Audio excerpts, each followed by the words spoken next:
Lu Yu found himself in an eerie world of beast-taming, where ancient taboos stirred from the depths of time and sinister deities lurked in the shadows.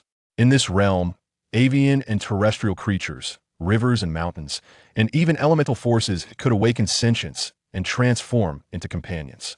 Among them, the mightiest embodied their ecological niches, radiating forth realms such as Huangquan's Secret Land, Bone Kingdom, Succubus Nest, and the Celestial Tree Kingdom.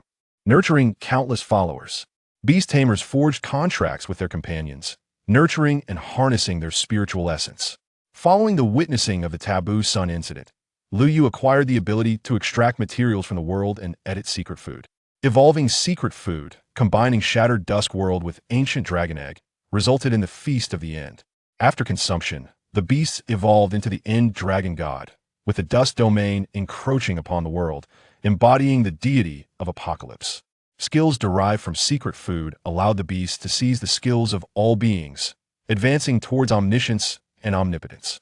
The ritual secret food intercepted forbidden time, venerating ancient entities and desecrating the gods. Simultaneously, the nature of his beasts took on a strange turn. There existed the spider shadow, weaving the dreams of beings, ensnaring ancient dragons as sustenance. The Crimson Lord, tainting the multiverse and the devourer of realms, feeding upon worlds. In response, he declared, "My companions are merely eccentric, they are not evil deities." Chapter 1. This world of beast taming is quite peculiar. The most ancient and profound human emotion is fear, and the most primal and intense fear is that of the unknown. The deep in the silent depths, one descends slowly, devoid of strength. The only thing to do is to endure the suffocating pain and gaze at the shimmering surface, where the sun, refracted and distorted, appeared as 9 stacked entities. Pale light cascaded down, illuminating the writhing shadows of the abyss, as if the goddess of darkness had opened her arms, Dio not. The anguished roar startled the birds, which had been preparing for a close encounter with the peach blossom tree, causing them to scatter in disarray. Awakening abruptly, Lu Yu, wearing sunglasses and resting against the tree, gasped for breath as if emerging from a state of drowning, attempting to alleviate the suffocating sensation in his heart.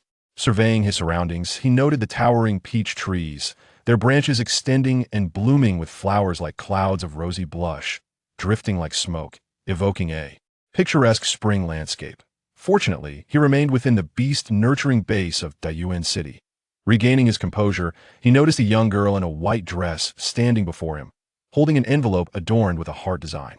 Her innocent beauty and delicate form were evident, yet her eyes were timid, resembling a startled rabbit. Realizing he had frightened her, Lu Yu quickly adjusted his demeanor, forcing a smile and asking, "Classmate, is there something you need from me?" The stunned girl stammered, I wanted to give you a letter." Recalling his earlier exclamation of "do not," the girl's emotions became frantic, unsure whether to present the confession letter. Moreover, from her elevated vantage point, she inadvertently caught sight of Lu Yu's bloodshot eyes concealed beneath his sunglasses, like a wounded beast. Madness, the earlier rumors flooded her mind, and fear surged within her, prompting her to instinctively retreat a few steps. Realizing her reaction was unwarranted, she ultimately felt trapped and dejectedly chose to leave.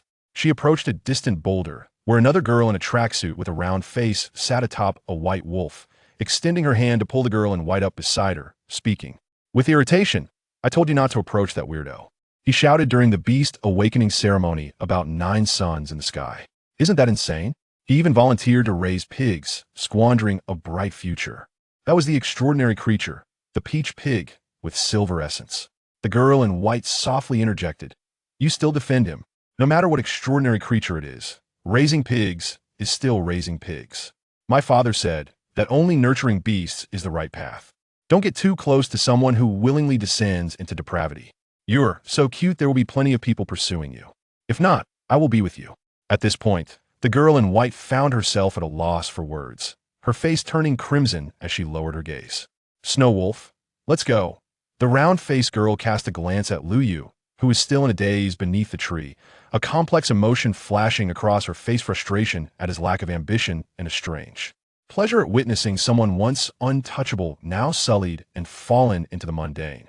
But Lu Yu was merely a wild weed by the roadside, now birds and fish followed divergent paths. The two girls rode away on the snow wolf.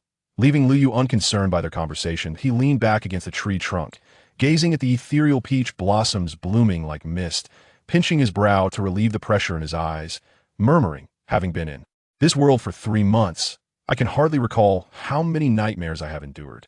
Luyu was a traveler from another world, an orphan in his previous life.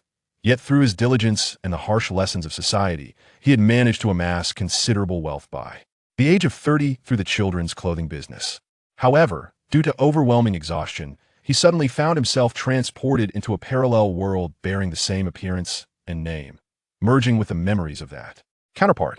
Though the transition was abrupt, Luyu remained composed.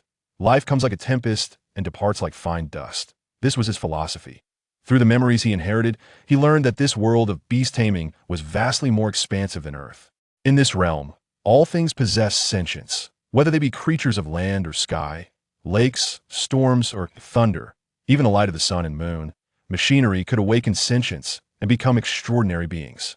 Life imbued with spiritual power can continually evolve into the extraordinary, gaining abilities such as fire, thunder, light, and darkness, transcending life itself, and even manifesting powers akin to gods and demons, capable of moving mountains and filling seas, conjuring winds and rains. In ancient times, humans were said to possess the ability to manipulate spirit freely, but due to the passage of time, the only remnants of evidence are fragmented archaeological findings, with most regarding them as fanciful imaginings of the ancients. Such notions arose because humans who consumed excessive spiritual energy would undergo bizarre mutations, transforming into monstrous entities, neither human nor demon.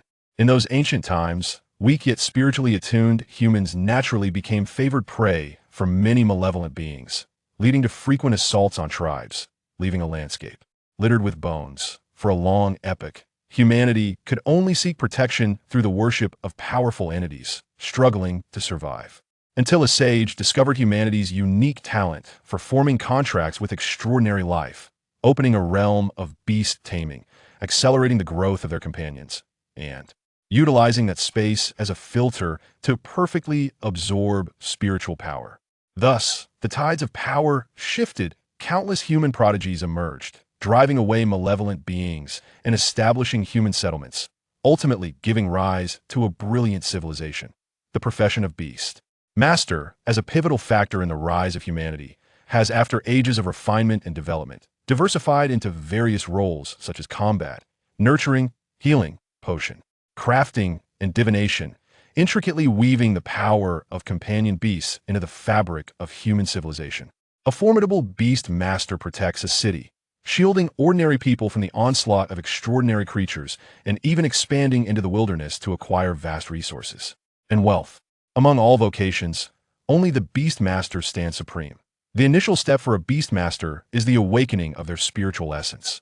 Though merely the starting point, it already sets them apart from the majority of ordinary individuals. The awakening is categorized into 9 tiers. The first 3 tiers are of red copper spirituality, corresponding to servant tier companion beasts. The next 3 tiers are of silver spirituality, corresponding to elite tier companion beasts. The final 3 tiers are of gold spirituality, corresponding to commander tier companion beasts. Beyond that is the morning star tier, corresponding to overlord tier companion beasts, while those of even greater stature lie far beyond the reach of Luyu. Gold spirituality signifies elite status, granting access to numerous settlement policies and benefits in any city. In this life, Luyu is unexpectedly not an orphan. His father possesses gold spirituality, while his mother is at the peak of silver spirituality, both engaged in alliance missions. Thus, he begins his journey as a well-bred offspring of beast masters that on the day of his transmigration, he coincidentally turns 18 and stands in line to awaken his beast master talent. Every beast master awakens their unique gift, charting their future path as a beast master. For Luyu, whether it be elemental enhancement, possession techniques, potion crafting, material gathering, or even the ability to listen to history, he need not worry. His parents will procure suitable, exceptional companion beast cubs for him. However, just as his turn approaches, tragedy strikes. His parents fall victim to an attack by the cult of the evil god while on a mission, both perishing. Upon awakening his talent, Luyu becomes the madman once described by the girls as someone who cries out about 9 sons. Subsequently, he actively applies to participate in the school's Peach Pig nurturing project, perceived by others as a cautionary example of someone who has succumbed to despair. After a blow, yet only Lu Yu knows that he has not lost his sanity, for the talent he awakened is known as the Eye of Truth. By consuming his own spiritual energy, he can perceive the gifts and information of companion beasts. At the moment of awakening, he cannot perfectly control the Eye of Truth, resulting in an overwhelming influx of information that causes excruciating pain in his head. Instinctively, he attempts to avert his gaze from the crowd and is met with an unforgettable sight. That eternal sun transforms from 1 into 9, their phantoms fracturing and stacking in a grotesque manner, akin to bloated masses, continuously growing in a distorted fashion, occupying the sky. Words fail to capture the essence of this phenomenon. No language can articulate its bizarre and mysterious form, as if it defies all rules and order, both magnificent and chaotic. Amidst that resplendent glow, numerous figures seem to writhe. Each is immense, their strange and chaotic shadows spreading like roots, their breadth vast enough to shatter stars. They encircle one another, bound by countless deep crimson chains, seemingly gnawing at something, producing eerie sounds that stain the entire sky crimson. Then, thinking it was a world anomaly, Lu Yu shouts to warn the others. But after taking only a few steps, he collapses from the exhaustion of his spiritual energy and is hurriedly taken to the hospital. The final diagnosis reveals that his gaze at the sun caused minor corneal damage and burns to the macular area of his retina. Although in this world of beast masters, such damage can be largely healed with a healing light from medical companion beast, he must still wear sunglasses for a period to avoid further exposure to bright light. Upon waking, no one believes Lu Yu's account. They dismiss it as a hallucination stemming from his emotional trauma. Even Lu Yu begins to doubt himself. For when he ventures again, stealing a glance from the corner of his eye, above the sky, the clear blue is dazzling. The sun radiates blinding light, holy and brilliant, causing Lu Yu to squint, tears rolling down his cheeks. It seems as if all of it were merely a figment of his imagination. Yet thereafter, the Eye of Truth can only access information about companion beasts even when he hides in his hospital room. Mimicking animals, it proves ineffective, and being seen by a nurse only reinforces the notion of his unstable mental state. Lu wishes to forget it all, but the nightmare of the sun's bizarre transformation continues to haunt him, growing more frequent with the passage of time, gnawing at his sanity. "I'm not the one who is ill, it is this world," Lu Yu whispers softly, his gaze resolute. Having glimpsed the terrors inherent in the world, even the spring skies and summer blossoms appear to him as poison. This profound sense of insecurity fuels Lu Yu's desire for power, and the swiftest path lies in becoming a true beast master. At the very moment this thought flits through his mind, he hears a cryptic whisper, layered and intertwined, reminiscent of an ancient, mystical melody. Though he has never encountered this language before, Lu Yu intuitively understands its meaning. The door of truth, binding successful. As the words resonate, the world before him is suddenly engulfed by an endless flow of chaotic energy, plunging him into a realm of dark void. Within the chaos, Lu Yu seems to transform into a magnificent entity beyond description, resting atop an endless mire of chaos, nameless, imbued with boundless darkness and void. Countless arms sway gently, shaking the chaotic world. The chaos shatters, giving rise to endless elemental forces, creating worlds and life. Yet in the blink of an eye, it is once again consumed by the chaotic mire, returning to nothingness. This is not the Beastmaster space here is. Lu Yu's mind is shaken, instinctively yearning to discern his current form, yet an inexplicable sense of danger halts him. To gaze upon it might invoke unknown horrors. With this thought, Lu Yu instinctively lowers his head, observing his arm, which is entwined by innumerable bubbles, gathering countless glimmers. Each bubble emanates a rainbow-hued aura, accompanied by mysterious whispers, as if expounding the highest truths. They coalesce, forming the semblance of a fragmented portal, as if gathering all truths of the world past, present, and future into an eternal singularity. As Lu Yu's gaze descends, a multitude of bubbles begin to dissipate, revealing something that causes his pupils to constrict in astonishment. This is Chapter 2. By Meng Yuan. Upon Lin Jian's utterance, an enveloping silence descended upon the group. Lin Xiaobai looked up in astonishment at Lin Jian, fully aware that this decision was made with his welfare in mind. Despite Lin Jian's daily descent into alcoholism and despair, it must be acknowledged that he is a commendable father. Even Lin Xiaobai, having lived 2 lifetimes, can empathize with him. With his beloved deceased, Lin Jian's spirit has withered, and were it not for his son, Lin Xiaobai, he might have already succumbed to despair. Lin Jian, immersed in sorrow and suffering, has never allowed this emotional burden to fall upon his son, Lin Xiaobai. Perhaps he may not be the most dutiful father, but he is undeniably a good one. Henceforth, he shall treat him well. Lin Xiaobai lowered his head once more, silently gnawing on the meat of the red-tailed lizard. If we do not encounter the source beast within the next 3 kilometers, we shall return, Lin Jian stated, his tone both authoritative and pleading. He required the company of these longtime friends, forming a small team. Without them, venturing deeper into the inner circle of Wangnan Mountain with Lin Xiaobai would not be a quest for the source beast, but rather a foolhardy endeavor leading to death. Ho Shan and the others remained silent, fully cognizant that Lin Jian had brought Lin Xiaobai along with the intention of finding a source beast for him. As a beast master, Lin Jian's son might inherit some of his innate talents, thus presenting a possibility of becoming a beast master himself. However, they were already at the fringes of the inner circle of Wangnan Mountain. Advancing further would plunge them into a perilous situation, endangering many lives for the sake of one child.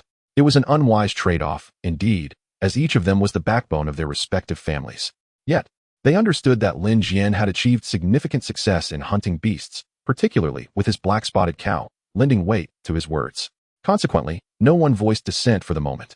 Very well, let us proceed another 3 kilometers, Ho Shan suddenly spoke. The group turned to him as he stood, jesting. We have been cast aside by the times.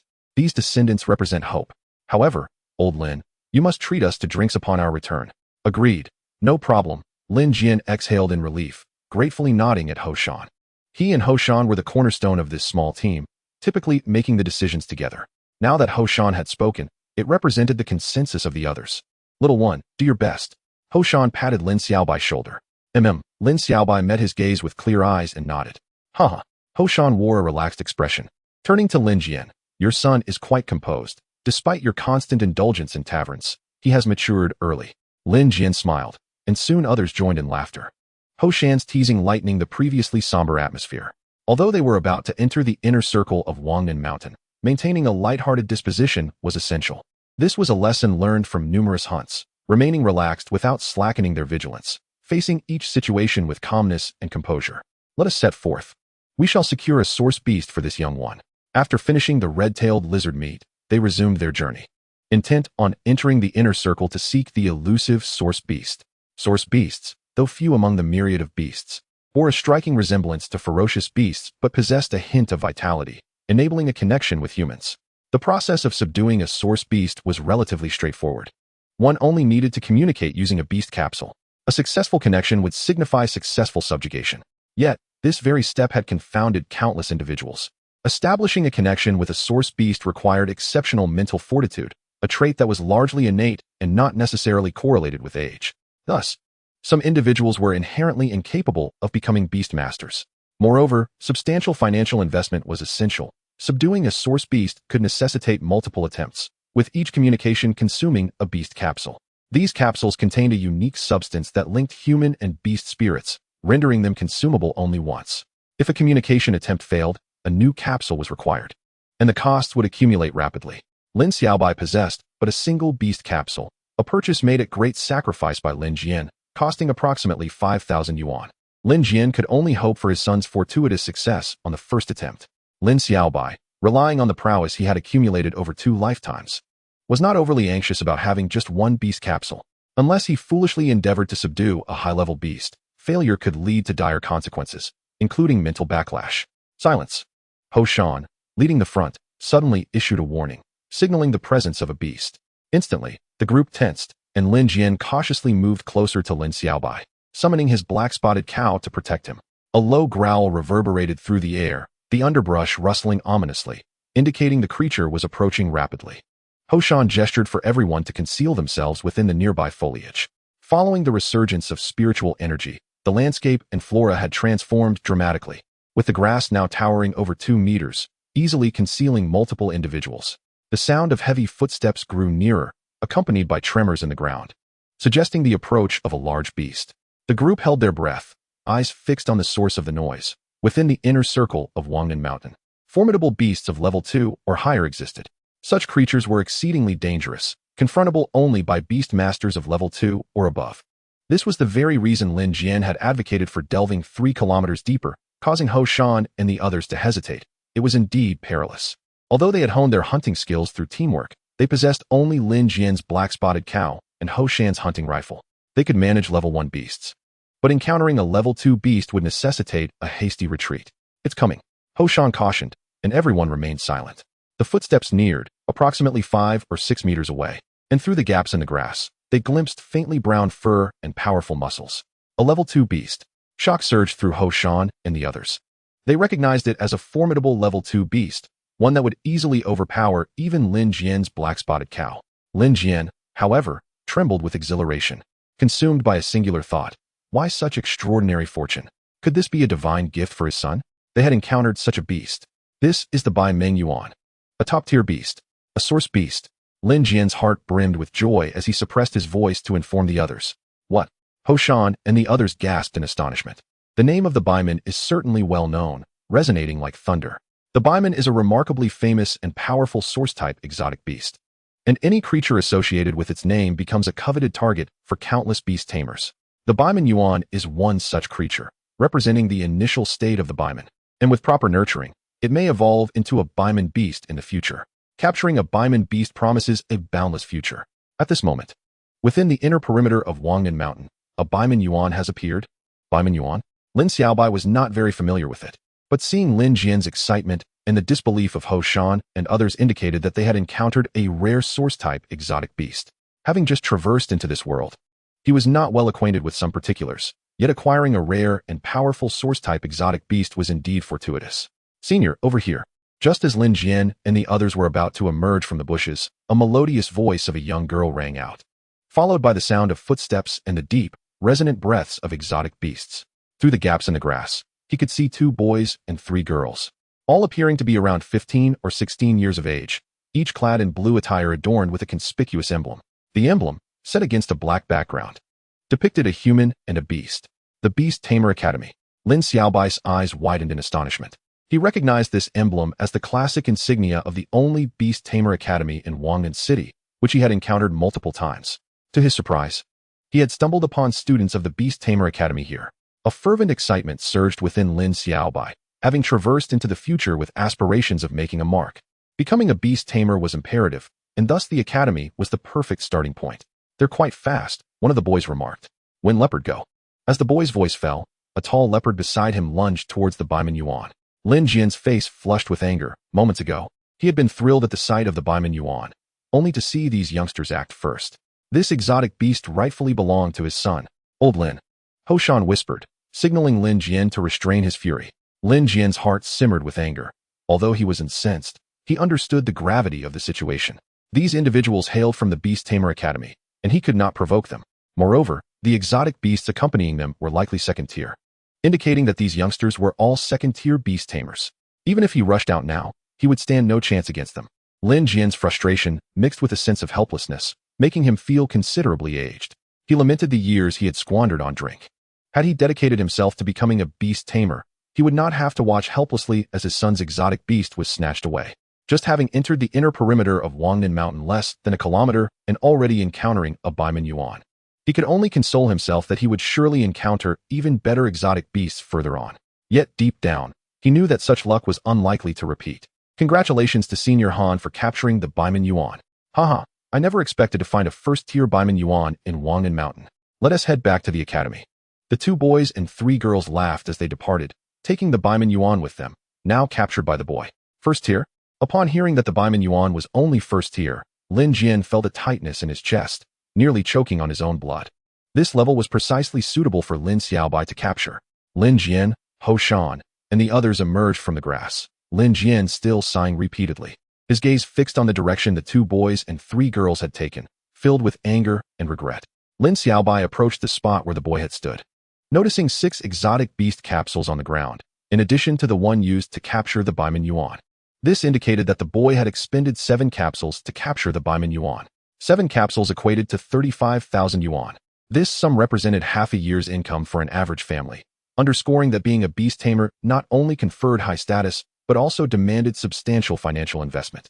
Alas, I never expected to encounter students from the Beast Tamer Academy. Ho Shan sighed, feeling a sense of regret. Let us move deeper. We've just entered the inner perimeter. Perhaps we might still encounter more source-type exotic beasts. As the group prepared to advance further, Lin Xiaobai remained rooted in place. What is that? He unintentionally glanced up to see a small red bird perched on a tree branch, tilting its head curiously at him, remaining calm and unafraid. Somehow, Lin Xiaobai perceived a hint of curiosity in the bird's eyes, akin to that of a human. Is that a Xiaohong Niao? Lin Jian remarked. Looking at the tree, the Xiaohong Niao is also a source-type exotic beast, representing the initial state of a firebird. While it sounded intriguing, in reality, the Xiaohong Niao possessed low intelligence and had virtually no chance of evolving, rendering it an undesirable source-type exotic beast. Is it also a source-type exotic beast? Lin Xiaobai pondered quietly. Let us go? Lin Jian averted his gaze without any lingering attachment. The Xiaohong Niao had never crossed his mind as a potential exotic beast for his son. It was simply too weak and of low intellect. Offering no assistance to a beast tamer, almost akin to an ordinary bird, it was classified as a source-type exotic beast solely because it could emit small flames, and no beast tamer would ever choose it as their companion. Let it be, Lin Xiaobai stated, locking eyes with the small red bird as if they were engaged in a mutual gaze, exhibiting an extraordinary connection. Lin Xiaobai felt an intense intuition that this small red bird might be exceptionally unique, possibly diverging significantly from the conventional understanding of such creatures. Xiaobai, do you wish to choose it? Lin Jian exclaimed in astonishment. I want it, Lin Xiaobai asserted with unwavering determination, the small red bird still perched on the tree, unmoved. He retrieved his sole exotic beast capsule and activated it according to the instructions. A gentle radiance emanating as Lin Xiaobai began to communicate with the Xiaohong Niao. It felt as though another presence emerged within his mind, akin to a parallel self, yet imbued with warmth. Xiaohong Niao. Lin Xiaobai continuously called the bird's name in his thoughts, akin to summoning a spirit. Ji. To his amazement, a response came. The small red bird flapped its wings and flew down from the tree, transforming into a stream of light that entered the exotic beast capsule, which then fell to the ground. This marked a successful capture. Some exotic beasts necessitate defeat before they can be tamed. But this was not the case with the Xiaohong Niao. With Lin Xiaobai's exceptional mental prowess and the simplicity of capturing such a basic creature, any arduous process would have been utterly inconceivable. Ho Shan and the others stood in shock. Choosing the Xiaohong Niao as the first exotic beast was tantamount to self-sabotage. They exchanged sympathetic glances with Lin Jian. Lin Jian was profoundly affected by the demise of his beloved wife, leaving his heart in desolation and halting his journey as a beastmaster. To his dismay, his son followed suit, choosing the diminutive Hong Niao as his first beast. This lowly creature offered little assistance to a beastmaster. The ability to become a true beastmaster hinged upon the successful taming of one's first beast, a feat intrinsically linked to one's mental prowess. Initially, a typical beastmaster could only establish a connection with a single beast, and subsequent growth and advancement were heavily reliant on the first beast. Hence, most individuals aimed to capture the strongest beasts available. However, the Hong Niao resembled more of a pet than a beast, rendering the notion of it being a formidable creature somewhat laughable. As the crowd sighed, the atmosphere shifted.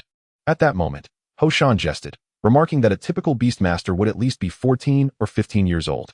Yet, Xiao Bai, at merely 12, had already become a beastmaster, a noteworthy achievement. Their futures were all too clear, and Ho Shan was merely offering Lin Jian a semblance of hope. Lin Jian had high expectations for his son and insisted on entering the inner sanctum of Wangnen Mountain. Ultimately, however, Xiao Bai managed to tame a mere Hong Niao, which not only consumed his mental energy, but almost severed Xiao Bai's path as a beastmaster. For Lin Jian, this outcome was akin to adding insult to injury following the loss of his wife. Before Lin Jian could intervene, Xiao Bai had already initiated communication with the creature, a process that, once begun, could not be interrupted lest it result in mental backlash. I believe this Hong Niao may be extraordinary. Unlike the conventional notion of such a creature, Xiao Bai mused upon observing the expressions of those around him. Indeed, the Hong Niao can be quite formidable. Lin Jian replied with a bittersweet smile, attempting to encourage his 12-year-old son.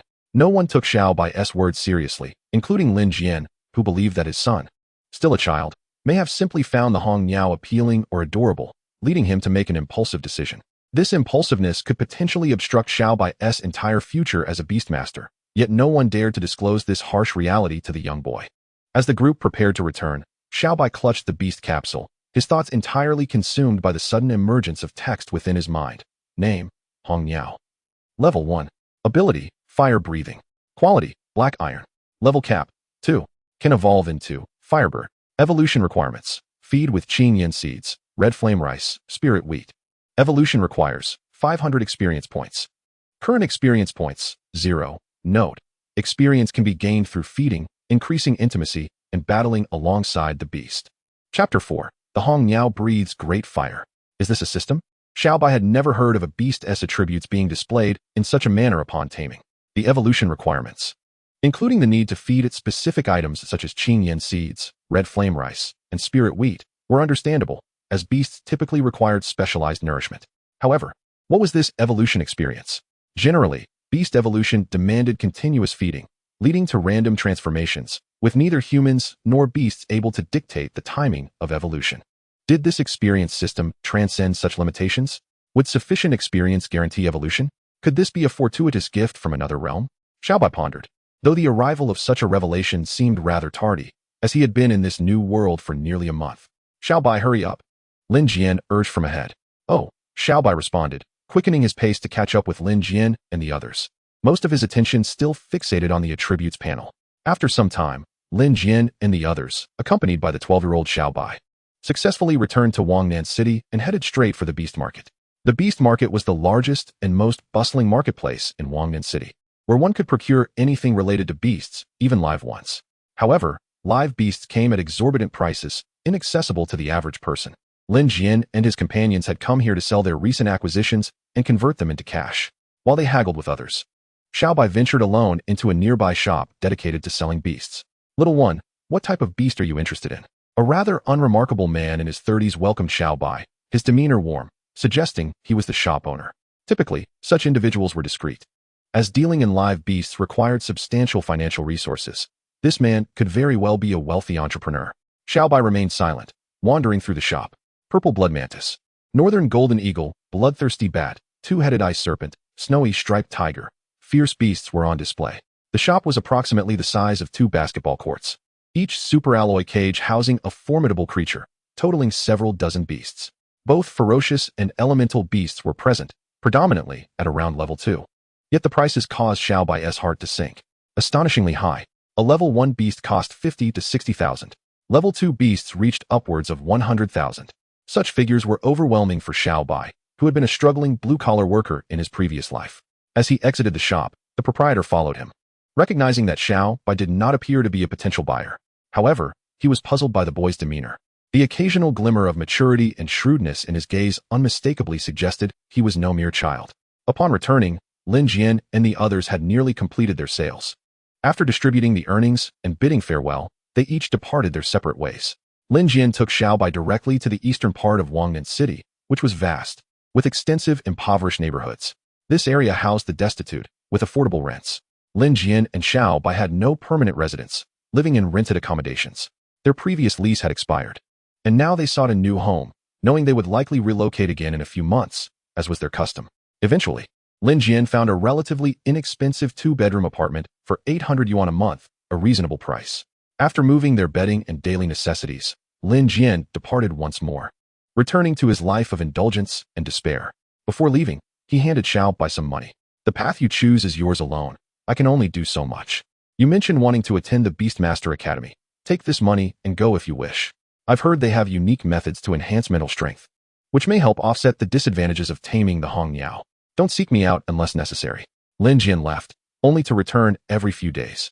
Xiaobai bore no resentment, even understanding his father's actions, appreciating the freedom it afforded him. Rather than hastily examining the attributes panel in his mind, Xiaobai summoned the Hong Niao, eager to explore and study this first beast of his. The petite crimson bird, no larger than the palm of one's hand, was cradled in Lin Xiaobai's grasp, tilting its head to observe him with a pair of remarkably perceptive eyes. This little avian creature, slightly larger than a swallow, boasted of vibrant red plumage adorned with a tuft of white feathers on its forehead, presenting a strikingly charming appearance.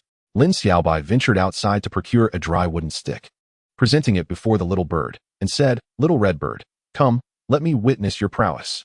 With a sense of anticipation, he wondered what would transpire, for the bird possessed the ability to breathe fire. With a gentle puff, the bird emitted a small flame from its beak, barely larger than that of a lighter's flicker. Lin Xiaobai was taken aback. Was this truly its capability? The feeble flame seemed hardly sufficient to ignite anything. The little bird took deep breaths, its body rising and falling, appearing quite fatigued. Upon inspecting the wooden stick, he noted a tiny charred mark, no larger than a fingernail, with the interior intact.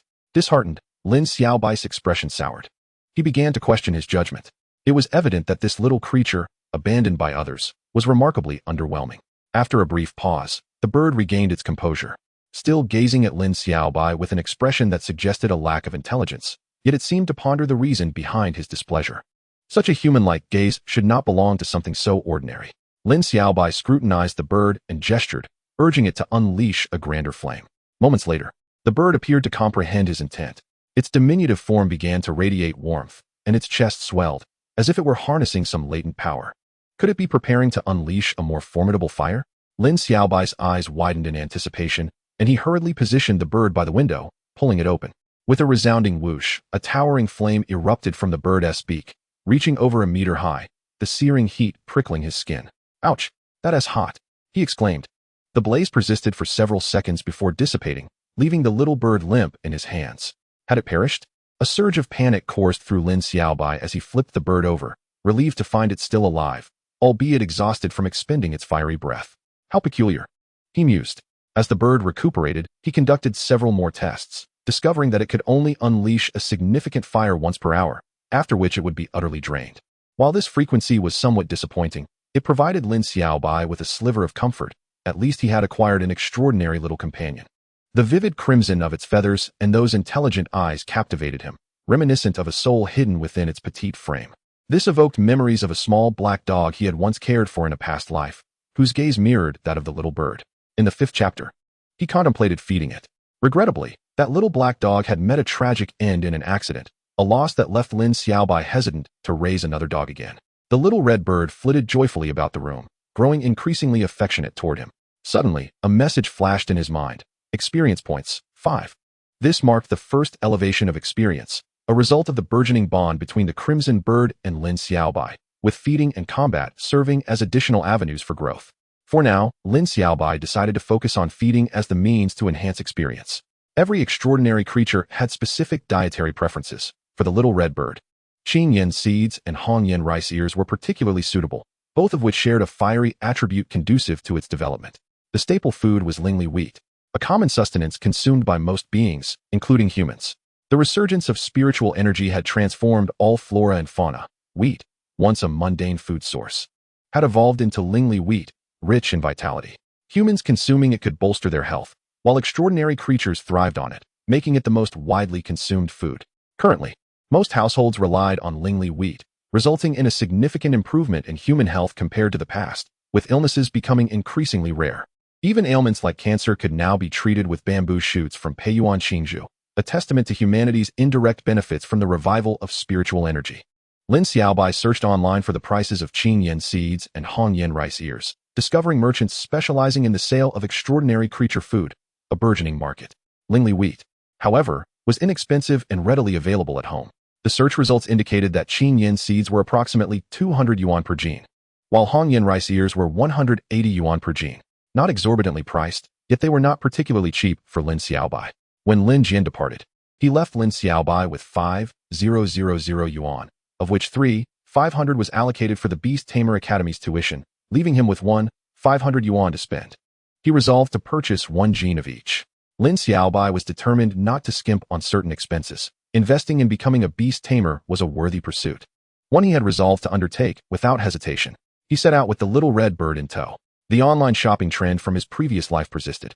Although in this age of rampant extraordinary creatures, delivery costs had risen, making online purchases only marginally cheaper than in-store shopping.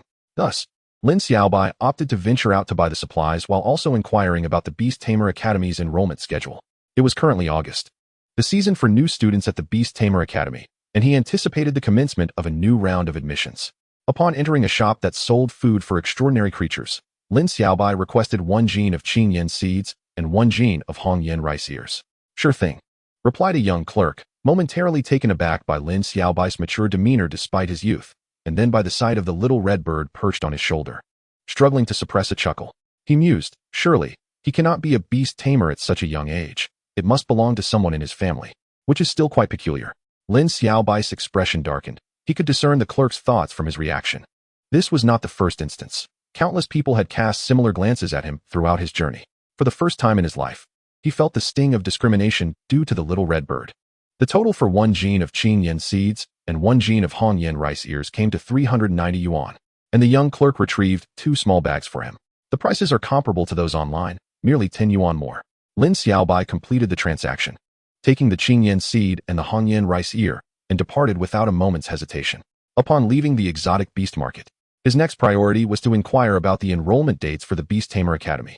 This information was easily accessible, with numerous advertisements lining the streets announcing that the enrollment date was August 24th. There were only 6 days remaining. Lin Xiaobai's eyes sparkled with excitement. Today was already August 18th, and in 6 days, the enrollment for the Beast Tamer Academy would commence. It must be said that Lin Xiaobai's timing for this journey was fortuitous. Had he arrived mid-semester, he would have had to wait several months, or even half a year, to enter the academy. He felt compelled to prepare thoroughly.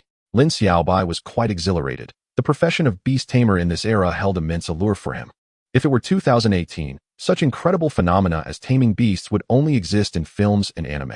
Upon returning home, Lin Xiaobai fed his little red bird, gaining 5 experience points with each feeding.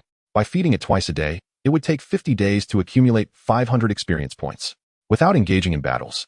And considering the time required to enhance his bond with the little red bird, it would take approximately another month. A month is neither too long nor too short, and he found it acceptable. That evening, Lin Jian did not return home, further widening the distance between father and son. Previously, Lin Jian would show some concern for Lin Xiaobai, but since noticing Lin Xiaobai's increasing maturity, he had largely ceased to take an interest in him. In the blink of an eye, 6 days passed. During this time, Lin Xiaobai diligently absorbed knowledge related to beast tamers and exotic beasts. Having only recently traversed into this world, his understanding of these subjects was alarmingly scant. The memories of the original Lin Xiaobai also provided little information, compelling him to start learning from scratch. Though attending the Beast Tamer Academy was akin to going to school, possessing basic knowledge was imperative. In his spare moments, Lin Xiaobai followed some simple online tutorials to train the little red bird in combat skills, such as the accuracy of its fire breath, but the results were minimal. The little red bird could only breathe fire once an hour, and after several days of training, the number of fire breaths could be counted on one hand, rendering the effectiveness rather negligible. On the morning of the enrollment day, at 6:30, Lin Xiaobai set off with a backpack containing daily necessities, the Qing Yen seed, and the Hong Yen rice ear. On this day, it was unusual for Lin Jian not to venture out. He lay drunkenly on the living room sofa. He understood that if Lin Xiaobai were accepted, he would reside permanently at the Beast Tamer Academy. If anything arose, he could find him at Zhang Ye's tavern on Chunlin Road. Lin Jian's voice echoed from within the house. Lin Xiaobai hesitated momentarily at the door, having never inquired where Lin Jian drank, nor had Lin Jian ever divulged this information. Now, however, he had explicitly informed Lin Xiaobai, making his intentions clear, should anything arise. He could seek his father's assistance. A warmth surged within Lin Xiaobai. Though Lin Jian might not be a model father, he was undoubtedly a good one. Committing the address to memory, Lin Xiaobai left home and boarded a direct bus to the Beast Tamer Academy. Chapter 6. Enrollment Assessment. The enrollment assessment commenced at 9 in the morning. Lin Xiaobai departed at 6:30, primarily due to his residence in the eastern part of Wangnan City, while the Beast Tamer Academy lay to the west, nearly 100 miles apart. This vastness of nearly 100 miles underscores the magnitude of Wangnan City, a small world where humanity resides today. Shortly after 8 in the morning, Lin Xiaobai arrived at the Beast Tamer Academy. The first sight that greeted him was the imposing stone gate of the academy, spanning over 50 meters in width, adorned with the statue of a green-eyed lion. Legend has it that this lion was the famed exotic beast of the academy's principal, Jelens. It is said that 3 years prior, during the assault of exotic beasts on Wangnan City, Jelens and this green-eyed lion turned the tide, slaying numerous formidable beasts and safeguarding the city. Following the war, to honor Jelens and the green-eyed lion's valor, an official statue was crafted to serve as the academy's entrance. Even now, throngs of people stood before the grand stone gate, gazing in reverence, while many took photographs, with the area beneath the green-eyed lion statue teeming with spectators, amidst the roars of many exotic beasts. Typically, beast tamers prefer not to confine their beasts within capsules, opting instead to maximize their time spent together, fostering their relationship. Much like Lin Xiaobai, whose little red bird usually perched on his shoulder, it was only in this crowded situation that he would consider utilizing the beast capsule, for it occupied too much space. Staff were calling out to those exotic beasts that had been released. The atmosphere was chaotic. Lin Xiaobai struggled to find a place to stand, but eventually managed to join the queue for the new student assessment amidst the throng. Such a small child. probably only 12 or 13 years old, remarked a beautiful woman, visibly surprised upon seeing Lin Xiaobai, likely a parent accompanying a child. Lin Xiaobai's age certainly stood out among the many young newcomers. It was challenging to find anyone younger than him, drawing the attention of many. He must be here just to soak up the atmosphere. He'll likely slip away when it's his turn, someone speculated. I am already a beast tamer. Why am I deemed inadequate? Suddenly, a loud voice erupted from the front. Everyone turned to look, spotting a boy around 14 or 15 years old who seemed furious for not meeting the enrollment standards of the Beast Tamer Academy. This student, even being a beast tamer does not guarantee you meet our enrollment criteria, which is clearly outlined in the admissions brochure, a polite staff member explained. The plump woman beside the boy flushed crimson under the scrutiny of the crowd, angrily cursing, "What a pathetic school. Aiching, let us go, we don't need this." She stormed off with the boy named Aiching, grumbling all the way. Following this incident, the atmosphere grew notably tense. It was clear from the earlier exchanges that the boy named Aiching had already become a beast tamer but had still failed the assessment. Clearly, the enrollment standards of the Beast Tamer Academy exceeded those of a basic beast tamer. The phrase that had appeared repeatedly in the admissions brochure, stating that the Academy's standards were slightly higher than those of ordinary beast tamers, was now recalled by many. Not qualified, not qualified, not qualified. One after another, candidates were eliminated, plunging the atmosphere into a chilling silence, causing anxiety to grip the hearts of all awaiting their turn. "My goodness, this is far too stringent," exclaimed a girl of about 13 or 14 behind Lin Xiaobai, her brows furrowed in a serious expression that appeared rather comical, especially as her features contorted when she exclaimed, "My heavens!" An elderly man stood beside the girl, reassuring her, "My dear, fret not. The sir has assured that you will pass. His words are beyond doubt." "Dear?" Lin Xiaobai couldn't help but turn his head to glance at the young girl beside him. She was quite petite, likely not much taller than his 12 years, with skin as fair and supple as a ripe peach. However, it was her small face that appeared comically expressive, evoking laughter in those who beheld her. Beside the young girl stood a respectful elder, clearly a servant, and considering her title of Miss, it was evident that she hailed from a wealthy family. Lin Xiaobai felt a pang of reflection. In his past life, a society that valued wealth above all else left many yearning to be born into affluence or to become wealthy themselves. Though he was not rich and bore no animosity towards the affluent, he preferred this era, eccentric and enchanting, a time that stirred one's imagination. With this thought, Lin Xiaobai clenched his fists in anticipation. He yearned to become a beast master, a powerful one at that, to encounter the legendary exotic beasts that had left him awestruck. To qualify as a beast master, one needed to possess a mental strength twice that of an average person. Yet it was rumored that the minimum admission standard for the Beastmaster Academy was quintuple that of an ordinary individual's mental strength. A shorter boy ahead of Lin Xiaobai spoke to a taller youth before him. 5 times. The surrounding crowd gasped at the mention of such a figure. The requirement was not merely strict, it was monstrous. Indeed, our academy only accepts the extraordinary. A robust man clad in a suit emerged from the institution, seemingly an official, and approached one of the staff members, seamlessly taking his place. Next, Chu Lanfeng, the shorter boy in front of Lin Xiaobai, was soon to be called. The tall youth stepped forward to a sophisticated apparatus, donning a helmet, and moments later, the suited man nodded, signaling the commencement of the assessment. After approximately half a minute, the tall boy collapsed, drenched in sweat. Chu Lanfeng, mental strength 6 times that of an ordinary person. Admission granted. Next, Li Ergu. Laughter erupted at the mention of this name. "It's all my grandfather's fault for naming me this." The blushing shorter boy stepped up. Li Ergu, mental strength 7 times that of an ordinary person. Admission granted. 7 times. The crowd was astonished by Li Ergu's remarkable capability. Humph. He raised his chin, evidently pleased with himself. Next, Lin Xiaobai. Lin Xiaobai approached, where staff began to record his details.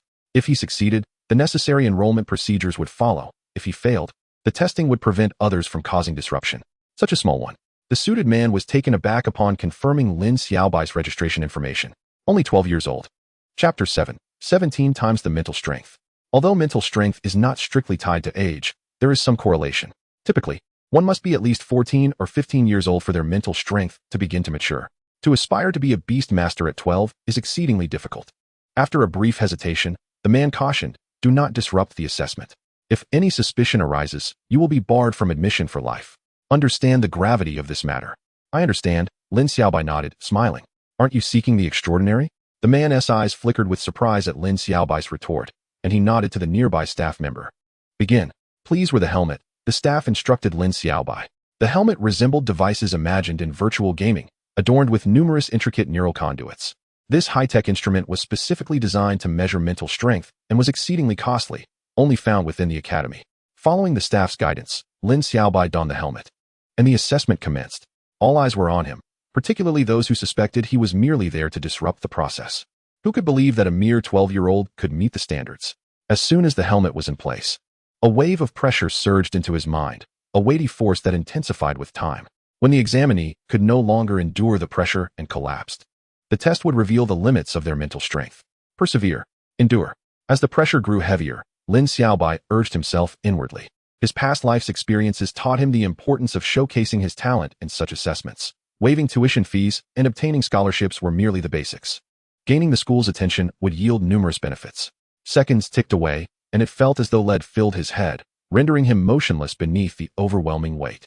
Finally, at a critical moment, Lin Xiaobai nearly fainted, collapsing onto the ground. Lin Xiaobai, mental strength 17 times that of an ordinary person. Admission granted. My heavens. 17 times. The announcement captured the attention of the majority gathered at the academy's entrance. The young girl behind Lin Xiaobai gaped in astonishment, her expression comically wide. Oh my. That's incredible. 17 times. Lin Xiaobai clenched his fist slightly, feeling a swell of pride. Indeed, the soul that had lived 2 lives provided him with remarkable advantages, far exceeding the academy's threshold of quintuple mental strength. Very impressive. The suited man nodded, his eyes gleaming with satisfaction. Yet, beyond the extraordinary mental strength, he was even more impressed by Lin Xiaobai's age. At 12 years old, coupled with 17 times the mental strength of an ordinary person, he would surely be among the top records in the academy's testing history. I am Director Pai. Should you have any matters, feel free to visit me at the administrative building. The man smiled at Lin Xiaobai, then instructed a nearby staff member, take him to complete his enrollment procedures. The young staff member nodded and courteously said, follow me. Amidst envious gazes, Lin Xiaobai walked behind him, passing through the gates of the Beastmaster Academy. The path led to a plaza, beyond which stood exquisite, towering buildings that housed both faculty and students. The young staff member guided Lin Xiaobai into the first office building, where he filled out various forms and verified his identification, a tedious process. Finally, at the payment desk, an instructor with graying hair informed him, Lin Xiaobai, is it? Your tuition is fully waived. No fees required. After a long day, Lin Xiaobai felt a wave of relief. Indeed, showcasing one's talents bore its rewards. This demonstration of ability garnered the school's attention, leading to numerous privileges, a stark contrast to mere ostentation. Subsequently, the young staff member escorted Lin Xiaobai to a dormitory building. Unlike the ordinary dormitory buildings found in conventional schools, the dormitory here appears to be constructed with remarkable fortitude. The walls are 2 to 3 times thicker than standard walls, a characteristic shared by every building within the academy, likely designed to prevent unintentional damage from exotic beasts and the ensuing dire consequences. Here we are, room 440. This is your key.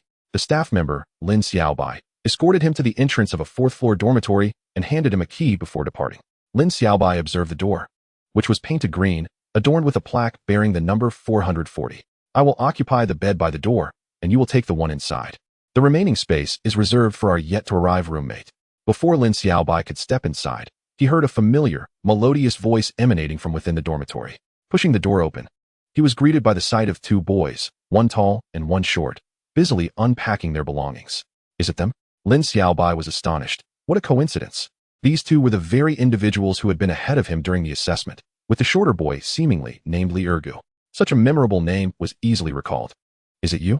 The 2 boys exclaimed in unison upon seeing Lin Xiaobai.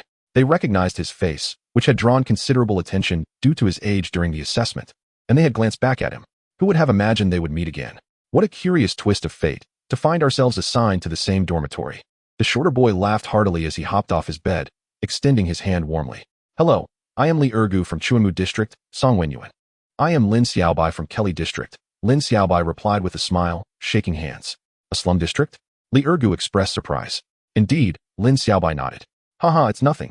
My aunt also lives in a slum district. We're all in the same boat. Lurk chuckled. Greetings, I am Chu Lanfeng from Chuanmu District, Songwenyuan. The taller boy too descended from his bed, smiling as he greeted Lin Xiaobai. Lin Xiaobai's expression shifted slightly. Songwenyuan? Songwenyuan? Lurk laughed heartily. Precisely. Our homes are in the neighboring community, but we only just met on the way here, not even 2 hours ago. So that's how it is, Lin Xiaobai understood. Yes, Lurk and Chu Lanfeng nodded in agreement. Lin Xiaobai surveyed the dormitory, which was spacious, about twice the size of an average school dorm. 3 beds occupied the corners of the room.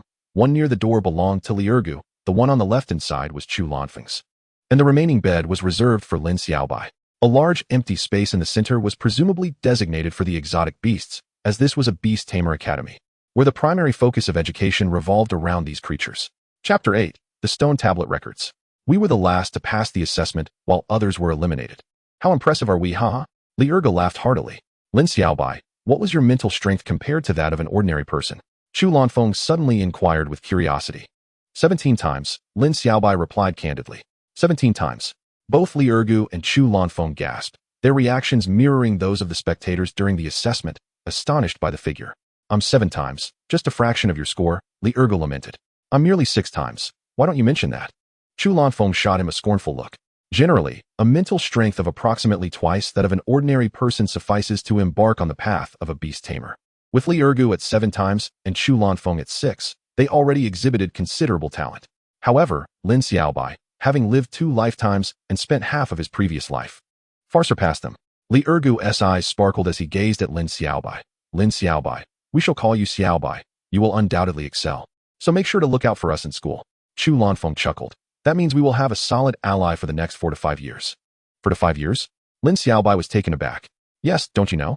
To graduate from the Beast Tamer Academy, one must reach the 5th level of beast taming, which typically requires 4 to 5 years, Lurk explained.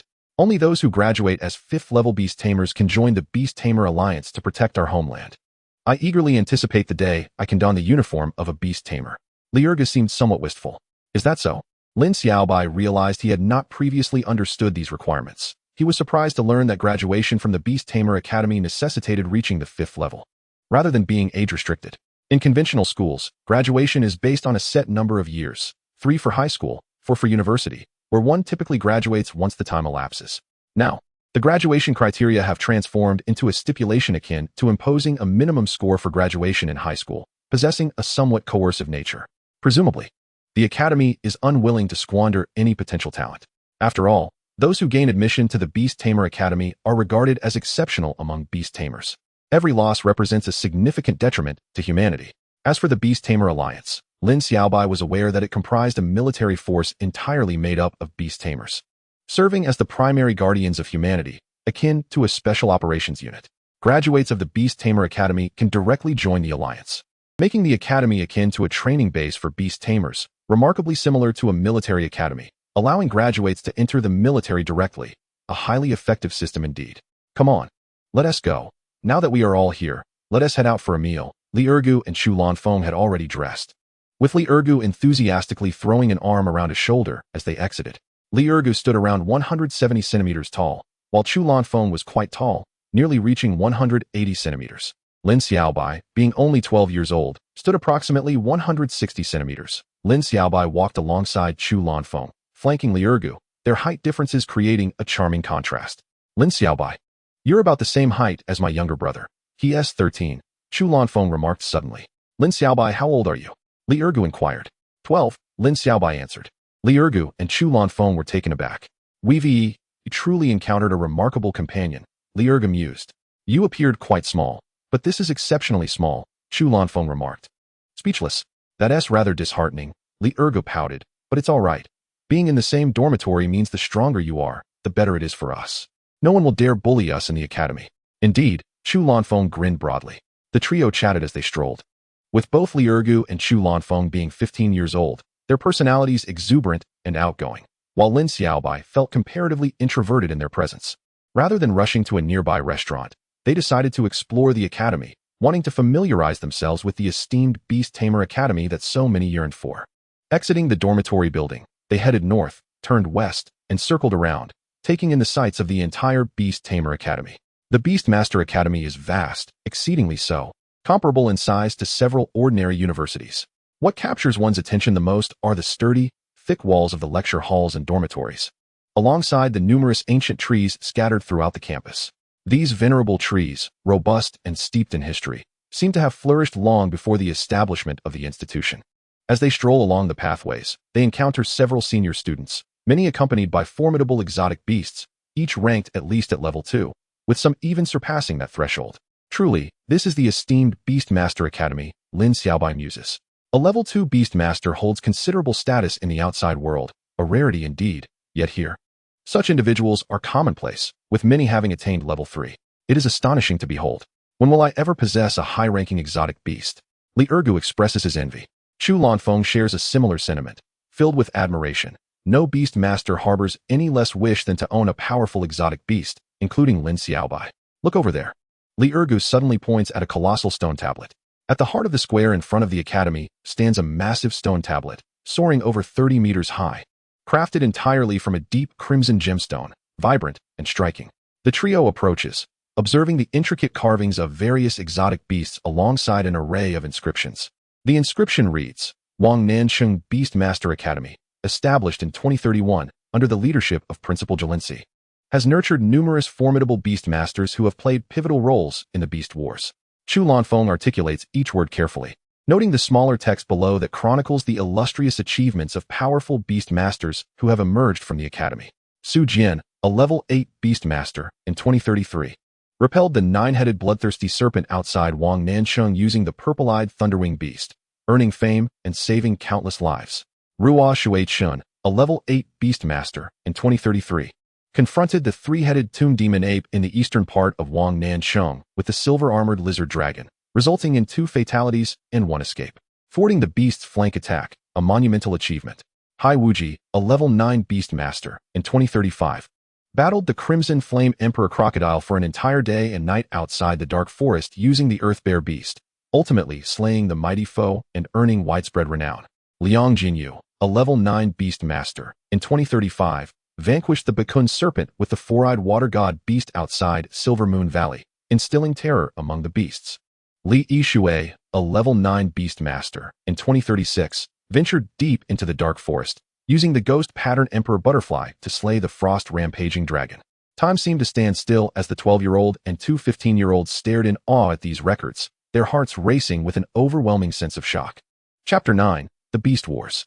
Incredible, simply incredible.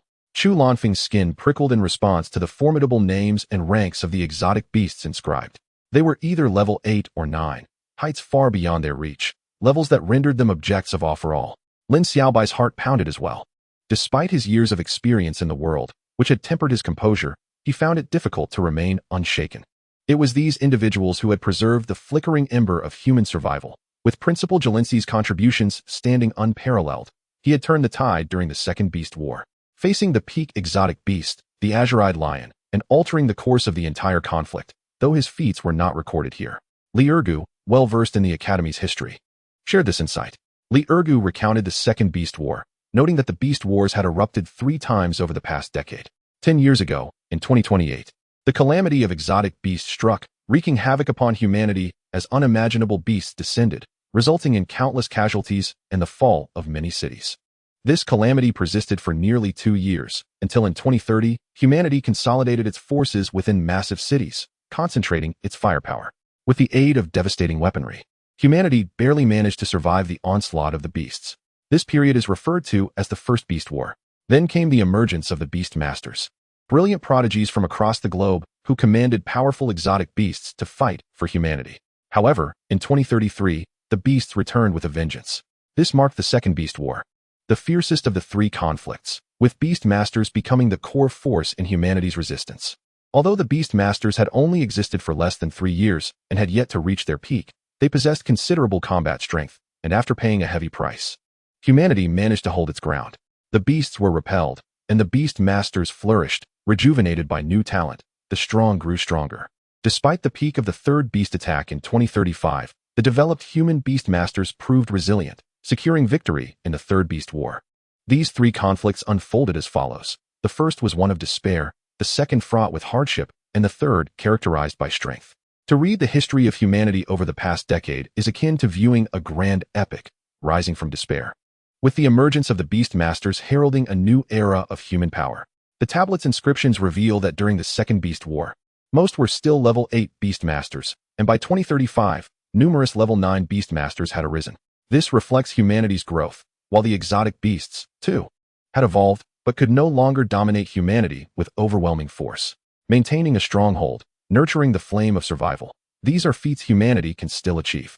It is truly unfathomable that Principal Jelinski had already reached the pinnacle of level 9 during the Second Beast War. And the illustrious accomplishments of these strong figures inspire profound respect. Chu Lanfeng exclaims. The Second Beast War erupted in 2033. A mere 2 years after the advent of the Beast Masters, such rapid progress is astounding. Legend has it that Principal Jelinski was once a patient with mental health issues, lost in a world of his own fantasies, a symptom stemming from his exceptionally strong mental prowess. Li Ergu remarks that the emergence of the Beast Masters seemed tailor-made for him, allowing him to achieve level 9 in such a short time. Those recorded here also possess innate mental strength far exceeding that of ordinary individuals, being truly exceptional talents. Under normal circumstances, students at our Beastmaster Academy would require 4 to 5 years to reach level 5 and decades to attain level 9, contingent on fortune. Li Ergu douses their hopes with cold reality. Chu Lanfeng, feeling somewhat disheartened, suddenly turns to Lin Xiaobai, suggesting that perhaps Xiaobai could indeed progress rapidly. Li Ergu shakes his head, continuing to pour cold water on their enthusiasm. I acknowledge that Xiaobai possesses exceptional talent. However, when compared to those recorded here or true prodigies, there remains a gap. Not to mention, among the senior students at the Beastmaster Academy, there is already a truly terrifying genius whose mental prowess is 73 times that of an ordinary person. 73 times. Chu Lanfeng nearly bursts out in expletives, but manages to suppress it. Let us leave this place. It is too disheartening, too overwhelming for the heart. Chu Lanfeng pulls Lin Xiaobai away, but he notices Lin Xiaobai lost in thought, asking, Xiaobai, what are you pondering? Truly remarkable. Lin Xiaobai is flooded with boundless admiration. Visibly shaken, his mind swirling with chaotic thoughts. Dean Jellens had already reached the 9th level by the year 2033, merely 2 years after the emergence of beast tamers. By 2035, during the Third Beast War, there were already other 9th level beast tamers, indicating that only a little over 4 years had passed. Lin Xiaobai had never been one to settle for mediocrity. In his previous life, in an era where wealth was paramount and social classes were rigid, he managed to create ripples. Having been reborn into the present age, armed with the mental fortitude gained from 2 lifetimes and a package akin to a system for traversal, he was even less inclined to remain among the ordinary. Setting aside Dean Jellens, others could also attain the 9th level within 4 to 5 years. Since they could achieve it, so could he. Lin Xiaobai clenched his fair fist, his gaze sharpening. Li Ergu and Chu Lanfeng were not surprised by Lin Xiaobai's demeanor. Anyone who heard these records would feel a surge of passion. Having ambition is commendable, a great thing. Xiaobai, we wholeheartedly support you. Chu Lanfeng encouraged. Indeed. While talent is crucial, diligence is equally important, and from what I can see, Xiaobai does not seem like someone who would slack off. Li Ergu grinned. I support you too. Let's go. It's time to enjoy a meal. Chu Lanfeng urged. The two led Lin Xiaobai away from the stone tablet towards the entrance. It was nearing noon, yet the assessment site at the entrance was still bustling with people, many awaiting their tests. Li Ergu guided Chu Lanfeng and Lin Xiaobai to a food street outside the Beast Tamer Academy with great familiarity. My cousin studied here before. He was among the first batch of students at the Beast Tamer Academy and has since graduated and joined the Beast Tamer Alliance. I used to come here often, so I'm quite familiar with it. Li Ergu smiled, stopping in front of a specialty restaurant. Here we are. The three halted in front of a restaurant that was neither too big nor too small, typically offering local home-cooked dishes that were inexpensive and very suitable for student gatherings. Let's go. Li Ergu entered first. Chu Lanfeng and Lin Xiaobai followed suit, with Chu Lanfeng leading and Lin Xiaobai trailing. Just as Lin Xiaobai was about to close the glass door, a crisp voice called out, Lin Xiaobai. Chapter 10, The Comical Young Girl. Lin Xiaobai was taken aback. Having just arrived at the Beast Tamer Academy, he had not recognized anyone apart from Li Ergu and Chu Lanfeng. How could someone call his name? Turning around, he saw a comical little girl looking at him from outside. It's her. Lin Xiaobai instantly recalled that she was the amusing little girl who had stood behind him during the assessment test. What a surprise to encounter her here. It's you. Lin Xiaobai smiled and stepped outside. Yes. The comical little girl nodded, pouting slightly as she complained. Grandpa Do arranged a single dormitory for me. So I have no roommate at all. The academy has single dormitories? No. Grandpa Do found the vice president and specifically arranged it for me. The little girl said with evident dissatisfaction. Lin Xiaobai hesitated. The grandpa Do she mentioned must be the elderly servant who had accompanied her during the assessment. A mere servant could summon the vice president of the Beast Tamer Academy. What a remarkable background this comical little girl possesses. He suddenly recalled a joke from his previous life about someone living in a vast villa and feeling bored. Xiaobai? Chu Lanfeng called from inside the restaurant. Coming. Lin Xiaobai replied, just as he noticed the comical little girl seemed inclined to follow him. Let us go in together. It would be better to invite her directly. Yes. The little girl beamed with joy, following Lin Xiaobai like a little sparrow, chattering away. My name is Xu Xiaoya. What about you? All right, your name is Lin Xiaobai. Now we know each other's names, so we are friends from now on. Lin Xiaobai was somewhat speechless. Her thought process seemed a bit lacking. But this comical little girl was quite interesting. Here we are, Uncle Zhang. Let me introduce you to my roommate, Lin Xiaobai, whose mental strength is 17 times that of an ordinary person. Isn't that impressive? Li Ergu proudly announced to a middle-aged man at the counter, deliberately raising his voice so that many customers on the first floor could hear. 17 times mental strength? That is astonishing. Most of the customers on the first floor were students from the Beast-Tamer Academy, many of whom had just completed their assessments and understood the significance of 17 times mental strength, whispering amongst themselves in awe. Many cast envious glances. While Li Ergu stood tall, his vanity evidently satisfied. All right, Uncle Zhang, I won't disturb your business any longer. I'll head upstairs now. Li Ergu waved to the middle-aged man and led Chu Lanfeng and Lin Xiaobai to the upstairs private room, appearing quite familiar with the place. I used to come here often with my cousin, so we're well acquainted with Uncle Zhang. He is a great guy, and this time we'll get a 50% discount. Hey, Xiaobai, why did you bring a little girl with you? Li Ergu chatted as they climbed the stairs, suddenly noticing Xu Xiaoya trailing behind Lin Xiaobai. My name is Xu Xiaoya. I'm pleased to be friends with you all. Xu Xiaoya shyly extended her hand. Hello. Li Ergu greeted her politely, shaking her hand. Xiaobai, you've quickly snagged a girlfriend. Chu Lanfeng whispered in Lin Xiaobai's ear. However, his voice was not low, and everyone heard it. Li Ergu burst into laughter, secretly giving Lin Xiaobai a thumbs up. Xu Xiaoya looked at Chu Lanfeng in confusion, seemingly unaware of what girlfriend meant, and appeared somewhat flustered. Lin Xiaobai couldn't help but laugh. Her little face was inherently comedic and delightful, and he found her amusing. It's all right, let us go. Lin Xiaobai disregarded Chu Lanfeng's teasing and led Xu Xiaoya upstairs, following Li Ergu and Chu Lanfeng into the private room. Initially, the atmosphere was somewhat stiff, especially with a girl present, but as the dishes arrived, everyone began to warm up and engage in lively conversation. The four of them drank juice and clinked glasses. And while Li Ergu had likely intended to drink alcohol, they switched to juice and soft drinks due to the unexpected presence of Xu Xiaoya. Comical little sister. How did your assessment test go? Li Ergu casually inquired as he ate. My mental strength is 24 times that of an ordinary person, Xu Xiaoya replied with delight. Uffed. Li Ergu and Chu Lanfeng nearly spat out their food. Had they not acted quickly, the entire table of dishes would have been ruined. I was just joking. There's no need to react like that. Li Ergu muttered in grievance, recalling how he had mentioned at the stone tablet that another senior student had scored 73 times ordinary strength during their assessment, which was an exceptionally rare occurrence. Generally, those with outstanding talent would have mental strength around 6 to 8 times that of an ordinary person. Someone like Lin Xiaobai, with 17 times, was already quite exceptional. Yet unexpectedly, this comical little sister surpassed him with 24 times. You two are impressive, truly impressive. Li Ergu exclaimed, raising his drink. Comical little sister, I toast to you. How old are you? You seem quite young, Chu Lanfeng asked. 13 years old, Xu Xiaoya replied. Li Ergu and Chu Lanfeng were momentarily rendered speechless, their heads down as they nearly collided with the wall. Lin Xiaobai stared in astonishment at Xu Xiaoya, scratching his chin in bewilderment. How could it be that his once formidable spirit, honed over 2 lifetimes, seemed diminished? First, there was Li Ergu, boasting a spirit power 73 times that of an ordinary person, and now, the young Xu Xiaoya, with her 24 times the spirit power of a typical individual. Was it possible that the resurgence of spiritual energy had transformed the people of this era, bestowing them with inherently stronger spirit powers? Yet, this notion bore its own contradictions. Lin Xiaobai had merged with the soul of the Lin Xiaobai of this era and received the benefits of the spiritual revival, which should have made him stronger. Alternatively, perhaps the Lin Xiaobai of this era possessed sufficient strength, while his previous incarnation had been too feeble. He hastily dismissed such thoughts, unwilling to admit that his former self was lacking, ultimately attributing it to individual variance. This amusing young lady was indeed a rare prodigy. I never anticipated I could be this impressive, Xu Xiaoya exclaimed with excitement illuminating her small face.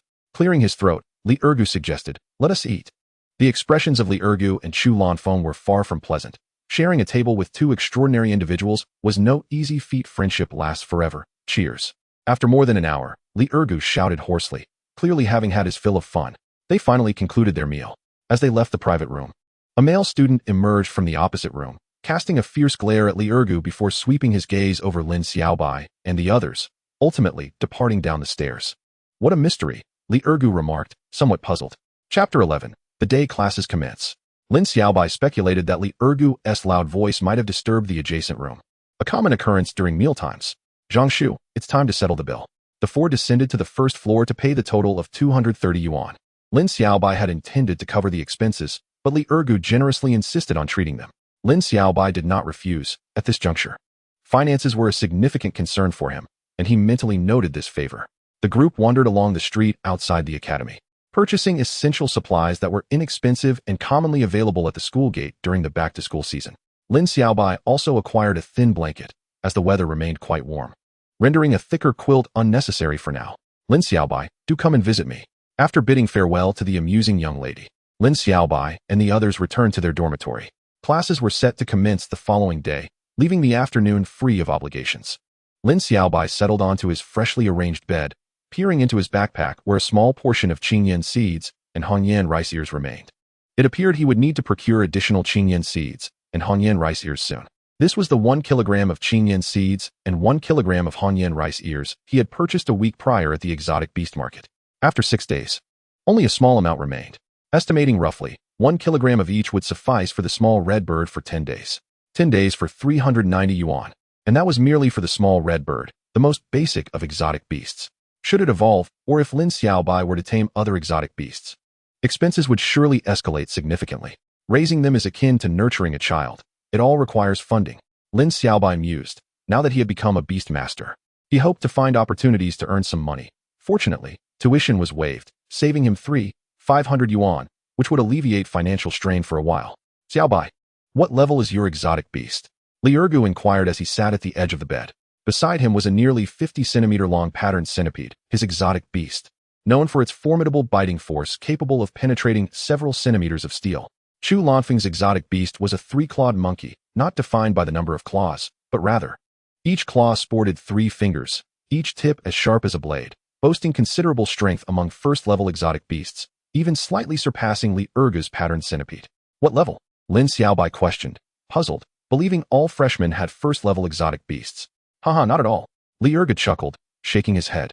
Just because one is a freshman does not mean they are limited to first-level beast masters. Some individuals, endowed with innate talent, possess tremendous spirit power from birth. Much like you, with a spirit power 17 times that of an ordinary person, you might very well be capable of commanding second-level exotic beasts.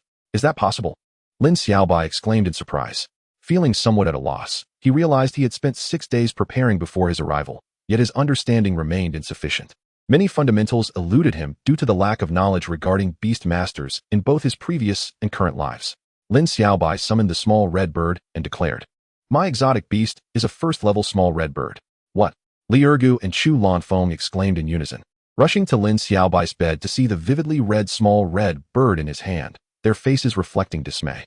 Xiaobai, how did you manage to tame a small red bird? It's known to be exceptionally weak, Li Ergu remarked. Indeed, not only is it weak, but choosing such a feeble exotic beast in its early stages will hinder your growth as a beast master. What a pity for your remarkable talent, Chu Lanfeng lamented. Is that so? Lin Xiaobai replied with a mischievous grin. He descended from his bed and moved to a spacious area in the dormitory, ample enough for a demonstration. Xiaohong, show them your ability. He commanded the small red bird, having affectionately named it Xiaohong. Upon receiving the order, Xiaohong fluttered into the air, inflating its chest as if gathering energy, then unleashed a massive plume of fire over a meter high, raising the room's temperature significantly. Moments later, Xiaohong fell to the ground, exhausted, and Lin Xiaobai picked it up. Xiaobai, your small red bird has perished. Li Ergu and Chu Lanfeng exclaimed in horror. It's not dead, merely fatigued, Lin Xiaobai clarified, showing them the small red bird in his hands. After confirming it was alive, Li Ergu and Chu Lanfeng returned to their spots in silence, their gazes towards Lin Xiaobai filled with a mixture of astonishment and intrigue, as if witnessing something utterly bizarre.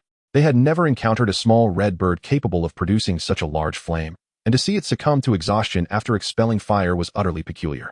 An hour later, the small red bird revived, brimming with vitality, flitting around Lin Xiaobai's head. Experience points, 5.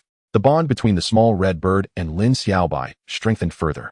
During their few days in the academy, Lin Xiaobai had accumulated over 100 experience points through feeding and enhancing their bond, with 70 to 80 points derived from feeding and the remainder from increased intimacy. However, while the initial boost in intimacy was rapid, it would slow down over time. Much like human relationships, the deeper the bond, the more challenging it became to advance. It seemed that to swiftly accumulate experience, he would need to pursue the path of combat. The following day, August 25th, the academy buzzed with energy, marking the first day of classes for the new students. On the square at the forefront of the school, the class assignments for each new student were posted. Lin Xiaobai was placed in Class 3 of Grade 1, while Li Ergu and Chu Lanfeng were assigned together to Class 1 of Grade 1. The Beastmaster Academy comprises 5 grades, corresponding to levels 1 through 5 of Beastmasters. There is no time constraint.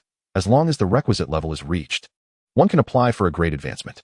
Thus, skipping grades is quite common at the Beastmaster Academy, and naturally, repeating a grade is also frequent. Upon entering Class 3 of Grade 1, Lin Xiaobai found the classroom to be exceedingly noisy and boisterous. With the lesson yet to commence, many students were showcasing their exotic beasts or engaging in elaborate tales. Lin Xiaobai, being rather low-key, appeared quite ordinary in this lively environment. Aside from a few who glanced at him in surprise at his age, no one paid him much attention. He chose a corner to sit down and surveyed the class, all of whom were new students. After all, those who entered the Beastmaster Academy possessed some degree of talent, and it was unlikely that they would be stuck at level 1. In the higher grades, there would likely be many repeat students. Lin Xiaobai recalled Li Ergu mentioning that some individuals could stagnate at levels 3 or 4 for several years without advancing. Typically, this could be due to severe psychological trauma or having reached their limit. If faced with such a situation, Lin Xiaobai mused, he would probably seek every possible means to advance. Sometimes, the most daunting aspect is not the length or difficulty of the road ahead, but rather the knowledge that a path exists while one remains unable to move forward. Chapter 12, Meditation. By 8 in the morning, over half of the seats in the classroom were occupied by students, approximately 20 to 30 in number. A class can accommodate a maximum of 40 students. This number is somewhat less than that of an average school class. As the Beastmaster Academy differs from regular institutions, its total enrollment is smaller, and a class size of 40 optimizes educational effectiveness. A comical young girl entered the classroom, named Shu Xiaoya. Lin Xiaobai had not paid attention to her name before, but was surprised to find they were in the same class. Upon spotting Lin Xiaobai, Shu Xiaoya joyfully rushed over. Lin Xiaobai, sitting in the corner and appearing somewhat aloof to others, had left a few empty seats beside him. Shu Xiaoya sat next to him, beaming with joy. Xiaobai, what a coincidence that we are in the same class. We can play together. Lin Xiaobai nodded with a smile, feeling somewhat uplifted by her crescent moon-like eyes. This lively young girl was indeed very warm and endearing, though not in a romantic sense.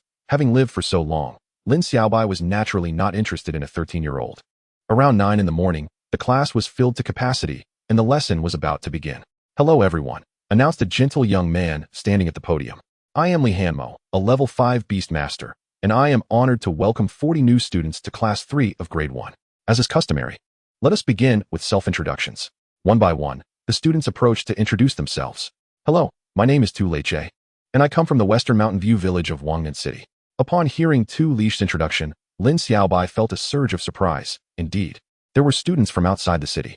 Nowadays, sprawling cities have been established worldwide to defend against beast attacks, yet some individuals, either nostalgic for their homeland or unable to thrive within the city, choose to reside outside its borders.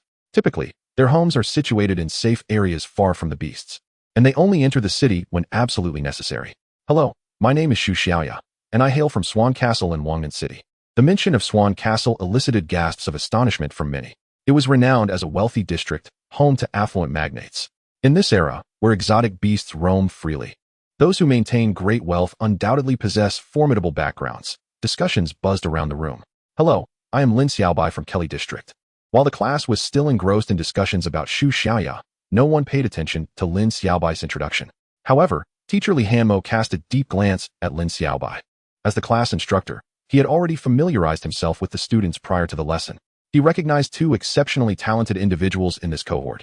One was Shu Xiaoya, with a mental prowess 24 times that of an ordinary person, and the other was Lin Xiaobai, whose mental strength was 17 times that of an average individual. Remarkably, both were very young, one 13 and the other merely 12, indicating substantial potential for future growth. Once the self-introductions concluded, Li Hanmo continued to extol the virtues of the class before commencing the lesson.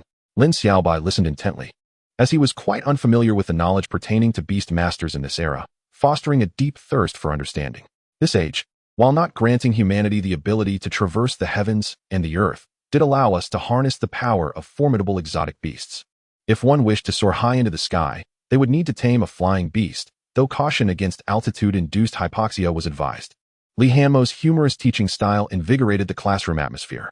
As a level 5 Beastmaster, his expertise was substantial, and his explanations regarding Beastmasters and exotic beasts were remarkably thorough, perhaps even surpassing those of higher-level Beastmasters. The bell rang, signaling the end of class, and Lin Xiaobai remained absorbed in contemplating the insights shared by teacher Li Hanmo.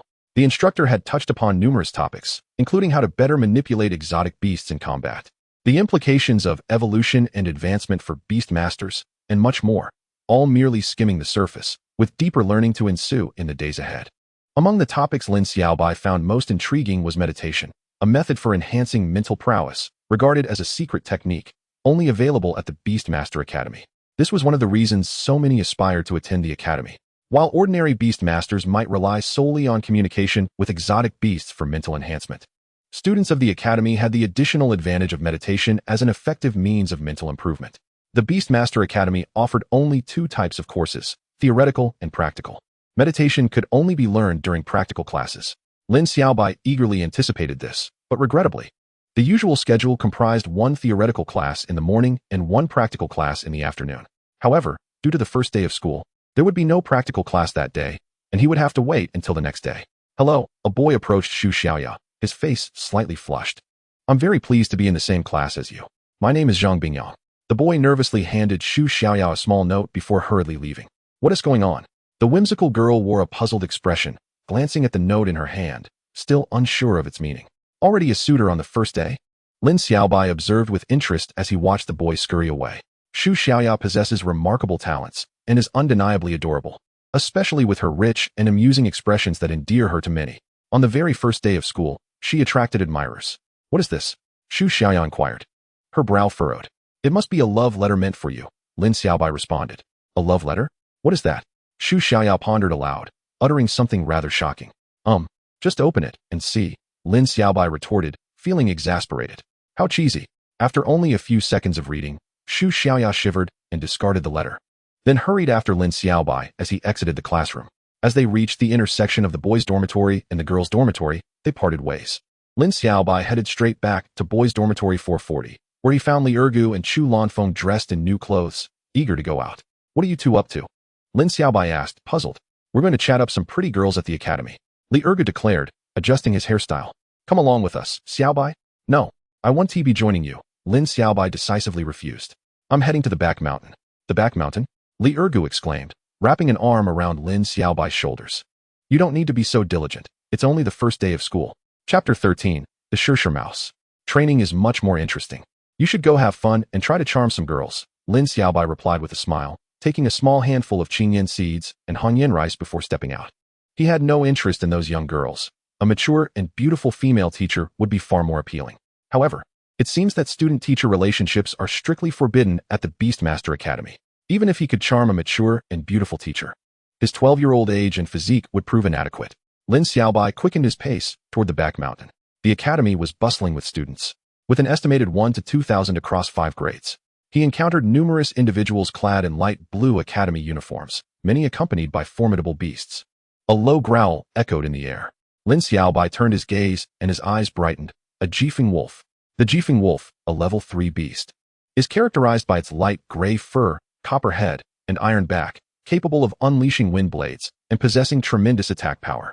They are pack animals, and encountering a group of Jifeng wolves in the wild would send even a level 4 Beastmaster retreating. As one of the more ferocious beasts among source-type creatures, capturing one is exceedingly difficult.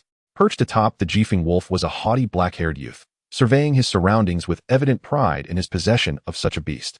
Lin Xiaobai mused that this student was likely a junior or senior, but perhaps a tad too self-satisfied.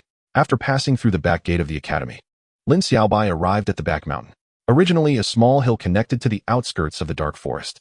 It was incorporated within the expanded boundaries of Wangnan City and subsequently allocated to the Beastmaster Academy. The mountain was home to a considerable number of lower-level beasts, which have been strictly regulated since the academy's establishment. Firstly, outsiders are prohibited from hunting beasts here. Secondly, students may engage these beasts as training opponents, but are forbidden from killing them. Over time, this place has evolved into a training ground for lower-grade students. Lin Xiaobai's purpose for coming here was to facilitate combat for his little red bird. Its intimacy progression was sluggish. and only through battle could he hope to gain more experience and swiftly accumulate the requisite 500 experience points. The little red bird fluttered excitedly upon being summoned, while Lin Xiaobai fed it the qingyan seeds and hongyan rice. After satisfying its hunger, it was time to commence battle. Lin Xiaobai instructed the little red bird to stay within a 2-meter radius, enabling him to issue commands at a moment's notice upon encountering a beast. Delving deeper into the back mountain, Lin Xiaobai was surrounded by towering ancient trees and peculiar stones, devoid of human presence, yet filled with the sounds of combat. The beasts here were generally level 1, with level 2 being quite rare. Upperclassmen scoffed at coming here, leaving it primarily to the newcomers. Suddenly, a faint rustling caught his attention. A beast. Lin Xiaobai's eye sparkled. Following the sound, he advanced cautiously, the little red bird hovering half a meter above his shoulder. Parting the grass, he spotted a half-meter-long, gray-furred creature crouched on the ground, gnawing on a small rock, its cold fangs sending chills down his spine. The rock bore numerous bite marks, resembling a piece of nibbled cheese. Shirshir mouse, Lin Xiaobai exclaimed, intrigued. The Shirshir mouse is a level 1 beast known for its sharp teeth, primarily feeding on rocks, and can grow to half a meter in length, making it a common yet ferocious creature. Upon noticing Lin Xiaobai, the Shirshir mouse emitted a sharp, alarmed cry, its fur bristling as it slowly retreated. Observing this, Lin Xiaobai sighed. Prolonged regulation has dulled their ferocity. Once notorious for their savage nature, these creatures now recoil from human presence rather than charging into battle. Years of students' training here have only harmed them without causing death, and many beasts may have endured countless injuries, resulting in the extinguishing of their fierceness. Nevertheless, combat must proceed. Lin Xiaobai commanded the little red bird to advance. The Shirshir mouse sensed the threat and let out an even more piercing cry, raising its forepaws and hissing at the little red bird above. The little red bird circled above the Shirshir mouse, intermittently releasing small flames. The Shirshir mouse possessed impressive jumping ability, leaping over 3 meters, making it dangerous within that range. Lin Xiaobai observed the little red bird's unimpressive flames with a frown. Its only effective combat method was limited to spewing fire, which was decidedly unvaried. After several minutes of the little red bird circling, Lin Xiaobai seized an opportunity in the Shirshir mouse's combat stance and ordered the little red bird to dive down, unleashing a torrent of flames from a height of over 2 meters above the Shirshir mouse. Due to insufficient distance, only the tips of the flames singed the creature. This was intentional, otherwise he would risk incinerating the Shirshir mouse entirely. The Shirshir mouse's fur singed, revealing its bloodied flesh, and it emitted a shrill scream as it darted into the thick underbrush to escape. Lin Xiaobai refrained from pursuing it, as the little red bird tilted its head and fell from the air, exhausted. Experience gained, 5. Indeed, combat yielded experience points. Lin Xiaobai picked up the little red bird, but it would require an hour of waiting before it could fight again, a rather lengthy delay. What a hassle. I hope this issue improves after evolution. The next evolutionary stage for the little red bird was the firebird, renowned for its fire-breathing capabilities. If it could indeed evolve upon accumulating enough experience points, the transformation should lead to significant enhancements. Such a peculiar little red bird. Suddenly, a tall male student emerged from the rear of the forest, accompanied by a peculiar-looking spider with purple markings on its body, making it appear both eerie and fearsome. The secondary purple-striped spider, known for its swiftness, produces silk of remarkable tensile strength and harbors potent venom, marking it as a formidable creature among its kind, with the sole weakness of being averse to fire. It is not commendable to pry into others' affairs, remarked Lin Xiaobai with a hint of disdain. I merely passed by, with no ill intent, the boy responded with a smile. Can your little red bird unleash such a fierce flame for me to witness? He inquired. Not at all, Lin Xiaobai replied coldly, striding out of the thicket. Intriguing. The boy mused, a smirk gracing his lips as he cast a lingering glance in the direction Lin Xiaobai had departed. It was his first encounter at the academy with such a young beastmaster, alongside that peculiar little red bird capable of conjuring such intense fire, a sight to behold. He then turned and ventured in the opposite direction of Lin Xiaobai. Chapter 14 10 minutes. Lin Xiaobai traversed to another grove, awaiting an hour before engaging his little red bird in battle once again. Surprisingly, although the little red bird could only unleash a mighty fire once per hour, it proved effective against typical first-level beasts, serving as a simplified ultimate move, albeit with a lengthy cooldown period. As the sun dipped below the horizon and night enveloped the sky, a day had passed. The little red bird had fought 5 times, earning 25 experience points, with early battles yielding experience almost with each encounter. Coupled with 2 feedings that day, Lin Xiaobai accumulated a total of 35 experience points, marking a significant improvement over previous progress. Content with his results, Lin Xiaobai departed the back mountain with his little red bird and returned to the dormitory. Li Ergu and Chu Lanfeng had yet to return, so Lin Xiaobai did not wait for them, opting to browse the beast compendium online before retiring for the night. The variety of beasts was vast, and the intricacies of their evolutionary relationships were complex, alongside various traits and behaviors that required long-term memorization. This knowledge was fundamental for any beastmaster, and Lin Xiaobai felt particularly lacking in this regard. The following day, August 26th, Lin Xiaobai took his little red bird to the back mountain for combat once more. With each battle, the little red bird grew increasingly adept at wielding its fire. Beasts are inherently equipped with combat instincts, yet through the training of a beastmaster, their prowess can ascend to new heights, for humanity possesses a heightened level of intelligence. In the late morning, after completing a theory class, the highly anticipated practical training session commenced at 3 in the afternoon. "We are about to embark on a mandatory course, meditation," announced teacher Li Hanmo. "This is an exceedingly effective method for enhancing mental strength. The initial meditation carries certain risks. Therefore, summon your beasts, and I shall assess your mental state based on their condition."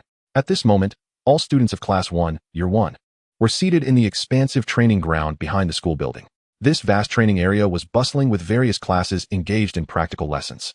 As the students absorbed teacher Li Hanmo's words, excitement coursed through them. Many had eagerly anticipated this lesson, and they began to summon their beasts. A striking green-eyed, red-tailed cat emerged, prompting Shu Xiaoya to beam with delight. "Little White, this is my pet cat, transformed into my beast after mutation. Isn't it adorable? It is only 3 years my junior." "Quite charming," Lin Xiaobai replied with a smile. The green-eyed flame cat is one of the most common mutated domestic cats, known for its agility and fiery attributes. Each claw, akin to a searing iron, is both razor-sharp and devastatingly powerful, ranking among the elite of first-level beasts. Lin Xiaobai summoned his little red bird as well, drawing laughter from the surrounding classmates. "What is this person's name? Their beast is a little red bird? How absurd. Such a weak creature, and they aspire to be a beastmaster? Can someone like this even enter the academy? Is this truly amusing?" Lin Xiaobai thought to himself. His mental prowess was 17 times that of an ordinary person, allowing him to potentially tame another first-level beast. "Please remain calm, little flower." Shu Xiaoya tenderly stroked the fur of her green-eyed flame cat, then sat cross-legged, closing her crescent-shaped eyes. The little red bird perched upon Lin Xiaobai's shoulder, and he too closed his eyes, as did the others, while teacher Li Hanmo began to elucidate the method and steps for entering meditation. Meditation is a unique technique for enhancing mental strength, a state of ethereality that fosters mental growth, albeit with inherent risks. Should disturbances arise during meditation, the first to suffer would be the individual's psyche, leading to potential mental harm or even insanity. Proper guidance and methodology are essential for mastering meditation, which accounts for its limited dissemination, taught solely within the confines of the academy. Particularly, the initial meditation is exceedingly challenging and fraught with danger. At this moment, teacher Li Hanmo remained vigilant, closely monitoring the state of each student, as did the instructors of other classes conducting practical training. The students' breaths gradually steadied, as they endeavored to penetrate that enigmatic realm. Unbeknownst to them, 10 minutes slipped by, during which students from other classes exhibited abnormal reactions, prompting their teachers to swiftly extract them from their meditative states. Witnessing this, teacher Li Hanmo felt a tense knot form in his stomach. Despite having guided students into meditation numerous times before, a sense of apprehension lingered. If any student were to experience even the slightest issue, it could lead to psychological trauma or worse.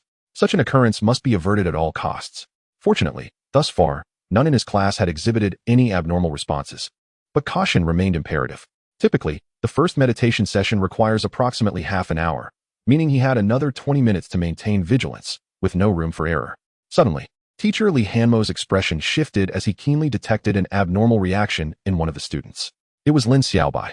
As one of the 2 most talented individuals in the class, he was the first to exhibit such an anomaly. Without time for regret, teacher Li Hanmo swiftly approached Lin Xiaobai, preparing to employ a specialized method to restore his mental state.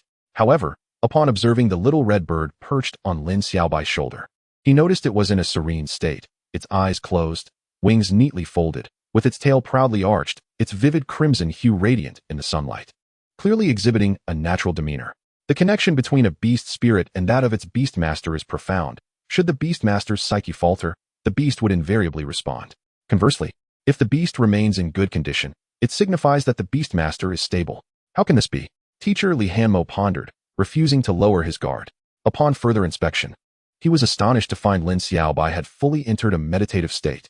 Years of experience have solidified his judgment, and he has fully entered the state of meditation. Yet only 10 minutes have passed. Chapter 15. Hong Yen Hua Shui. Typically, a newcomer requires nearly half an hour to completely achieve a meditative state, with the fastest time being around 20 minutes. To attain such a profound meditative state in just 10 minutes is astonishing. The young Li Hanmo has served at this Beast Master Academy for several years, and in his recollection, the fastest record in the academy was 8 minutes. 8 minutes. 10 minutes. These times are remarkably close. Li Hanmo cast an appreciative glance at the 12-year-old Lin Xiaobai, a commendable young lad indeed. If the strength of one's mental prowess signifies the starting point of a beast master, then the speed of entering meditation symbolizes the potential upper limits of that mastery, reflecting a kind of innate understanding that is the culmination of years of experiences by seasoned beast masters. If there exists an individual with a natural mental strength 50 times that of an average person, with minimal training, they could communicate with second-tier beasts, their starting point far surpassing that of ordinary beast masters.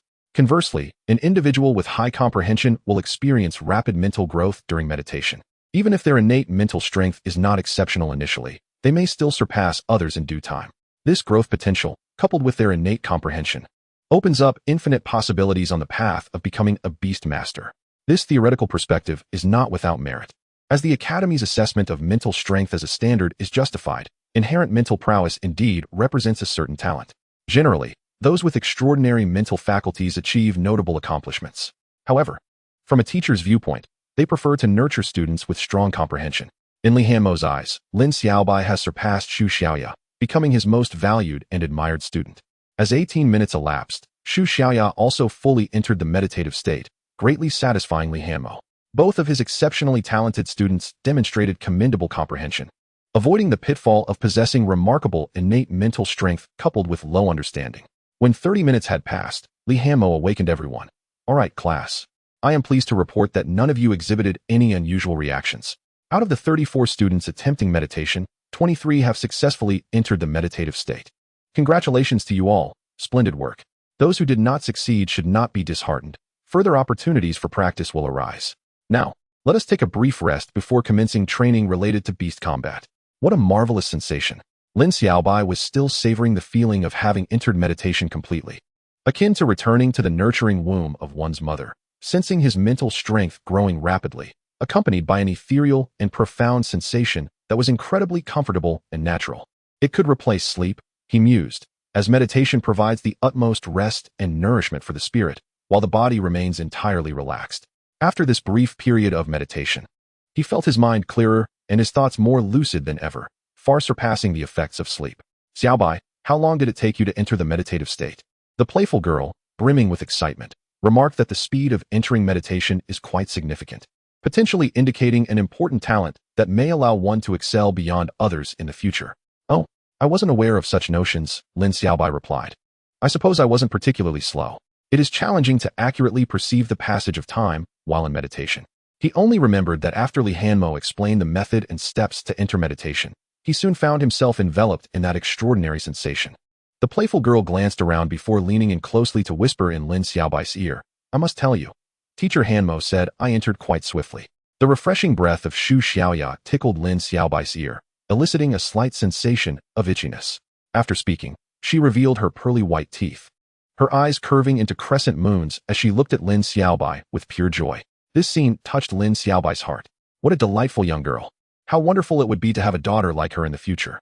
If Xu Xiaoya were to know of Lin Xiaobai's thoughts, she would undoubtedly be taken aback. For the phrase "I consider you a friend, while you regard me as a daughter" would aptly describe their situation. A few minutes passed quickly, and the practical training session lasted an hour and a half. The latter half involved Li Hanmo imparting key insights regarding combat, and the students were invigorated. Indeed, practical lessons are far more engaging than theoretical ones, and the beasts were equally exuberant. At 4:30, the practical session concluded, and Lin Xiaobai successfully learned the method of meditation. Strangely, he noticed many of the boys in the class casting glances in his direction, tinged with hostility, which perplexed him greatly. "Kid, a mental strength 17 times that of an ordinary person. Impressive, isn't it? No wonder you're so close to Xu Xiaoya." A tall boy approached Lin Xiaobai with an ominous demeanor, chewing gum, his eyes filled with malicious intent. As the other boys observed this exchange, it seemed they had agreed to encircle him, their expressions brimming with schadenfreude. "So, this is the allure of beauty." Lin Xiaobai scoffed softly. Xu Xiaoya, with her charming looks and remarkable talent, hailing from the affluent area of Swan Castle, garnered admiration from numerous boys in the class. However, since Xu Xiaoya had formed a close bond with Lin Xiaobai, prior to this revelation, no one regarded Lin Xiaobai, the seemingly honest boy from the impoverished district, as a threat. They merely believed Xu Xiaoya was playing with someone of similar age. But now, knowing Lin Xiaobai's extraordinary talent, 17 times the mental strength of an ordinary person, these boys could no longer remain passive and began to view Lin Xiaobai as a rival, explaining the hostility directed towards him.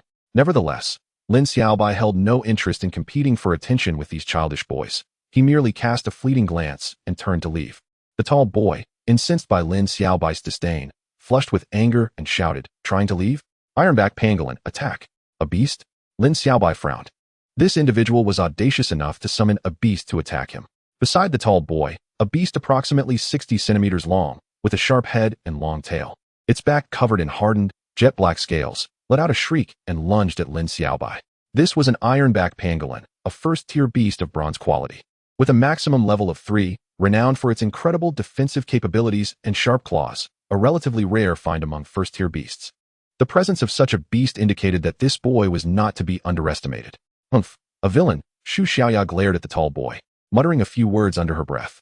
At that moment, her Bai Yin Mao sprang into action with astonishing speed, its retracted claws extending outward, radiating intense heat as it lunged toward the ironback pangolin.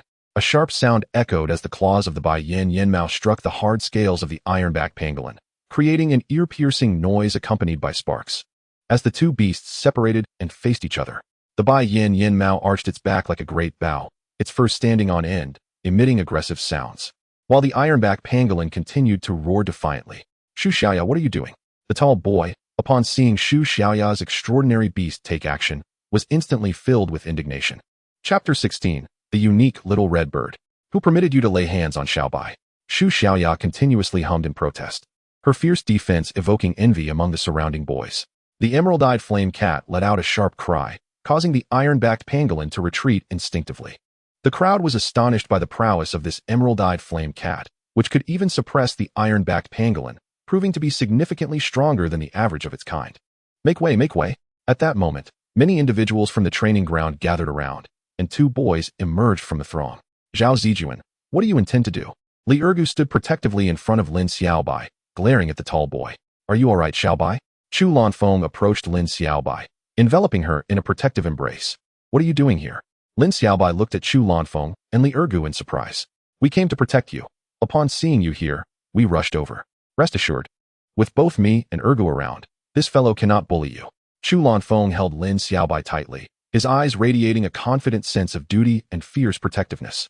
Lin Xiaobai nearly choked from the embrace of the nearly 1.8-meter-tall Chu Lanfeng, feeling an overwhelming surge of embarrassment. These two truly considered themselves her guardians, and such protective gestures were typically reserved for little girls. Although Lin Xiaobai was only 12 years old and just reaching 1.6 meters, her soul was mature enough to be their elder. Being held in such a manner by Chu Lanfeng sent chills down her spine.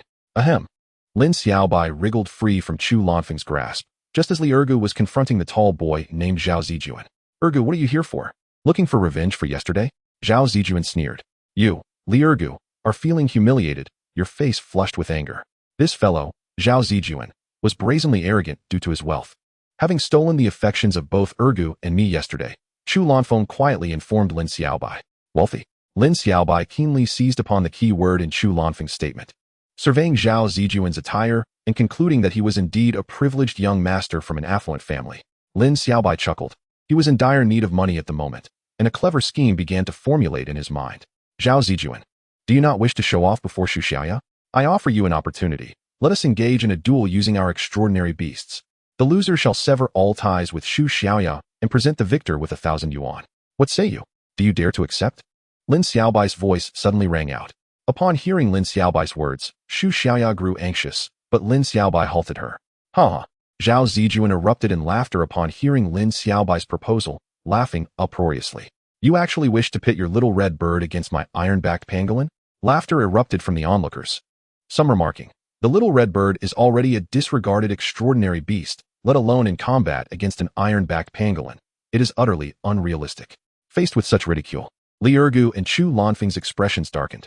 Yet Lin Xiaobai remained unperturbed. With his vast experience, facing thousands at a symposium was no challenge for him. This was merely a minor affair. You brought this upon yourself.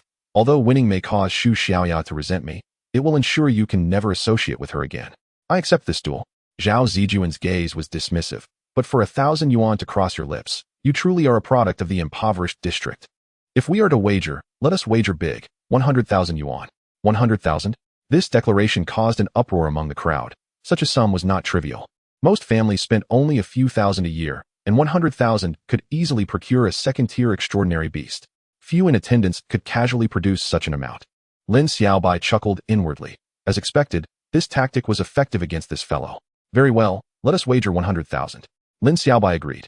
The crowd quickly retreated, creating a large space for the two contenders, while circles of onlookers formed around them. It was now the time when practical training classes had concluded, and all first-year students were present. The wager of 100,000 yuan was a rare sight at the Beast-Tamer Academy. Chu Lanfeng and Li Ergu exchanged glances, silently agreeing that should any issue arise during the duel, they would intervene to protect Lin Xiaobai from losing that sum. Xu Xiaoya's face was filled with anxiety. Her concern was not the 100,000 yuan, but rather that if Lin Xiaobai lost, he would no longer be able to associate with her. Why would Xiaobai make such a statement? Does he no longer wish to be friends with me? As these thoughts crossed her mind, tears nearly brimmed in her eyes. Iron-backed pangolin, go! At Zhao Zijuan's command, the iron-backed pangolin roared and charged towards Lin Xiaobai's little red bird. The little red bird flapped its small wings, soaring in the air and evading the iron-backed pangolin. Although the pangolin possessed formidable defensive capabilities, it was slow-moving. If the little red bird could seize an opportunity to unleash a fiery attack, it could claim victory in this duel. Lin Xiaobai exhibited remarkable patience, allowing the little red bird to flutter in the air, teasing the iron-backed pangolin as it leapt repeatedly in attempts to catch it. A prime opportunity. Lin Xiaobai's eyes sparkled. After numerous leaps, the iron-backed pangolin's movements finally slowed. The little red bird seized the moment, darting towards the airborne pangolin and unleashing a torrent of flames. The pangolin let out a pained howl, its back scorched and its head and tail in disarray. Zhao Zijuan, distraught, cried out, "Iron-backed pangolin! I concede." He hurried to the ground where the severely burned pangolin lay, retrieving it into the extraordinary beast capsule. This capsule not only housed extraordinary beasts, but also nurtured them.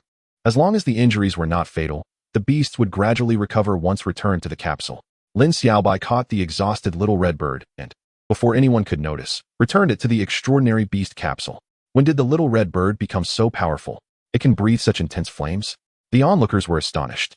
The little red bird was notoriously known as the weakest extraordinary beast, with its fire barely producing smoke. Yet now, it exhibited remarkable strength. Could it be a rare breed of little red bird? Speculation rippled through the crowd. Ha ha ha, Zhao Zijuan, what do you have to say now? Li Ergu laughed heartily, stepping forward with a sense of triumph. Zhao Zijuan glared furiously at Li Ergu and Lin Xiaobai, but having lost the duel, he was at a loss for words. Come with me to the bank.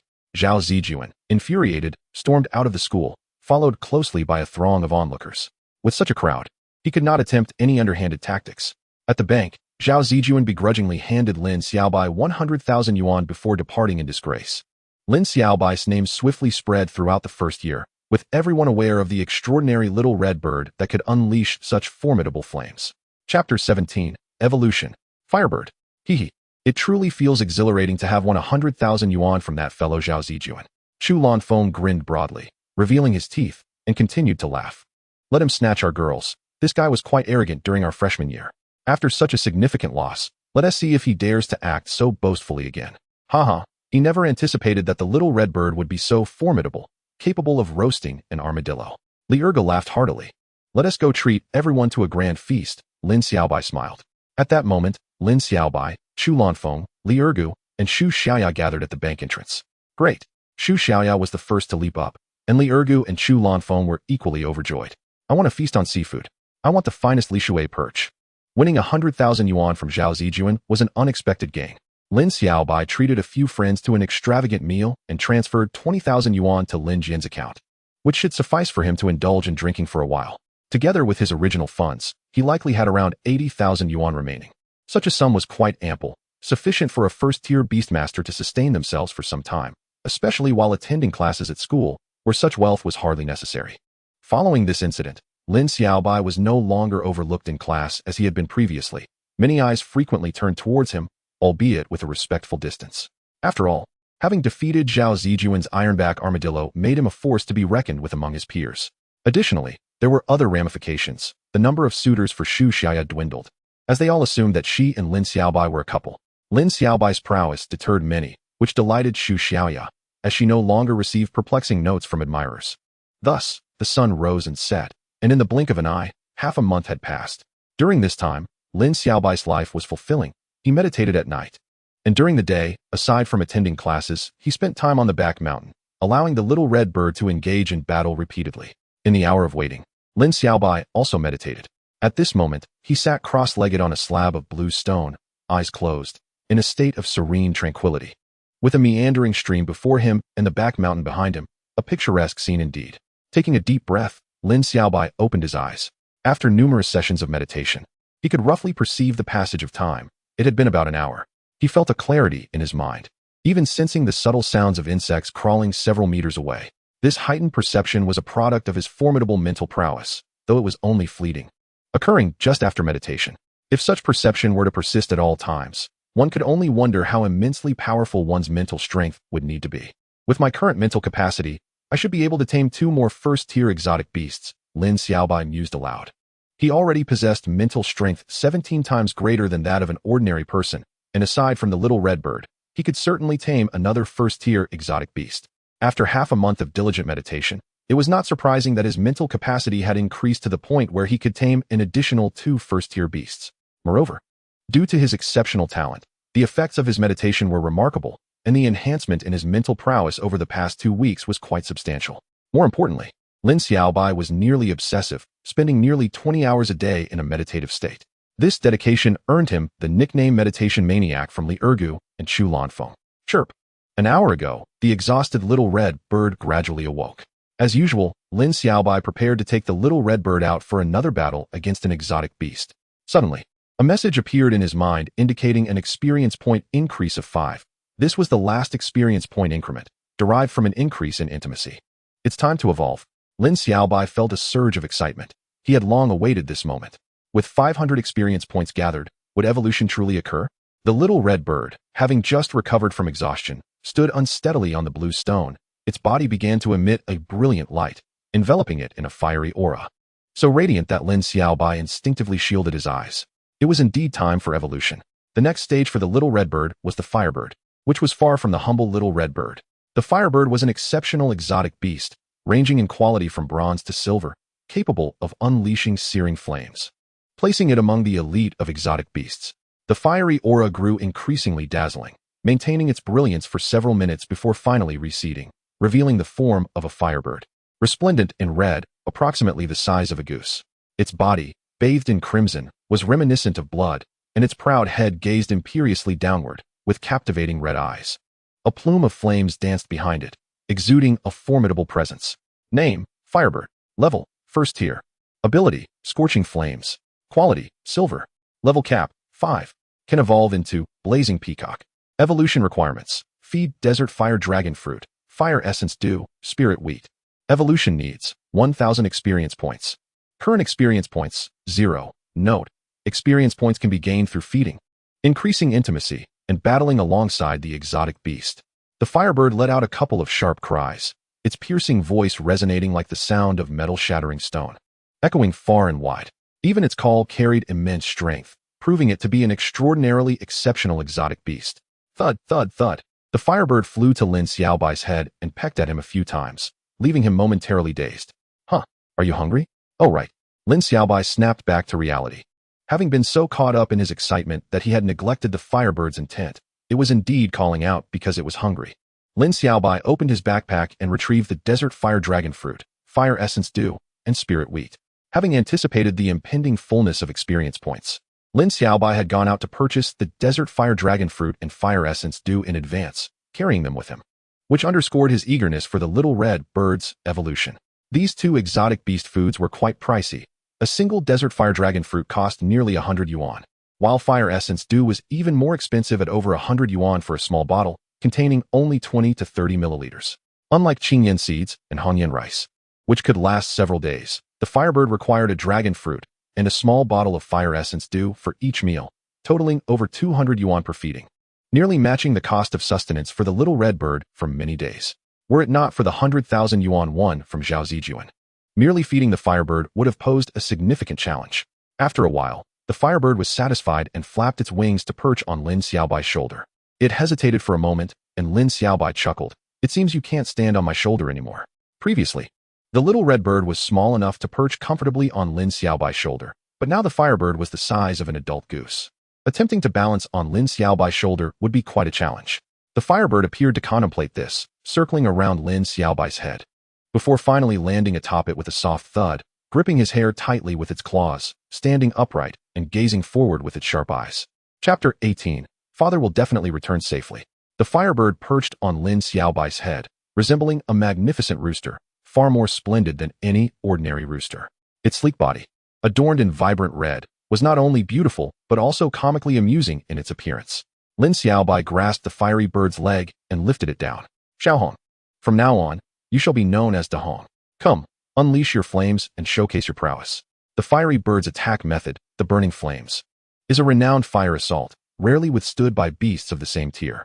Lin Xiaobai wished to observe just how much stronger Dahong's flames were compared to Xiaohong's fierce fire. With a whoosh, the fiery bird soared to the stream, opening its sharp beak to unleash a torrent of flames. The crimson flames scorched the entire water's surface, enveloping it in a thick veil of steam, significantly elevating the air temperature. Such intensity. Typically, the flames emitted by a first-tier fiery bird reach just over 2 meters, nearly 3. Yet Dahong's flames stretched nearly 4 to 5 meters. Indeed, the evolution of Xiaohong into Dahong was extraordinary, surpassing ordinary fiery birds. Satisfied, Lin Xiaobai called Dahong back and left the back mountain, though Dahong remained perched on his head, standing like a golden rooster, seemingly having chosen Lin Xiaobai's head as its resting place. As Lin Xiaobai traversed the academy's path, the majestic fiery bird atop his head drew gasps from passing students. Fiery birds are exceedingly rare among low-tier beast tamers, costly and difficult to find in the wild, typically only encountered by those of 3rd or 4th tier status. Lin Xiaobai's academy attire revealed his year, capturing even more attention. Upon returning to the dormitory, he found Li Ergu and Chu Lanfeng present. Upon seeing Dahong atop Lin Xiaobai's head, they both exclaimed, "What a unique appearance! Is that a fiery bird?" "Indeed, Xiaohong has evolved into Dahong." Lin Xiaobai replied with a smile, not concealing the truth from his friends. "I'm about to faint. I can't believe someone actually managed to evolve Xiaohong." Chu Lanfeng exclaimed, covering his forehead and giving a thumbs up. "Xiaobai, you are truly remarkable. And this fiery bird is enormous. It hardly resembles one that just evolved from Xiaohong," Li Ergu remarked, circling Lin Xiaobai's head. Generally, a first-tier fiery bird is roughly the size of a chicken, but this one was nearly the size of a goose. Xiaohong was indeed exceptional, so naturally, Dahong is extraordinary as well, Chu Lanfeng affirmed. Li Ergu nodded in agreement. After marveling for a while, the two friends dragged Lin Xiaobai to Uncle Zhang's restaurant outside the academy, ostensibly to celebrate. In truth, both were eager to drink. Lin Xiaobai had never realized these two shared such a common interest, being not only lecherous but also fond of libations. In a private room at Uncle Zhang's restaurant, Lin Xiaobai, Li Ergu, Chu Lanfeng, and Xu Xiaoya sat together, a splendid feast laid before them. Li Ergu and Chu Lanfeng indulged in alcohol, while Lin Xiaobai and Xu Xiaoya savored fruit juices. "I've decided to embark on a journey outside the city for some training the day after tomorrow," Lin Xiaobai suddenly declared. "So soon? That seems too perilous," Li Ergu replied, startled, as the alcohol sobered him up. "Besides, next month our teachers will take us out for training. Let us wait a while," Chu Lanfeng added. "I want to wait." Lin Xiaobai shook his head. "That training lacks significance. I prefer to venture out on my own." Each year, within approximately a month of the semester's commencement, the teachers of the Beast Tamer Academy organize an outing for the new students to experience the outside world under their protection, ensuring they do not encounter genuine danger. Thus, he deemed it unnecessary to participate. "It's still too early. You are only a first-tier beast tamer. You should wait until you reach second tier before venturing out," Li Ergu suggested after some contemplation. "Where do you plan to go?" Chu Lanfeng inquired. "Wang Nanshan." Entering from the western side, Lin Xiaobai responded. Li Ergu and Chu Lanfeng fell silent, abandoning their drinks. "Then I shall accompany you. My little flower is formidable," Xu Xiaoya pouted. "No need," Lin Xiaobai chuckled and shook his head. Li Ergu frowned. "Typically, individuals from the academy who venture out alone should be at least second tier. Your decision does not seem wise." Perhaps my Dahong is even stronger than second-tier beasts," Lin Xiaobai replied with ease. In truth, He had contemplated the notion of training outside for some time. After numerous battles in the back mountain, he had not experienced a true sense of crisis or urgency. The beasts there were akin to those raised in the academy, lacking the ferocity of wild beasts. He yearned for authentic combat. Following Dahong's evolution and demonstration of its formidable burning flames, Lin Xiaobai's resolve solidified. Like in his previous life, he was a person unbound by comfort. Travel beckoned him to witness the beauty of the world and confront the essence of life. In this life, he longed for the pinnacle beasts akin to deities and the thrill of exhilarating battles. Ultimately, no amount of persuasion from Li Ergu and Chu Lanfeng could alter Lin Xiaobai's decision.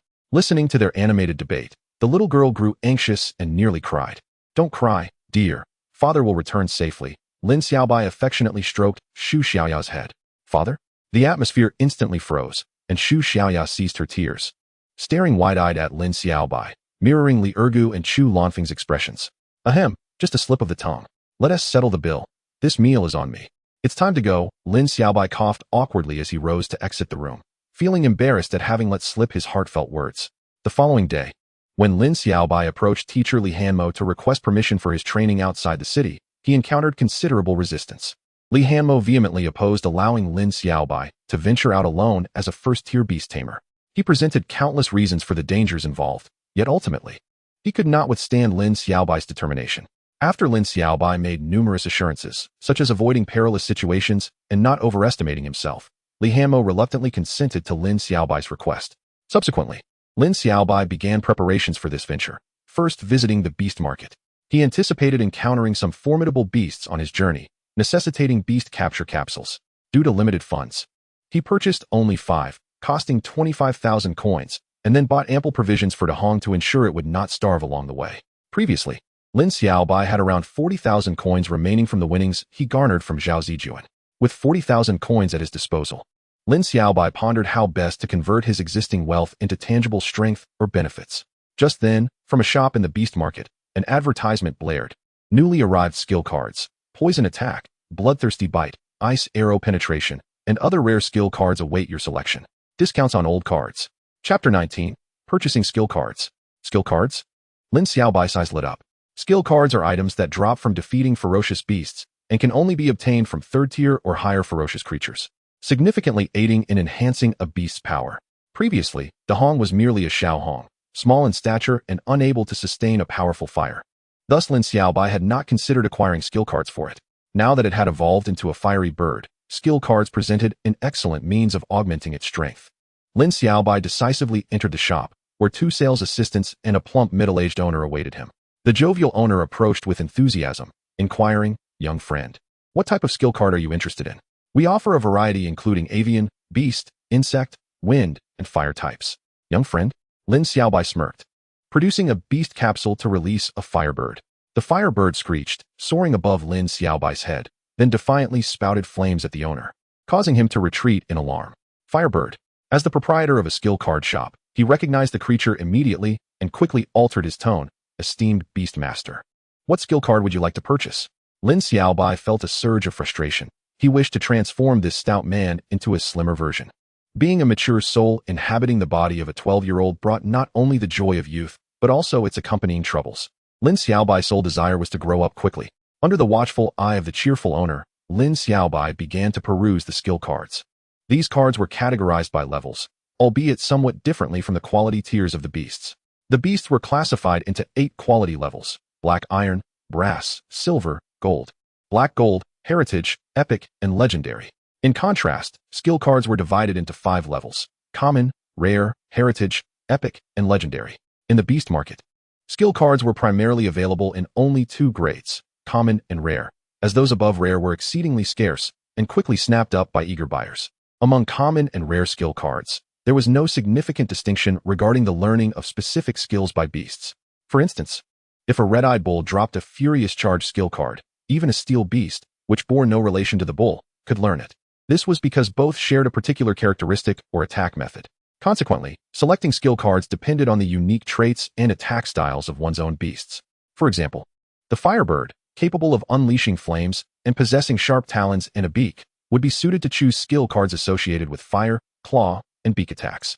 Thus, Lin Xiaobai needed only to focus on the flame and avian attack categories. He first approached the flame attack skill card section, while the cheerful owner continued to provide insights. Dance of the Fire Python? Lin Xiaobai's eyes lit up upon spotting a particularly appealing skill card. Ah, the discerning eye of a young beast master. The Dance of the Fire Python is a newly arrived card, dropped by a level 5 Fire Python. It wields tremendous power, making any beast of flame invincible at the same level, and it is effective for both single target and area attacks, the owner explained with a grin. Invincible at the same level? Lin Xiaobai scoffed inwardly, suspecting the owner was exaggerating. Nevertheless, the card's potential seemed formidable. The label indicated it was exclusively for beasts capable of producing significant flames, making it ideal for the Firebird. How much is this? Lin Xiaobai inquired, feeling a twinge of excitement. This is a rare skill card, priced at 800,000, the owner replied with a smile. Before he could finish, Lin Xiaobai snapped the card back into its place and turned to explore other sections. 800,000. Are you joking? Even if I sold myself and the Firebird, we couldn't afford it. It's far too expensive. Afterward, he browsed the avian attack category, where each skill card was priced astronomically, with even the common level cards starting around 100,000. If the young beast master is short on funds, perhaps you might consider these older cards, the owner suggested. Noticing Lin Xiaobai's predicament. Older cards? Right this way. The owner led him to a plastic basket at the shop's entrance, resembling those found outside discount shoe stores, filled with dusty skill cards. These older cards are currently available at a 2/3 discount. Young beast master, see if you find something appealing, he said with a chuckle. Lin Xiaobai sifted through the meager selection, which comprised only a dozen or so cards, all of ordinary quality, remnants left behind by others. Gale Wings, he exclaimed, finally selecting one that seemed somewhat decent. The Gale Wings card allowed winged beasts, preferably avian, to significantly enhance their flying speed for a brief duration of 3 seconds. 3 seconds? Lin Xiaobai thought, feeling disheartened. 3 seemed rather inadequate. 3 minutes would have been more reasonable. Despite its brevity, it could prove effective for dive attacks or low-altitude strikes, making it a suitable choice for the Firebird. A gentle and melodious voice interrupted his thoughts.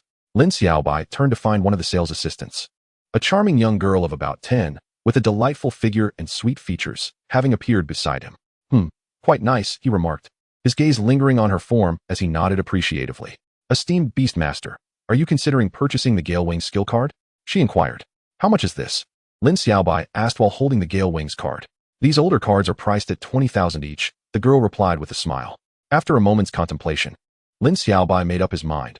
He could still afford another card. He selected one more from the basket, a card named Frenzied Peck, which utilized beak attacks and was learnable by the Firebird. After purchasing the 2 skill cards, he had nearly depleted his funds, having spent all his savings on beast capsules, food for the Firebird, and skill cards for this upcoming venture.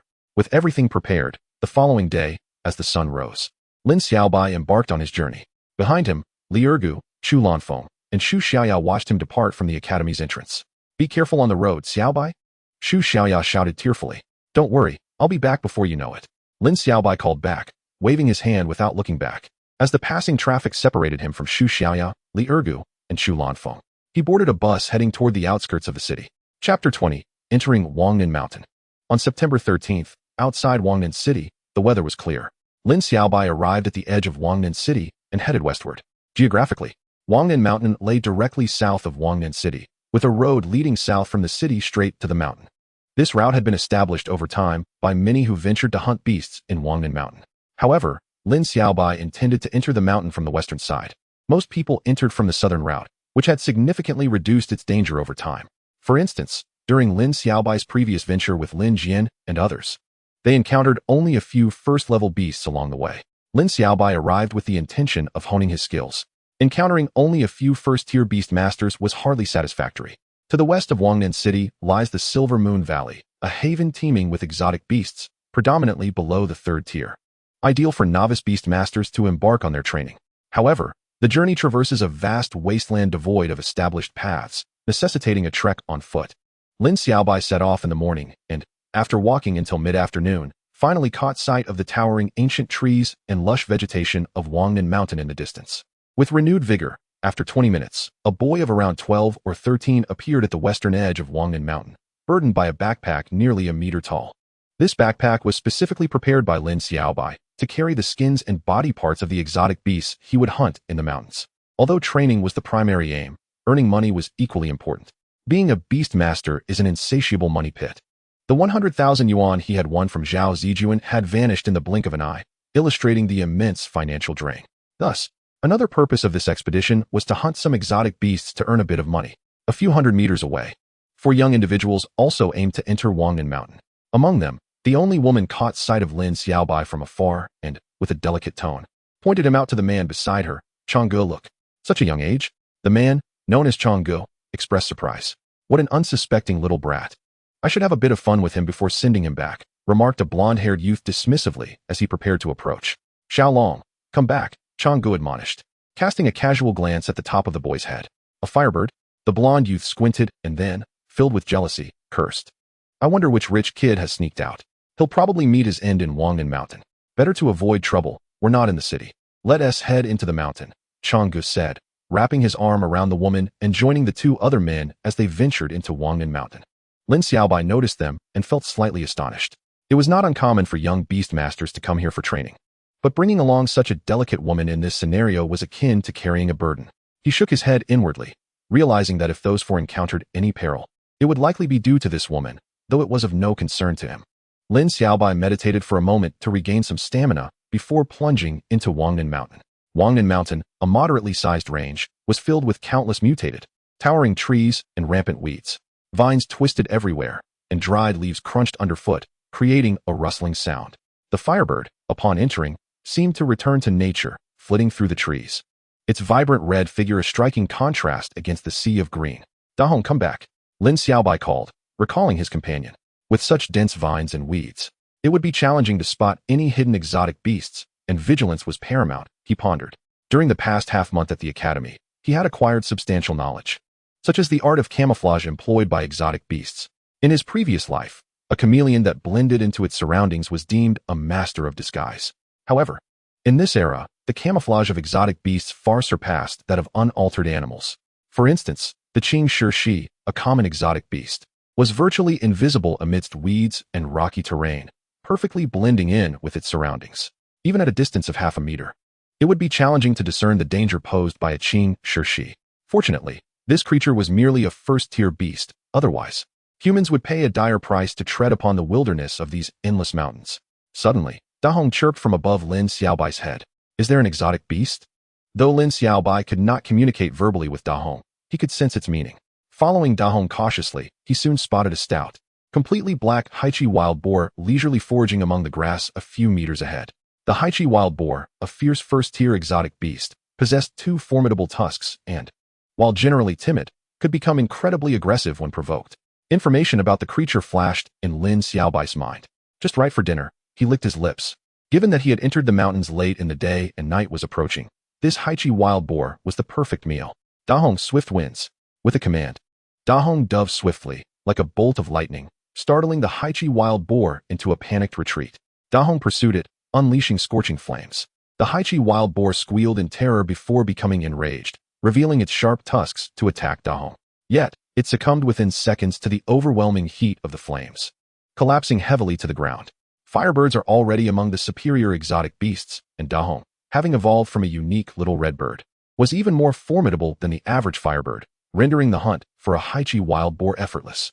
Lin Xiaobai quickly instructed Dahong to grasp the Haichi wild boar's carcass and fly away. Both the flames Dahong had emitted and the boar's cries could potentially attract other exotic beasts, hence a swift relocation was essential, an important survival tactic in the forest. Upon reaching a safer spot, Dahong set down the Haichi wild boar, now cooked from the flames. Perfect, no need for roasting, Lin Xiaobai thought. He then retrieved his pre-prepared seasonings and knife, slicing off tender, succulent pieces of boar meat and sprinkling a bit of seasoning before indulging in his meal. Dahong chirped again. Hungry again? Lin Xiaobai, feeling a pang of sympathy, retrieved a desert fire dragon fruit and a small bottle of fire syrup from his backpack to feed it. 2 meals a day, each costing over 200. What a drain on finances. After satisfying his hunger, Lin Xiaobai removed the 2 large tusks from the Haichi wild boar and stowed them in his backpack. They were the only valuable parts of the beast, potentially worth around 10,000 yuan. With these tasks completed, he needed to consider where to sleep. Sleeping on the ground was not an option due to the presence of venomous snakes and insects. Instead, he instructed Dahong to use frenzied peck to carve out a 1-meter-high hollow in a large tree encircled by 2 others. Lin Xiaobai crawled inside, comfortably sitting in the hollow and reflecting. The frenzied peck skill card was a worthy investment. It fulfills my childhood dream of residing in a tree hollow.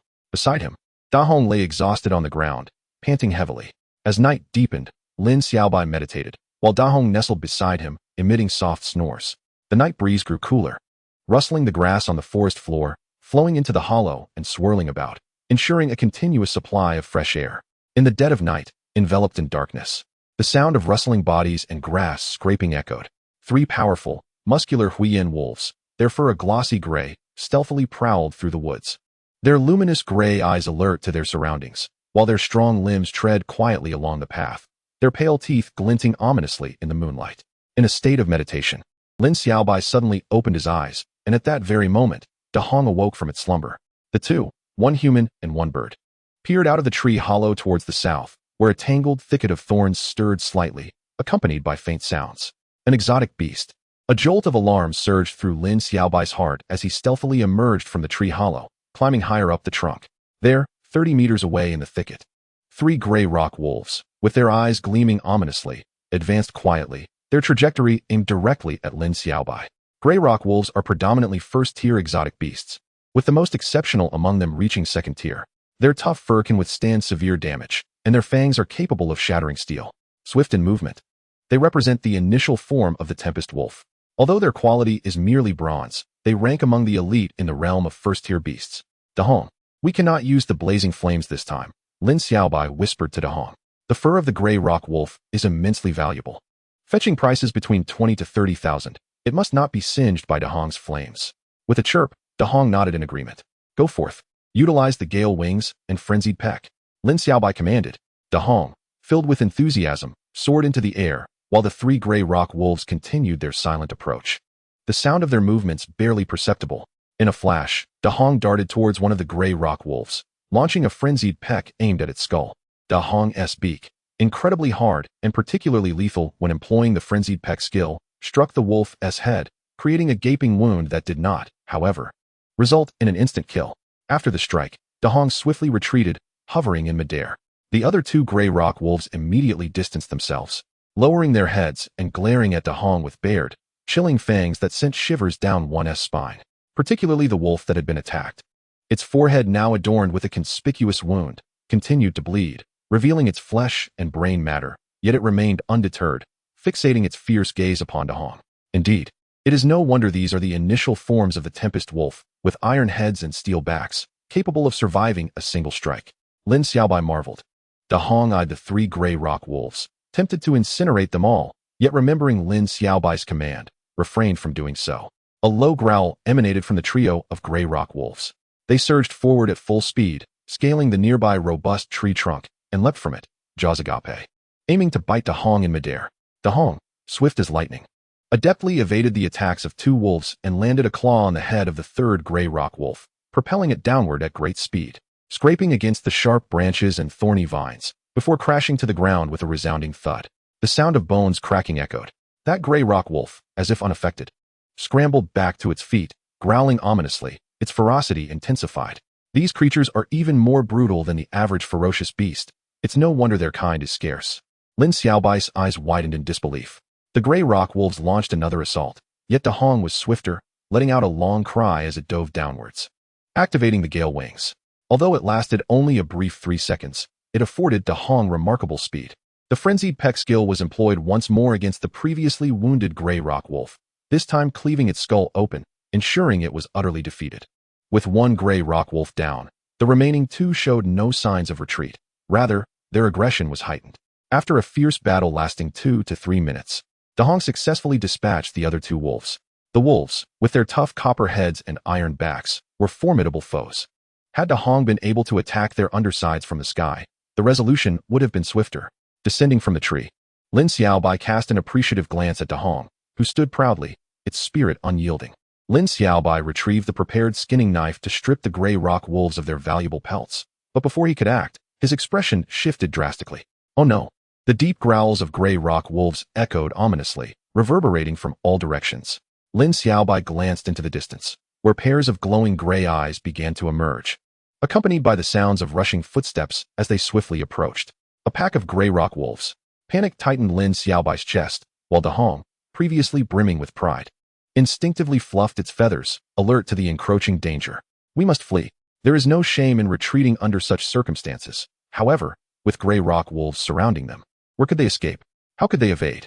Lin Xiaobai's gaze fell upon Dahong, who, upon noticing Lin Xiaobai's peculiar expression, clasped its claws tightly and drew its wings in, seemingly apprehensive of Lin Xiaobai's intentions. It rests upon you, Dahong.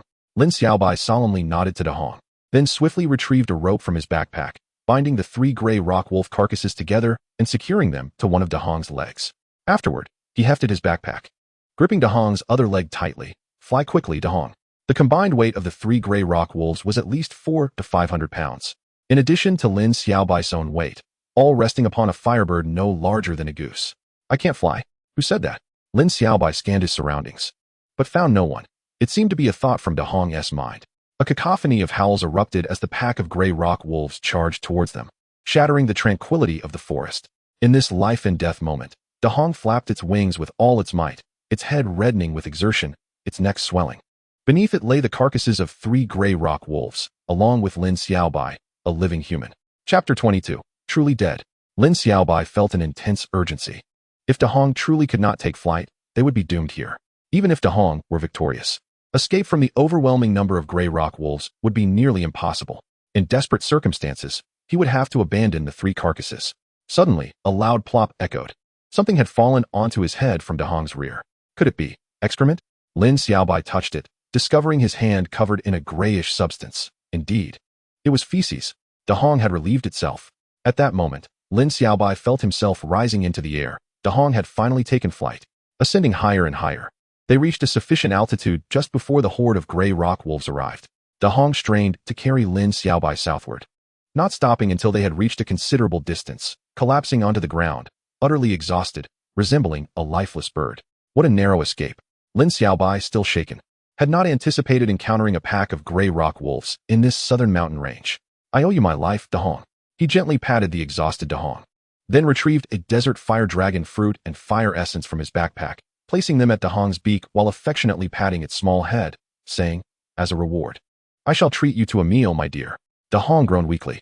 Lin Xiaobai surveyed the surroundings, swiftly using his skinning knife to strip the pelts from the 3 gray rock wolves before departing with Dahong, leaving behind the haunting howls of wolves echoing through the forest. After a moment of peril, a peaceful night ensued. The following day, Lin Xiaobai and Dahong embarked once more on their journey.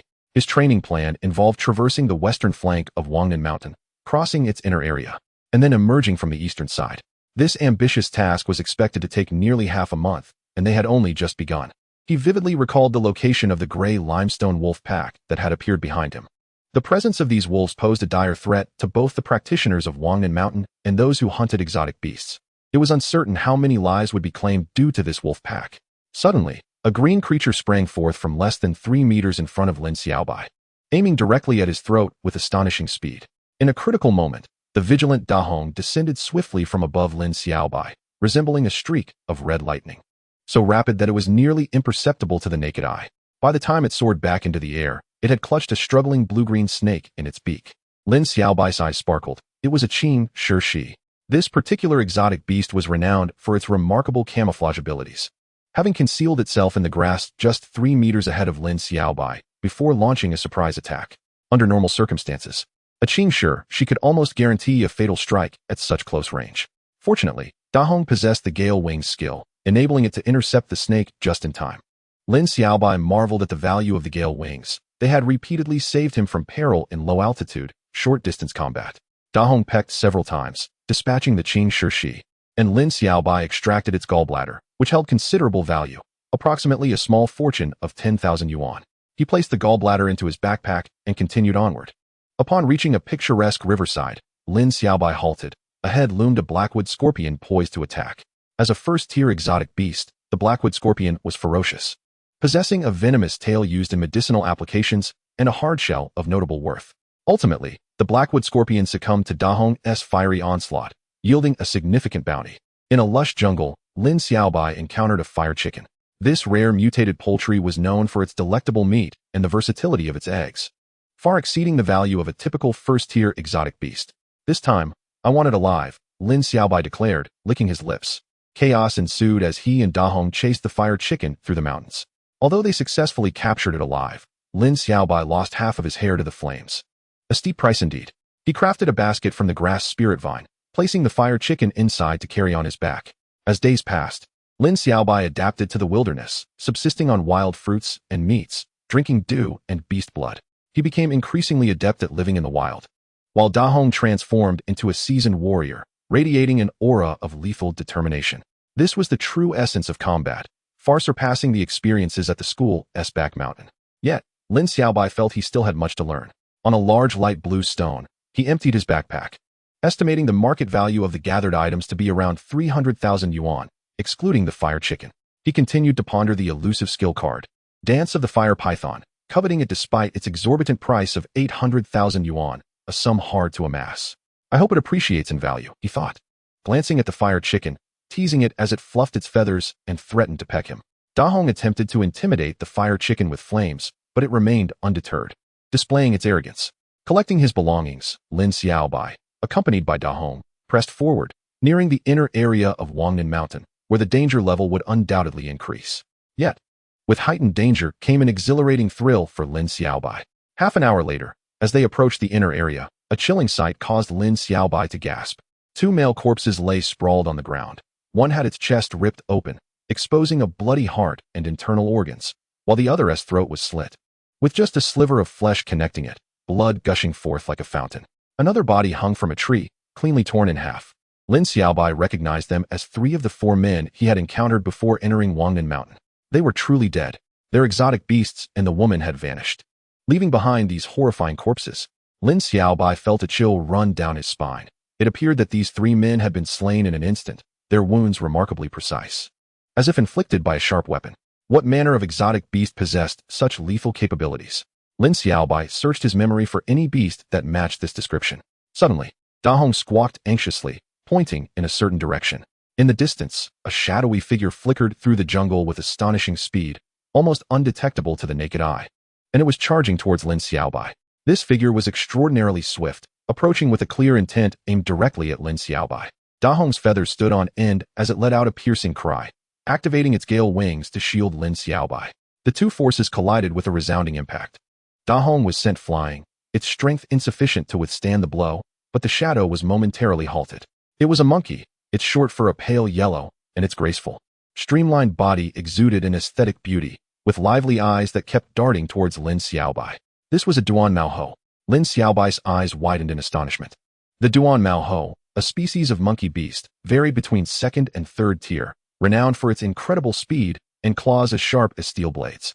It was a rare and formidable creature, a nightmare for those who ventured to hunt exotic beasts. No wonder these men had met such a bizarre fate. They had encountered the Duan Maoho. Lin Xiaobai felt a surge of alarm. Despite its seemingly adorable appearance, this monkey possessed razor-sharp claws and an incredible velocity, making it a perilous predator. Around its neck hung a glimmering pendant, unmistakably a trinket worn by a woman, suggesting that she too had fallen victim to the Duan Maoho.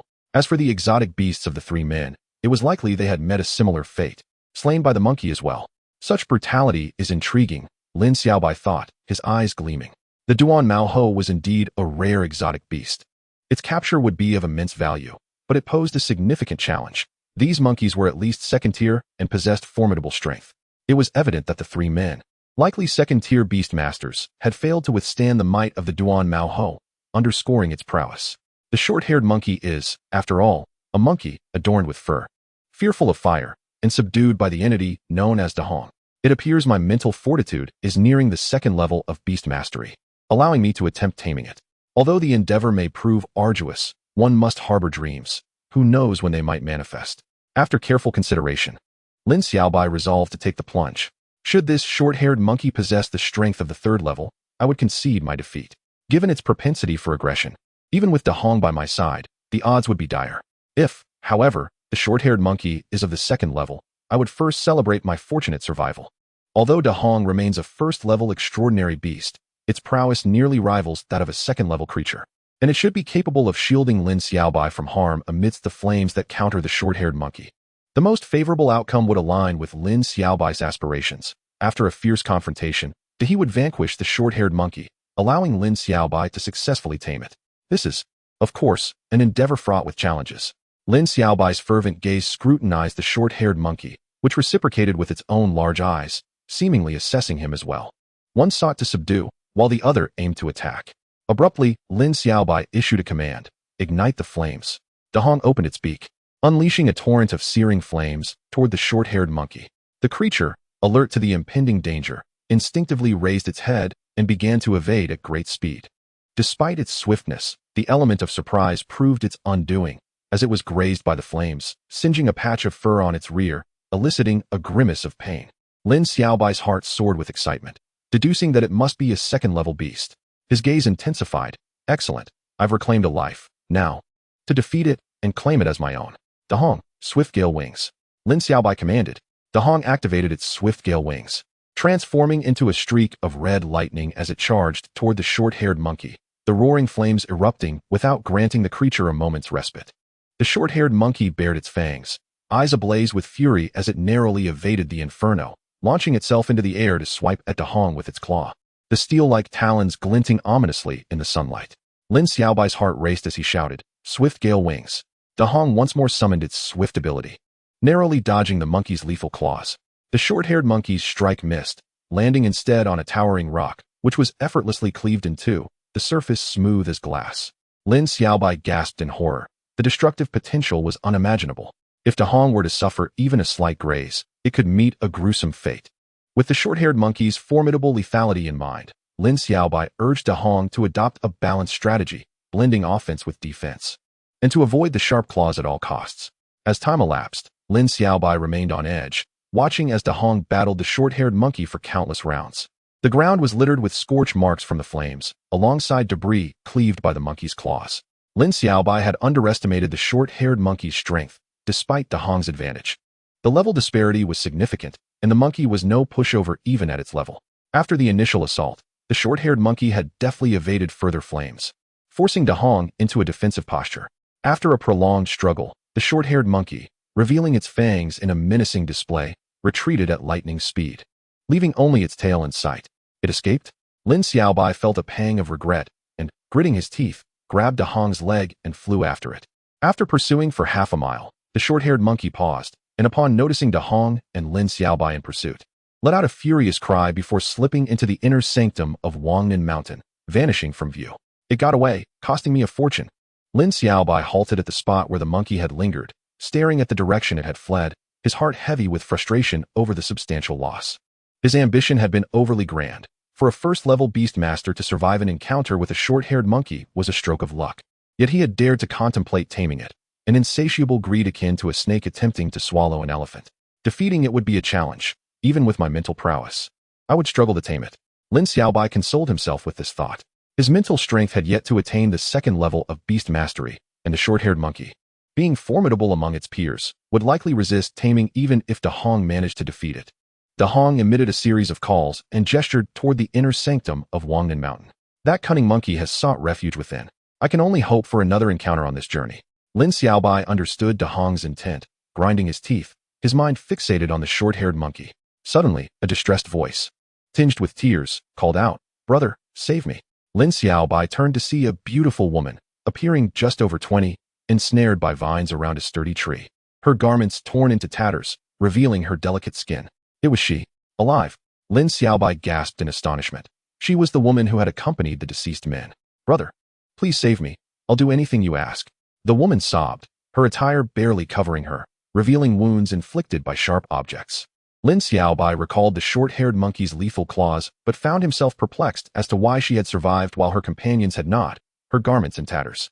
Could it be that the short-haired monkey had a peculiar fixation? The thought sent a chill down his spine.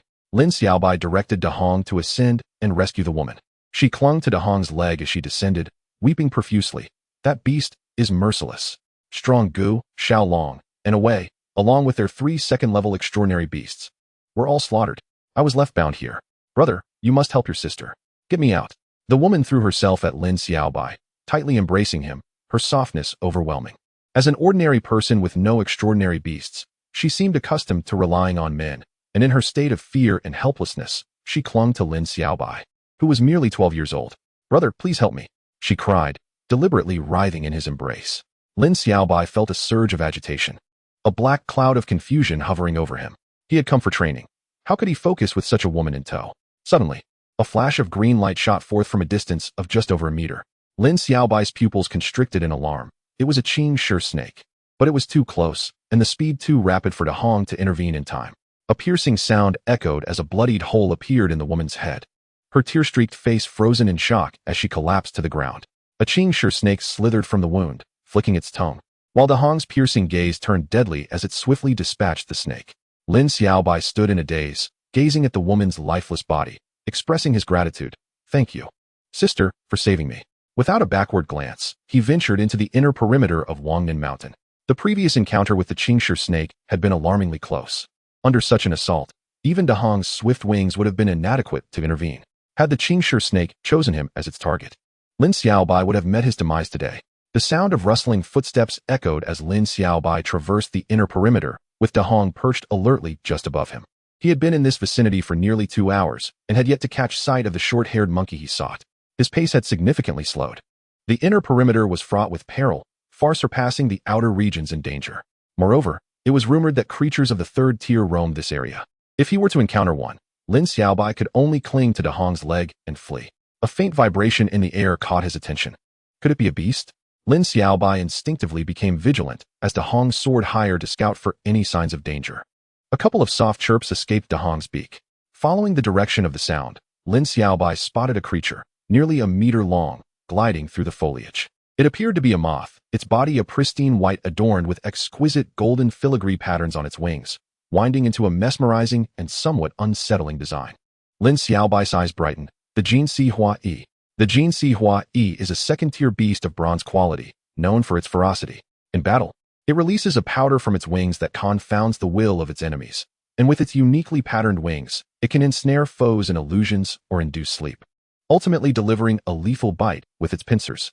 The golden threads on its wings possess a captivating quality, making them highly coveted by the affluent, fetching at least 100,000 in the market. De Hong, go! Lin Xiaobai commanded. De Hong let out a fierce cry and lunged forward. Having transformed into a fierce combatant, relishing the challenge of battling second-tier beasts, believing only they were worthy adversaries. Boom! A blaze of flames erupted, incinerating the Jinsi Hua Yi's mesmerizing powder. The moth, drawn to the fire, was unable to escape De Hong's swiftness, ultimately perishing in the inferno. 2 glimmering strands of gold emerged from the ashes, radiating an extraordinary light, unmistakably treasures. Lin Xiaobai collected them and stowed them in his backpack. Another sum of wealth secured, drawing him closer to his goal of acquiring the Huamang dance. Content with his fortune, Lin Xiaobai mused, glancing westward as the sun dipped below the horizon, signaling dusk and the need to find a place to rest for the night.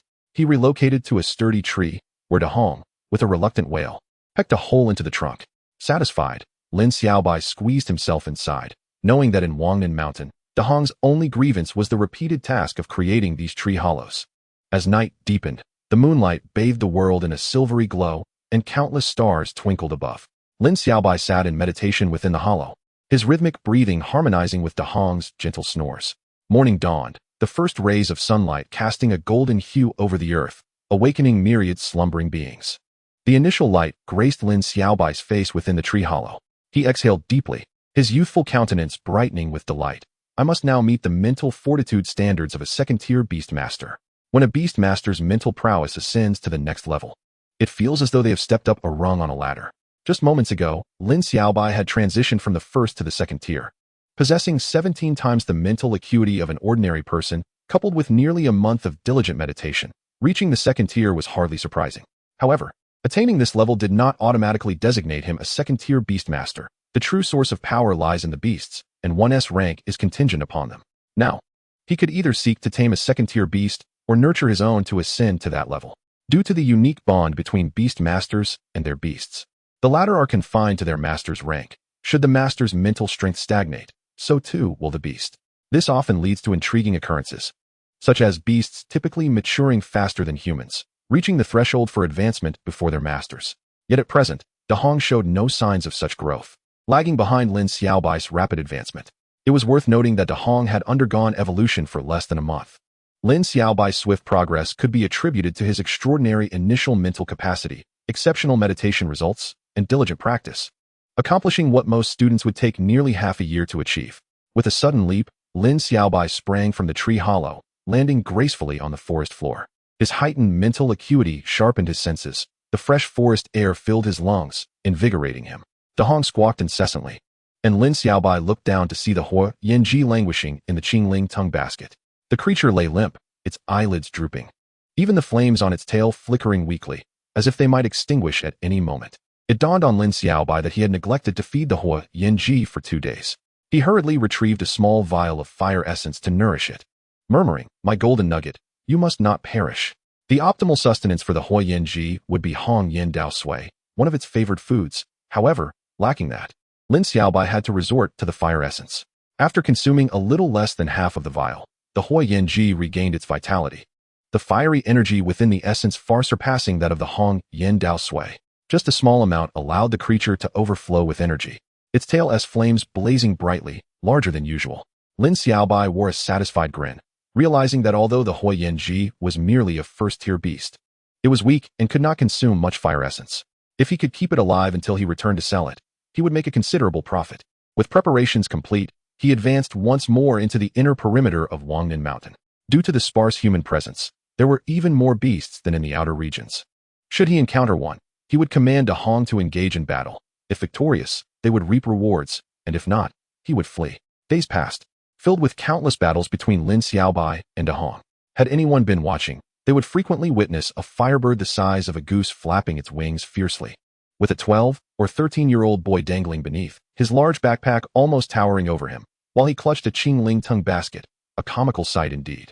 Meanwhile, as Lin Xiaobai honed his skills, a rumor began to circulate in Wangnan City. Someone was offering a high price for the Hua Yanji. Although no specific amount was mentioned, it was said to start at a minimum of 7 figures. 7 figures.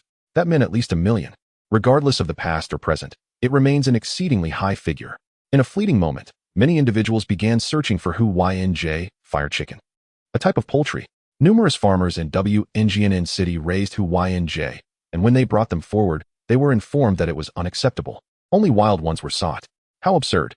Hu Ynj is a domesticated bird. Where could one find a wild version? One farmer, exasperated, expressed his frustration. When the animals first mutated, some Hu Ynj escaped from their enclosures into the wilderness. However, being relatively weak, they would have become prey for other exotic beasts and likely perished long ago. Thus, the notion of acquiring wild Hu Ynj seemed merely a jest. Some raised valid questions, such as why only wild ones? If one desires to consume Hu Ynj meat, the farm-raised variety, cultivated with the latest methods, would likely be far superior in taste. And if one were to seek Hu Ynj eggs, would eating a wild one grant immortality? It was rumored that the individual seeking to purchase was in dire straits due to a close relative's severe illness. And the prescribed remedy happened to include 2 ingredients, raw wild Hu Ynj eggs, and a unique internal organ from the wild Hu Ynj, which could not be substituted with any other medicinal materials or mystical objects. The buyer, in his frantic search for wild Hu Ynj, was nearing despair. After a citywide mobilization yielded no results, a new announcement was made. The reward would triple, with a 10-day limit to procure wild Hu Ynj, accompanied by sincere requests and expressions of gratitude. Tripling the reward. My goodness, that could amount to several million. Could it even reach 10 million? Wild Hu Ynj. If found, one would surely become wealthy. The fervor escalated. The prospect of obtaining nearly 10 million in reward was a figure that no esteemed beastmaster could afford to ignore. Yet, despite the relentless searching by countless individuals, no wild Hu Ynj was discovered, not even through inquiries to friends in other cities. Though the reward was substantial, without locating a wild Hu Ynj, it remained unattainable. Interest began to wane, and just as the commotion was about to subside, a voice emerged online. The individual claimed to have seen a wild Hu Ynj in Ngnan Mountain, only a single one, and from a distance. All he could do was catch a glimpse before it vanished. Yet he was certain it was indeed a Hu Ynj. Could there truly be a wild Hu Ynj? Many were quick to question the authenticity of this revelation, wondering why he had not spoken up sooner or sought it out himself. Was there such a benevolent soul? Ultimately, after various individuals verified the truth of the claim, it was confirmed that the speaker was a wealthy heir, lacking financial concerns, who had only recently recalled this incident. Instantly, the entire Ngnan city erupted in chaos as countless individuals rushed toward Ngnan Mountain. However, while some were skeptical of the announcement's accuracy, others, holding a better safe than sorry attitude, had already ventured into Ngnan Mountain ahead of the crowd. They were the pioneers, likely to seize the chance for nearly 10 million in reward. Within the inner region of Ngnan Mountain, L-N-C-O-B, I was honing his skills. He had fortuitously found a safe and tranquil spot to carefully tally his gains. 680,000, 690,000, 700,000, only 100,000 short of the 800,000 needed for the dance of the fire python. In truth, his harvest was considerable. The essence and treasures from first-tier exotic beasts could fetch around 10,000, while second-tier ones might yield several tens of thousands. The rare golden silk moth could bring in up to 100,000, so his accumulated total was barely 70,000. This was thanks to D.H. Eng's exceptional prowess. Second-tier exotic beasts were difficult to defeat, some fleeing, while others could not be incinerated, risking the loss of valuable items. This 70,000 was his utmost achievement from tireless effort. Now, he could only hope for a higher valuation. L-N-C-O-B, I pointed toward the Q-N-G-L-Ing-T-ing basket containing the Hu-Y-N-J. Ah, you still wish to bother me. Have you grown bold? Do you believe I want to let you starve for 2 days? Just as L-N-C-O-B, I enjoyed a rare moment of rest. He heard voices nearby, compelling him to pack up and relocate. He pondered why so many had suddenly flocked to W-N-G-N Mountain, as if in search of something significant. As L-N-C-O-B, I traversed through the dense forest, he could hear voices everywhere, which was unusual. This was the inner region of W-N-G-N Mountain, where few dared to venture without being a second-tier beastmaster. Now, there were throngs of people, and he had even observed a group that included ordinary civilians. Truly, it was unprecedented. What could compel ordinary individuals to risk their lives in the inner region of W-N-G-N Mountain? L-N-C-O-B, I refrained from inquiring, understanding well the adage that wealth should not be flaunted, especially in the wild, where he carried a heavy backpack and a valuable Hu-Y-N-J. One could never be too careful against potential malice. As he pushed through the lush greenery, L-N-C-O-B, I was taken aback to find another group of individuals blocking his path. About 10 people were searching the area, and one man stared intently at the spot where L-N-C-O-B, I had just vanished, as if in disbelief. After a few moments, the man exclaimed, Hu-Y-N-J, that is a Hu-Y-N-J. A wild Hu-Y-N-J is with that boy. With that, the forest erupted into a frenzy, as both ordinary citizens and beast masters with their exotic beasts began to pursue. At the forefront was a boy of 12 or 13, sprinting away. Hey, little brother, don't run. I'm willing to pay a high price for your Hu-Y-N-J. I have great use for it. Little thief, don't run. Hand over the Hu-Y-N-J, or you want to escape W-N-G-N Mountain. Behind him, around 20 to 30 individuals were in hot pursuit. Alongside those L-N-C-O-B I had encountered earlier, another group had joined the chase. They shouted as they recklessly chased him down, their eyes gleaming with greed, much like one would see in a predator. L-N-C-O-B-I, noticing their avaricious gazes, felt a chill run down his spine and began to curse while running. You fools. The Hu-Y-N-J is worth at most several 100,000. Is it worth this commotion? Little did he know how immensely valuable this wild Hu-Y-N-J truly was. Otherwise, he would have hastily concluded his training and rushed back to W-N-G-N City to claim his reward of 10 million. Seeing that shouting had no effect, the relentless pursuers continued, some of their exotic beasts catching up swiftly. L-N-C-O-B-I's expression turned grim, and he commanded D.H. Ing, ignite the flames. With a resounding roar, Dahong suddenly turned, his sharp gaze fixed upon the approaching. From his mouth erupted a towering inferno of flames. The screams of the filled the air. Most were of the first and second ranks, lacking the strength to withstand Dahong's blazing onslaught. The scene descended into chaos, providing Lin Xiao by the opportunity to vanish into the dense forest. Minutes later, he reappeared atop a towering tree, concealed amidst its broad leaves. With trepidation, he gazed in the direction of the commotion, astonished that these people were indeed after the Hu-Y-N-J. Was there not a breeding ground for them in Hu-Y-N-J City? Why venture into the mountains? The throng was considerable. Throughout W-N-G-N Mountain, people swarmed. Even within the inner circle, seduced by countless temptations, many among them were low-level beast tamers or ordinary folk. Lin Xiao surmised that these individuals would soon meet dire consequences for their reckless behavior in the mountains. Indeed, less than half an hour later, the anguished cries of those who had pursued him echoed from the direction he had just fled. A deep, menacing growl accompanied the sounds. What a formidable!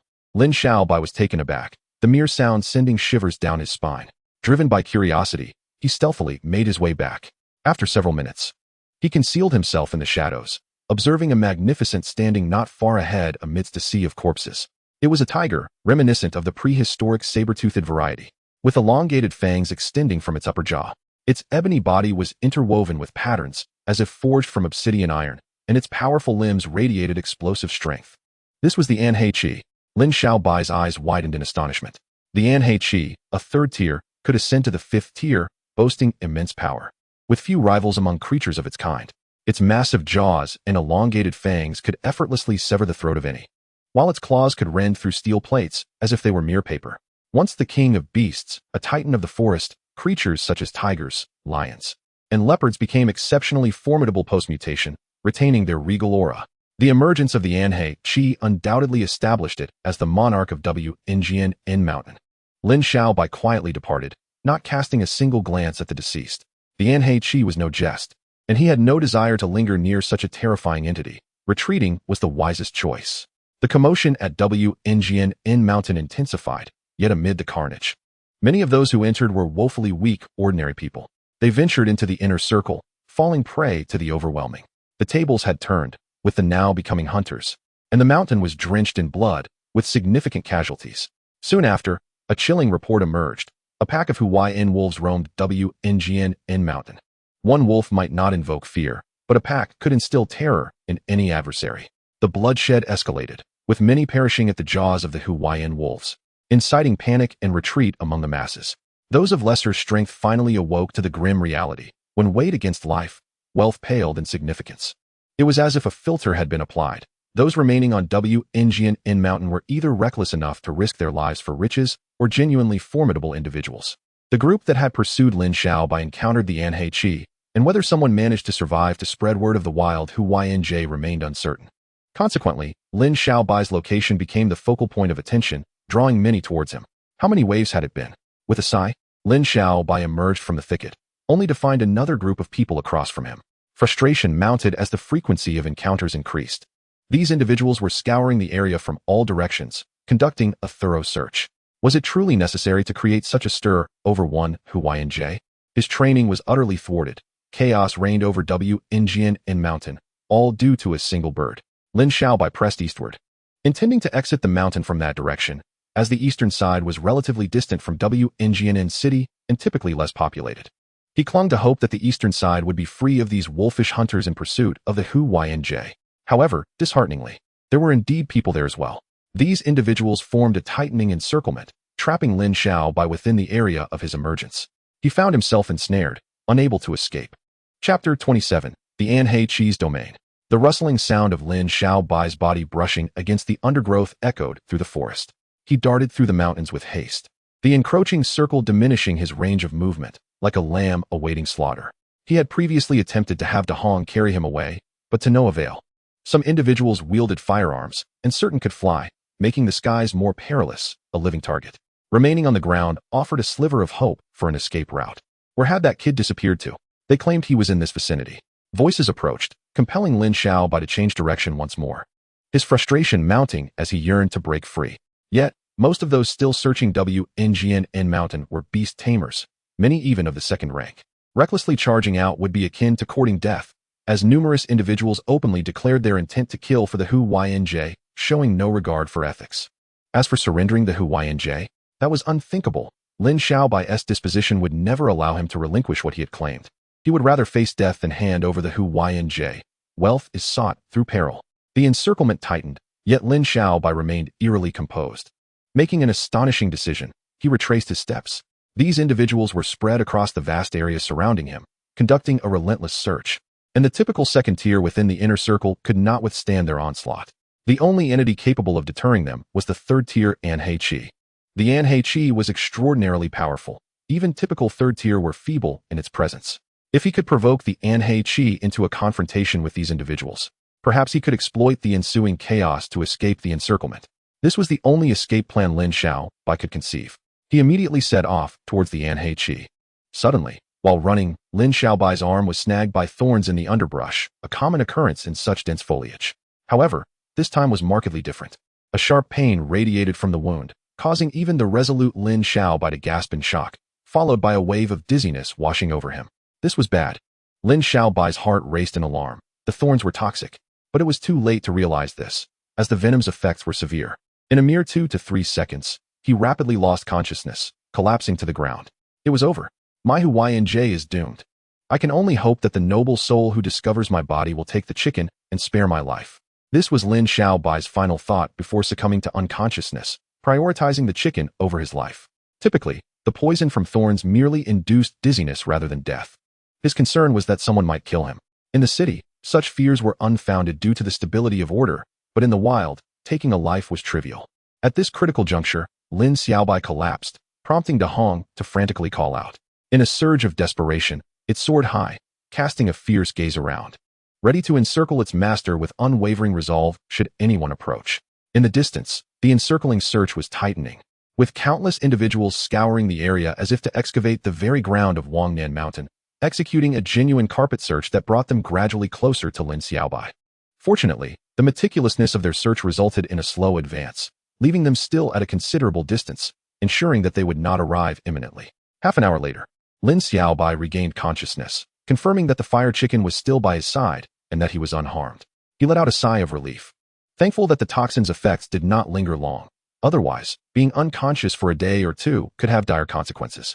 Just as he prepared to make his escape, a sudden thought struck him, and he turned back to search for the thorn that had previously scratched him. About 30 meters behind him, amidst a cluster of grass he had just traversed, he spotted a dark green thorn bush, its sturdy vines twisting like a dragon, adorned with sharp spikes, some of which bore traces of his own blood.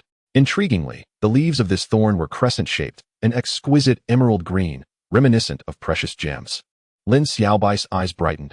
Crescent thorn. The crescent thorn is a rare variety among thorn species, possessing a toxin that is among the swiftest acting of all poisonous thorns. Though its effects are short-lived, those struck by it typically succumb to unconsciousness within mere seconds, and even many extraordinary beasts cannot withstand the onslaught of this toxin, rendering it a super-enhanced anesthetic. Lin Xiaobai severed a length of the crescent thorn with a sharp tool and affixed it to his backpack, muttering to himself that such a rare item might prove useful. At this juncture, even after having fainted for half an hour, he remained remarkably composed, his thoughts clear. Suddenly, the sound of footsteps reached his ears, chaotic and numerous, indicating that more than one person was traversing the grass, having tracked him to this location. Lin Xiaobai cursed softly under his breath before swiftly moving forward. He first returned to the spot where the dark black toothed tiger had killed, which was quite close to the location where he had initially been pursued, and still within the current encirclement. However, he found no sign of the dark black toothed tiger. Its lair was not here. Following the general direction where the dark black toothed tiger had previously appeared, he searched uncertainly and, fortunately, made a discovery about 2 kilometers away against a mountain wall. At this moment, Lin Xiaobai concealed himself behind a dense thicket, holding his breath as he observed. Before him stood a towering cliff with a cave several meters high at its base. A deep, rumbling growl emanated from within, unmistakably that of the dark black toothed tiger. This growl carried an unsettling authority, marking the dark black toothed tiger as the sovereign of Wangnan Mountain, instilling fear with both its power and majesty. Lin Xiaobai watched quietly from the shadows, spotting an excellent hiding place not far from the tiger's den, a small slope that was obscured from view, its depths unknown. He cautiously advanced towards it, careful to make no sound. To avoid alarming the dark black toothed tiger, he even stowed De Hong away in the beast capsule. He tightly bound the fire chicken with qingling vines, stuffing its mouth with the ice core of the ice ball beast to prevent it from making any noise that might betray his presence. Moving silently, traversing this distance felt like walking a tightrope, with an abyss below that promised certain death upon a fall. The dark black toothed tiger seemed to be dozing, allowing Lin Xiaobai to reach the slope unhindered. Contrary to his expectations, the space beneath this slope was quite ample, capable of accommodating several individuals. And with the mountain wall at the back, it was impossible to see the slope's depths from above. Adjacent to the lair of the dark black toothed tiger, this spot was an ideal hiding place. Who would have imagined that a formidable third-tier dark black toothed tiger, a pinnacle among extraordinary beasts, would have someone concealed so close to its lair? Outside, chaos ensued as the search intensified, yet Lin Xiaobai remained elusive, and the encirclement continued to contract. When several groups of individuals reached the vicinity of the dark black toothed tiger, shock rippled through all present. Remarkably, a dark black toothed tiger truly existed in Wangnan Mountain.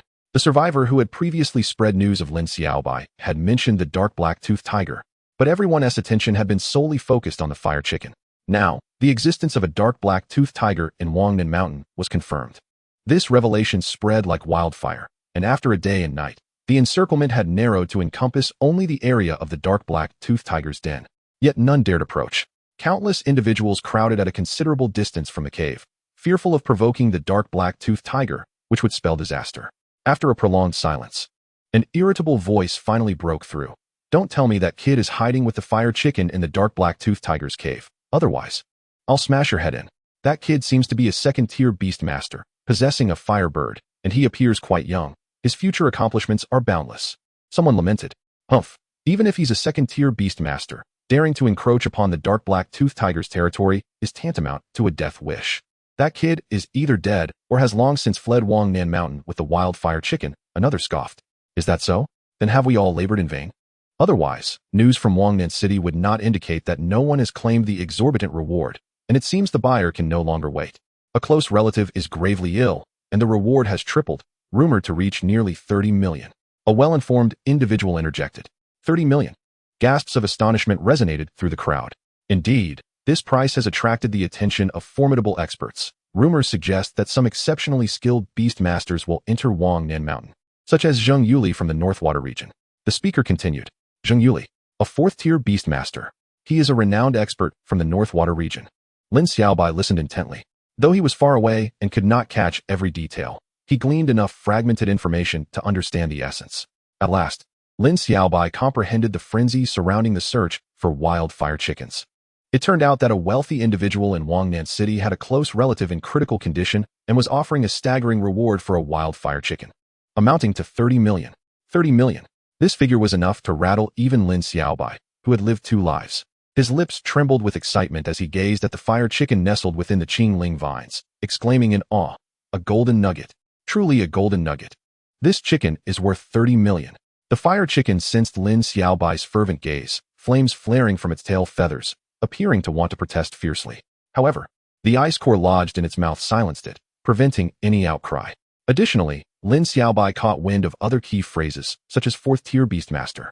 This revelation weighed heavily on him, for since the Beast War, the absence of senior beastmasters from the Beastmaster Alliance meant that a fourth-tier beastmaster carried significant weight, at the very least.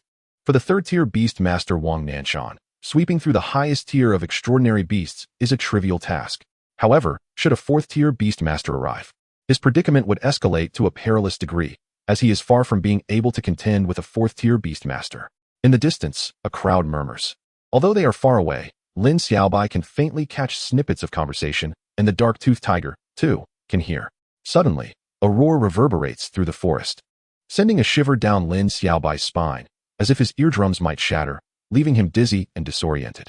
Following this, a powerful gust of wind sweeps past from his left side, accompanied by an overwhelming pressure that chills the soul, making one instinctively tremble with fear. It is clear without a doubt that the dark-toothed tiger has emerged. The dark-toothed tiger charges forth, and in the next moment, the forest is filled with incessant cries of agony. A third-tier dark-toothed tiger is nothing to be trifled with, and its entrance into the crowd is akin to a killing machine. The cacophony of frantic screams and the chilling sound of bones shattering fill the air. Lin Xiaobai remains hidden beneath the slope, never daring to peek out, merely discerning the chaos through sound. He strives to remain calm, patiently gauging the level of carnage by the noise, for the turmoil has only just begun. The moment the dark-toothed tiger spreads its rampage further, that will be his prime opportunity to escape. It must be said that his chosen hiding spot is indeed perfect, situated right beside the tiger's lair. Moments ago, the dark-toothed tiger barely brushed past him, just a few meters away, yet he remained undetected. Others would never suspect that someone was concealed here. Suddenly, a resounding crash interrupts the chaos, and the screams cease. It appears the dark-toothed tiger has encountered a formidable opponent. A man's hearty laughter echoes. I never expected there to be a dark-toothed tiger in Wangnanshan. Haha. To be able to laugh in the face of such a terrifying creature. Has he lost his mind, or is he a master in his own right? It is Zheng Yuli, accompanied by his most formidable beast, the purple lightning ferret. To think he has truly come, and so swiftly. Many gasp in astonishment. And Lin Xiaobai hears clearly that a fourth-tier beastmaster has arrived. A fourth-tier beastmaster. This is a realm that remains quite distant from Lin Xiaobai at present. He yearns to peek out, but ultimately restrains himself. Escaping is of the utmost importance now. With the dark-toothed tiger wreaking havoc and a fourth-tier beastmaster arriving at this juncture, it could indeed bode well for Lin Xiaobai. Should they engage in battle, it will undoubtedly draw the attention of all, providing Lin Xiaobai with the perfect moment to flee. He has been meticulously prepared, having already mapped out his escape route, which involves circumventing the mountain wall to the north, ensuring the swiftest exit from this vast area. However, as he waits, another expert arrives. From the fragments of conversation, it appears this newcomer is merely a third-tier beastmaster, yet he instills considerable apprehension in the fourth-tier Zheng Yuli. Lin Xiaobai speculates that this individual likely possesses an exceptionally powerful third-tier beast, much like his own Dahong, which, despite being but a first-tier beast, can easily handle weaker second-tier beasts. This touches upon the issue of quality. Dahong, being a special creature, has evolved into a form that surpasses ordinary firebirds. Additionally, the silver quality of the firebird enhances its capabilities, making it an exceptional specimen among its peers. Thus, Dahong's prowess allows it to overcome those of higher tiers. In a surprising turn, Zheng Yuli and this newcomer seem to have no intention of targeting the fire chicken, not even mentioning it. Instead, they have both set their sights on the dark-toothed tiger. Without further ado, they engage in combat, and the sound of fierce fighting erupts, accompanied by the roars of the dark-toothed tiger, which also joins the fray. The scene descends into chaos as everyone's attention is captivated by this clash of immense power, providing Lin Xiaobai with a rare opportunity to slip away unnoticed.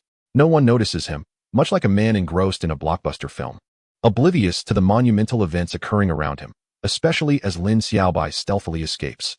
While the commotion continues at Wang Nanshan, news has already reached Wang Nancheng. The 30 million reward has been claimed. Chapter 29, Beilu Kelt. At this moment, Lin Xiaobai finds himself in a luxurious estate within the affluent district of Swan Castle in Wang Nancheng. The surroundings are opulent and extravagantly adorned, yet harmoniously blended with an air of antiquity and elegance, creating a sense of noble and understated beauty, indicative of the remarkable status of the estate's owner. Seated at the dining table, Lin Xiaobai is presented with a sumptuous feast with an array of delectable dishes, while a servant stands by in attendance. Yet he remains the sole occupant of the table. In this moment, Lin Xiaobai seems transformed, despite having gone hungry for an entire day and night beneath the slope. His stomach grumbling, he maintains an air of elegance and grace, comporting himself with decorum befitting a cultured young gentleman of wealth. In his previous life, Lin Xiaobai had mingled with the upper echelons during his prime, grasping certain etiquettes, and thus, when visiting such affluent households, it would be unbecoming to appear like a provincial bumpkin. Even if the host were forgiving, the servants would undoubtedly harbor disdainful thoughts. Thus, this scene unfolds with Lin Xiaobai attempting to portray the persona of a noble scion. Yet it is evident from the scornful gazes of the nearby servants that his performance falls short. Mere minutes pass, and just as Lin Xiaobai has barely made a dent in the lavish spread, a hearty voice resounds. I hear from the steward that the fire chicken was delivered by a 12-year-old young master. I wonder whose brilliant offspring possesses such skill. It truly commands my admiration. A golden-haired, blue-eyed Western man enters with a smile, accompanied by a kindly older gentleman with graying hair. This amiable elder, known as Stewardly, is the very one who received Lin Xiaobai earlier, delivering the fire chicken to the estate's owner and setting the table for Lin Xiaobai's enjoyment. Now, he returns with the golden-haired gentleman, who is presumably the master of the estate. Lin Xiaobai rises, somewhat taken aback. 10 years ago, when extraordinary beasts began their rampant assaults, people around the world scattered in panic, leading to a mingling of various races on the streets of Wang Nancheng. Initially, Lin Xiaobai found this surprising upon his arrival, but he has since grown accustomed to it, though he did not expect the purchaser of the fire chicken to be a Westerner. Greetings, I am Beilu Kelt, the owner of this estate. Thank you for the timely delivery of the fire chicken, which has saved my father's life. I apologize for my tardiness. As I was preoccupied with my father's well-being, please do not take offense. The golden-haired gentleman approaches, expressing his apologies, seamlessly integrating Eastern conversational habits into his speech. His face embodies a harmonious blend of Eastern and Western aesthetics, handsome and approximately 30 years old, exuding a natural, noble grace in his every gesture. And his smile feels like a refreshing breeze. From the moment he entered, he has been casually yet courteously assessing Lin Xiaobai. Upon first laying eyes on Lin Xiaobai, Baru was taken aback. Having endured the trials of living in Wang Nanshan for over half a month, Lin Xiaobai had become disheveled, his clothing tattered and marred by the scratches of thorns. Some garments even bore marks where the thorns had grazed his skin, while others exhibited clear scars from the attacks of otherworldly beasts, rendering him a veritable tapestry of wounds. Yet, it was precisely these scars that imbued Lin Xiaobai's 12-year-old frame with a resolute strength that belied his youth. Baru's initial surprise transformed into profound respect as he earnestly expressed his gratitude, addressing Lin Xiaobai as Sir. Thank you for saving my life. He may have surmised that Lin Xiaobai's injuries were incurred during his endeavor to retrieve the Huoyinji, though he was well aware that Lin Xiaobai and his companions were motivated by the generous rewards he had promised. Nevertheless, he felt a deep sense of reverence, as this act had ultimately saved his father's life. Hello, Mr. Baru, I am Lin Xiaobai. No need for such formality. Lin Xiaobai replied with a smile. No. This is something I must express my gratitude for, Baru insisted, continuously thanking Lin Xiaobai with great courtesy. He then instructed the steward, Li, prepare a feast. I wish to properly entertain Mr. Lin Xiaobai and provide him with a new set of clothes. Understood, Li responded. Lin Xiaobai did not decline, as he was still only partially satiated, and Baru appeared to be a warm and hospitable individual. In a previous life, he would have relished the opportunity to befriend someone of such character. As Lin Xiaobai stood beside him, a servant instinctively reached to assist in removing Lin Xiaobai's backpack. But before they could touch it, Lin Xiaobai's voice rang out. Do not touch. Mr. Lin Xiaobai, what is the matter? Baru's expression shifted slightly, fearing the servant had inadvertently offended Lin Xiaobai, and shot a displeased glance at the two servants. Lin Xiaobai chuckled. It is not their fault. The thorns on my backpack are from the Kanyu Jingji. I shall remove them myself. Kanyu Jingji? Baru gasped, clearly recognizing what it was. Observing Lin Xiaobai crouched on the ground, delicately extracting the thorns entwined around his backpack, the glinting, sharp spikes seemed to pierce Baru's heart, evoking a sense of trepidation. Baru's gaze turned serious, regarding Lin Xiaobai with increased admiration. At merely 12 years of age, he possessed such courage and experience, wearing the Kanyu Jingji and managing to stand out amidst the throngs of Wang Nanshan to return with the Huiyanji. Additionally, the natural maturity and shrewdness in his eyes were remarkable. What kind of family could cultivate such an exceptional youth? Once Lin Xiaobai had removed all the thorns from his backpack and handed it to the servant, he felt no concern about others coveting it, for this was Swan Castle. And even the smallest trinket within Baru's estate was likely far more valuable than the contents of his entire backpack. Mr. Lin Xiaobai, please follow me. The servant led Lin Xiaobai to the bathing area, where several garments and sizes befitting his stature had been procured, ensuring at least one would fit him well. After staying in Wang Nanshan for so long, he finally had the chance to wash himself clean. Lin Xiaobai reclined in the expansive circular bathtub, and after bathing, he felt rejuvenated as he made his way to the hall. As he casually glanced out the window at the vast and opulent estate, he paused momentarily, recalling that Xu Xiaoya's home was also located in Swan Castle, wasn't it? Upon entering the hall, Li had prepared a splendid feast, and Lin Xiaobai and Baru engaged in delightful conversation, growing increasingly fond of one another as their dialogue progressed. Such maturity was hardly what one would expect from a mere 12-year-old. Yet, the truth was that Lin Xiaobai was not just a boy cloaked in the guise of youth, but rather a seasoned individual in a youthful form. After the sumptuous feast, when the topic of the Huiyanji's reward arose, Baru responded readily, saving my father's life is worth far more than 30 million. However, I have something even better to offer you. Baru seemed to possess a secret as he winked, subsequently guiding Lin Xiaobai deeper into the estate, to a realm that appeared to be his private domain, where even the servants were forbidden to enter, save for Li. From a cabinet, Baru retrieved a pale golden card and presented it to Lin Xiaobai with a mysterious smile, saying, "This is something you will surely appreciate." Chapter 30, The Spirit of the Yi. Lin Xiaobai took the card and examined it. It resembled a skill card, yet bore the image of a fearsome beast. The creature stood on two legs, its body a light brown hue, muscles rippling like steel, and its eyes burned with a fierce intensity that sent a chill down one's spine. Apart from this, the card bore no indications of skills or actions, clearly marking it as something other than a mere skill card. What is this? Lin Xiaobai inquired, puzzled. Have you ever heard of a creature known as the Yi? Baru replied. Yi. Lin Xiaobai rummaged through his mind, seeking information on beasts he had studied, but found nothing familiar and shook his head. I have not heard of it. Haha. Baru seemed to anticipate Lin Xiaobai's response, explaining mysteriously, the Yi is a type of fierce beast, akin to the Baiman, yet its ferocity surpasses that of the Baiman. While it is inherently powerful, its numbers are far fewer, making it an elusive and mysterious entity. In fact, sightings in the world are exceedingly rare, even over the past decade. So formidable, even stronger than the Baiman? Lin Xiaobai's eyes widened in astonishment. The Baiman was universally acknowledged as a powerful beast, and any creature even remotely related to it would incite frenzied competition among countless individuals. Lin Xiaobai vividly recalled how he and Lin Jian had encountered a Baiman ape at Wang Nanshan, only to have it snatched away. An incident that had left Lin Jian seething with anger. The reputation and strength of the Baiman were beyond question. The Yi, being a relative of the Baiman and even stronger, what a remarkable beast it must be. Then what is this? Lin Xiaobai held the card aloft. The most recent appearance of a Yi was during the Beast War 3 years ago, during which my father had the fortune to be the one to slay it. This card is a drop from the Yi upon its demise. Baru continued. However, this card is not a skill card, but rather represents the true essence of Yi. The true essence of Yi? Lin Xiaobai gasped, hardly able to believe it. He understood that beasts could drop skill cards. But the notion of obtaining the actual essence of a beast was unprecedented. Baru elucidated, to be precise, this is the spirit of the E. My father once mentioned that it can be fused with bipeds such as monkeys or apes, potentially allowing the Yi's might to be manifested once more. To manifest the might of the E, Lin Xiaobai licked his lips, feeling a surge of excitement. The average person would fight tooth and nail over a beast, even tangentially related to the Baiman. Yet this was a super beast, even more powerful than the Baiman. If its might could truly be restored, it would undoubtedly wield an unparalleled strength. If I take this card, can I still receive the 30 million? Lin Xiaobai asked. Baru shook his head, smiling gently. One cannot have both fish and bear's paw. Mr. Lin Xiaobai seems a tad greedy. Then I will take the 30 million. Lin Xiaobai stated resolutely, returning the card to Baru. Baru appeared momentarily taken aback, glancing between the card in his hand and Lin Xiaobai.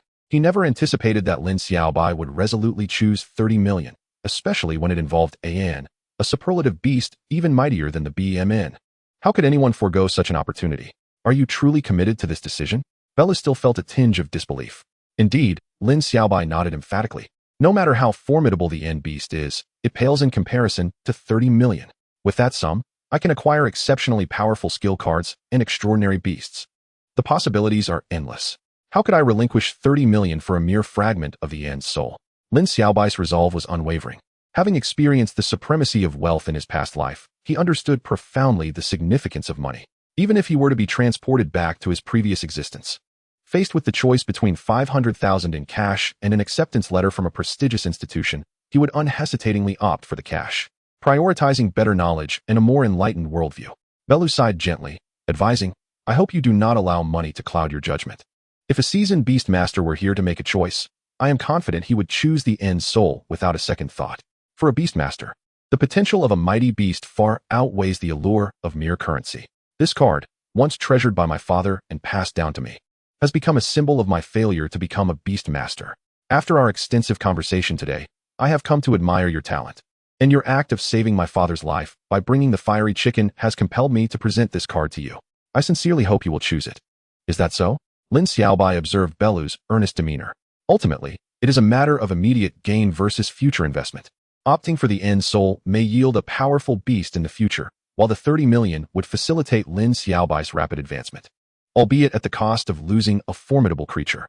In his previous life, Lin Xiaobai had faced many such dilemmas between the present and the future. Each choice served as a crucible for his heart. He hesitated, torn between 30 million and a beast rivaling the BMN, a challenging decision indeed. What do you choose? After a prolonged silence, Belu inquired again, his eyes brimming with hope. Very well. I choose the N soul. Lin Xiaobai gritted his teeth, as if making a monumental decision. In this scenario, regardless of the choice, it felt like a tremendous relief. He chose the future. Yet, 30 million, just like that, vanished. The thought of losing such an amount caused a pang of anguish in his heart. Excellent. Bella's admiration intensified as he instructed, Li Guanjia, transfer 2 million to Mr. Lin Xiaobai's account. Understood, Li Guanjia responded, turning to execute the transaction. Huh. Lin Xiaobai was perplexed. Wasn't it said that choosing the N's soul meant forfeiting the money? Why was he still receiving 2 million? Belu's face radiated with a smile. At the tender age of 12, to possess such resolve, courage, maturity, and talent, I hold great admiration for you. Consider these 2 million a gift, and I hope you will become a powerful beast master in the future. I also thank you once more for saving my father's life. Oh, Lin Xiaobai, feeling somewhat dazed, departed from Belu's estate with the N soul and 2 million as consolation. The loss of 30 million left him in a state of bewilderment. Turning back to glance at Belu and Li Guanjia, who were smiling as they bid him farewell, he clutched the N's soul and murmured, I hope you truly are as formidable as Belu claimed. Do not disappoint me, or I shall regret this decision terribly. Chapter 31. Acquiring the Short-Haired Monkey. Upon leaving the Swan Castle, Lin Xiaobai made his way directly to the beast market, intending to first dispose of a backpack full of items, while also purchasing the long-coveted dance of the fire python. Along the way, he meticulously studied the N's soul card. But regrettably, he could not decipher its secrets. It is not a skill card, yet according to Belu, its usage resembles that of a skill card. It simply needs to be affixed to the beast's forehead. Hopefully, it proves as powerful as Belu suggested, or I shall suffer greatly. Upon arriving at the beast market, Lin Xiaobai first rushed to the skill card shop where he purchased Dance of the Fire Python, with the 2 million consolation fund, a card he had long coveted. Thank you for your patronage, the charming salesgirl said with a radiant smile, her graceful figure leaving Lin Xiaobai in awe. He then proceeded to the establishment that procured various beast essences, and as anticipated, he managed to sell the contents of his backpack for approximately 730,000. A substantial fortune. Along with the remaining 120,000 consolation fund, Lin Xiaobai now possessed 193,000, and he pondered whether he should invest in a superior beast. The end soul necessitates the fusion with a bipedal beast, such as a monkey or ape. The mere thought of the short-haired monkey he encountered in Wangnanshan made Lin Xiaobai's heart race. The short-haired monkey was indeed well-suited to his current phase, and he adored its assassin-like combat style, which would pair excellently with Dahong. Dahong's blazing flames attract the attention of other beasts, while the short-haired monkey could execute stealth attacks on land, creating a formidable synergy between air and ground. A visit to Wangnanshan was imperative. Lin Xiaobai felt increasingly restless. However, he also harbored concerns. With so many people flocking to Wangnanshan in search of the fiery chicken, if they discovered the presence of a short-haired monkey, it would undoubtedly spark a frenzy of capture. Given the sheer number of individuals searching in Wangnanshan, the likelihood of the short-haired monkey being captured was nearly 100%. In that case, he would have no choice but to purchase a short-haired monkey from the beast market. Such creatures are exceedingly rare, and scouring the wilderness for a second one would take an eternity. Yet, acquiring a beast also posed certain drawbacks. If captured and confined for too long, the beast might lose its instinct and ferocity, although there is also the chance of obtaining a recently captured beast, which is not an absolute certainty, but rather a matter of luck. I shall first explore the market, hoping to be fortunate enough to purchase a short-haired monkey that has not been captured for long. If not, I will consider other beasts. Lin Xiaobai resolved. A few minutes later, he entered the bustling area of the beast market, where the most shops selling beasts were located. The atmosphere was vibrant, with various sizes of superalloy cages lining the paths, each housing a ferocious beast of diverse species, ranging from first to third-tier beasts, with first and second-tier beasts being the most common and third-tier beasts being quite rare. Fourth-tier beasts were exceptionally scarce here, generally. Any fourth-tier beast captured would be snatched up immediately. As one strolls through the bustling market, the sight of numerous individuals transporting exotic beasts via carts is a common occurrence. Although purchasing captured creatures comes with its drawbacks, it spares one from braving the perils of the wilderness, thus garnering the favor of many beast tamers, particularly those of the lower ranks. These novice beast tamers, often lacking in prowess, rarely venture beyond the city unless accompanied by mentors from the Beast Tamer Academy for field training. Consequently, it is not uncommon to see young beast tamers accompanied by family members, selecting suitable creatures, which has led to a thriving market for first and second-tier exotic beasts. Lin Xiaobai, rather than perusing each shop meticulously, made his way through the throngs of people to a store named Lao Ding Exotic Beasts, the largest establishment in the market, easily identifiable from afar by its grand sign.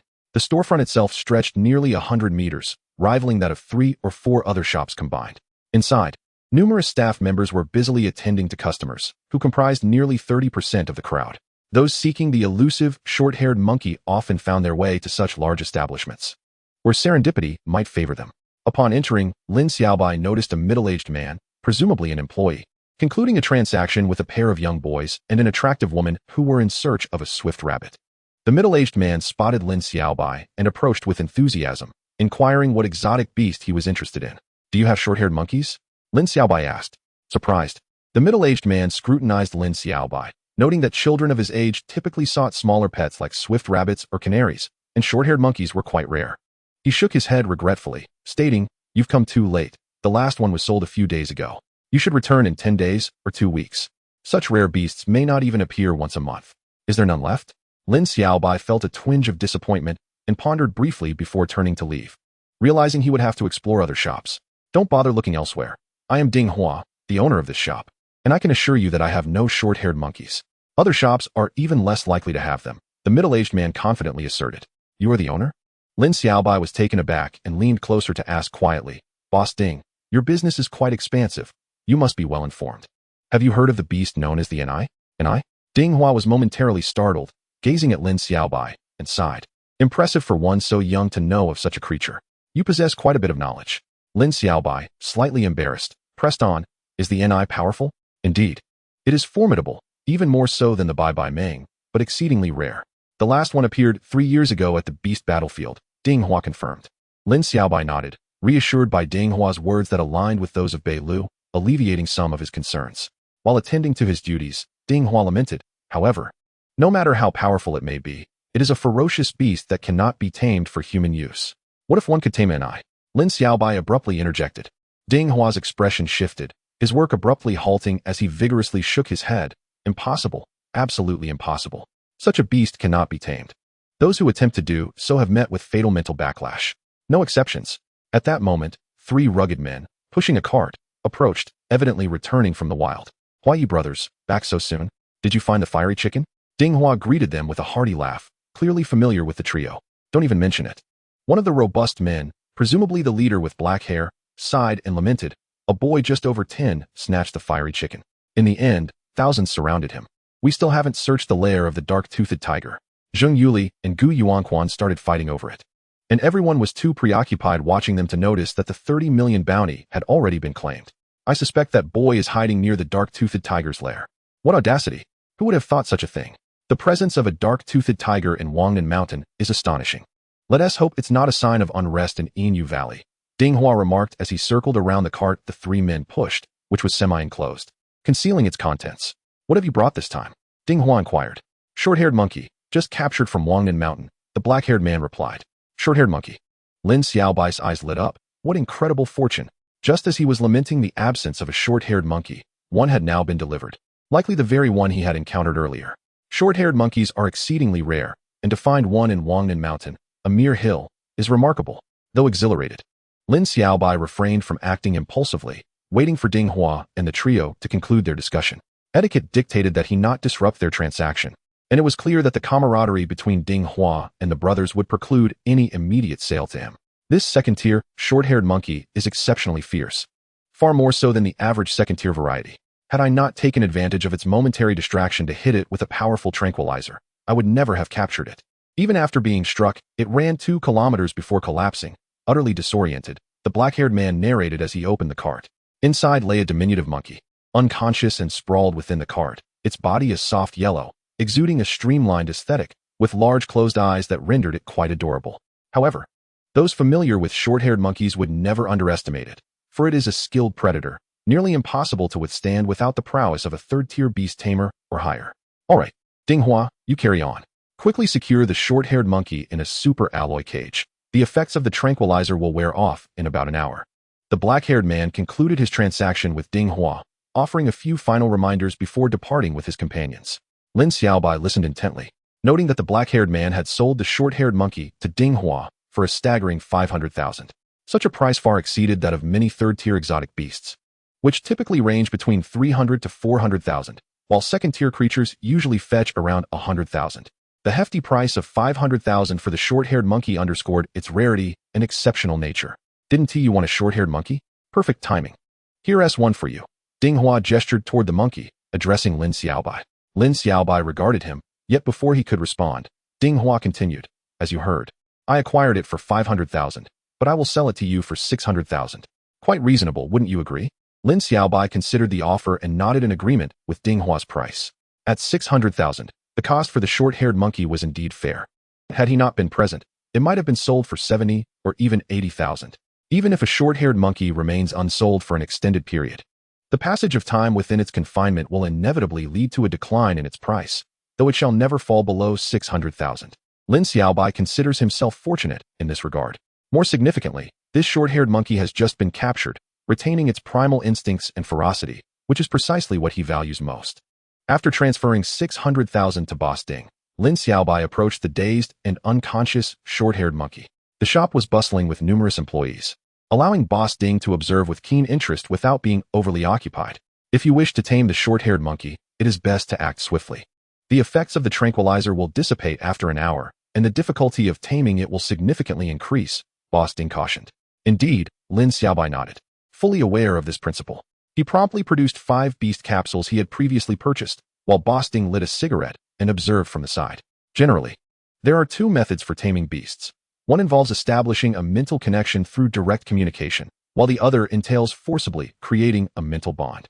The former, a more harmonious approach, is suitable for less aggressive, lower-tier beasts, or those that have been personally defeated. Less aggressive lower-tier beasts, akin to Lin Xiaobai's small redbird or the more docile beast he had acquired, can usually be tamed with repeated communication, provided one's mental strength meets the required standard. Conversely, beasts that have been personally defeated are somewhat inclined to yield to the beastmaster's authority. making the taming process considerably simpler, though one must not discount the possibility of encountering steadfast beasts, which would necessitate a forceful establishment of a mental connection. The forceful method of establishing a mental bond is predominantly employed by higher-tier beastmasters on lower-tier beasts. For instance, a level 4 beastmaster attempting to tame a level 3 beast can resort to this approach, given a sufficient disparity in mental strength, which is a rather brute method, contingent upon possessing considerably stronger mental prowess than the beast. In summary, the former method applies to beasts that exhibit some interest or lack resistance, while the latter is akin to a powerful figure forcibly recruiting a subordinate. Given Lin Xiaobai's intention to tame the short-haired monkey, it is evident that the first method is inapplicable, thus he must resort to forcibly establishing a connection with the creature. The short-haired monkey is a notably prominent second-tier beast. Without the mental strength of a level 3 beastmaster, successful forcible taming is out of the question. Fortunately, the short-haired monkey is currently in a dazed state, significantly reducing the difficulty of the task. Lin Xiaobai possesses the mental strength of a level 2 beastmaster, and having not yet tamed even a single second-tier beast, his big red having evolved from a weaker small red bird, implies that his mental energy has been minimally utilized by beasts, presenting a glimmer of hope for success. After a moment of preparation, Lin Xiaobai commenced the process, activating a beast capsule to utilize its unique substance as a medium, attempting to perceive the mental state of the short-haired monkey. 1 minute, 2 minutes, 3 minutes, 5 minutes passed. Lin Xiaobai set aside the beast capsule. His initial attempt at taming had failed. After a brief rest, he began the second attempt. It is quite normal for the taming of beasts to fail several times. Successes on the first attempt are rare unless one is exceedingly fortunate or possesses vastly superior mental strength. As time inexorably passed, Lin Xiaobai had already experienced 3 consecutive failures, causing even Boss Ding, observing nearby, to feel an involuntary pang of anxiety. Suddenly, the short-haired monkey stirred slightly. Oh no! Boss Ding's complexion changed dramatically, dropping the cigarette he had been smoking, unsure of how many he had already consumed. Wasn't it said that the tranquilizer would last for an hour? How could the short-haired monkey begin to awaken after only 20 minutes? Lin Xiaobai couldn't help but exclaim, hastily activating another beast capsule for his 4th attempt at taming the monkey. If he did not succeed before the monkey fully awoke, given the current situation, Lin Xiaobai's hopes of taming it would likely be dashed. Boss Ding rushed into the shop, instructing 2 employees to bring over a super alloy cage to secure the short-haired monkey, fearing that should it awaken, it might escape from the iron cage amidst the throngs of people in the market. An inherent killer, if freed in such a crowded area, could wreak untold havoc. Watching Lin Xiaobai, whose forehead glistened with sweat, Boss Ding found himself inexplicably tense. Time slipped away, and the signs of the short-haired monkey's awakening became increasingly apparent. Lin Xiaobai set down the 4th beast capsule. The 4th attempt had failed. There remained only 1 beast capsule. Observing the short-haired monkey's signs of awakening, it seemed that he had but one more chance before it fully regained consciousness. Without a moment's hesitation, Lin Xiaobai resolutely activated the 5th beast capsule, focusing his mind intensely on establishing a connection with the short-haired monkey's spirit. The monkey's limbs began to move, the effects of the tranquilizer nearing complete failure. Its eyelids fluttered. The moment it opened its eyes would mark its full awakening, at which point Lin Xiaobai would find it impossible to tame the creature. The market was noisy, but none of it could distract Lin Xiaobai. His singular thought was to tame the short-haired monkey. A faint sound escaped the monkey's lips. It's over, there's no hope, sighed Boss Ding, standing up and lighting a cigarette, watching as the monkey began to awaken, internally resigned to Lin Xiaobai's impending failure. Indeed, if he had failed to tame the monkey while it was completely dazed, how could he hope to succeed now that it was almost fully conscious? Yet Lin Xiaobai persevered, sweat pouring down his face, his expression resolute and composed. Boss Ding nodded in admiration. At such a young age, possessing the mental strength of a level 2 beastmaster and displaying such unwavering resolve is truly remarkable. He longed to intervene, knowing that if the short-haired monkey awoke before Lin Xiaobai succeeded, the latter could very well suffer a mental backlash. However, he could not interrupt, as interference during the taming process could lead to an even greater risk of mental harm. Now, he could only hope for Lin Xiaobai's success, or that he would not sustain too severe a mental injury. The short-haired monkey's reactions grew increasingly intense, its cries echoing as its sharp claws extended like steel blades, glinting ominously, just as the monkey's eyelids were about to part. Suddenly, Lin Xiaobai felt a wave of relief wash over him as he slumped onto the ground, drenched in sweat. Had he succeeded? Boss Ding's jaw nearly dropped in disbelief. Lin Xiaobai's face, glistening with perspiration, radiated uncontainable joy as he nodded vigorously. Chapter 33, Conditions for the Fusion of Souls. He had succeeded. Taming the short-haired monkey alleviated a considerable weight from Lin Xiaobai's mind, though he still felt a lingering dizziness. The exertion of taming the short-haired monkey had placed immense pressure on his psyche, a strain that would likely persist for some time until Lin Xiaobai's mental strength grew sufficiently to handle the monkey with ease. Lin Xiaobai rose from the ground, sealing the short-haired monkey within the beast capsule, and remarked with a smile, "Thank you, Boss Ding, but your super alloy cage is no longer necessary." Lin Xiaobai smiled at Boss Ding and turned to leave, leaving the dumbfounded Boss Ding behind. It took a long time for him to regain his composure. This young man possesses an extraordinary audacity and determination, successfully taming the creature at the last moment. His level of prowess is almost comparable to that of the young man mentioned by the Huayi brothers. This young man hissed. Suddenly, Boss Ding seemed to recall something and hurriedly took a few steps forward, but Lin Xiaobai had already vanished into the throngs of people. Could these two young men possibly be the same person? An astonishing thought crossed Boss Ding's mind. Having swiftly exited the exotic beast market, Lin Xiaobai felt a profound sense of fulfillment from his expedition to Wanganshan. He had elevated his mental prowess to the level of a second-tier beast tamer, earned nearly 3 million yuan, acquired the desired skill card, Dance of the Fire Python, obtained a divine soul card of the NI, and tamed the short-haired monkey. More importantly, he gained invaluable experience and training from battling alongside De Hong in the blood-soaked skirmishes at Wanganshan. As Lin Xiaobai had previously contemplated, true growth necessitates genuine combat. The mundane and controlled days at school, although rich in knowledge, would not yield such significant progress and rewards for an indeterminate time. Both knowledge and combat are essential. One must pursue both avenues. The current reality serves as ample proof. Now that Lin Xiaobai has tamed the short-haired monkey, if he were to merge it with the divine soul of the NI and teach De Hong the dance of the fire python, his abilities would undoubtedly ascend to unprecedented heights. With his mental prowess already at the second-tier level, De Hong would soon evolve as well. When that time comes, with a second-tier De Hong and a short-haired monkey infused with the Ni's divine soul, Lin Xiaobai's combat capabilities as a second-tier beast tamer would reach astonishing levels. Perhaps he could even contend with third-tier exotic beasts. With this thought in mind, a smile graced Lin Xiaobai's face as he boarded the vehicle back to the Beast Tamer Academy. Along the way, he overheard discussions about the flaming chicken and 30 million yuan, while the mysterious young man mentioned by the townsfolk became the center of attention. Though no one knew his identity, Lin Xiaobai kept his head down, embodying the essence of humility and discretion, perfectly illustrating the principle of concealing one's talents and wealth. Upon returning to the Beast Tamer Academy, he found that Li Ergu and Chu Lanfeng were not in the dormitory. They were likely accompanying their class on a freshers expedition. Each year's new students embark on their trials a month after the semester begins. This year's semester commenced on August 25th, making the start of the new student trials September 25th. The trials last for a week, and today was October 2nd, the day of their return. Lin Xiaobai did not wait for them in the dormitory, but instead headed straight to the back mountain. Due to the new students' expedition, the back mountain appeared desolate and quiet, devoid of people. This suited Lin Xiaobai perfectly as he summoned De Hong and the short-haired monkey. Chirp! As usual, De Hong flew out and landed atop Lin Xiaobai's head with a plop, gripping his hair tightly while standing upright, chest out, and surveying the surroundings with keen eyes as if claiming his proud territory. The short-haired monkey, however, appeared somewhat shy, perhaps still unfamiliar with Lin Xiaobai. Its large eyes darted around, and its small hands and feet timidly circled around him. The short-haired monkey was a classic example of a seemingly unassuming creature. Its retractable steel claws resembled those of a sci-fi wolf. When its claws were retracted and in a calm state, it appeared to be an adorably large-eyed little monkey, akin to a pet.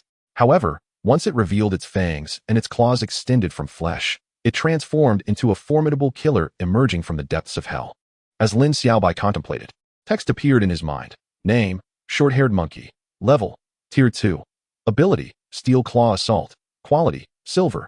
Level cap, Tier 3. Evolves into Darkfoot Phantom Monkey. Evolution requirements: feed with heavenly fragrant peach, purple lotus fruit, and wudong lotus seed. Evolution requires 3,000 experience points. Current experience points, 0. Note: experience points can be earned through feeding, increasing intimacy, and battling alongside the exotic beast. 3,000 experience points. Lin Xiaobai's eyes widened. This required an excessive amount of experience. Initially, the little red bird needed only 500 experience points to evolve, and even De Hong required just 1,000. Now, the short-haired monkey's evolution demands 3,000 experience points. That's 6 times more than the little red bird and 3 times more than De Hong.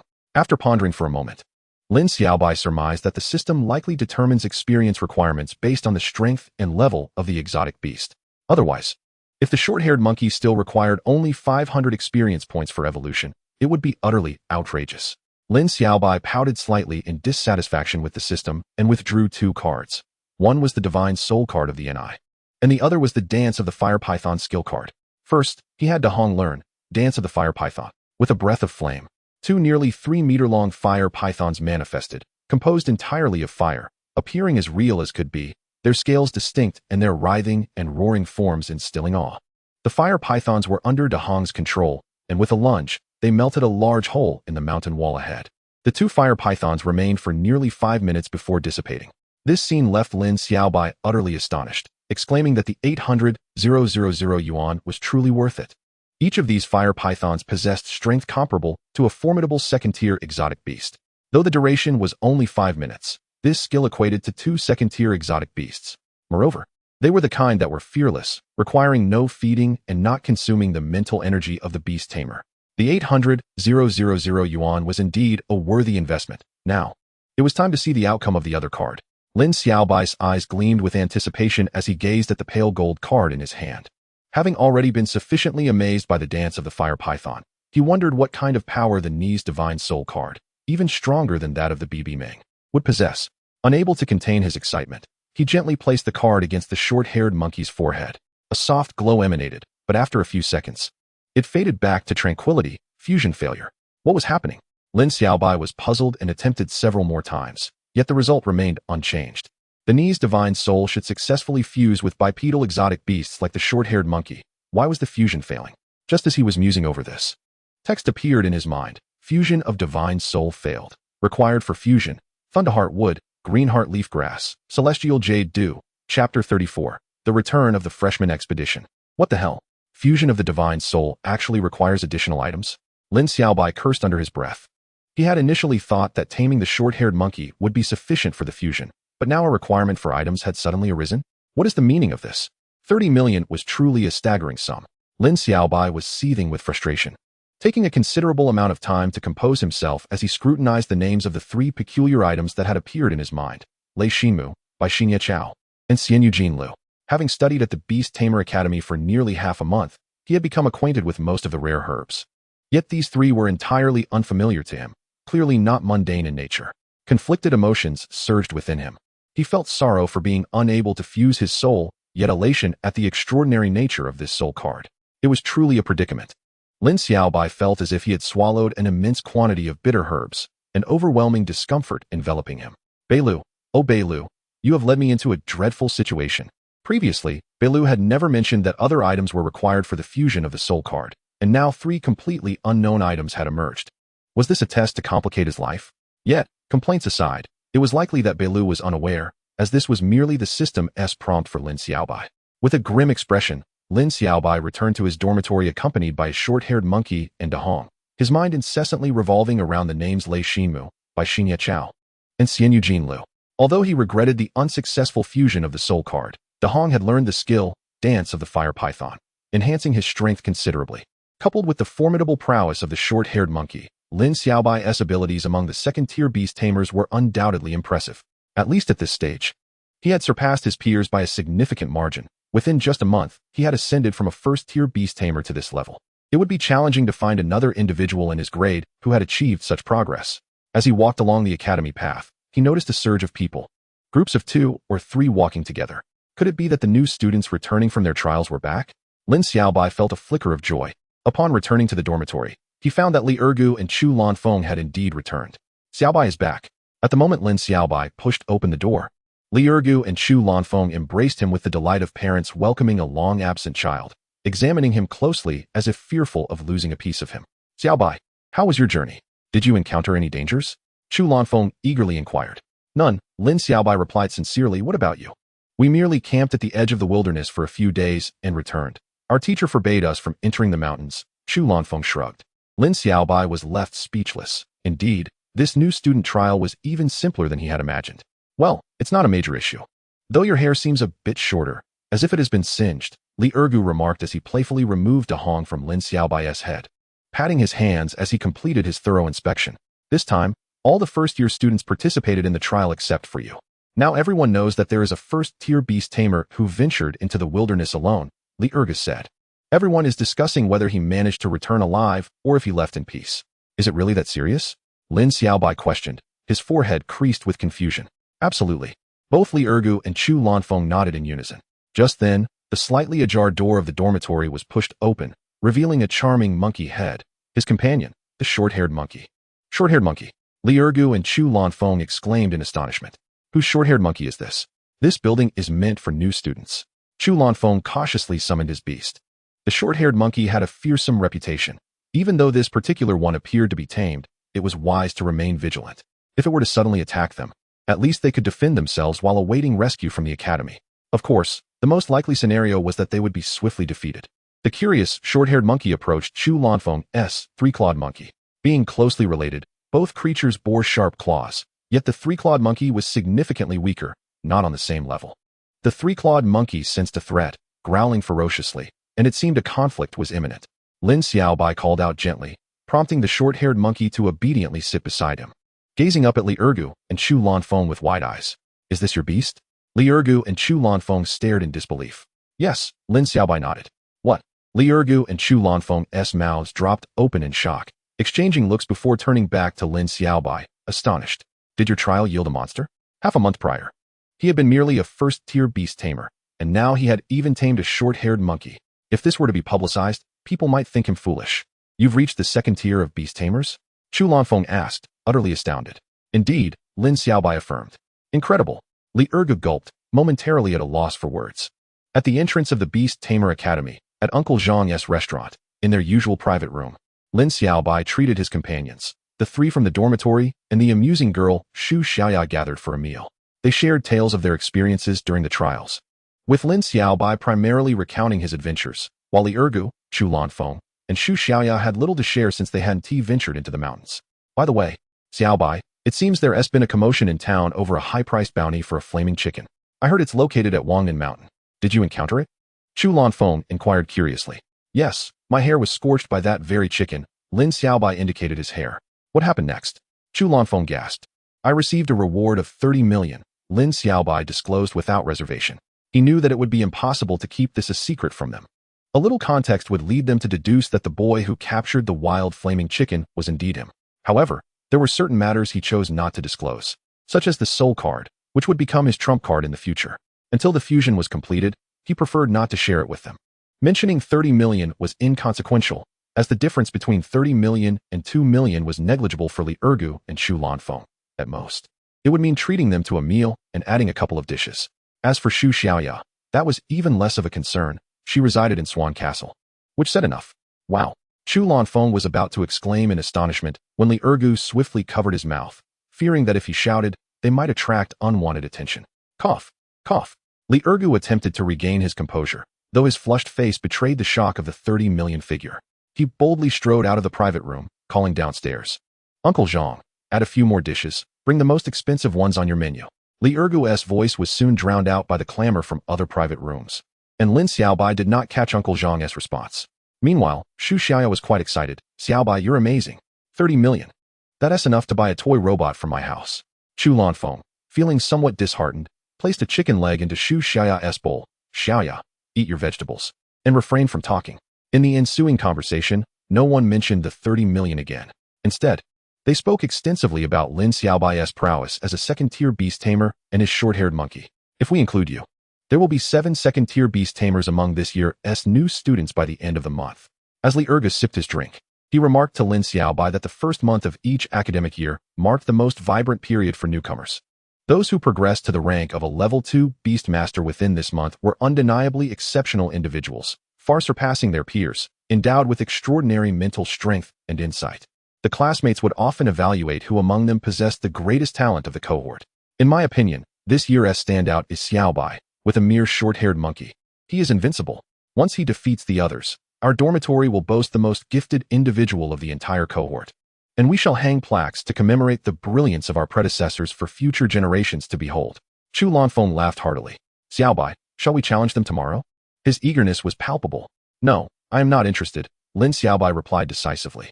How many bottles do you want? Chu Lanfeng was taken aback. What a waste.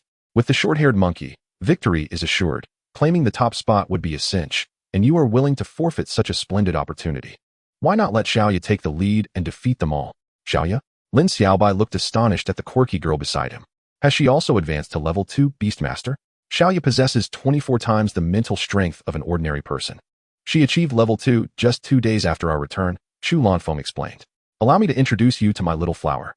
Xu Xiaoya grinned, her crescent-shaped eyes radiating a certain whimsy as she summoned out her Bai Yin Yin Mao.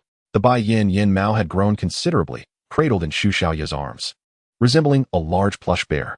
My little flower is truly formidable, a phrase Xu Xiaoya had repeated numerous times.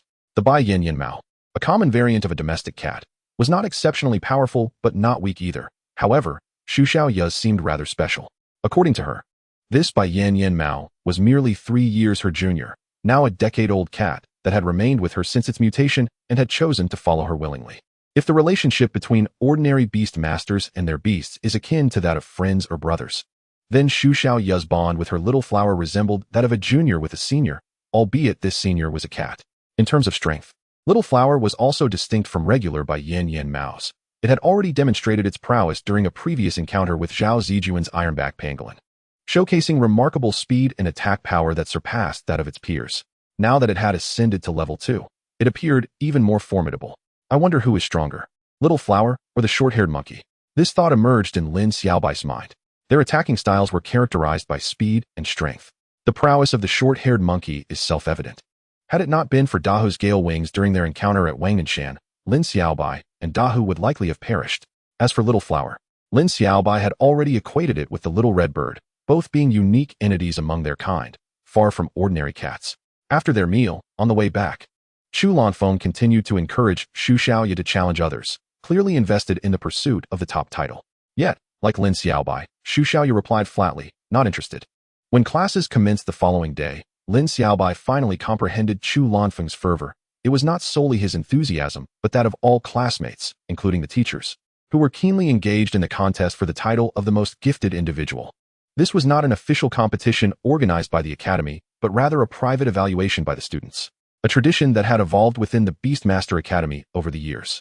Level 2 Beastmaster Ma Shulong challenges Level 4 Teng Wei. With a resounding declaration, many students rushed downstairs to observe. Among the throng, 2 youths faced off, with a Level 2 Fire Snake and a Level 200-armed centipede battling fiercely in between. Such confrontations were commonplace, with several prodigies who had achieved Level 2 Beastmaster status becoming the center of attention, challenging one another. Amidst the fervor of the title battle, Lin Xiaobai quietly slipped out of the Beastmaster Academy. Lei Xinmu, Bai Xian Yi Chao, Xian Wang Jin Lu. Sitting on a bus, Lin Xiaobai recited these items to himself. These were the materials required for the fusion of souls. Although he had searched online, he could only find scan information on Bai Xian Yi Chao, merely stating it was a type of spiritual herb that enhances mental strength. The enhancement of mental strength can be achieved not only through meditation and growth alongside beasts, but also through certain external substances, which are typically inaccessible to ordinary individuals, being both exorbitantly priced and exceedingly rare, and only beneficial to beast masters, as ordinary people cannot withstand the energy of such rare treasures. The mere description of a herb that can enhance mental strength implies a certainty of its high cost. Lin Xiaobai was now deeply troubled. He had sacrificed 30 million for the soul card, only to find he could not fuse it, and required 3 items he had never even heard of. Bai Xian Yi Chao was likely not the only expensive item. Lei Xinmu and Xian Wang Jin Lu would surely not be any less costly. Calculating this, it seemed he stood to lose rather than gain. The businessman in Lin Xiaobai felt he had made a harrowing transaction. One step back would mean a loss of 30 million, while one step forward could lead to bankruptcy. Truly exhilarating. Half an hour later, he arrived at his destination, clutching the soul card in his pocket as he disembarked. He had come to the spiritual herb market, where many spiritual items were sold, primarily spiritual herbs. The likelihood of finding Bai Xian Yi Chao here was slim, as sufficiently rare herbs typically entered auctions, with only those of lesser efficacy or value available in the public market. However, Lin Xiaobai's main objective was to inquire about Bai Xian Yi Chao in detail, as the online information was far too brief. He also needed to ask about the elusive Lei Xinmu and Xian Wang Jin Lu.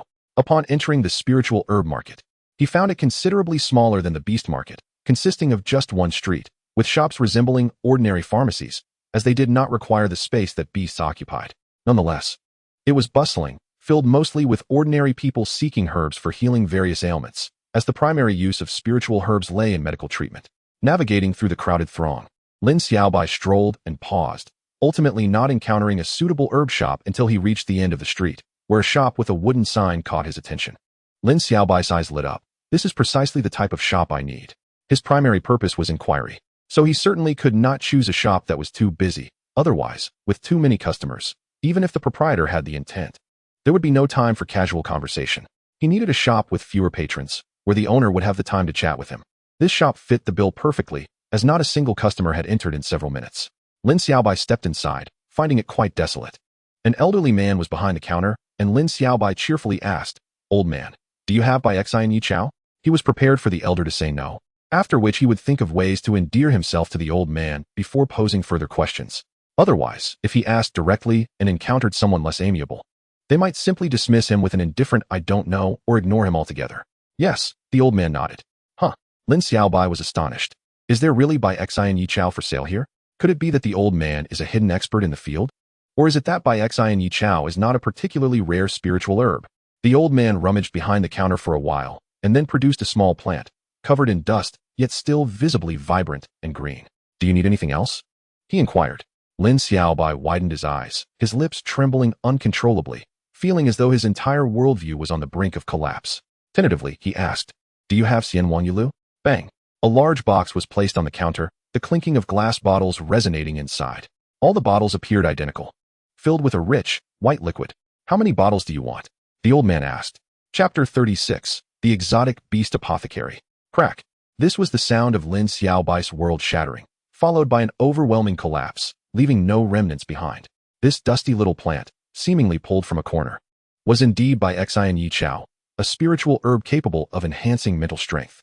The box filled with bottles contained Xian Wan Yulu, essential items for the fusion of the divine soul of the Yi.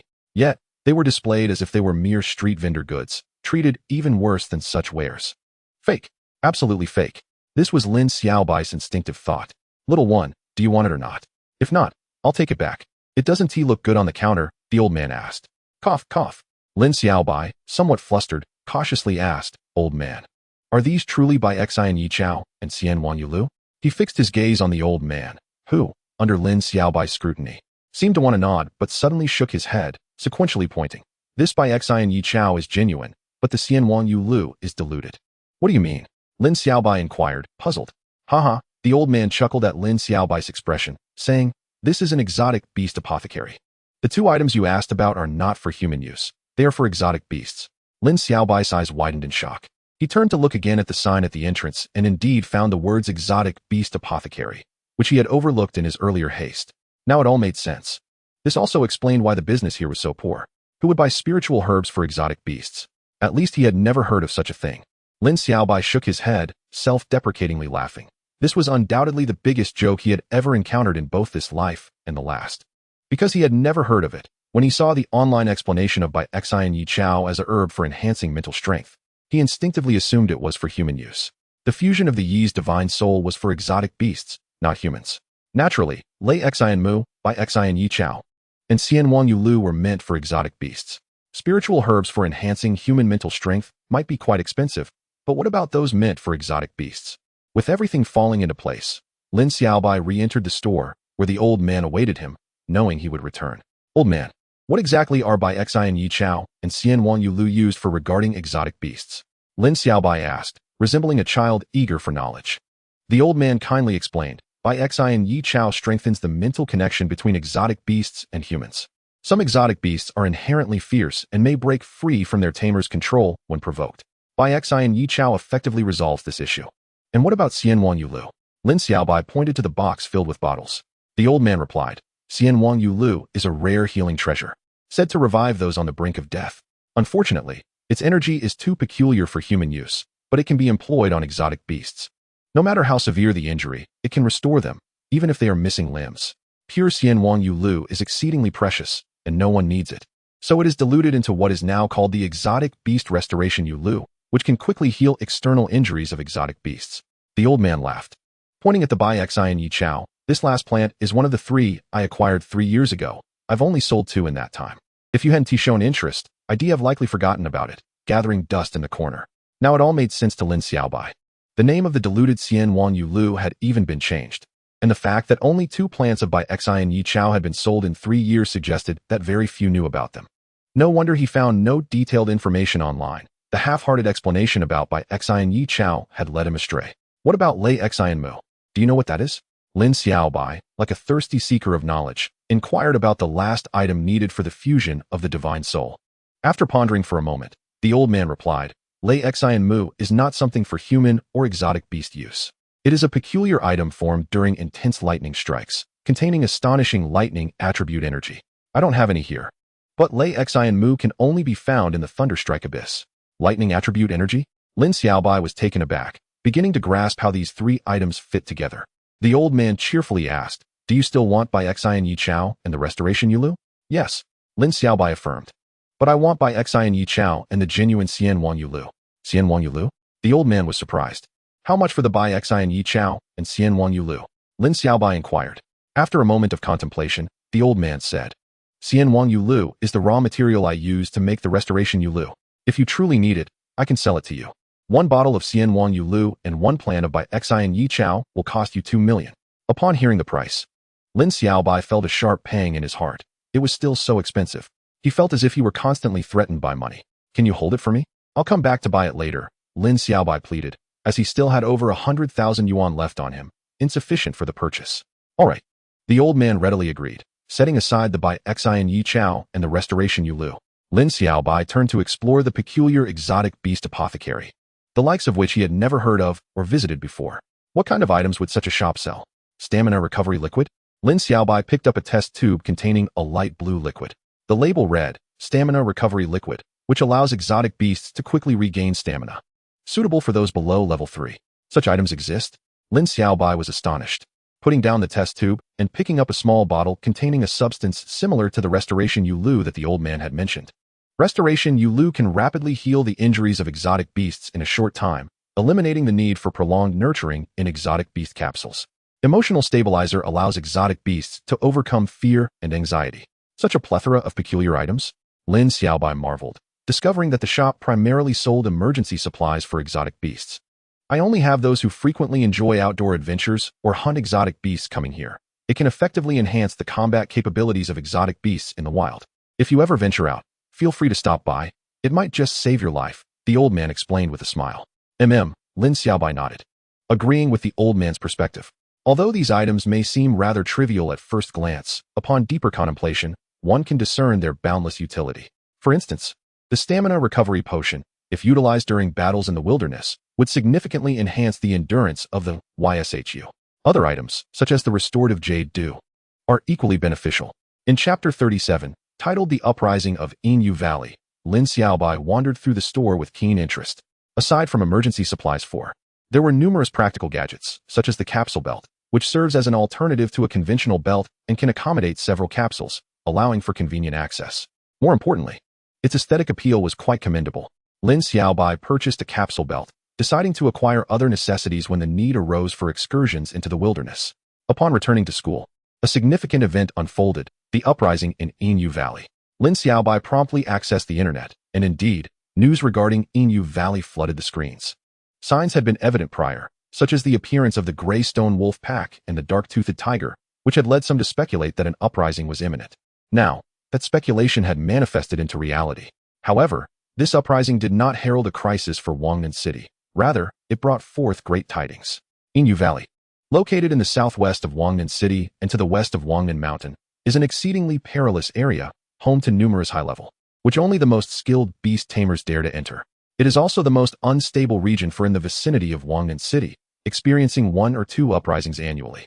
These uprisings can be categorized into 2 types, one led by high-level, which poses a targeted threat to Wangnan City, and another, more benign type, characterized by small-scale uprisings. The latter often arises from an overpopulation of in Inyu Valley, where lower level are displaced by their more formidable counterparts.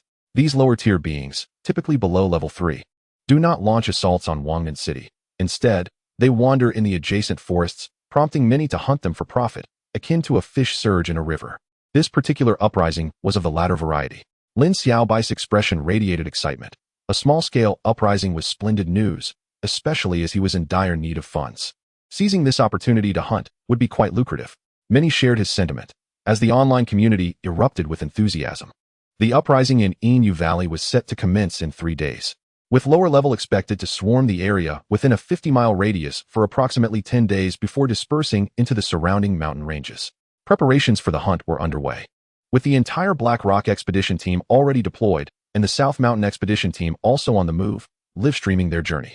A post appeared on the forum from a man proclaiming himself Zhao Long, a second-level beast tamer with a second-level long-tailed earth dragon as his companion. He boasted of his capabilities, claiming to be able to contend with third-level foes and promising to return with a formidable catch. Another individual informed their friends on social media that they were at the edge of the Inu Valley forest, waiting for the two to appear, accompanied by a second level. The atmosphere in Wangnan City was electric, with many forming teams to venture out, while others opted for solitary expeditions, creating a veritable festival of activity. Yet, a red warning notice emerged. Satellite reconnaissance indicated that a significant number of third level or higher would appear during this uprising, urging caution and rationality in decision-making. This official warning prompted many to reconsider, particularly those planning to embark alone. After all, these were, and with their overwhelming numbers, the probability of death for those lacking top-tier second-level combat strength soared to 80%. The fervor online momentarily waned as many impulsive adventurers returned, including several who had initially intended to venture out alone. Meanwhile, the number of team formations continued to rise, with some openly recruiting powerful allies online. As teaming up is traditionally a wise choice for wilderness excursions, danger and reward coexist. Thus, Lin Xiaobai's eyes sparkled with determination. This rare opportunity promised substantial rewards, and the influx of low level during the uprising could yield considerable wealth. Moreover, he was no longer the same Lin Xiaobai who had traversed Wangnan Mountain. De Hong had learned the formidable fire python dance, and with the addition of the powerful short-haired monkey, their combat prowess had significantly increased. As long as they avoided third level during this uprising, the risks appeared manageable. With his resolve firm, he began to scour the internet for detailed information regarding the Inu Valley uprising, such as hunting locations and predictions for distributions. He preferred to venture forth alone, confident that De Hong could whisk him away in times of peril. As for the 3 items needed for soul fusion, he had acquired 2, leaving only the final, Lix and M.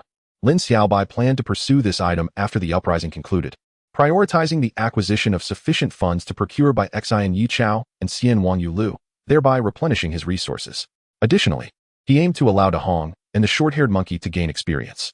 De Hong had already amassed considerable evolution experience from their previous expedition, though they were still distant from evolution. The short-haired monkey also required extensive experience, necessitating prolonged combat engagements to facilitate their growth. Unexpectedly, the Beast Tamer Academy announced a mission related to the uprising, sending ripples of excitement throughout the school. The spilling out from Inu Valley would soon traverse the surrounding forests and gradually spread into the nearby mountain ranges. During their journey, some might pass through outlying villages, prompting the Academy to assign a task to protect these settlements. This mission served as an excellent opportunity for students to hone their sense of responsibility and strength. Importantly, as they had already dispersed, the associated risks were significantly diminished. Regrettably, this task was exclusive to second-year students, as first-year students lacked the requisite strength, making their participation exceedingly perilous. Conversely, third-year students possessed too much power to derive any meaningful training from the experience. Thus, only second-level beast tamers were deemed suitable for this mission. A first-year student lamented this exclusion. Furthermore, the top prize for this mission was a rare quality skill card said to be applicable to any, although its exact nature remained undisclosed. Whispers from the Academy hinted at its exceptional potency. The prospect of a rare quality skill card astonished many. Such items are invaluable, typically dropping from high-level ferocious. With a baseline value of approximately 1 million, the Academy's ability to offer a rare skill card indicated that it was indeed a premium selection among its kind. In Chapter 38, titled Preparation, Departure, at the entrance of the Beast Tamer Academy, Uncle Zhang's restaurant hosted Lin Xiaobai and his 2 roommates, along with a comical young girl. As they enjoyed a hearty meal of homestyle cuisine, Lin Xiang is indeed remarkable. His extraordinary beast, the Thunder Leopard, utterly dominates others. I have heard that he has advanced to the 2nd year and is preparing to participate in the Silver Moon Valley Uprising mission. Although he has only recently attained the 2nd level, his strength is certainly on par with other 2nd-year students, remarked Chu Lanfeng while eating. Who is Lin Xiang? Inquired Xu Xiaoya with curiosity. He's the one from Class 5, that ordinary fellow with 32 times the mental strength. He is the highest scorer in our cohort's mental strength test, quite terrifying indeed. He effortlessly secured victory in the first-place match, replied Liurgu, sipping his drink. Since returning from the freshman training, the Academy has initiated the first month's competition for those advancing to second-level beast tamers, which has stirred quite a commotion within the school. Based on what Liurgu and Chu Lanfeng have mentioned, the competition for the top spot must have concluded. That was because Xiao Bai and Xiao Ye did not participate. Otherwise, he wouldn't have been so imposing. Chu Lanfeng scoffed, believing that Lin Xiaobai and Xu Xiaoya are superior to him. Not necessarily. The Thunder Leopard is a top-tier extraordinary beast, not much inferior to the short-haired monkey. Furthermore, that fellow has taught his beast numerous skills, which is simply outrageous. Liurgu offered a more objective analysis. However, Xiaobai possesses both the short-haired monkey and a Hong. If they fought together, they would undoubtedly defeat the Thunder Leopard, as any extraordinary beast belonging to one individual can engage in battle simultaneously. Too bad Xiaobai didn't participate in the top match, sighed Chu Lanfeng. Lanfeng, what did you mean about upgrading to the second year to participate in the Silver Moon Valley Uprising mission? Asked Lin Xiaobai, puzzled. You mean Lin Xiang? He applied for a grade advancement. As long as one's strength meets the requirement, one can progress to a higher grade. I suspect he is after the rare skill card reward, mumbled Chu Lanfeng, his mouth full of chicken leg. Lin Xiaobai pondered. He certainly intended to join the Silver Moon Valley Uprising, but he could also advance to the second year like Lin Xiang to participate in the Academy's mission, allowing him to hunt extraordinary beasts and perhaps contend for that much-discussed rare skill card. What could a skill card applicable to all extraordinary beasts be?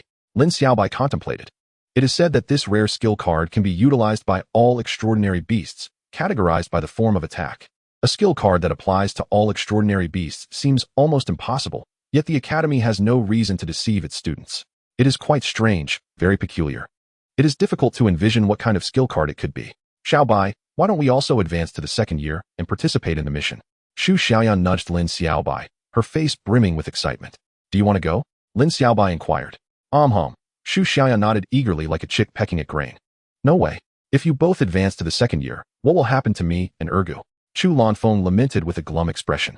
Advancing grades doesn't mean we will be separated in dorms. Besides, we are not even in the same class. What difference does it make? Lin Xiaobai responded, exasperated. If you two go to the second year, Ergu and I, as first-year students, wouldn't even dare to speak to you. Chu Lanfeng exaggerated. You may not, but I would. Li Ergu scoffed at Chu Lanfeng, encouraging, Xiaobai, you two should go. It seems that the top few in the mission can obtain a rare skill card. Although it won't be as good as the first place, it is still a rare skill card. With your strength, you will certainly achieve a good ranking. It will also let that Lin Xiang know who the strongest first-year student is. All right, then let us go. Lin Xiaobai reflected for a moment before nodding. Yay! Xu Xiaoya exclaimed joyfully. Xu Xiaoya's Bai Yin Yin Mao is extraordinary, exceeding the typical second-level Bai Yin Yin Mao. And the Academy's mission difficulty is not as perilous as directly plunging into the extraordinary beast horde in Silver Moon Valley, making it perfectly acceptable to have Xu Xiaoya accompany him. The next day, Lin Xiaobai and Xu Xiaoya sought out Teacher Li Hanmo to request a grade advancement. Teacher Li Hanmo was astonished. He knew that Xu Xiaoya had reached the second level of beast tamers, but he did not expect Lin Xiaobai to have achieved the same. To have two students from the same class advance to second-level beast tamers in a month is indeed an honor for the teacher. Though reluctant to see them go, he agreed, knowing that such rapid advancements would earn him a monetary reward from the school. After a series of tedious procedures, Lin Xiaobai and Xu Xiaoya officially became second-year students, both assigned to Class 2 of the second year. Their new teacher, a beautiful mixed-race woman with golden hair, consented to allow Lin Xiaobai and Xu Xiaoya to participate in the Silver Moon Valley mission, instructing them to gather at the Academy's square the day after next. Finally, it is done. Advancing a grade is such a hassle. Xu Xiaoya stretched lazily. Is this truly troublesome? Lin Xiaobai chuckled. You have no idea how many more difficult situations I have navigated in my past life. Where are we going now? Xu Xiaoya asked with her big, watery eyes. I'll take you to a wonderful place. Lin Xiaobai smiled mysteriously. Half an hour later, Lin Xiaobai brought Xu Xiaoya to the extraordinary beast elixir shop. The comical little girl was far more astonished by the peculiar items than Lin Xiaobai had been upon his first visit. My goodness, there are such things? Extraordinary beast happy fruits. Eating one can keep an extraordinary beast happy all day, dispelling boredom and negative emotions. Xu Xiaoyao exclaimed, holding a red fruit. Wow. Extraordinary beast appetite potions. They can make an extraordinary beast eat any food it dislikes, even its own excrement, suitable for dire situations without food. Extraordinary beast reboot pills, allowing an extraordinary beast to restart in half an hour. Lin Xiaobai felt a headache coming on. What on earth had this little girl stumbled upon? He then turned to the shopkeeper and said, Sir, I would like 10 bottles of healing jade dew, 20 bottles of stamina recovery liquid, and an extraordinary beast capsule belt, in a size suitable for this little girl. The shopkeeper chuckled continuously, recognizing that some of the bizarre items Xu Xiaoya found were indeed from his stock, while others were his own creations. Clearly, he was a playful old man. What? Are you also heading to Silvermoon Valley? The shopkeeper asked, surprised by Lin Xiaobai's words. Yes, Lin Xiaobai nodded. The shopkeeper hesitated momentarily, but said nothing further. Today, Lin Xiaobai and Xu Xiaoya wore their academy uniforms. And since they were students of the Beast Tamer Academy, he assumed a teacher would accompany them. The shopkeeper gathered the items Lin Xiaobai wished to purchase, and Lin Xiaobai hesitated. Sir, please also add those 2 extraordinary beast happy fruits. The shopkeeper handed him 2 more, and the total came to approximately 60,000 coins. As they exited the extraordinary beast elixir shop, the comical girl remained exuberant. I never expected there to be such an elixir shop. Even Grandpa probably doesn't know. Fun, isn't it? Very fun.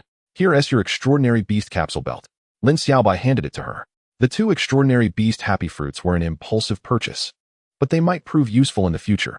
Even if not, they would surely entertain De Hong and the short-haired monkey. Lin Xiaobai and Xu Xiaoya then ventured to the extraordinary beast market, purchasing essential extraordinary beast capsules for their expedition outside the city. Although he currently lacked the excess mental strength to tame more extraordinary beasts, having some capsules on hand is always prudent. They are essential items that could prove beneficial in unforeseen circumstances. I visited the skill card shop again, yet I could not find any suitable skill cards. Xu Xiaoya had no intention of purchasing skill cards for her by Yan Yan Mao, as it seemed she had already mastered formidable skills. After all, as the affluent daughter of Tiani Castle, she undoubtedly possessed high-quality skill cards. Lin Xiaobai only needed to consider his own needs. Subsequently, the 2 returned to the Beastmaster Academy. On September 8th, the square in front of the Beastmaster Academy was teeming with armed youths, the second-year students preparing for their mission. Today marked their departure. In fact, it was already the 2nd day since the upheaval at Inyu Valley, and the teams from Wangnan City had been battling ferocious beasts for an entire day. The academy had arranged for departure on the 2nd day to allow those teams to gauge the danger level and ensure it was manageable. Furthermore, the mission site was a cluster of villages situated between Inyu Valley and other mountain ranges, which would take the first wave of beasts emerging from Inyu Valley a day or 2 to reach there, thereby not being late. Suddenly, a stir arose in the crowd as a robust and proud young man approached the square. His deep-set eyes captured the attention of many, making him appear destined for distinction. He was Lin Xiang. Lin Xiaobai looked over, mildly astonished. As soon as Lin Xiang arrived, the crowd erupted into a commotion, capturing everyone's gaze. Not only the first-year students gathered nearby, but even the second-year students. He was hailed as the most gifted individual of his cohort, a title that carried significant weight, as such individuals often possessed limitless potential. Lin Xiang arrogantly made his way to the front of the crowd, with many second-year students clearing a path for him, much like a monarch. He felt justified in his pride, for history had shown that every most talented individual eventually ascended to the pinnacle of Beastmaster proficiency. He believed his future would follow suit, earning admiration and reverence as he safeguarded humanity. What an ostentatious display! Lin Xiaobai scoffed. With 10 minutes remaining until departure, everyone prepared themselves as a leader in his 50s addressed the crowd from a platform. Upon spotting Lin Xiang at the forefront, he nodded in appreciation. Lin Xiaobai recognized a familiar figure beside the leader, Director Pai. He had encountered him during his entrance examination at the Beastmaster Academy, where he had given him a few words of guidance, suggesting he could seek him out at the administrative building if needed. It seemed that his responsibilities extended beyond recruitment, indicating a significant position within the academy. A total of 768 individuals were participating in this mission, with 765 being exceptional second-year students and 3 being outstanding first-year students who had advanced. Just as the leader mentioned this, a wave of commotion swept through the crowd. Could there really be 3 first-year students who had ascended? Wasn't it only Lin Xiang? Were they perhaps contenders from the top talent battle? No, it was the 2 youngest individuals, a boy and a girl.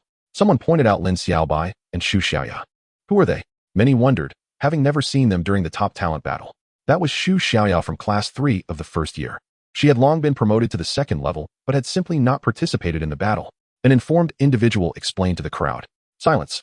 I will now outline the specifics of the mission, declared the leader. This mission is to protect approximately 30 villages situated between Inyu Valley and the Dawu Mountain and Qinghu mountain ranges. These villages are seldom plagued by beastly threats, but the beasts from Inyu Valley may disperse towards the 2 major mountain ranges, potentially passing through these areas. Your objective is to safeguard these villages from any harm inflicted by these beasts. You will be divided into groups. with 24 individuals forming a larger group to protect one village. Each small group will consist of 3 individuals tasked with guarding the 8 directions of the village. The mission ranking will be based on a group point system, independent of the larger group. You must collect the essence of any slain beasts, which will serve as proof of your points. The group with the highest points will be declared the winner. If the level of harm to the village exceeds 30%, it will be deemed a failure. A critical prohibition is that you must not disregard the lives of the villagers in pursuit of points. We must strive to protect every life. This encompasses the fundamental rules. Prepare yourselves to board the vehicle, as we will depart in 5 minutes, concluded the leader. Such straightforward rules. Shu Xiaoya exclaimed happily. Straightforward? Lin Xiaobai chuckled, feeling exasperated by Shu Xiaoya's naivety. While the rules appeared simple, merely protecting the villages and accumulating points, the absence of restrictions on the most crucial aspect, the points themselves, suggested that acquiring points could be far from simple. Such a situation could lead to numerous possibilities. Trade? Theft? These scenarios might very well unfold. Perhaps even aligning with the academy leader's intentions to cultivate a sense of responsibility in students while also honing a ruthless disposition, qualities essential for the beastmasters of today. Silence enveloped the crowd, yet many were mentally weighing the implications. Among the several hundred people present, aside from the innocent Shu Xiaoya, most discerned the underlying significance of the mission rules.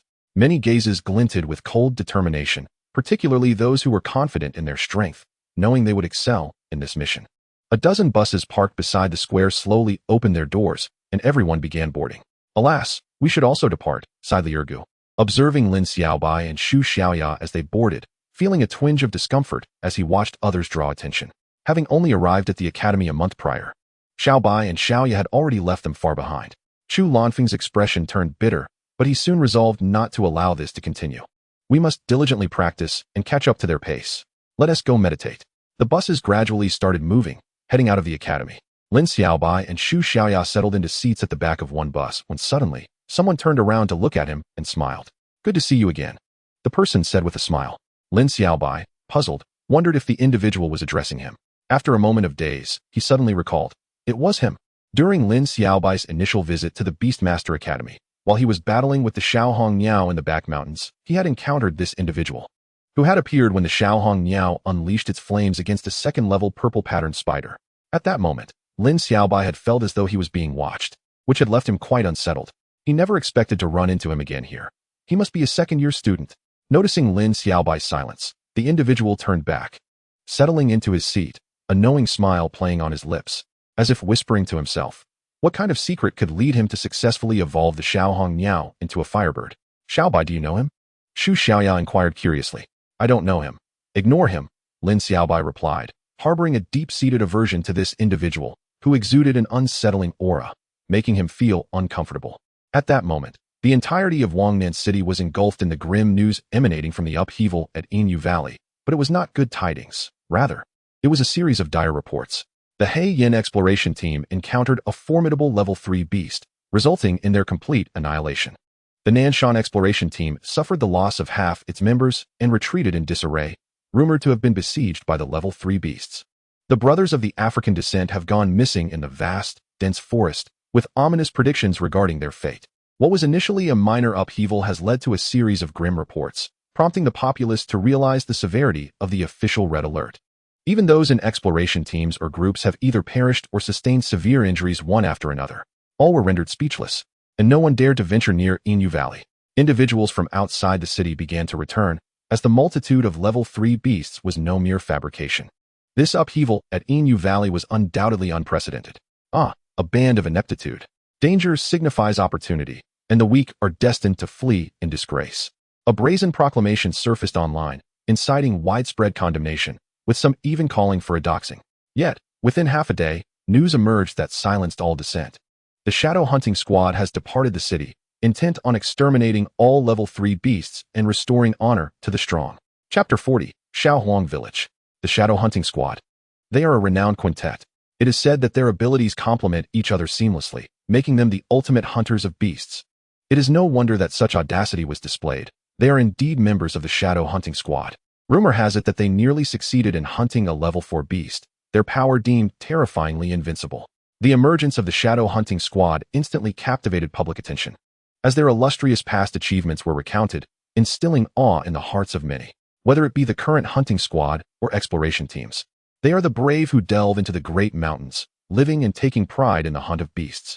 In their defense against the beast's onslaught on the human world, they contribute their share of strength. Such teams are not uncommon, and they are bound to attract public interest.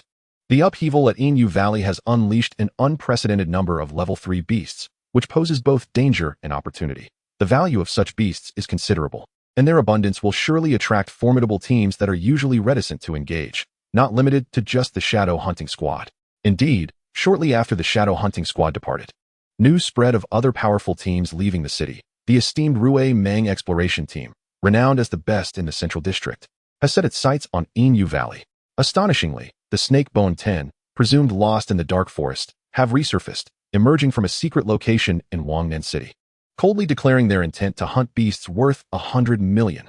Zheng Yuli and Gu Yuan Quan from the Northern Water region have also left the city, having recently clashed over the dark-toothed tiger in Wangnan Mountain, and they seek to contest once more. The level 3 beast master Wang Gu has also ventured out independently, eager to partake in the spoils. Not only are there powerful teams setting forth, but numerous formidable beast masters are also making their way there. The entirety of Wangnan City is abuzz, rather than being deterred by the grim tidings. More powerful teams and individual beast masters are drawn to the challenge. Furthermore, reports of individuals and teams departing the city continue to surface. In the Beastmaster Academy, within an office, numerous leaders convene to discuss the situation regarding the upheaval at Inu Valley. Director Liu, this upheaval at Inu Valley is extraordinary. The number of beasts has increased significantly, and there are a considerable number of level 3 beasts. Will it be too dangerous for the students on this mission? Should we recall them? A somewhat senior youth inquired of the leader who had spoken to the students during their morning departure. Despite the abundance of level 3 beasts, the presence of many capable beast masters from Wangnan City should mitigate the danger. Moreover, the students are stationed on the outskirts of the forest surrounding Inu Valley, making encounters with level 3 beasts highly unlikely. I believe there should be no issues. What does everyone think? Director Liu pondered thoughtfully. I believe there is no need to recall them.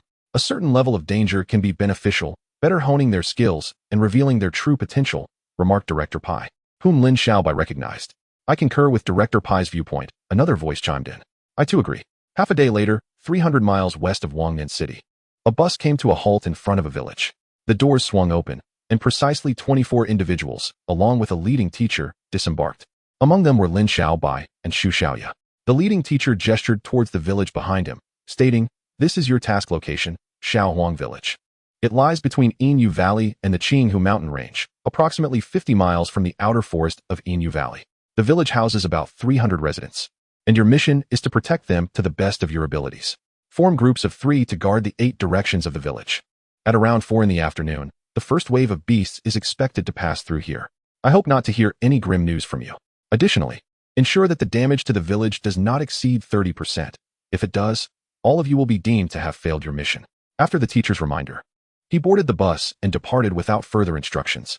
The 24 individuals were somewhat restless, with no one speaking as they formed small groups and dispersed. They were all second-year students, familiar with one another, and soon only Lin Xiaobai, Xu Xiaoya, and a girl around 15 or 16 years old remained. "It appears we can only team up," the girl cheerfully remarked. "Don't worry. I'm quite capable and can offer some assistance while resisting the beasts," she boasted, patting her chest, treating Lin Xiaobai and Xu Xiaoya as younger siblings. Lin Xiaobai and Xu Xiaoya exchanged glances but chose silence, turning to leave instead. This left the girl, taken aback, staring at the 2 seemingly arrogant younger siblings, her lips pouting in displeasure, yet she chased after them. "Are you 2 promoted from the first year? I'm Lu Xiaoing. What are your beasts?" The girl called out as she followed. "Sister, you're quite noisy," Xu Xiaoya retorted, sticking out her tongue. The girl's face flushed with embarrassment. She had been humiliated by such a young girl, making her stomp in frustration. The rewards for the top 5 groups in this mission include a rare skill card suited to each member. However, the special skill card applicable to all beasts is limited to just 1, meaning that even the first place group will have only 1 recipient for that card. Lin Xiaobai contemplated the reward mechanism for this mission while glancing at the irate girl trailing behind him and Xu Xiaoya. Competition will also exist among groups. Lin Xiaobai furrowed his brow as he observed the girl. While he would not actively comment on others, he remained vigilant about protecting himself and Xu Xiaoya. "Let us head that way." Lin Xiaobai suddenly pointed towards the west, a direction that other groups had not taken, positioning Inu Valley to the south. The west would be a lateral approach. In truth, any direction would suffice, as the beasts passing through would inevitably advance towards them, not targeting a single direction exclusively. Thus, the direction held little significance. Xiaobai, look. Shu Xiaoya suddenly tugged at Lin Xiaobai's sleeve. They are currently traversing the central road of the village, which stretches across to the west side, flanked by dilapidated houses. Behind each door, faces peer out, predominantly those of the elderly and children.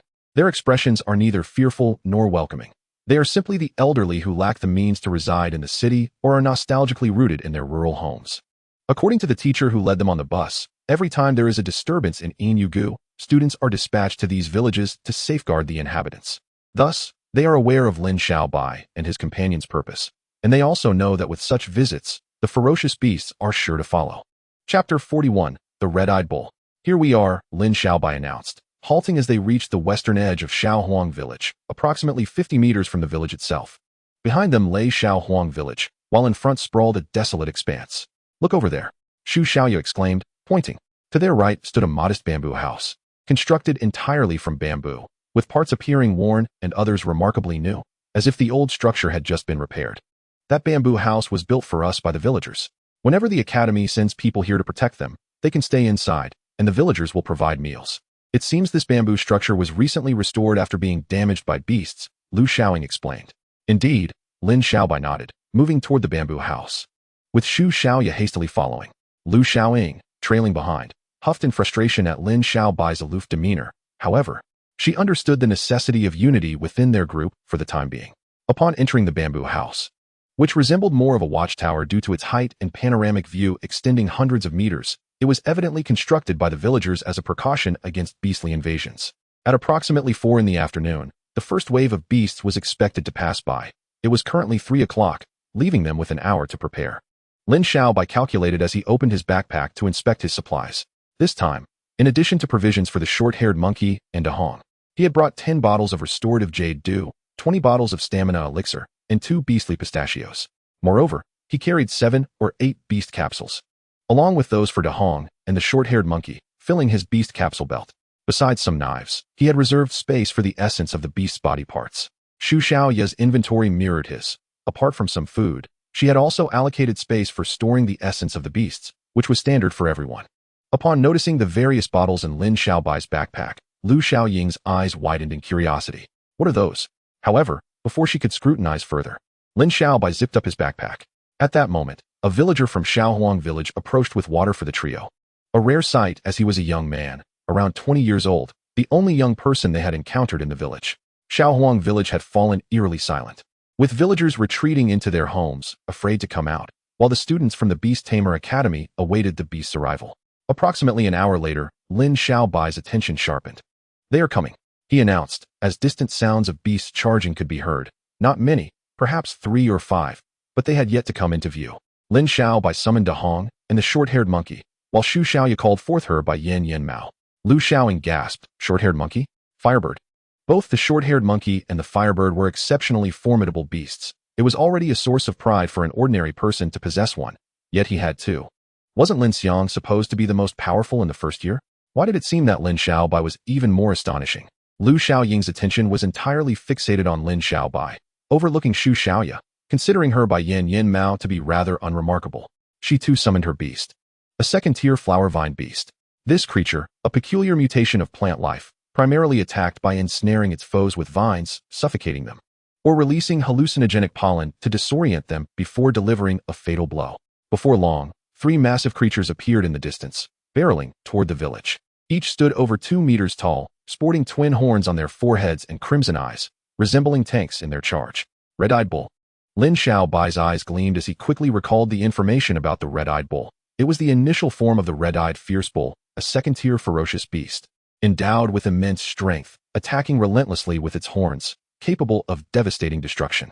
If these 3 red-eyed bulls were to charge into the village, they would likely obliterate everything in their path, Lin Xiaobai speculated. 1 for each of us. At that moment, Lu Xiaoying commanded her flower vine beast to engage. Having been consistently overlooked by Lin Xiaobai and Shu Xiaoya, particularly annoyed by Lin Xiaobai's cold demeanor, she was determined to showcase her prowess and assert her authority over her younger companions. Lin Xiaobai and Shu Xiaoya exchanged glances, prompting their beasts to spring into action. Whoosh, whoosh. 2 figures, swift as lightning, darted forward, by Yan Yan Mao and the short-haired monkey, both renowned for their extraordinary speed and formidable attack strength. Clang, clang. The Bai Yin Yin Mao extended its sharp, searing claws, while the short-haired monkey unsheathed its talons like swords. In an instant, nearly imperceptible to the naked eye, the two charging red-eyed bulls abruptly halted, and moments later, they were reduced to mere chunks of flesh scattered across the ground, blood gushing forth like a small stream, as if expertly cleaved by a razor-sharp blade. Flower Vine Beast. Entangle them. Lu Xiaoying commanded, fully focused on directing her creature in battle. From within the Flower Vine Beast, three lengthy vines, reminiscent of serpents, emerged to engage the red-eyed bulls. Ultimately, one of the bulls, caught off guard, became ensnared by the vines, which constricted with tremendous force, causing the beast to burst apart, its innards spilling forth. Very well, that took only 10 seconds. Lu Xiaoying clapped her hands, a triumphant smile gracing her lips, her hands resting on her hips, embodying the essence of a proud young queen. The red-eyed bull, known for its colossal strength and inherent ferocity, possessed remarkable resilience, and resolving it within 10 seconds was indeed commendable. However, upon turning to observe Lin Xiaobai and Xu Xiaoya, her expression shifted to one of shock. The two had already crouched down, meticulously extracting the essence from the red-eyed bull's horns, surrounded by the gruesome remains of their slaughter, blood pooling beneath them like a small stream that flowed to Lu Xiaoying's feet, while she reveled in her 10-second victory over the red-eyed bull. They had not only slain a red-eyed bull, but were already in the process of harvesting its remains. The sheer magnitude of the disparity was utterly disheartening. What kind of strength did it take to vanquish a red-eyed bull with such swiftness? Lu Xiaoying felt a sudden sting at the tip of her nose, tears welling in her eyes, overwhelmed by an inexplicable sense of grievance. After all, they were merely two children who had just graduated from the first grade. Why were they so extraordinarily formidable? Lin Xiaobai and Xu Xiaoya had utilized their super alloy tools to extract the essence from the core of the red-eyed barbarian bull's horns, packing it into their backpacks before silently returning to the bamboo hut to await the arrival of the alien beasts. The Silver Moon Valley was besieged by a multitude of alien creatures.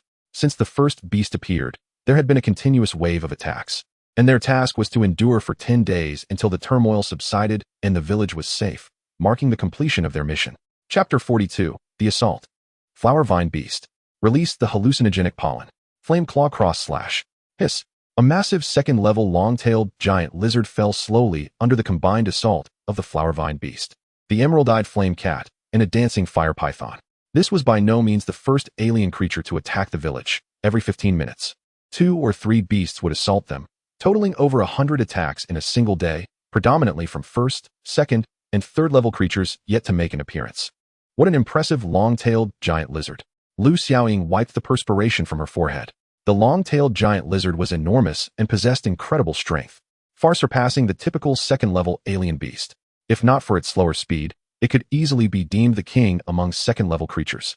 Lin Xiaobai remarked calmly as he approached the long-tailed giant lizard with his super alloy tools. Lu Xiaoying gazed at Lin Xiaobai and Xu Xiaoya, who were meticulously extracting the vertebrae from the lizard's tail, her eyes filled solely with admiration. Initially, she had considered playing the role of an older sister due to their youthful appearance, but that notion had dissipated entirely. These two youngsters were astonishingly powerful. If the short-haired monkey was impressive, the emerald-eyed flame cat was simply beyond logic. Not only did it surpass the typical speed and attack power of its kind, but it also boasted an array of formidable skills, rivaling the short-haired monkey in prowess. And that firebird, goodness! A first-level firebird was capable of unleashing such powerful abilities, and the fire python's strength rivaled that of a formidable second-level beast, leaving her utterly astounded. Xiaobai, we should be able to secure first place by now. We've collected so much. Xu Xiaoya exclaimed cheerfully. First place? Lin Xiaobai scoffed, tossing the lizard's vertebrae essence into his backpack. Observing the 3 bulging backpacks lined up from largest to smallest, those belonging to Lin Xiaobai, Xu Xiaoya, and Lu Xiaoying, with Lin Xiaobai's being the largest and Xu Xiaoya's the smallest, he noted that they were brimming with the essence of alien beasts.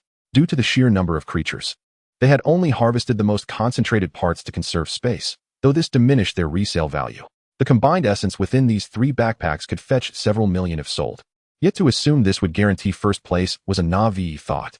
Alien beasts surged from all directions, with many attacking from each flank, and the bounty collected by all was relatively comparable. The decisive phase had yet to commence. Today marks our 5th day. It should be nearing the end. Lin Xiaobai murmured to himself. Xiaobai, why have you been so contemplative lately? It's quite eerie. Xu Xiaoya furrowed her brow, her expression comically exaggerated. He means that others might come to seize our alien essence. Lu Xiaoying interjected as she approached. Seize? Why would they do that? Shu Xiaoya gasped. Lu Xiaoying hesitated, concerned for the innocent naivety of the young girl. Today is our 5th day here, and the turmoil in Silver Moon Valley has reached its 6th day. The peak has passed, and the number of alien beasts attacking the village will significantly decline. At this point, 1 or 2 individuals can defend a flank, while the others may venture to other teams to seize their alien essence. This is common knowledge among all participants in the mission, Lu Xiaoying elaborated. Oh, I see. Shu Xiaoya pondered. Then you all go ahead and seize it. I'll hold the fort here. Shu Xiaoya was brimming with excitement. Lu Xiaoying felt a wave of frustration. She had expected Shu Xiaoya to be frightened, yet the girl was more enthusiastic than anyone else. Xiaoying, how many villages are within a 30-mile radius? Lin Xiaobai inquired. Do not call me Xiaoying. Lu Xiaoying retorted, placing her hands on her hips and glaring. Sister. Lin Xiaobai felt utterly speechless, finding it embarrassing to call a girl who could be his daughter's sister. Satisfied, Lu Xiaoying nodded and replied. There are 3 villages within a 30-mile radius, 2 to the north and 1 to the west. Each village has exceptionally strong individuals from our 2nd grade, especially Han Yang from the western village, whose strength surpasses that of the mighty Bai Meng Yuan. As for the 2 northern villages, their inhabitants are somewhat weaker, yet still formidable. The strongest among them are Yi Xian and Gong Changshan, with alien beasts being a 2nd-level stone essence and a 2nd-level land-walking elephant, respectively. We need not worry about our village for now. Until the final moment, there will be no incentive for theft. Unity is essential, for if we provoke others and allow alien beasts to invade our village, causing damage exceeding 30%, all our tasks will be deemed failures. Lu Xiaoying spoke at length. Yet Lin Xiaobai's attention was solely captured by the mention of the Bai Meng Yuan. He had encountered a 1st-level Bai Meng Yuan with Lin Jian and others at Wangnan Mountain, which had been captured by a 2nd-level Beastmaster from the Beastmaster Academy. Could it be him? Lin Xiaobai speculated. Sharing the same surname, and despite the Bai Meng Yuan being only 1st level at that time, such inherently powerful creatures, even at the 2nd level, could easily surpass most of their peers, making it plausible that he was rarely matched among 2nd graders at the Beastmaster Academy. If so, that would be splendid. Lin Xiaobai's eyes gleamed with excitement. He bore no grudge against the individual with the surname Han, and to be fair, even without him, Lin Jian and the others would have struggled to tame the Bai Meng Yuan. However, given their past connection and current rivalry, there was little left to discuss. He wondered just how strong a 2nd-level Bai Meng Yuan was, and whether it could withstand the onslaught of 2 fire pythons and a short-haired monkey. Lin Xiaobai smirked. The fire pythons fought fiercely in battle, sustaining no injuries and possessing the ability to melt anything with their searing heat, making their true combat strength exceedingly formidable, far exceeding Lin Xiaobai's initial expectations. In these 5 days, he had only revealed 1 fire python, yet it had already proven capable of assisting Shu Xiaoya and Lu Xiaoying in overcoming the majority of alien beasts. What would be the combined power of 2 fire pythons unleashed simultaneously? Lin Xiaobai had yet to test it, but was confident it would yield satisfying results. Suddenly, a mocking voice pierced the air. Oh, quite a bounty you've gathered. 2 boys sauntered out from the wilderness beyond the village. They were individuals from another village. Su Sheng, Lu Wang. Lu Xiaoying's exquisite features turned fierce as she shouted their names upon sighting the 2 newcomers. At a time when the peak of alien beast attacks had just passed, how could they dare to begin their plunder, especially in pairs? Did they not fear a counterattack from the alien beasts? As 2 young men approached, Lin Xiaobai narrowed his eyes slightly. Chapter 43. The Desire to Dominate All. How intriguing. Lin Xiaobai observed the pair with keen interest, surprised that before he could make a move, they had already come to challenge him. The 2 boys, approximately 15 or 16 years of age, walked side by side, emerging from the Dahuang region, accompanied by a level 2 griffin and a level 2 golden ring snake. The griffin, with its lion's head and expansive wings, boasted feathers as hard as iron, renowned for its sharp claws and fearsome jaws, signifying formidable strength. The golden ring snake, adorned with ring-like patterns, possessed potent venom and could spring from the ground with lightning speed, delivering devastating strikes. Both of these extraordinary beasts were considered powerful among level 2 beast tamers, and now, the serpent and the griffin advanced like merciless reapers from the depths of hell. Lu Xiaoying, thank you for gathering so many for me. Today, all the essence of your beast shall belong to me. The 2 youths wore faint smiles, exuding an air of arrogance, as if they were invincible, drawing near. Lu Xiaoying gritted her teeth, her beautiful eyes glaring at them. You truly are ambitious. Coming here to rob me at the first opportunity. One of the boys chuckled. It is a well-known, unwritten rule. You are simply the closest to us. Besides, you're accompanied by 2 first-year newcomers. Aside from Lin Xiang, I haven't heard of any other first-year students who are formidable. A soft persimmon is, of course, meant to be squeezed. The boy's words dripped with disdain towards Lin Xiaobai and Xu Xiaoya, exuding extreme arrogance. Humph, a soft persimmon? Lu Xiaoying scoffed. Is it not so? The boy replied with a gentle smile, dressed in white, exuding an air of refined elegance, resembling a kind-hearted youth. Suddenly, a rustling sound emerged as a remarkably adorable, short-haired monkey peeked out from behind Lin Xiaobai. Short-haired monkey. The boy's expressions changed drastically, their eyes widening in shock. Momentarily frozen in astonishment, the short-haired monkey stood affectionately beside Lin Xiaobai, revealing its master's identity. This is his beast. A torrent of astonishment surged within them. In the second year, a short-haired monkey was a rare sight, and now it appeared on a first-year newcomer? How could this be possible? Prior investigations had quietly revealed that these two newcomers were students from Class 3 of the first year. The girl was a Level 2 beast tamer with an ordinary bi-eyed flame cat as her beast. The other, previously unknown to be a Level 2 beast tamer, was likely newly promoted, with merely a Level 1 firebird. Now out popped a short-haired monkey. Are you scared? Ha! Lu Xiaoying laughed triumphantly. Scared? You think too much. The golden ring snake, attack. The two boys, with fierce expressions, did not retreat. Instead, they commanded their beasts to strike. Whoosh! Whoosh! The golden ring snake and the griffin surged forward with impressive speed, particularly the snake, which leaped with the swiftness of lightning, charging towards the short-haired monkey, not as previously stated to pick on the weak, but aiming directly at the most formidable opponent. Thud! Thud! Two sounds of impact resounded as the griffin and the golden ring snake both fell to the ground, while a proud bi-eyed flame cat stood tall, gazing down upon them like a regal feline. No! They both shouted, rushing towards their beasts. Fortunately, neither was injured, yet the stark disparity in strength was evident. Their gazes returned to the bi-eyed flame cat, filled with terror as if they had seen a ghost. How could there be such a powerful bi-eyed flame cat? One boy's expression turned bitter, feeling as though a sharp blade had pierced his heart. Despair washed over him. A short-haired monkey was already a formidable foe, but now, with the emergence of an even stronger bi-eyed flame cat, how could they possibly contend? Haha, Su Shang, Lu Wang, do you still dare to call us soft persimmons? There are more formidable first-year students than just Lin Xiang. Lu Xiaoying beamed with delight, grateful to be grouped with Lin Xiaobai and Xu Xiaoya. They were no mere younger siblings. They were indeed two powerful allies. Lin Xiaobai stepped forward, treading upon the yellow earth, causing the two boys to involuntarily step back in fear. What do you intend to do? We do not possess any essence from our beasts, and killing is not permitted. Which village do you hail from? Lin Xiaobai asked coldly. From the western Wulu village, one boy, named Su Shang, replied, his voice trembling. At that moment, Lin Xiaobai appeared to him as a figure of icy resolve. Which direction does Han Yang guard in Wulu village? To the east, came the response. Very well, Lin Xiaobai said with a faint smile. Soon, astonishing news spread across several nearby villages. Someone was challenging the Beast Tamer Academy students of various villages.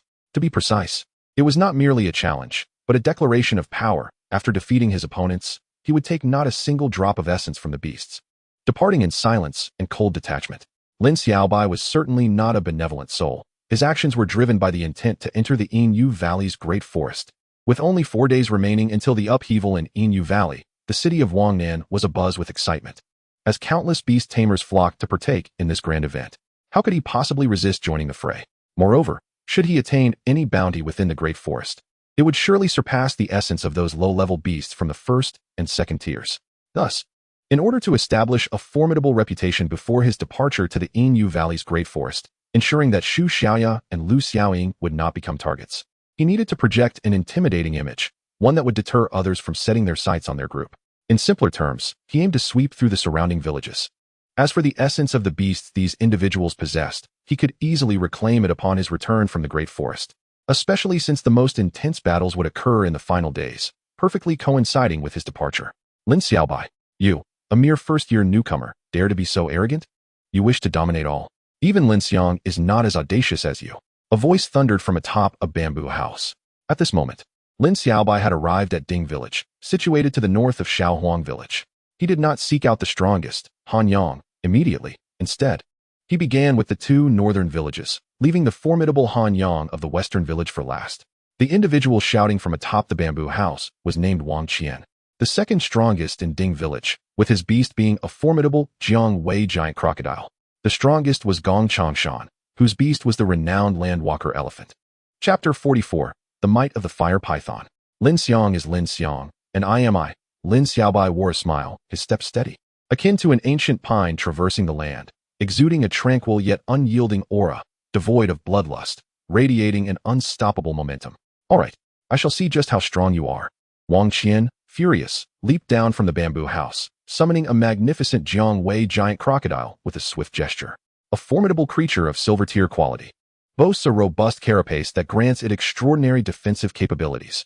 Its immense maw poses a grave threat. Once bitten, no beast can escape the deadly grip of this titan's twisting strength.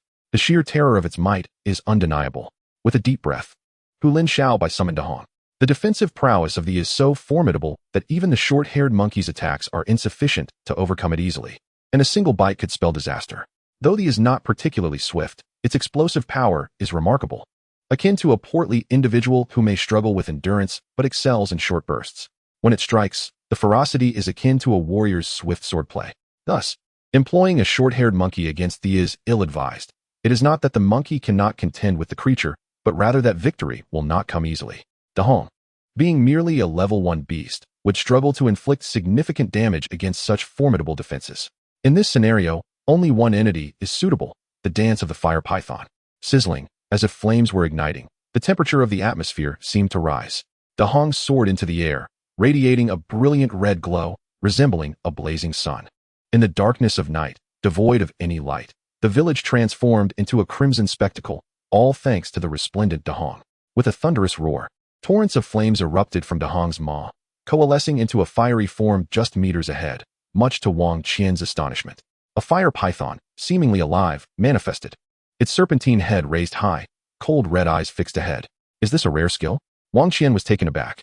While rare skill cards are not particularly hard to acquire, finding one that perfectly suits one's beast is a daunting task. This fire python, with clearly defined scales, requires a substantial and pure amount of flame to manifest, harmonizing flawlessly with the burning flames of the firebird. Jealousy and helplessness stirred within Wang Qian. It appeared that before he could engage in true combat with Lin Xiaobai's beast, he must first contend with this terrifying fire python. No amount of lamentation would change the reality before him. With a steely gaze, he bellowed. Attack! With a ferocious roar, the lunged forward, its massive body crashing onto the ground, sending tremors through the earth as it charged towards the fire python. The python responded with a low growl, and the two titanic beings collided with a resounding crash. This tail struck the fire python, bending its form with incredible force, yet the contact point of their clash darkened. The python radiated an astonishing heat. Wang Qian's focus sharpened. The fire python roared, rolling over to continue its assault, its battered form swiftly mending. This was the python's advantage.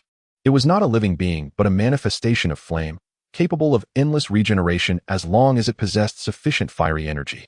With a resounding impact, the two tails met, one from the and the other from the fire python. They gained the upper hand, momentarily halting the python's advance, and pressed its advantage. With another roar, they sank its jaws into the python's midsection, its formidable bite nearly severing the creature, even as its flesh sizzled under the python's intense heat. This exemplified the brutal nature of the. Wang Qian smirked coldly, a hint of disdain tugging at his lips. It seemed victory was assured for the. Yet, Lin Xiaobai remained composed, devoid of any visible concern. At that moment, the fire python suddenly let out a triumphant cry, unleashing a torrent of fiery essence. To Wang Qian's astonishment, the fire python severed a section of itself, its rear half falling heavily to the ground, collapsing into a molten-like substance. The remaining upper half of the fire python coiled around its savage flames scorching the creature's body, causing smoke to rise and signs of melting armor to appear. They roared incessantly, thrashing in an attempt to escape the python's grip, devastating the surrounding foliage. Its bellowing echoed throughout the village, causing the villagers to cower indoors, peeking out only cautiously. Each time such battles erupted, they were mere spectators, unable to intervene, relying on their protectors. Like a frenzied beast, the fire python refused to relent, tightly constricting around the, steadily tightening its hold. A faint cracking sound resonated. This carapace could no longer withstand the unbearable heat and pressure, fracturing under the combined onslaught. Wang Qian exclaimed in alarm, rushing forward. The creature's anguished roars were chilling, its armor shattered, and the intensity of the heat had begun to char its flesh. Even a creature as fierce as the could not endure such torment and began to scream in agony. In mere moments, the collapsed heavily to the ground, gasping for breath.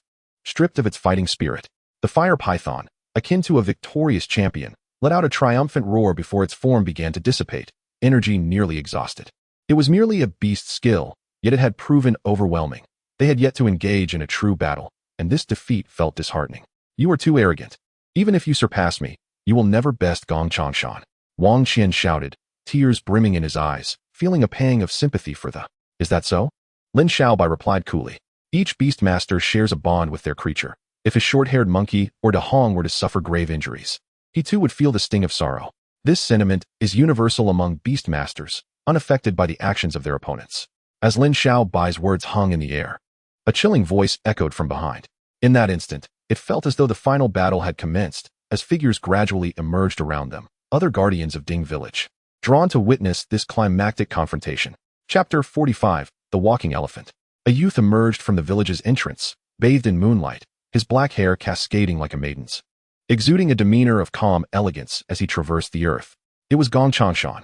To Wang Qian's astonishment, he had approached voluntarily, preempting any challenge from Lin Xiaobai.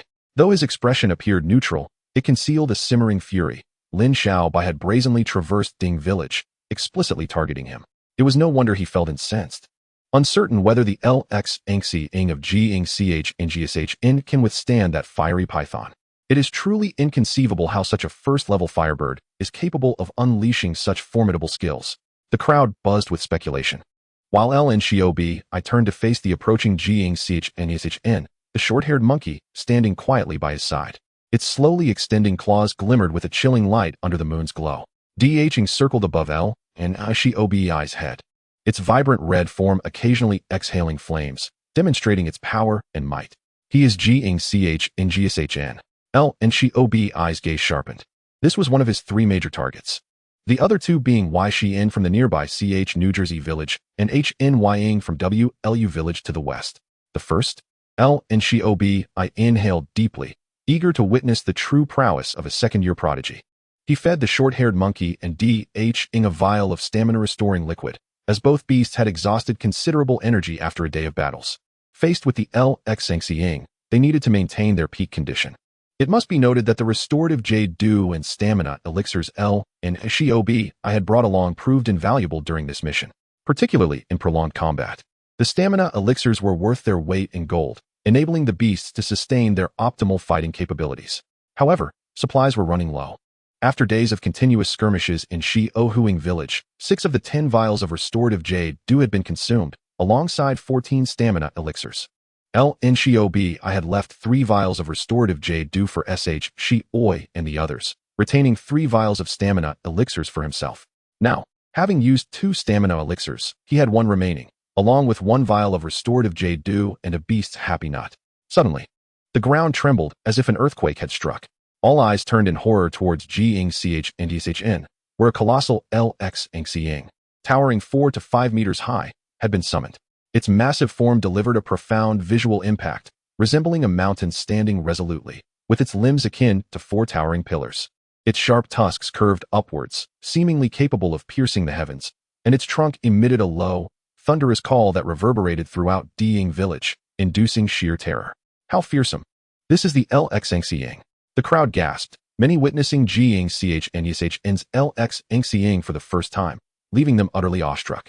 The LX Angxi, a silver quality, origin beast renowned for its colossal size and innate divine power, was said to be unassailable by any beast of equal rank. Its earth-shattering stomp was a fitting description, marking it as a nearly invincible creature. With each step, the LX Angxi caused tremors akin to earthquakes. Jing Ch and Shn stood coldly beside it, his stature dwarfed by the beast, yet exuding a regal aura. The LX Angxi flanking him as a loyal guardian. The short-haired monkey bristled with fur standing on end, baring its fangs and preparing its razor-sharp claws for action. DHing, too, appeared as if facing a grave threat, conjuring the dance of the 2 fire pythons. The heat generated by this fiery spectacle crackled against the scorched earth, reminiscent of ancient relics emerging from a molten abyss, exuding an intimidating presence. 2 fire pythons. My heavens! L in Shiobi I has hidden strength. The crowd was taken aback, astonished that this first-year newcomer had such concealed capabilities, causing many seasoned students to feel ashamed. Jing Ch and Shn was surprised but did not utter a word, launching directly into battle. The 2 fire pythons roared, crashing into the lurk, their combined roars echoing throughout the village, reminiscent of an ancient war reigniting.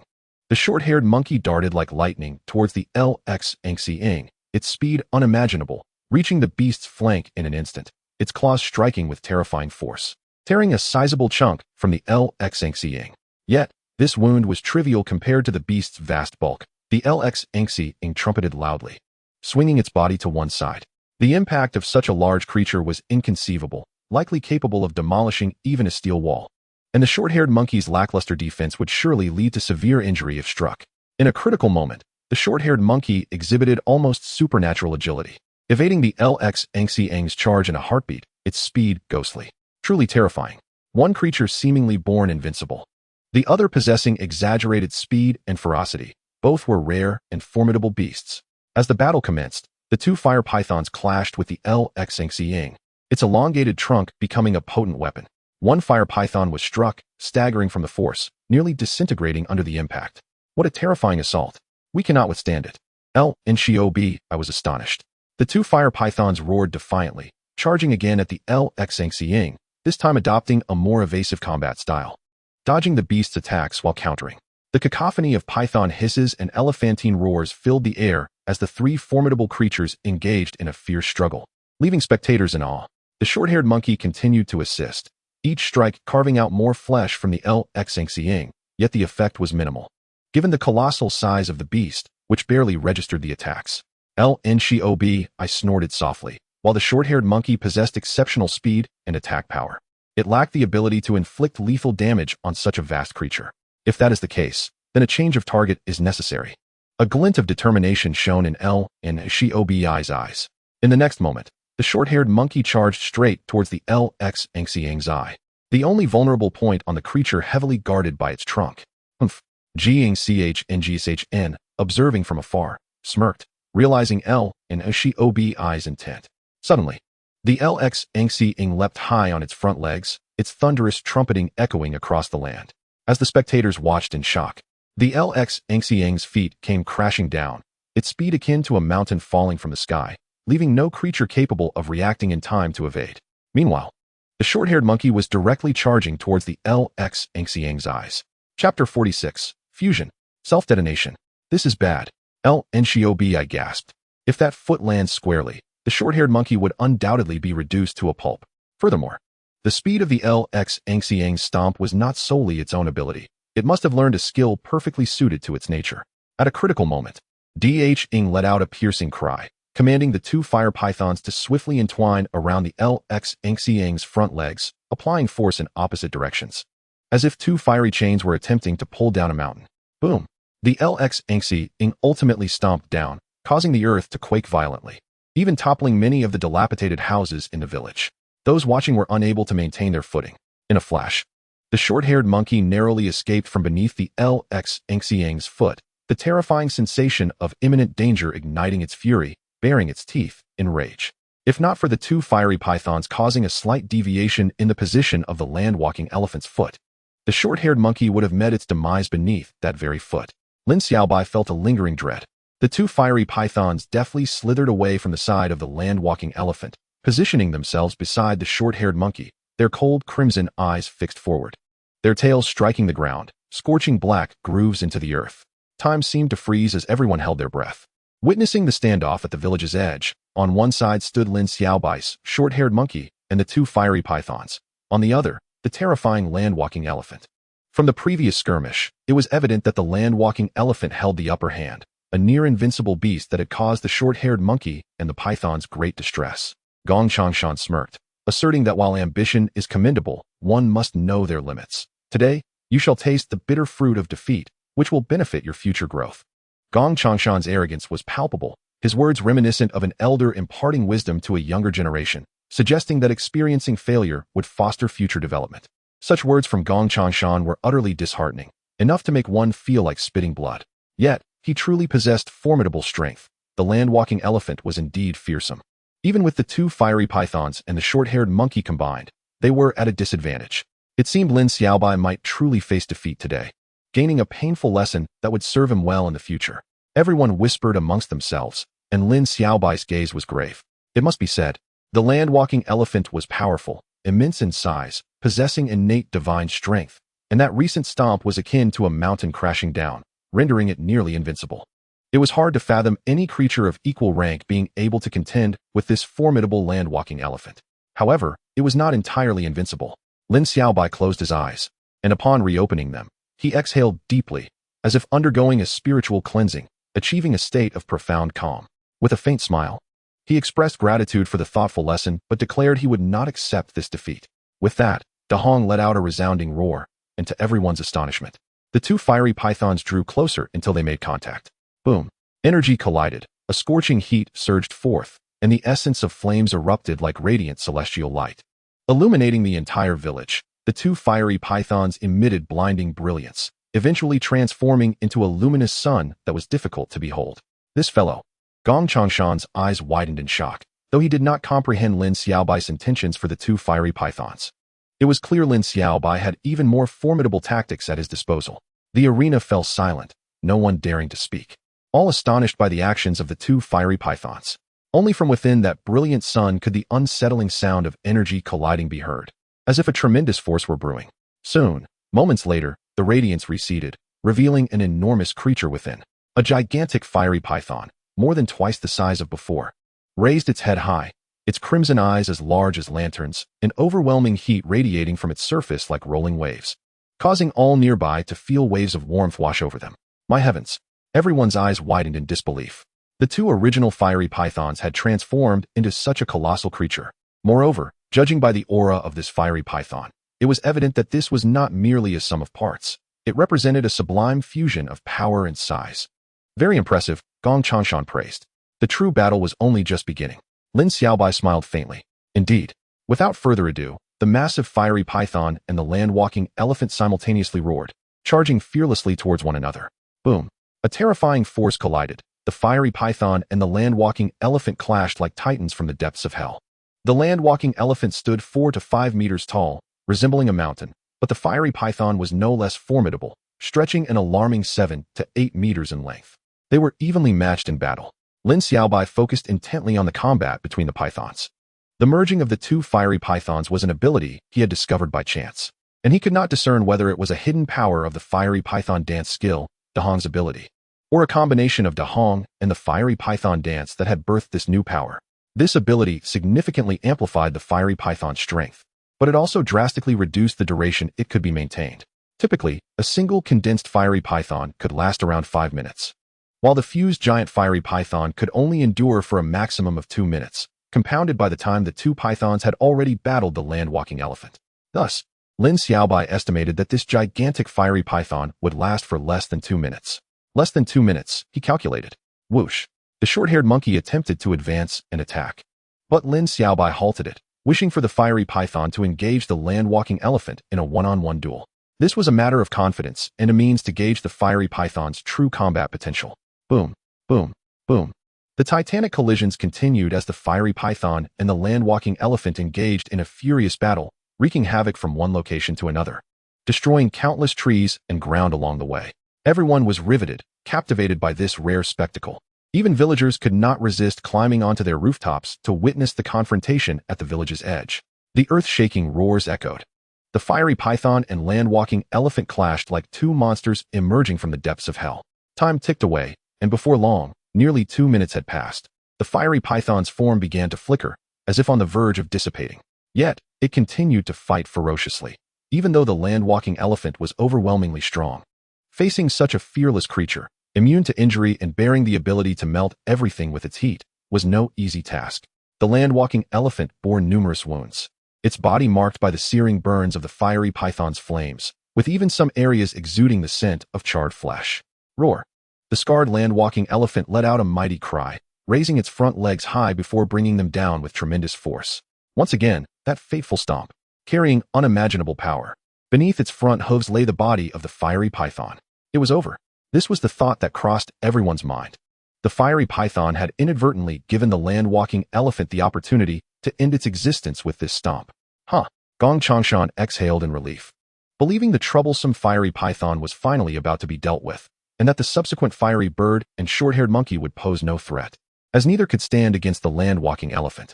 Just as everyone resigned themselves to this fate, a cataclysmic explosion erupted, accompanied by unimaginable force. Like a wave sweeping away sand, a torrential inferno engulfed the scene. The fiery python had self-destructed. Chapter 47. Altogether, everyone stood frozen, unable to believe their eyes. At the very moment before the land-walking elephant's stomp, the fiery python had chosen to self-destruct, revealing the creature's ferocity and terror. More accurately, it showcased the terrifying capabilities of the fiery python's controller, Dahong. In that instant of the fiery python's explosion, Dahong let out a mournful cry as it retreated into the exotic beast capsule, as if drained of excess mental and physical energy. At that moment, the raging flames surged like a tide, resembling a mountain of fire cascading from the heavens, exuding a temperature and power that could melt all, illuminating the entire village and casting a glow across half the sky. In a spectacular display of ferocity, the fire python detonated with a force rivaling that of a formidable weapon of mass destruction, capturing the attention of all present, particularly the mighty lurk. The village square, spacious and open, bordered the vast wilderness, and the majority of the explosion's power was concentrated upon the lurk. Fortunately, it was the colossal creature that bore the brunt of the blast, had it not been for its immense size. The consequences for the onlookers and the village could have been dire. Is the lurk dead? Someone finally ventured, swallowing hard. It was not a matter of doubting the creature's strength, but rather the sheer terror of the fire python's explosive force. Even Gshn's countenance paled, though he was too apprehensive of the lingering flames to act. Amidst the ceaseless glow of fire, time ticked away, and more villagers emerged to witness the spectacle, crowding the trees, walls, and stacks of firewood. At last, a resonant trumpet of an elephant's call erupted from the flames, though it was impossible to discern whether it signified triumph or despair, leaving all in a state of speculation. Minutes later, the remnants of the explosion began to dissipate, revealing the imposing figure of the lurk standing resolutely upon the ground. It remained there, akin to a mountain rooted in place. Its skin and flesh scorched away, exposing raw, bloodied muscle, some areas charred black, a truly horrifying sight. Suddenly, a thunderous trumpet rang out. The lurk raising its trunk to the sky, proclaiming its defiance like a victorious champion. My heavens! The lurk has withstood the explosion. Someone shouted in disbelief. Observing its formidable presence, others surmised that its combat prowess remained intact. Indeed, it is terrifying. This is the lurk. Absolutely astonishing. Everyone stood in a daze, fixated on the lurk, now stripped of its flesh. Gshnn laughed maniacally, exulting. This is the lurk. My invincible lurk. Like the triumphant cadence of a battle hymn, he approached the lurk, the two of them resembling demonic entities emerging from the depths of hell. He had triumphed. The colossal fire python, fused from two, had failed to defeat the lurk, even in self-detonation, an alarming reality. Yet, it was indeed the truth. I stood quietly, expressionless, staring at the advancing Gnchn and the lurk, remaining silent and motionless, his thoughts a mystery to all. Beside him, the short-haired monkey stood on edge, bristling with fur, baring its fangs, its razor-sharp claws fully extended, instilling a chill in the hearts of onlookers. For a freshman to achieve such a feat was already commendable, yet it was unfortunate that he had set his sights upon Gnchn. Gnchn smiled faintly, his lips curling upwards, while each step of the lurk caused the ground to tremble, resembling a prehistoric beast. Suddenly, the lurk halted. It let out a mournful cry, and before the astonished eyes of all, its front legs buckled, collapsing to the earth with a tremor reverberating around it. No. Gnchn eyes widened in disbelief. No. lurk, stand up. He bellowed in a fit of despair, as the lurk, on the brink of collapse, struggled even to blink. The sight of its bloodied flesh, devoid of skin, sent chills through the spectators. Indeed, the power of the fire python's detonation had proven too great. Even the lurk could not completely withstand it. It appears the lurk has reached its limit, someone lamented. Does that mean Gnchobi has won? He still has the short-haired monkey, another queried. Truly, this is a dramatic turn of events, hard to believe. A freshman, with a first-level Firebird skill, has managed to defeat the lurk. It seemed Gnchobi had finally encountered a worthy opponent, and many wondered from whence he had emerged. No, I will not be defeated. Gnchn roared, shedding his previous air of refinement. Resembling a madman as he withdrew the lurk into his beast capsule, summoning forth another beast, a rodent-like creature reminiscent of a gray wolf. However, his expression soon darkened, revealing the signs of defeat, like a battered loser. Though the rodent was also a second-level beast and possessed commendable strength, it paled in comparison to the short-haired monkey and stood no chance. He had already lost. GSHN, a standout among second-year students with a powerful LXNCing, had been bested by a first-year newcomer. This was an unfathomable occurrence. Yet it stood as an undeniable truth. LNCOBI departed, having gained a clearer understanding of the capabilities of the exceptional second-year students. He could not deny that he had previously underestimated their strength. This victory, albeit not without its challenges, was still precarious. Had the fire python's explosion not occurred precisely beneath the LXNCing, the outcome could have been uncertain. Nevertheless, he felt no fear. He continued to seek challenges. And soon after, he triumphed over Yshi'en. Yshi'en's beast, a second-level stone spirit, was not as formidable as the LXNCing and ultimately succumbed before the short-haired monkey and the mighty red beast. As for the final opponent, HNYing. LNCOB, I learned through Lu Shi Ouyang's whispers that he was not in WLU village, but had likely ventured into the YNU Valley Forest. With this, the potential dangers surrounding him were eliminated. LNCOB, I had achieved his first step, and after bidding farewell to SH Shi Oi and Lu Shi Ouyang, he set forth toward the YNU Valley Forest. His illustrious victories were not merely recognized by the neighboring villages, but resonated even further afield, near a village nearly 100 miles from Shio Huing Village. In the southeastern direction, 3 young men stood at the village's edge, seemingly parting ways. NCing, are you truly intending to enter the YNU Valley Forest? Is that not too perilous? There are rumors of third-level beasts within, one cautioned. Fear not. You need only guard this place, and I shall return before long. The seemingly departing prideful youth replied nonchalantly. What of that rumored NCOBI? It is said he has vanquished GNCH and GSHN and Yshi'en, hailed as a hidden genius among first-year students. Many are comparing you to him. I shall deal with that upon my return. LNCing responded without turning back, his tone imbued with dominance and confidence. All matters will be addressed. Be it the first place, LNCOBI, or the outstanding second-year students, they shall all be accounted for. The 2 young men sighed in resignation and returned to their bamboo hut, quietly guarding the village. Though they were second-year students, they could not sway LNCing's decisions. He was a dragon among men, destined to rise above all others, rendering the distinction of seniority irrelevant, as all would ultimately yield to him. Chapter 48, The Brotherhood of Color. LNCOBI, LNCing, and HNYing ventured into the YNU Valley Forest. They were not alone. Each year, during this time, students bold enough or confident in their strength would enter the YNU Valley Forest. Those who garnered rewards would gain an advantage on the final leaderboard and could participate in the ultimate contest upon their return from the forest. This matter indeed pertains to an unwritten rule regarding the Tier 3 exotic beasts. The essence of a Tier 3 exotic beast is roughly valued in the hundreds of thousands, and the worth of a dozen Tier 2 exotic beasts can equate to that of one Tier 3, at least from the perspective of market value. In terms of academy tasks, Tier 3 exotic beasts primarily appear in the Silver Moon Valley's vast forest, a locale fraught with peril for students tasked with missions.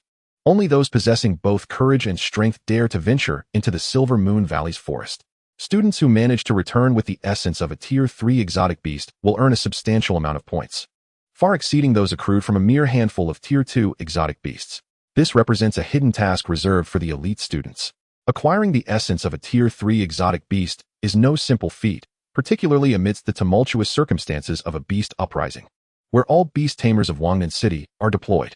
It is akin to traversing a treacherous path, and each year, some outstanding students lose their lives in the process.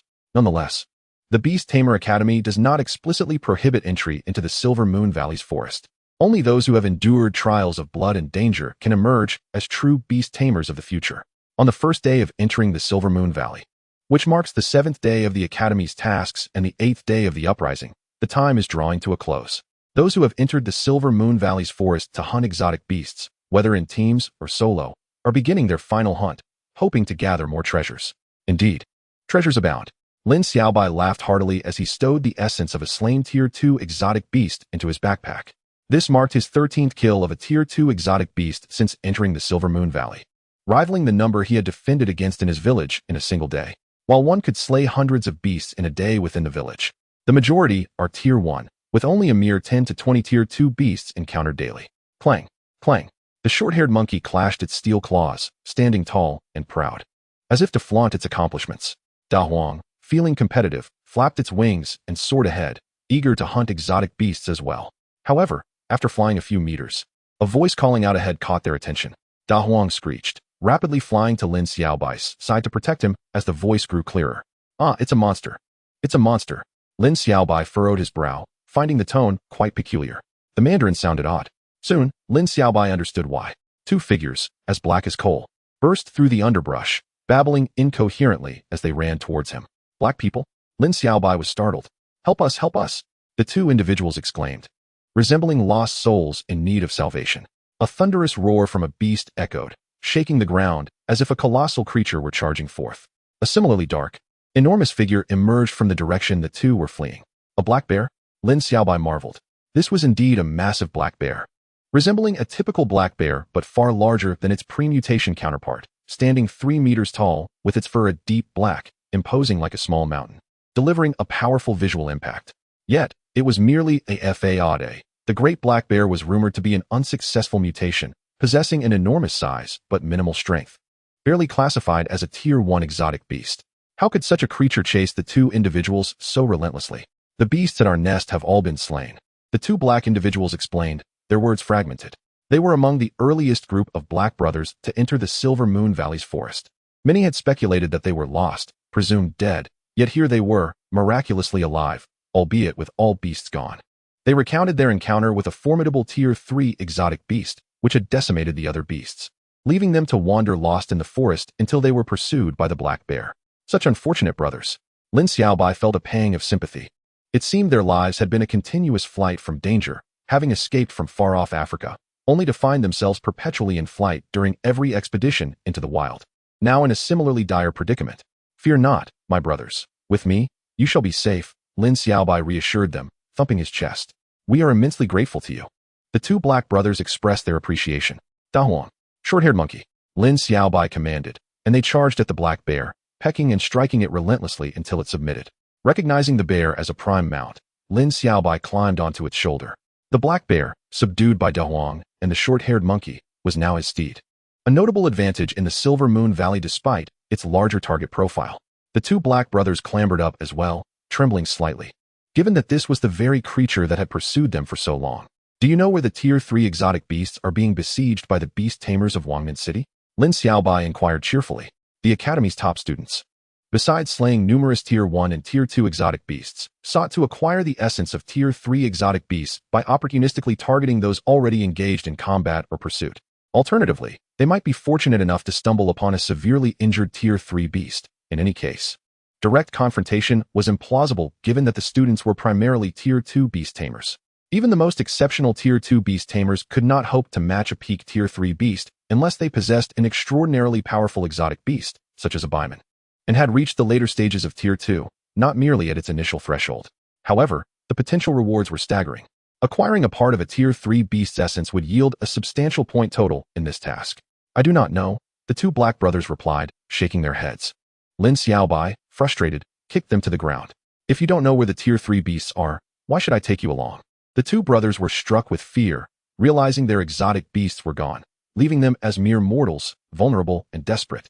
It was a stroke of luck to have encountered Lin Xiaobai, their lifeline, and the thought of being abandoned again filled them with dread. A Tier 3 beast was responsible for the death of our exotic beasts, but we are unsure if it still lingers there, one brother stammered in broken Mandarin. Chapter 49, Thicket Armored Beetle Beast. Take me there. Lin Xiaobai's eyes gleamed with determination. The two black brothers were subsequently allowed to mount the massive black bear, which now carried them alongside a young boy, as they pressed onward. At this moment, the news of the uprising in Silver Moon Valley had flooded Wangtian City, yielding mixed emotions. However, it was undeniable that humanity had suffered significant losses during this tumultuous event. The Serpent Bone Tin Man team had lost 7 members, utterly torn apart by the beasts. The Rue exploration team faced devastating casualties, yet rumors suggested their gains were astonishing. The Shadow Hunting Group dominated the Silver Moon Valley's forest, unparalleled in their might. In the final 2 days, the hunt for a level 4 exotic beast intensifies. In the northern expanse of Yin Yugu's vast forest, a thorny beetle beast has been spotted, prompting the likes of Gu Yuanquan, Zheng Yuli, and nearby hunting teams to take action. The chaos in Yin Yugu rages fiercely. with countless lives lost within, yet the fervor of the beast tamers remains undeterred. As the climax approaches, most level 3 exotic beasts in the forest have been vanquished. Thus, the appearance of a single level 3 exotic beast now draws many eager hunters. Amidst the forest, Lin Xiaobai rides atop a great black bear, dispatching every level 1 and 2 exotic beast encountered along the way. His companion, a brother of African descent seated on the bear's shoulder, is filled with trepidation. Despite Lin Xiaobai's youth, his ruthlessness surpasses that of the others, with a readiness to kill that chills their hearts, as they fear he might perceive them as beasts themselves. Lin Xiaobai has scrutinized them with an intensity that resembles the gaze directed at a creature of the wild. Indeed, venturing into Yin Yugu has proven fortuitous. With level 2 exotic beasts abound, should he acquire the essence of a level 3 beast, victory would be assured. Lin Xiaobai's anticipation of a grand harvest is palpable. Suddenly, his companion exclaims, "This is the place." Startled, Lin Xiaobai tenses. He releases the great black bear, recognizing the need for utmost caution in the face of a level 3 beast. Yet, after a prolonged watch, no signs of movement are discernible. The level 3 beast is still ahead. "We called out in fear," one brother remarks. Just then, a resounding thud reverberates, not from Lin Xiaobai, but from a short-haired monkey that has sprung into action, delivering fierce blows to the two brothers. Ultimately, Lin Xiaobai proceeds on foot, intent on stealthily advancing, while the battered brothers, after much hesitation, choose to follow. Previously, they had faced dire straits in this vicinity, their beast companions slain by a fearsome level 3 creature. Having narrowly survived, they hid in a nearby ravine for many days, now haunted by an inexplicable dread of the area. Suddenly, a thunderous clash echoes, reminiscent of two mountains colliding, sending shockwaves that rattle eardrums, accompanied by a piercing cry. A battle between level 3 beasts ensues.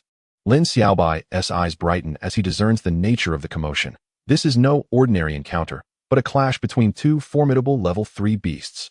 The ground trembles as if a golden war chariot were rolling through, or as if 1,000 steeds were charging forth, while two enormous, pitch-black creatures wreak havoc, uprooting ancient trees and rare flora.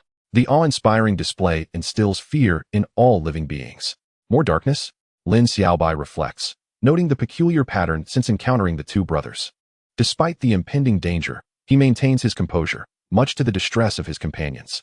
Over here, Lin Xiaobai expertly guides the brothers to conceal themselves behind a cluster of rocks and grass, observing as the two colossal creatures charge past, demolishing everything in their path. A level 3 thorny beetle beast. A level 3 blackwood water bug. Lin Xiaobai's eyes widen as he identifies the formidable adversaries. Both the level 3 thorny beetle and the level 3 blackwood water bug belong to the insectoid category of exotic beasts, known for their ferocity and aggressive nature. The former, however, possesses greater strength, explaining the latter's current disadvantage. Moreover, the thorny beetle beast holds immense value. Its bones harbor a unique essence that is both rare and highly sought after, promising to create quite a stir if discovered. Let us go. Lin Xiaobai decisively leads the short-haired monkey and a Hong toward the battle between the thorny beetle and the blackwood water bug, with the brothers instinctively trailing behind. As the two level 3 beasts engage, one is bound to sustain injuries, presenting Lin Xiaobai with a potential opportunity to harvest the essence of a level 3 beast. The cacophony of their clash reverberates far and wide, startling countless other beasts, causing a frenzy among the birds and cries of the wild. I hope this doesn't attract the hunting teams and beast tamers from Wangnan City, Lin Xiaobai muses. If only one beast were present, the allure would surely draw the attention of those from the city. However, with both beasts locked in combat, he can afford to patiently await the outcome, reaping the benefits when the victor emerges. Suddenly, the roars of beasts intermingle with human voices, indicating the approach of controlled beasts. Indeed, the commotion has drawn attention. Lin Xiaobai sighs softly, swiftly concealing himself within the dense underbrush, with the brothers closely following, believing that this is their best chance for survival. At that moment, the thorny beetle launches a lethal strike against the blackwood water bug, resulting in a horrific wound that leaves the latter lifeless, its body collapsing into the depths of a ravine beyond sight. Joy surges through Lin Xiaobai as he recalls the ravine where the brothers had previously sought refuge. It is indeed the same place. How fortuitous that the blackwood waterbug's corpse has fallen here. As human voices draw nearer, the forest buzzes with excitement. The roars of beasts echoing in chorus, with an unknown number of individuals converging upon the scene, their target being the thorny beetle beast. Chapter 50, The Unique Essence. A thunderous roar reverberates through the mountains as a formidable tiger leaps from the forest, followed closely by a remarkably handsome young man. It's the Darkfang tiger. Lin Xiaobai gasps in astonishment. Gu Yuanquan has also arrived. Who would have thought that a thorny beetle beast could lure him out? Gasps of admiration ripple through the crowd. The arrival of this striking young man instantly captures everyone's attention, reminiscent of Lin Xiang's debut amidst the throng. Those present are the surviving teams and beast tamers who have fought through bloodshed in Yinyugu, and to command such attention signifies the young man's formidable prowess. His name is Gu Yuanquan, Lin Xiaobai murmurs to himself. It was he who contended with Zheng Yuli for the Darkfang tiger on Wangnan Mountain. Now, with the Darkfang tiger present, it is curious that his other beast is nowhere to be seen. Zheng Yuli, a level 4 beast tamer, had been wary of Gu Yuanquan, who, despite being a level 3 tamer, managed to secure the Darkfang tiger from him, indicating that he must possess an astonishing beast of his own. Regrettably, in his haste to escape, Lin Xiaobai had failed to observe the creature. After a brief interval, Zheng Yuli arrives, accompanied by a violet lightning mongoose that commands considerable respect, marking him as one of the few level 4 beast tamers present. In addition, there exist several renowned hunting squads, all bloodied from days of slaughter in the Silver Moon Valley's vast forest, now gathered here to contest for the thorn beetle beast. Upon witnessing the multitude, the African brothers were elated and rushed to greet them, only to be halted by Lin Xiaobai. Why are we not allowed to go out? The African brothers questioned, puzzled. You have all lost your beasts. They will not regard you highly and may even kill you. Lin Xiaobai fabricated a reason, regardless of whether the brothers believed him.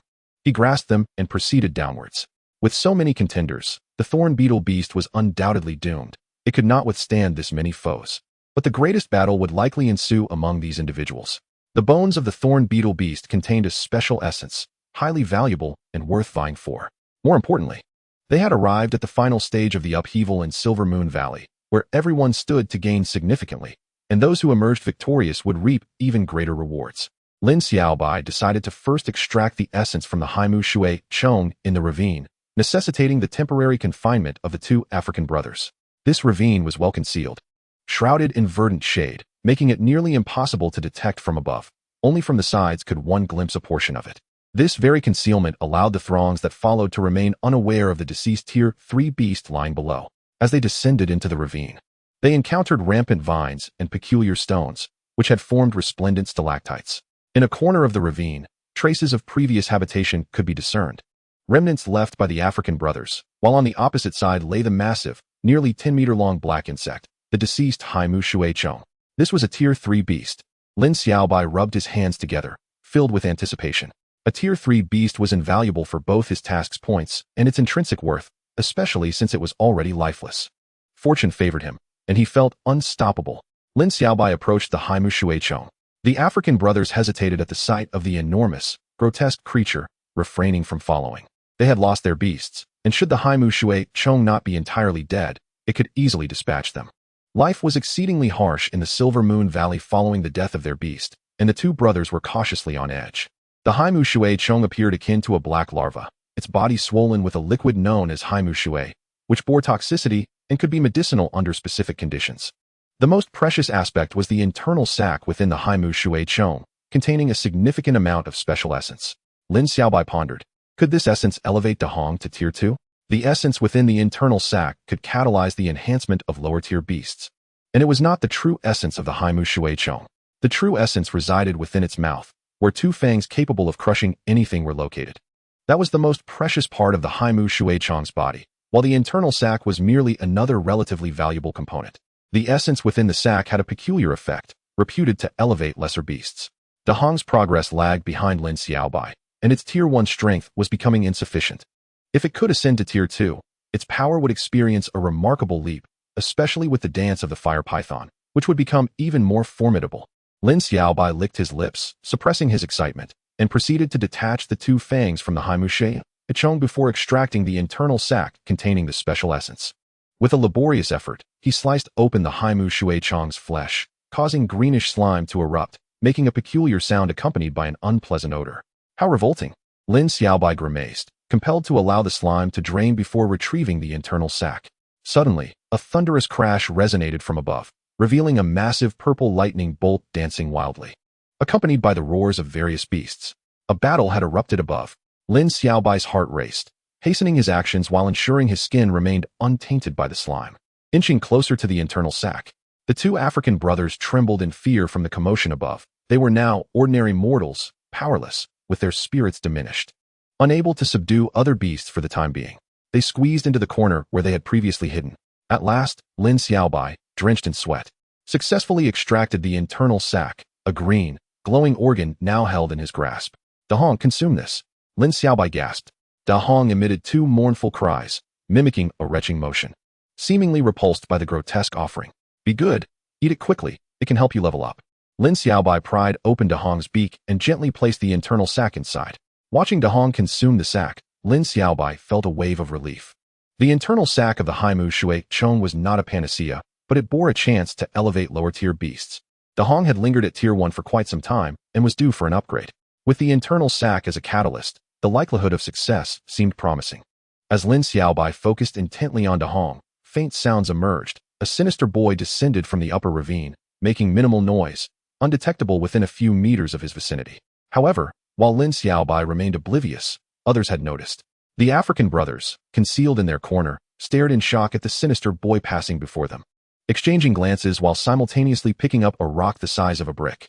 Chapter 51, Ancient Sail. Silently, the sinister boy approached Lin Xiaobai from behind, his expression chilling, as he summoned a purple-patterned spider, which prepared to strike. Suddenly a thud. The sinister boy staggered, collapsing to the ground, while the nearby spider hissed in agitation. Lin Xiaobai whipped around to see the fallen boy and the agitated spider, spotting the African brothers, who were wide-eyed, clutching a brick-sized rock. Is that him? Lin Xiaobai recognized the individual. It was indeed the same person he had encountered behind the academy, and he had also seen him on the bus for this mission.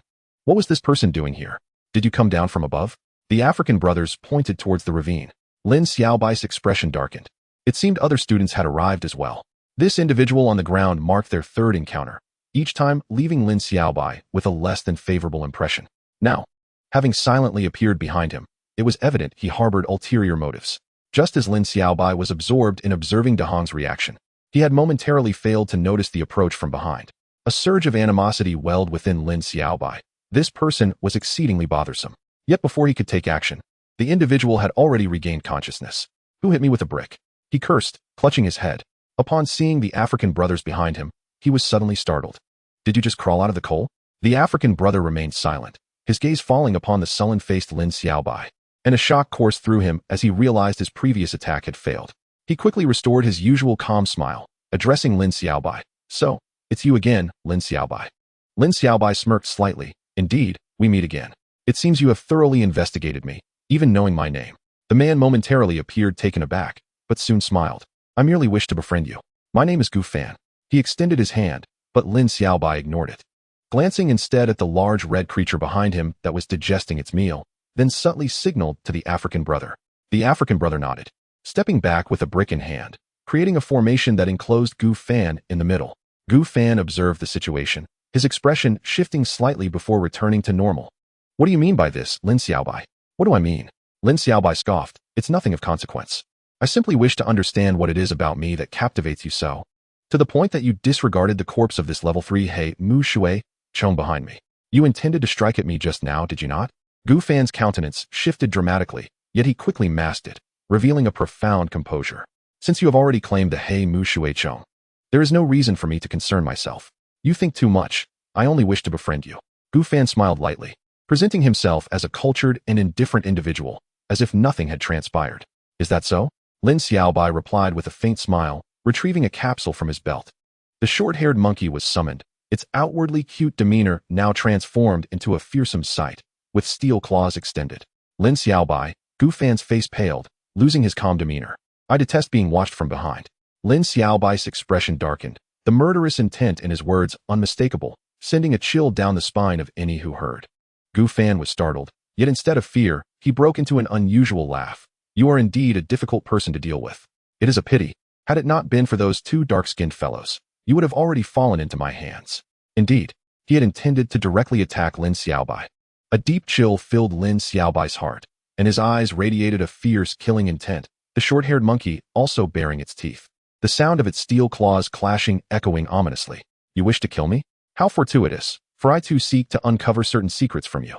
Gu Fan smiled lightly, while the purple-striped centipede beside him hissed menacingly, shooting out two strands of webbing that bound the African brothers against the cliff wall, rendering them speechless. Secrets? Lin Xiaobai questioned, perplexed.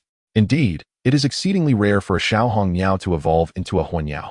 Yet, from my observations, you seem to have completed this process effortlessly. Truly astonishing. I wish to know what method you employed. Gu Fan gazed at Lin Xiaobai with avarice. You have been monitoring me. Lin Xiaobai seethed with anger. Haha. Gu Fan laughed heartily. Indeed, I know everything about you, including the 30 million you obtained from the Wangnan Mountains Huayanji. But that is merely 30 million. In comparison, I am far more intrigued by the secret you carry. You are truly courting death. Lin Xiaobai's expression was colder than ever, infused with murderous intent. This man, like a lingering specter, had touched upon his greatest secret. The matters concerning the system, which even Li Ergu and Chu Lanfeng were unaware of, were now in this man's sights. The short-haired monkey roared beside him, poised to strike at any moment. Huh. Gu Fan smirked. Whether you live or die is not for you to decide. That secret of yours is mine. As his words fell, a beast capsule opened, summoning a towering ice beast that landed thunderously before Gu Fan. Ice beast. Lin Xiaobai gasped in astonishment. The ice beast, a formidable creature said to be formed from ice and snow, possessed silver quality.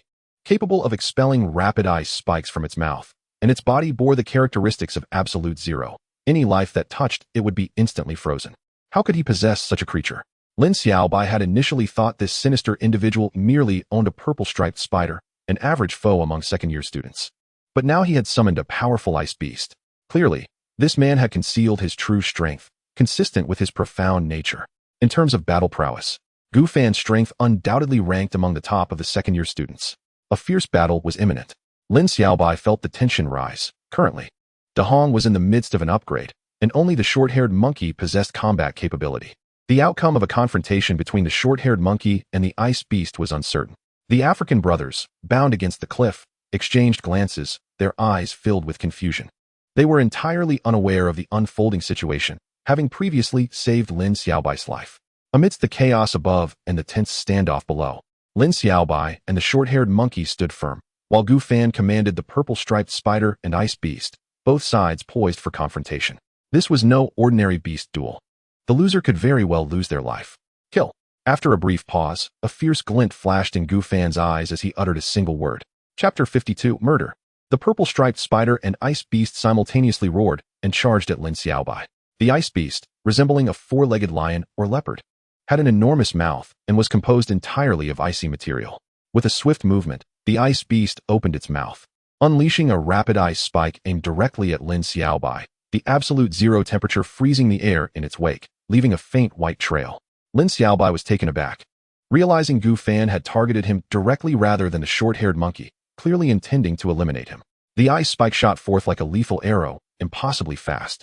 But at the critical moment, the short-haired monkey intervened, transforming into a blur as it dashed forward. The clang of steel claws clashing with the ice spike rang out as the ice spike was deflected, yet the point of contact began to freeze, rapidly spreading towards the short-haired monkey's claws. The short-haired monkey screeched, using its other claw to strike repeatedly until the ice was dispelled, showcasing the formidable nature of absolute zero. Before a moment could pass, another shriek pierced the air as a strand of silk shot forth. The short-haired monkey pushed itself to the limit, severing the silk mid-flight. The two attacks were unleashed almost simultaneously, both aimed at Lin Xiaobai, leaving even the short-haired monkey appearing somewhat overwhelmed, while Lin Xiaobai staggered back in shock. Haha. I never imagined the famed Lin Xiaobai, who swept through Gongchang Mountain and outshone Yi Xian, could find himself in such a predicament. How rare. Gu Fan laughed, his words dripping with provocation and sarcasm, demonstrating his thorough surveillance of Lin Xiaobai's recent exploits. Lin Xiaobai gritted his teeth, his eyes blazing with fury. But the more he seethed, the more Gu Fan reveled in his laughter. Hand over the secret you possess, and perhaps I might spare your life. Otherwise, the short-haired monkey will find it difficult to protect you from the onslaught of the ice beast and purple-striped spider. Gu Fan's words were imbued with a menacing undertone. And indeed, the glacial beast was an extraordinarily formidable creature, in alliance with the purple-striped spider. The chances of the short-haired monkey safeguarding Lin Xiaobai's life were less than 30% under the deliberate attack aimed at him. The mountain gorge was densely overgrown with vines, vibrant with greenery, while the thunderous sounds of battle echoed from above. The Black brothers were ensnared in spider silk, firmly bound to the cliff, as Lin Xiaobai faced a life-threatening crisis. Suddenly, a peculiar smile graced Lin Xiaobai's lips as he remarked, "Look behind you." Gu Fan was momentarily taken aback, failing to grasp Lin Xiaobai's implication at first, but the intense heat that engulfed him from behind soon rendered him aghast. Whirling around, he beheld a striking crimson bird, nearly a meter in length, fixating its sharp gaze upon him. Its streamlined form radiated elegance, hovering less than a meter behind Gu Fan, exhaling searing flames that sent shivers down his spine. Fire, the firebird. Gu Fan gasped in horror. It turned out that while he had been conversing and battling with Lin Xiaobai, the firebird had undergone an upgrade, ascending from a level 1 beast to a level 2 beast, now positioned behind him. Lin Xiaobai's prior display of fear had merely lulled Gu Fan into a false sense of security. With this realization, Gu Fan's expression twisted into one of malice. A surge of hatred swelling within him, wishing nothing more than to eliminate Lin Xiaobai immediately. The glacial beast and the purple-striped spider roared, rushing to defend their master. But Da Hong's cold glare ignited flames that engulfed the webbing ejected by the purple-striped spider. Purple-striped spider. Gu Fan screamed in despair. The glacial beast was poised to retaliate, yet the short-haired monkey sprang into action simultaneously, letting out a fierce howl. The glacial beast roared in fury, and the short-haired monkey's formidable offensive capabilities were on full display, leading to a fierce skirmish among the three parties. With a crack, the temperature throughout the gorge seemed to plummet, the ground around the glacial beast crystallizing into solid ice before shattering amidst the fray. The Black brothers, trapped against the cliff, were further affected by the chilling drop in temperature, sneezing and trembling involuntarily, yet their eyes remained glued to the unfolding battle. They were merely level 2 beast tamers. Yet Da Hong, the short-haired monkey, and the glacial beast were all top-tier entities of their rank, fully captivating the Black brothers. A sizzle accompanied the intense heat as a colossal fire serpent, stretching 6 to 7 meters in length, suddenly materialized. The fire serpent's imposing stature, with its crimson eyes, instilled an icy dread, while the extreme heat emanating from its body caused the temperature in the gorge to rise once more, with an inclination to escalate further.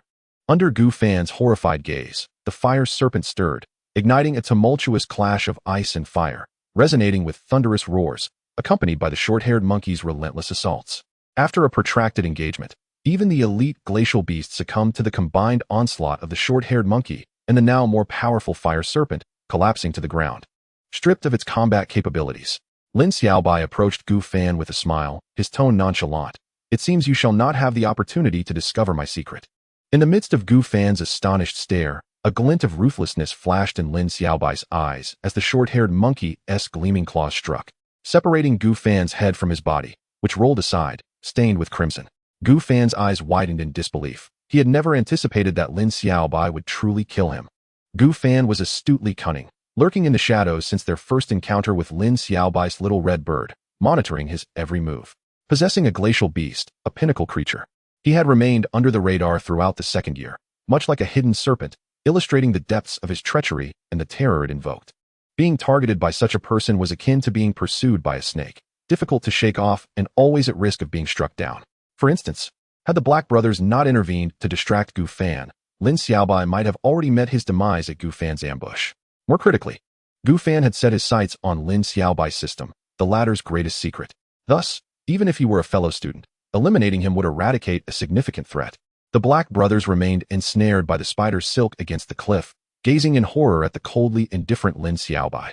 In the wilderness, murder was not uncommon.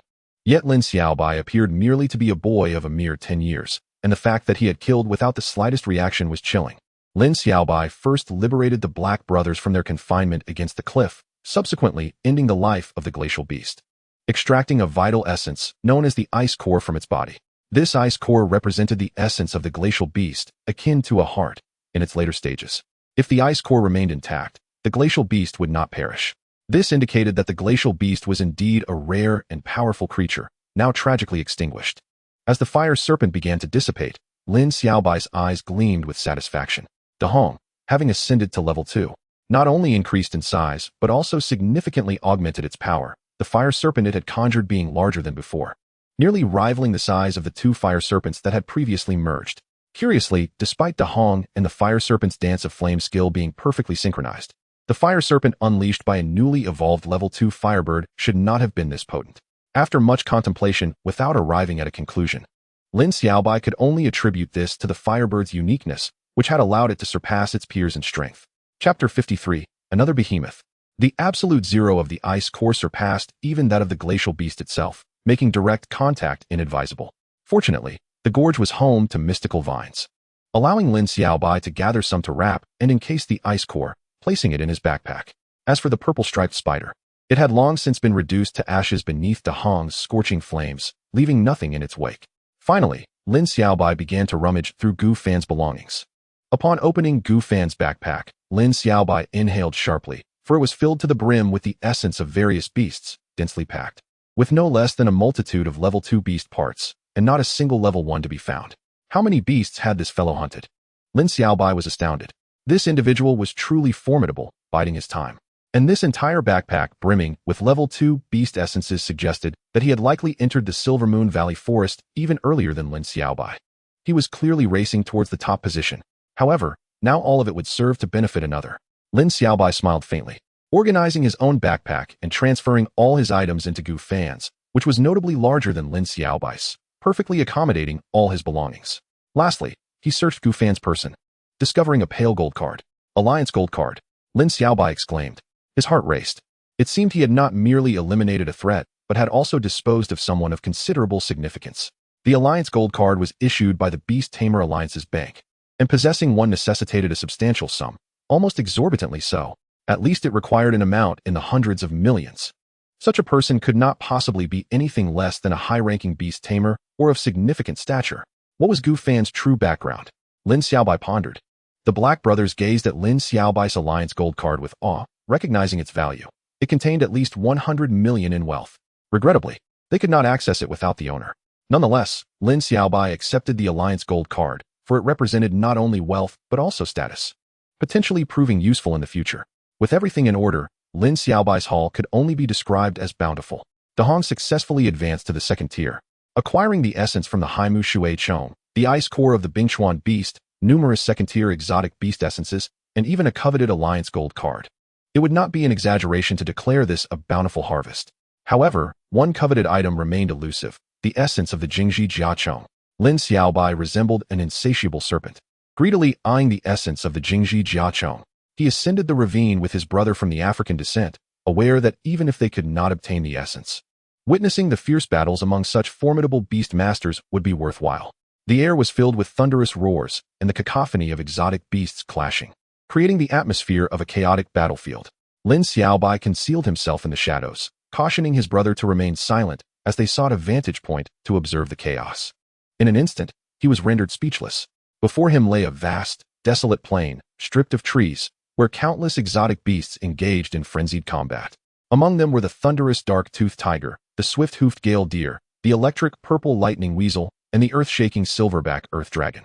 There were far too many to count, all controlled by unseen hands, embroiled in a wild melee, seemingly fighting for reasons beyond comprehension, while the Jingji Jiachong was relegated to the periphery of the battlefield.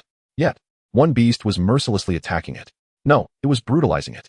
The creature forced the Jingji Jiachong to retreat relentlessly, its anguished cries echoing in the air. Towering at 4 to 5 meters, its body was cloaked in a light golden fur that shimmered like dark gold, exuding power with each movement of its arms capable of cleaving mountains. It was a Bai Meng Yuan. Lin Xiaobai's eyes widened in disbelief. He never expected to encounter a Bai Meng Yuan here. His first thought was of Han Yang, who possessed one. Yet, he quickly shook his head. This was not Han Yang's Bai Meng Yuan. Even if Han Yang's Bai Meng Yuan had just reached the second tier, it could not inflict such brutality upon the Jingji Jiachong. This Bai Meng Yuan was far too powerful, at least a third tier. Whose could it be? A question lingered in Lin Xiaobai's mind. The Bai Meng Yuan, seemingly having had its fill of sport, let out a thunderous roar that reverberated across the battlefield, stunning all beasts before delivering a devastating punch that resounded like an explosion. The ground trembled beneath the force, accompanied by the audible cracking of bones, as the Bai Meng Yuan's fist struck the head of the Jingji Jiachong, shattering it and releasing a crystalline blue essence. The Jingji Jiachong was slain. The other exotic beasts were momentarily cowed by this display of might, and a strikingly handsome young man stepped forward with a faint smile. It was him, Gu Yuanquan. Lin Xiaobai's realization struck him. The Bai Meng Yuan belonged to him. No wonder Gu Yuanquan, as a third-tier beastmaster, commanded such respect from the fourth-tier Zheng Yuli at Wangnan Mountain. He possessed a third-tier Bai Meng Yuan. The Bai Meng Yuan, inherently unmatched in strength, was the initial form of the legendary Bai Meng, and if it were to evolve to the third tier, it could potentially rival or even defeat fourth-tier exotic beasts. Previously, Lin Xiaobai had speculated that Gu Yuanquan must possess a formidable third-tier exotic beast, yet he never anticipated that it would be a Bai Meng Yuan. A mere gathering of incompetents engaged in this chaotic battle, seeking to eliminate their usual foes and seize their spoils, while others deliberately stirred the pot, hoping to profit from the turmoil. If I were to intervene, wouldn't you all be left with nothing but your bare backsides to return to Wangnan City? Gu Yuanquan remarked, his handsome visage betraying an air of dominance. There were at least dozens of individuals present, including renowned hunting teams and illustrious beastmasters, even Zheng Yuli, a fourth-tier beastmaster. Yet Gu Yuanquan spoke with such audacity, looking down upon all assembled. What audacity! Did he truly believe a third tier by Meng Yuan rendered him invincible? Did he intend to challenge all of us? Finally, someone stepped forward to confront Gu Yuanquan. What if I do challenge all of you? Gu Yuanquan retorted, unwavering. Such arrogance. If one were unaware, they might genuinely believe he possessed an invincible by Meng Yuan. Take him down. It is said he has collected more than one four-tier exotic beast essence. Bringing him down would yield incredible rewards. The call to arms ignited yet another fierce skirmish, as dozens of individuals and nearly 100 exotic beasts besieged Gu Yuanquan. The dark-toothed tiger on the left, the Bai Meng Yuan on the right. Yet Gu Yuanquan remained unfazed. The impending battle promised to be even more ferocious than before, with beastly roars shaking the earth, transforming the area into a veritable realm of primordial chaos. At that moment, Lin Xiaobai's eyes gleamed with anticipation, the essence of the Jingji Jiachong. Simultaneously, several pairs of eyes from the periphery of the battlefield were fixated on the same prize. Lin Xiaobai recognized some familiar faces among the Beast Masters from the Academy. Chapter 54, Hanyang. Other students from the Beastmaster Academy had also arrived, each harboring designs on the essence of the Jingji Jiachong. From Lin Xiaobai's observations alone, there were at least 4 or 5 individuals keenly interested. With Gu Yuanquan embroiled in a chaotic melee, his attention was entirely diverted, presenting a prime opportunity to seize the essence of the Jingji Jiachong. Just as Lin Xiaobai was about to take action, a sudden realization struck him. With a swift thought, he exchanged his academy attire with one of his African descent brothers, instructing him to run in a specific direction. Why should I run that way? The bewildered brother inquired. Just run. No time for questions. Lin Xiaobai snapped, his eyes fierce. The thought of Lin Xiaobai's earlier ruthlessness sent a shiver down his brother's spine, compelling him to comply. The academy attire fit the brother snugly as he ran, appearing somewhat comical in motion. Lin Xiaobai's expression turned grave. Retrieving the essence from these individuals was one challenge, but escaping was another. If Gu Yuanquan and his chaotic cohorts discovered him, he would be plunged into a perilous predicament. Using his brother as a decoy was a clever tactic, but would it effectively draw attention? Short-haired monkey, go! Lin Xiaobai commanded without hesitation. The short-haired monkey, swift as the wind, darted forward with a glass vial in hand. While others from the academy who had been lurking in the shadows unleashed their respective exotic beasts to contest for the essence of the Jingji Jiachong. The essence resided within the bones of the Jingji Jiachong, with the most precious element located within its skull. Just moments ago, Gu Yuanquan's by Meng Yuan had shattered the creature's head, conveniently facilitating the extraction of the essence. To the left, a tumultuous battle raged, while to the right, a covert contest for the Jingji Jiachong's essence unfolded, as if two disparate worlds existed in parallel, oblivious to one another. Suddenly, a fleeting shadow swept past, startling Lin Xiaobai. Was that the wind leopard? Had Hanyang also arrived? Before encountering the monstrous creature known as the Bai Meng Yuan, Hanyang had already faced the wind leopard. Now that the wind leopard had emerged, it was inevitable that he too was lurking in the shadows. Lin Xiaobai regarded Hanyang as a rival, with both of them residing in neighboring villages, destined to cross paths sooner or later. The ultimate battle for points would ultimately lead to their confrontation, although he had not anticipated this encounter to occur here. A confident smile graced Lin Xiaobai's lips as he mused that the wind leopard, renowned for its speed, was indeed suited for seizing the essence of the thorned beetle beast. However, could the wind leopard truly outpace the short-haired monkey? As expected, just when the wind leopard galloped ahead, being the first to reach the head of the thorned beetle beast, an even swifter phantom darted past, striking the wind leopard back with a single claw. It was the short-haired monkey. Those hidden in the shadows were taken aback by this scene. In less than 2 breaths, the short-haired monkey had already plundered the blue, shimmering essence from the skull of the thorned beetle beast, filling a bottle to the brim before vanishing like a wisp of smoke into the jungle. The essence of the thorned beetle beast had been snatched away. For a moment, those concealed did not react, as the short-haired monkey's movements were far too rapid, executed with the precision of a well-rehearsed performance. By the time they realized what had transpired, the short-haired monkey had already vanished, leaving no trace behind. Everyone was momentarily stunned, a low growl of anger echoing in the air. Meanwhile, Lin Xiaobai, concealed in the shadows, gleefully stuffed the essence he had procured from the thorned beetle beast's skull into his backpack. Suddenly, someone shouted, "Over there!" The fleeting figure of the Black Brother, who had been running ahead, was spotted.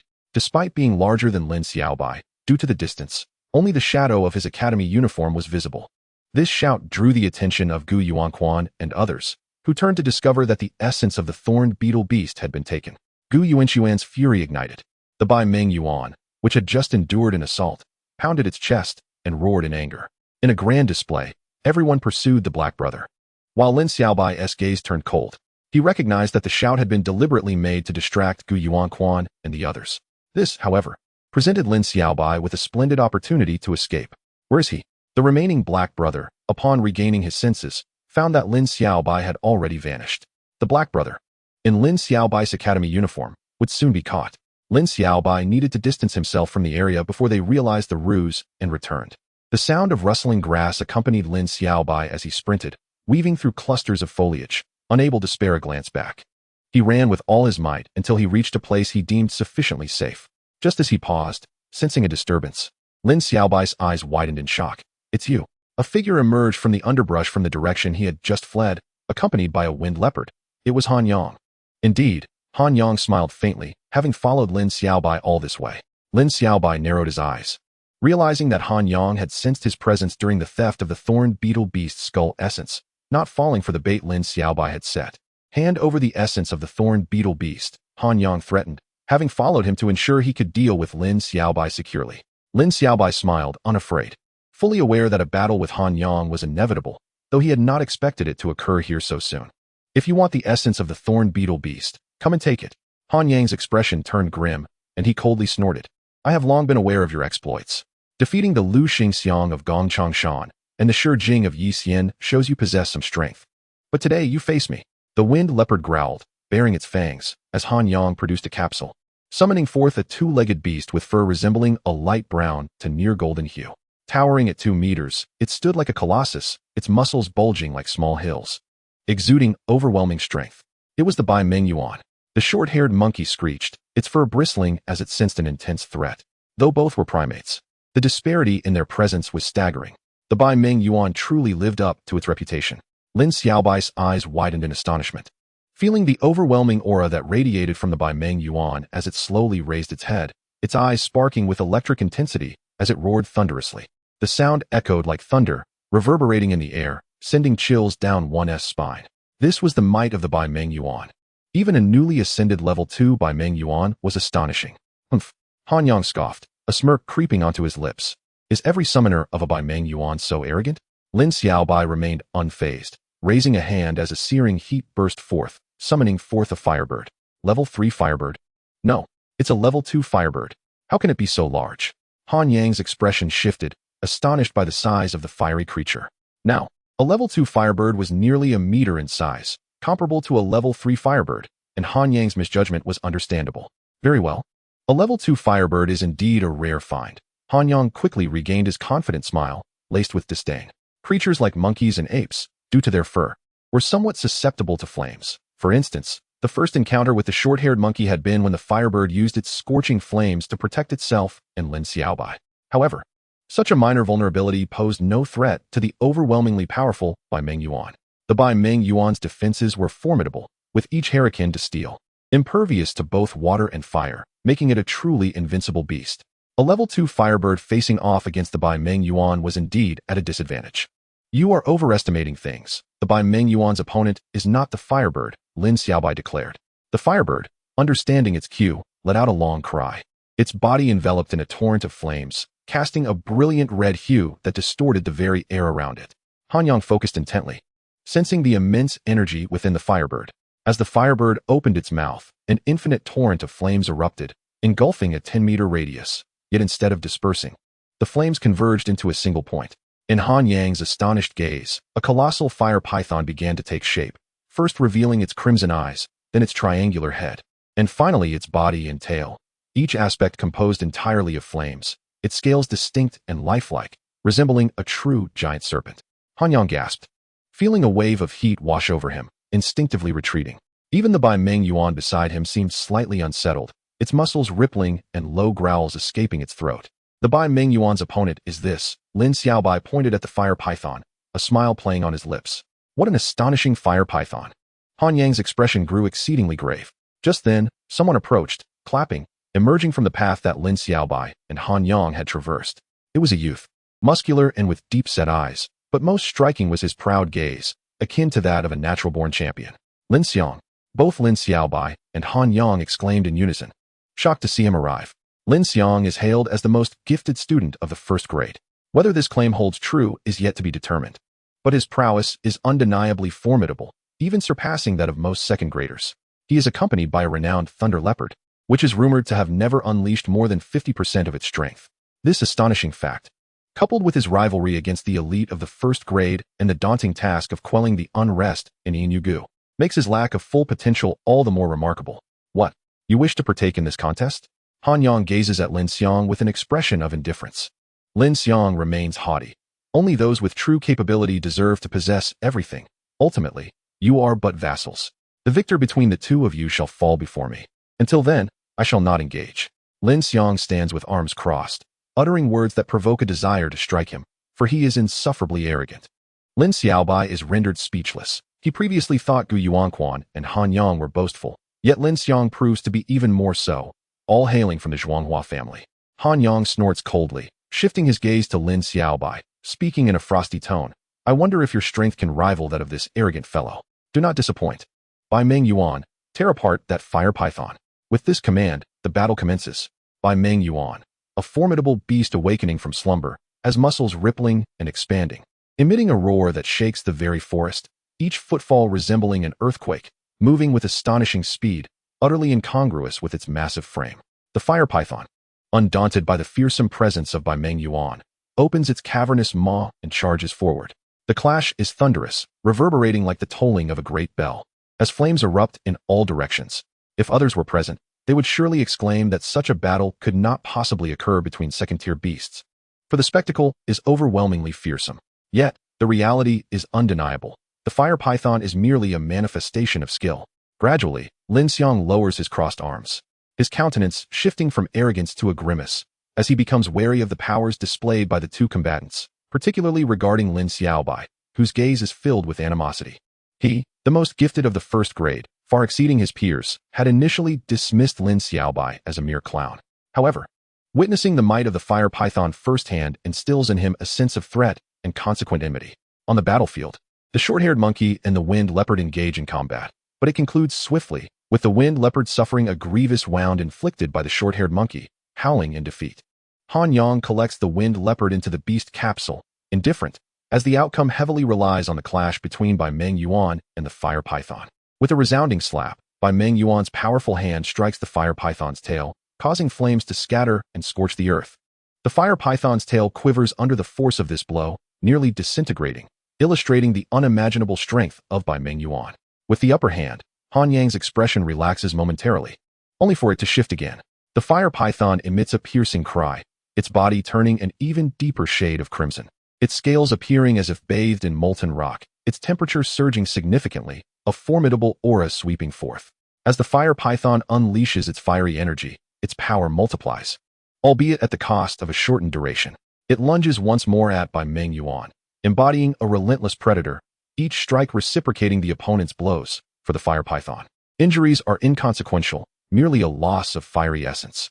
The ground trembles with each impact, the sounds echoing through the mountains, as flora and fauna within 100 meters are incinerated, leaving fissures in the earth as if it had been split apart by Bai Meng Yuan's might. This astonishing display leaves even Lin Xiaobai momentarily speechless. He had not anticipated the fire python's overwhelming strength, which surpasses his expectations. At this moment, both Bai Meng Yuan and the fire python exhibit extraordinary prowess, far exceeding that of ordinary second-tier beasts.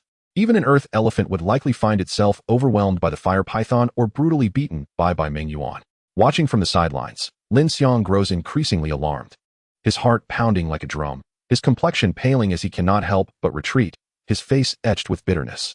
He recognizes that he cannot contend with the powers displayed by either Bai Meng Yuan or the fire python. His arrogance falters in the face of true elite competitors. And the realization that there exists a peer who surpasses him in talent is a bitter pill to swallow. The so-called most gifted of the first grade? His face flushes with shame as he understands that the title does not befit him. Shortly thereafter, with a deafening explosion, the fire python dissipates, its fiery essence painting the sky in a magnificent display, heralding Bai Meng Yuan's victory. Yet, Bai Meng Yuan is not unscathed. Patches of its fur have been singed and its skin marred, suffering significant injury. Huh, what fire python? All shall fall before my Bai Meng Yuan. Han Yang cackles madly, his expression becoming somewhat distorted, bloodshot eyes giving him a menacing appearance. Lin Xiaobai remains unfazed. Is that so? At that moment, the fire bird unleashes a torrent of flames once more, conjuring a new fire python before Han Yang's stunned gaze, and not stopping there. The fire bird continues to spew forth fire, summoning a second fire python in the blink of an eye. Having ascended from first tier to second tier, the Hong can now conjure up to 3 fire pythons in a short span of time. At this juncture, 2 fire pythons stand tall, their keen red eyes fixated on the injured Bai Meng Yuan, while Han Yang's expression shifts to one of despair. Bai Meng Yuan roars in fury, its blood surging within. Yet facing a single fire python proves arduous enough, let alone contending with 2. You cannot be the fire bird. Impossible. Han Yang bellows. Lin Xiaobai refrains from arguing. Lost in contemplation, the fire pythons summoned by De Hong are indeed formidable, startling even him. Though the fire bird is unique, having evolved into an extraordinary entity, Bai Meng Yuan is a creature of considerable repute. Even a newly promoted second tier Bai Meng Yuan stands at the pinnacle of its kind. Yet a fire python birthed from the firebird can contend with it. This is astonishing. Is it truly that the firebird is so exceptional that it emboldens De Hong? Or is it the perfect synergy of De Hong's searing flames and the dance of the fire python? Lin Xiaobai furrows his brow, observing the imposing De Hong in the air, and after a moment of scrutiny, closes his eyes to attune to his mental connection with De Hong. A few breaths later, Lin Xiaobai's eyes snap open. This is not good. De Hong's essence is depleting. No wonder the fire python possesses such formidable power. Exchanging the essence of one's origin for great strength is akin to inflicting 1,000 wounds upon oneself while harming the enemy. Could it be an issue with the dance of the fire python skill? Lin Xiaobai gritted his teeth. The depletion of the essence of his origin is irreparable. To trade it for such fleeting power is an enormous loss. Haha, this is quite amusing. To exchange the essence of one's origin for the potency of skills, such a skill exists. This thought brings me some solace. My Bai Meng Yuan remains invincible. Han Yang laughed heartily. Laugh. Lin Xiaobai snorted coldly. The short-haired monkey understood the cue and swiftly appeared before Han Yang, its steel-clawed paw poised against Han Yang's throat. Han Yang's laughter abruptly ceased as he realized he was the vanquished. The Bai Meng Yuan roared in an attempt to protect its master, but was thwarted by 2 fire pythons. Hand over everything you possess. Lin Xiaobai's gaze was icy, as if he were ready to kill at any moment. Han Yang swallowed hard, intimidated by Lin Xiaobai's stare, and tremblingly laid down his backpack. Upon opening it, Lin Xiaobai was astounded to find it brimming with essence from exotic beasts, all at the second level, rivaling that of Gu Fan. It appeared these individuals had long made their way to the Inu Valley Great Forest, and Lin Xiaobai had arrived late. However, there was little to be done. Those with established reputations would naturally not be easily provoked, while soft targets like Lin Xiaobai's group required a show of force to deter others. A third-level red-eyed bull's horn? Lin Xiaobai was thrilled. To discover a third-level exotic beast's essence in Han Yang's backpack was unexpected. This fellow had obtained a third-level essence as well. Han Yang's face turned ashen, filled with rage, but with the short-haired monkey's steel claws at his throat, he dared not express his anger. Helplessly watching his hard-earned rewards being seized by another. Enough, you may leave now. Lin Xiaobai did not bother to tidy up. He simply snatched Han Yang's backpack and hoisted both heavy bags over his shoulders. If it weren't for his robust physique, he would have struggled to carry them. The short-haired monkey lowered its claws, and Han Yang grit his teeth, preparing to depart. Suddenly, Lin Xiaobai sensed something vibrating on him. He retrieved it to find a soul card intermittently glowing. Could it be due to the presence of the Bai Meng Yuan? Lin Xiaobai speculated. The Ni and Bai Meng are natural adversaries. This card contained the soul of a Ni, while the Bai Meng Yuan is in its primal state. Their encounter would naturally yield a reaction. Wait, Lin Xiaobai commanded. What do you intend to do? Han Yang snapped back to reality, his face flushed with embarrassment and anger. A top-tier sophomore with a Bai Meng Yuan had been robbed by a mere freshman. The thought of this becoming public was utterly humiliating. De Hong, Lin Xiaobai ordered. De Hong responded, commanding the 2 fire pythons, which still had a bit of time left before dissipating, to restrain the Bai Meng Yuan. Despite its resistance, it ultimately could not withstand the might of the 2 fire pythons. As Lin Xiaobai approached the Bai Meng Yuan with the soul card, it shone ever brighter. He realized that the head of the Bai Meng Yuan was the key, ultimately pressing the soul card against its forehead. Roar! The Bai Meng Yuan howled in struggle, and a beam of light shot from its forehead into the soul card, which then emitted a dazzling glow, seemingly infused with joy before settling into calmness. What have you done to my Bai Meng Yuan? Han Yang bellowed in fury. Why are you so flustered? I merely extracted a fragment of the essence of your origin. It has no significant effect, Lin Xiaobai rebuked. He was indeed telling the truth. That beam of light had contained only a trace of the Bai Meng Yuan's essence.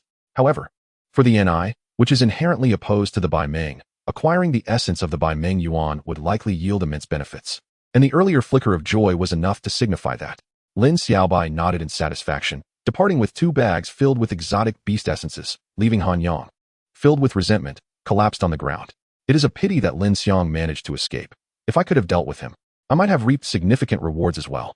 Lin Xiaobai muttered to himself while walking through the forest, having robbed Han Yang and still pondering Lin Xiang. Yet, with 3 third-level exotic beast essences in his possession, first place in this task was nearly guaranteed. During the tumultuous events in the Inyu Valley, students entering the Great Forest were exceptionally fortunate to obtain even a single third-level exotic beast essence, often snatched from the jaws of numerous exotic beasts and the beast masters of Wangnan City. Many students had returned empty-handed from previous tasks without securing a third-level essence. Lin Xiaobai had struck it lucky this time, first acquiring the essence of a slain Haimu water bug, then the essence of a thorned beetle beast, and finally seizing one from Han Yang. With 3 third-level exotic beast essences in hand, along with 2 large bags filled with second-level essences, his score was astronomical. Yet, he was concerned about Dahong. He watched anxiously as Dahong flew low. The loss of essence from the origin is irreparable, but fortunately, Dahong's condition appeared stable, seemingly not having lost much essence, possibly due to the limited use of the fire python. Otherwise, he would have no place to weep. Recognizing the situation early allows for prevention of further deterioration. Henceforth, it is essential to minimize or even cease the use of the fire python. Although this would significantly diminish combat capability, it is a necessary measure for Dahong's long-term well-being. That portly shopkeeper, I must confront him upon my return. Lin Xiaobai gritted his teeth, recalling the rotund middle-aged proprietor of the skill card shop, who had failed to inform him of such significant matters. How infuriating. Chapter 57, Flower-Toothed Beast. On the 10th day of the Inyu Valley upheaval, the hunting in the Great Forest was nearing its conclusion. This time, an overwhelming number of exotic beasts had spilled from the Inyu Valley, resulting in numerous fatalities in Wangnan City, while simultaneously yielding bountiful harvests for others.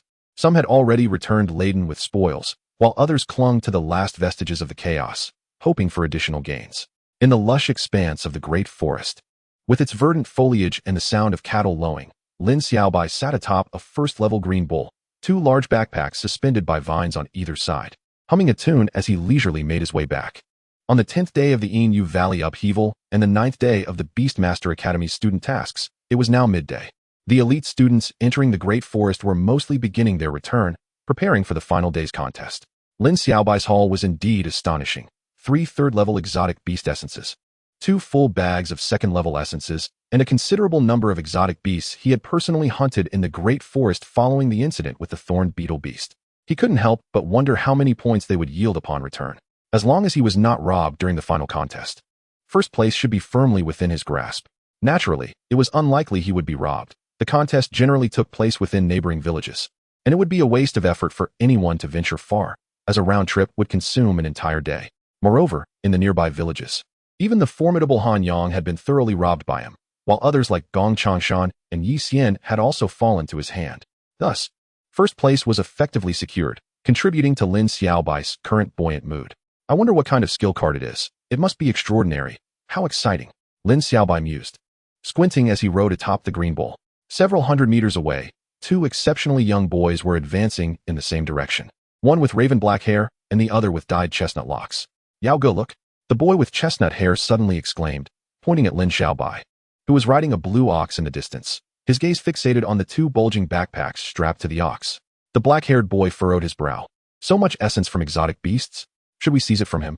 He appears to be on a mission for our academy as well. The boy with chestnut hair licked his lips, brimming with excitement.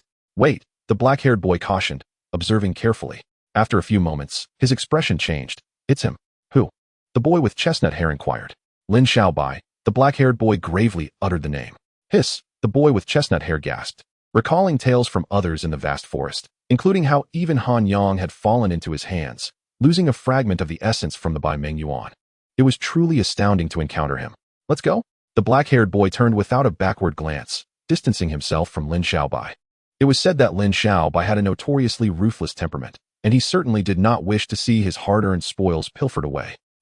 Lin Xiaobai seemed to sense something and glanced in the direction of the two retreating figures. Their prolonged scrutiny had not gone unnoticed. They left? A faint, enigmatic smile crept upon Lin Xiaobai's lips.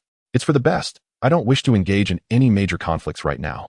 Nor do I want to unleash the dance of the fire python, a formidable power bot with essence.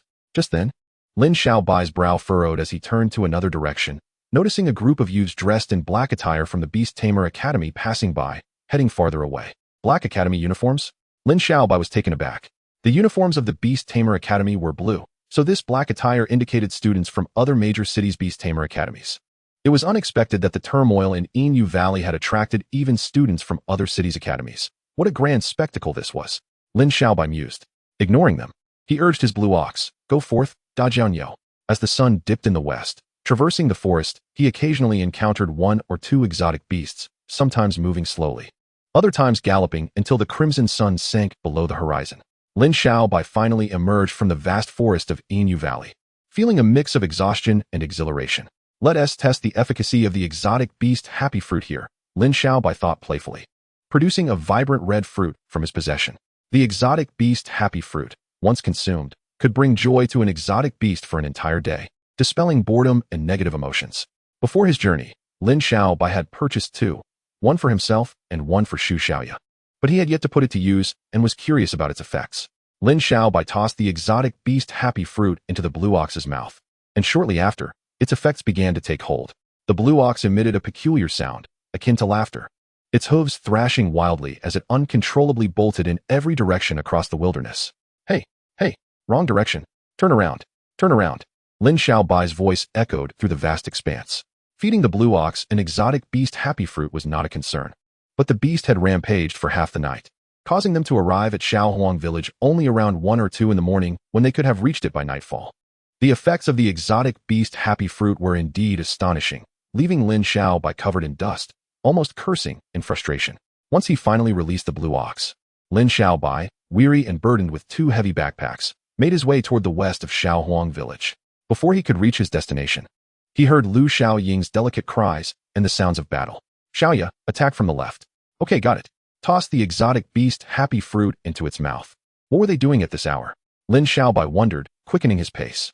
Upon approaching, he saw that Lu Xiaoying and Xu Xiaoya had summoned their flower vine beast and blue-eyed flame cat, battling against a creature resembling a shell. Flower-tooth beast? Lin Xiaobai's eyes brightened. The flower-tooth beast, a mutation of a carnivorous flower, possessed a massive maw resembling a giant shell, with sharp fangs protruding from both halves. Moreover, the flower-tooth beast had legs and moved swiftly.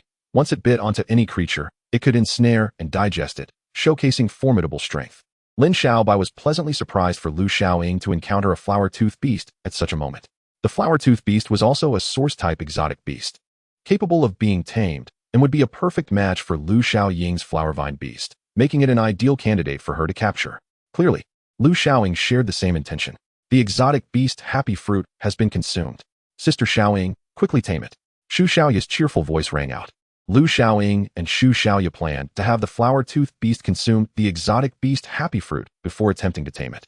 However, their plan faltered as the flower-tooth beast, after consuming the fruit, reacted similarly to the blue ox and began to rampage uncontrollably, as if under the influence of a potent stimulant.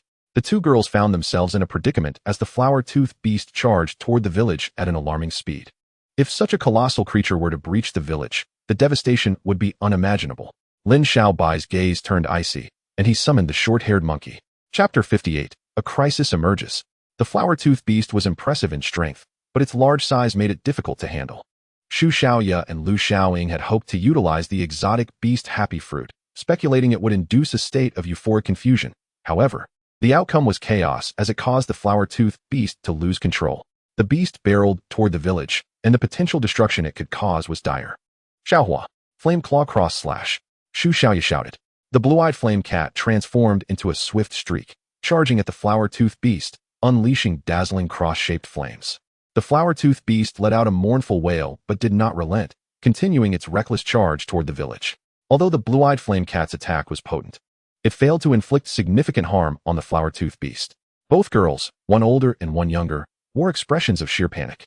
If the flower-toothed beast crashed into the village, the damage could exceed 30%, resulting in the failure of their mission. Just then, a blur, equally swift as the blue-eyed flame cat, swept past, and several glimmers of cold light emerged, causing the flower-toothed beast to howl in agony. Short-haired monkey. Shu Xiaoya and Lu Xiaoying exclaimed in delight. Xiaobai is back. Shu Xiaoya cheered. It was evident that Lin Xiaobai had returned. Indeed, he was striding from the wilderness, his gaze locked on the flower-toothed beast. With the addition of the short-haired monkey, the pressure on the blue-eyed flame cat significantly diminished. Before long, under the coordinated assault of the short-haired monkey and the blue-eyed flame cat, the flower-toothed beast cried out in distress, its body marred with injuries, ultimately collapsing at the village's edge. Despite its size, speed, and decent defense, the flower-toothed beast was no match against the combined might of the short-haired monkey and the blue-eyed flame cat. Had they not been intent on avoiding lethal force, the flower-toothed beast would have likely met its end swiftly. For instance, targeting the stalk that supported the flower-toothed beast's mouth. Either the short-haired monkey or the blue-eyed flame cat could have severed it, leading to the creature's demise. At present, Lin Xiaobai and Shu Xiaoya deliberately refrained from attacking the critical areas of the flower-toothed beast, aiming to subdue it for Lu Xiaoying. The crisis has been averted, and Shu Xiaoya joyfully rushed to Lin Xiaobai, enveloping him in a tight embrace. Wow, Xiaobai, you're finally back. How was your harvest? Lu Xiaoying also approached with a smile. I gathered quite a lot, Lin Xiaobai replied, setting down 2 large backpacks from his shoulders and opening them, instantly startling Shu Xiaoya and Lu Xiaoying. Is this too much? About half of it was taken from Han Yang, Lin Xiaobai said nonchalantly, leaving Lu Xiaoying bewildered. Taken from Han Yang. Shu Xiaoya might not have felt much, but Lu Xiaoying, being in the second year, understood deeply the prowess of Han Yang. Now, Han Yang had been robbed by a newcomer? Surely, there must be some misunderstanding. Lu Xiaoying couldn't quite believe it, standing there in a daze, even forgetting to subdue the Huaqi beast, taking a long while to regain her senses. Looking at Lin Xiaobai was akin to gazing at a mythical creature. She widened her beautiful eyes and questioned skeptically, did you really take down Han Yang? He possesses a formidable Bingming Yuan. Why would I lie to you? Lin Xiaobai laughed, summoning forth the great red firebird. Wow, what a massive bird.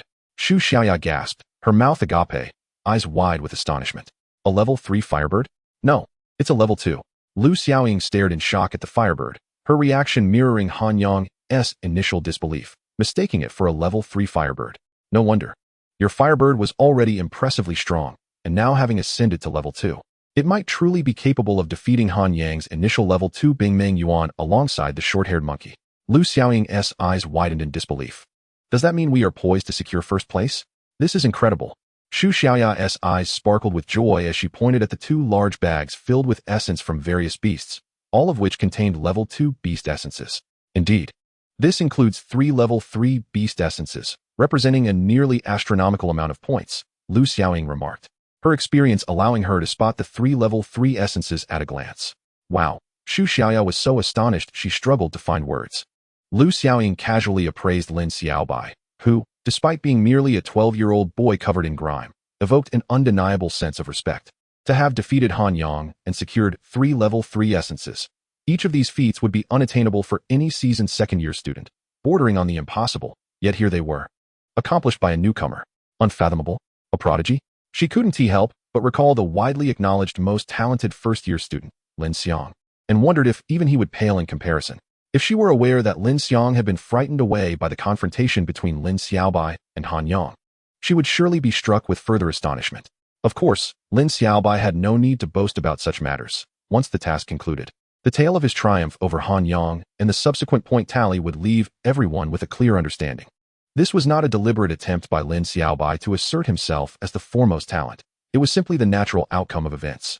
As night deepened and the wind turned cool, Lu Xiaoying successfully subdued the Huaqi beast, and the 3 of them meditated in the bamboo hut, attuning themselves to the natural rhythm of the wind, passing the night in peace. The following day, no beasts assaulted the village, and the final contest commenced. Lin Xiaobai was taken aback by how swiftly news of his conquest over Han Yang spread, such that everyone was aware he possessed a substantial amount of beast essences. Yet no one dared to covet them, or even approach, fearing reprisal. This was fortuitous. Lin Xiaobai sat serenely, observing the competition without participating, and as a day passed, the contest concluded. On October 18th, at the Beastmaster Academy, the vast square was abuzz with anticipation as the Academy's leadership and thousands of students gathered. With Director Zhao absent, Director Pai stood at the center, flanked by both first-year and upperclassmen eager to join in the excitement. A dozen buses arrived, and the participating students disembarked, greeted by a fervent welcome before the tense moment of score announcement arrived. The gigantic screen at the square's center was poised to reveal the points and rankings, and all eyes were glued to it, breaths held in anticipation. We have learned that one level 3 beast essence is equivalent to 10 million points, while level 1 and 2 essences hold market value, translating directly into points. Since you have obtained the essence of the elite beasts, their value will be significantly discounted, approximately half of their usual worth. A level 1 essence is worth around 5 to 6,000 points, while a level 2 essence amounts to 30 to 40,000 points. With 3 level 3 essences, you have secured an enormous advantage, Li Ergu and Chu Lanfeng whispered beside Lin Xiaobai. Lin Xiaobai nodded, recognizing the vast difference in points represented by level 3 essences compared to level 1 and 2, highlighting the Academy's acknowledgement of the challenges posed to students during this mission. His fortune was evident in having acquired 3 level 3 essences, one from the Haimu Shui Chong, one from the Jingji Jiaochong beast, and one from the Homo Haonyao. Of course, strength played a crucial role, otherwise, Han Yang and others would have taken them long ago. Yet, it was undeniable that luck significantly contributed to his bountiful harvest, as these 3 level 3 essences were obtained in rapid succession. But then again, isn't luck also a facet of strength? After a prolonged period of tension, the screen began to flicker, and in an instant, the results were unveiled. First place, the group from the western direction of Shaohuang Village, members Lu Xiaoying, Xu Xiaoya, and Lin Xiaobai, with a total score of 56,327,000 points. Second place, the group from the southeastern direction of Dawang Village, members Qin Chaodian, Wang Hauer, and Si Man, with a total score of 41,564,000 points. Third place, the group from the eastern direction of Wulu Village, members Han Yang, Li Fei, and Zhang Su, with a total score of 33,526,000 points. Fourth place, the group from the southeastern direction of Lizhuang Village, members Lin Xiang, Zhao Zihan, and Zheng Chong, with a total score of 31,228,000 points. Wow, we really secured first place, Xu Xiaoyao exclaimed, nearly leaping with joy. As expected, Lin Xiaobai's group, buoyed by the advantage of the 3 level 3 beast essences, far outpaced the other groups. What surprised him was that Han Yang managed to secure third place after being robbed in the Silver Moon Valley Forest, indicating his remarkable strength. The square erupted with noise. Some cheered while others lamented. Most were focused on the first-place group members, Lu Xiaoying, Xu Xiaoya, and Lin Xiaobai. These 3 names resonated in everyone's mind, leaving a profound impression. Who is Lu Xiaoying? Perhaps a few second-year students were aware, but her name did not carry much weight among them, let alone with the first-year students, who had likely never heard of her. Xu Xiaoya, Lin Xiaobai. These 2 names had already become well-known before their departure. Being 2 first-year newcomers, 2 freshmen and an obscure girl have astonishingly claimed the first position in the points ranking. This marks the most sensational upset since the tumultuous event at Inyugu. All eyes turned towards Lin Xiaobai and her companions, while even Chu Lanfeng and Li Ergo stood with an air of triumph. In stark contrast, Lin Xiang, who was initially favored by the majority, found himself overshadowed, his once proud demeanor notably subdued. This time, the task in Inyugu to protect the village involved 768 participants divided into 32 major groups. 2 groups suffered more than 30% damage to their villages, resulting in the elimination of 48 individuals and a total of 13 fatalities. The group claiming first place in points was from the western direction of Shaohuang Village, comprising Lu Xiaoying, Xu Xiaoya, and Lin Xiaobai. This group was set to receive a rare skill card along with 56,327,000 yuan announced by Director Pai. Suddenly, a loud and assertive voice pierced through the atmosphere. Leader, I suspect that Lin Xiaobai from the first place group killed the deceased student Gu Fan. Their points should be annulled, and they should face punishment.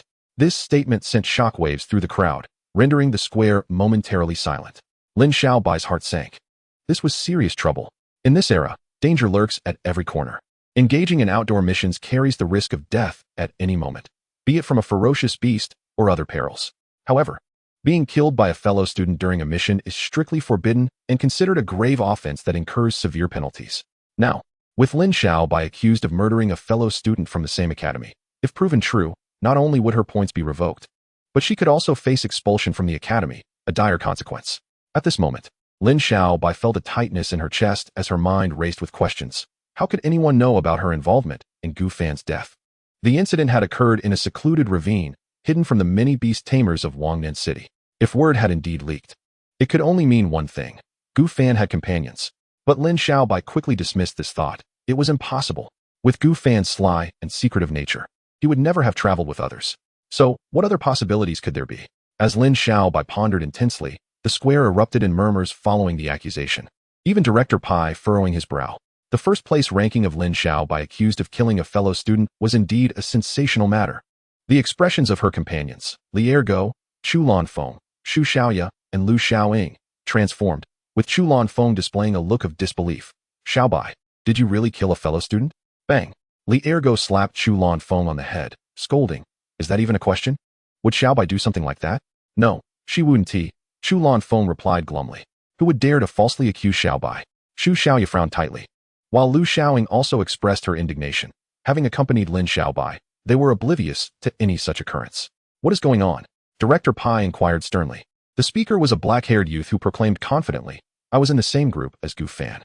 He perished in the Yugu forest while attempting to seize the essence of a level 3 thorned beetle beast.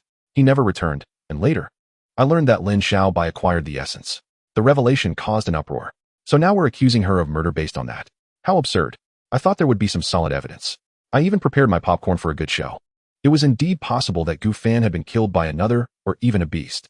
The black-haired youth's argument lacked substance.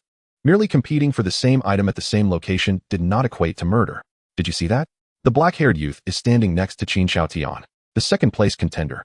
He must be envious of Lin Xiaobai's first position and incited that person to slander her, Li Ergo whispered, pointing discreetly. Among the group surrounding the black-haired youth was a particularly cold-looking boy.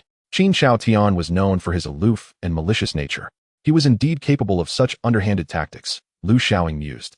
This is clearly a scheme to frame Xiaobai, Xu Xiaoya huffed. Most present shared this sentiment. The black-haired youth's claims were patently unconvincing, even causing Director Pai to relax his furrowed brow. Is there anyone who witnessed this or possesses evidence? He asked, assuming his authoritative role. No, none, the black-haired youth stammered, unable to provide a coherent explanation. Meeting adjourned.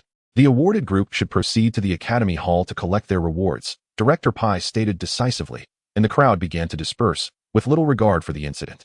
A few individuals remained near the black-haired youth, one of whom scoffed. Director Pai is clearly biased towards Lin Xiaobai. Since he has stated this, he should at least question her or investigate further. It can't just end like this. Lili, do you truly believe Lin Xiaobai killed Gu Fan? Another asked. The black-haired youth hesitated. I'm not sure. I inquired with Han Yang, and the only individuals present capable of killing Gu Fan were either him or Lin Xiaobai. It's possible that someone from Wangnan City, or even a beast, could have done it. One person interjected suddenly. There exists a possibility. Standing at the center, Qin Xiaotian glared resentfully in Lin Xiaobai's direction, muttering, regardless of whether Lin Xiaobai is the killer, her days will not be easy. If the academy does not investigate, someone else will. He then turned to a companion. Go inform Gu Yuan Quan in Wangnan City that Gu Fan has died at the hands of Lin Xiaobai. Qin Xiaotian's gaze was icy. As a top contender in his second year, he had anticipated a competition for first place between himself and Han Yang, never considering Lin Xiaobai would disrupt his plans. Why should we inform Gu Yuan Quan? What does it matter to us? One youth questioned. Qin Xiaotian scoffed. Do you think Gu Fan possessed a glacier beast for no reason? His uncle is Gu Yuan Quan. Gu Yuan Quan. The others gasped in shock. One exclaimed. In this era, with high-level beast tamers in hiding, Gu Yuan Quan is a renowned powerhouse in Wangnan City. If he learns of Gu Fan's death, who knows what chaos will ensue? All the better. It would be best if Lin Xiaobai were eliminated. Qin Xiaotian's expression twisted menacingly. The others glanced at him, feeling a chill. Qin Xiaotian's heart was indeed ruthless. If Gu Fan's death were pinned on Lin Xiaobai, it was conceivable that Gu Yuan Quan would exact vengeance. Li Ergo watched as Qin Xiaotian and his group departed, muttering curses. What a despicable lot, conspiring to slander Xiaobai without evidence. Enough of this. Let us head to Uncle Zhang's restaurant for a meal. Chu Lanfeng chimed in. We still need to collect our items in the hall. Xu Xiaoya pouted, her expression one of discontent. Oh, I almost forgot. Chu Lanfeng awkwardly rubbed the back of his head. Subsequently, several individuals exited the hall of the academy, with Lin Xiaobai appearing somewhat contemplative along the way. He instinctively thought it would be prudent to dispose of the ice core and the Alliance gold card, as they posed a potential risk. Initially, He had not taken the matter of killing Gufan seriously. But now an ominous feeling began to settle in. Someone might exploit this incident for their own gain. Logically speaking, it was Gufan who had ambushed him, and had it not been for the intervention of the Black Brothers, he might have fallen victim to Gufan's attack. The subsequent counterattack was merely a strategy to eliminate future threats. Thus, it was not entirely out of the ordinary. However, the stringent regulations of the Beastmaster Academy now complicated matters. Chapter 60, All Attributes Amplification. The hall of the Beastmaster Academy was adorned with a timeless elegance, bustling with individuals there to claim their rewards. In addition to the top-ranking individuals who received rare skill cards as part of the Academy's rewards, each group was entitled to a monetary sum equivalent to their accumulated points, effectively a means of selling their achievements back to the Academy. Lin Xiaobai collected his reward, totaling an astonishing 56,326,000 points, a staggering figure indeed. Furthermore, the affluent Xu Xiao voluntarily opted out of sharing the spoils, allowing him and Lu Xiaoying to split the amount, each receiving over 28 million, a sum that ensured they would no longer have to worry about financial constraints. In addition, each individual received a rare quality skill card, and the most coveted card, one that had piqued the interest of many, ultimately fell into Lin Xiaobai's hands. Quick, let us see what effect the skill card has, exclaimed Li Ergu and the others with palpable excitement. Rumors had circulated prior to the task that this card was applicable to all exotic beasts, igniting speculation and desire among many.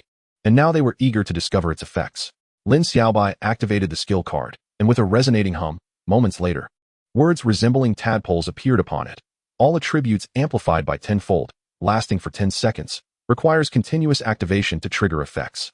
Lin Xiaobai was momentarily stunned, as were Li Ergu, Chu Lanfeng, Xu Xiaoya, and Lu Xiaoying. All attributes. Amplification. Tenfold. Li Ergu exclaimed in astonishment. My heavens. This is incredible. Chu Lanfeng gasped, utterly flabbergasted. No wonder it was a skill card applicable to all exotic beasts. All attributes amplified. Strength, speed, defense, attack. Lin Xiaobai's heart raced with exhilaration.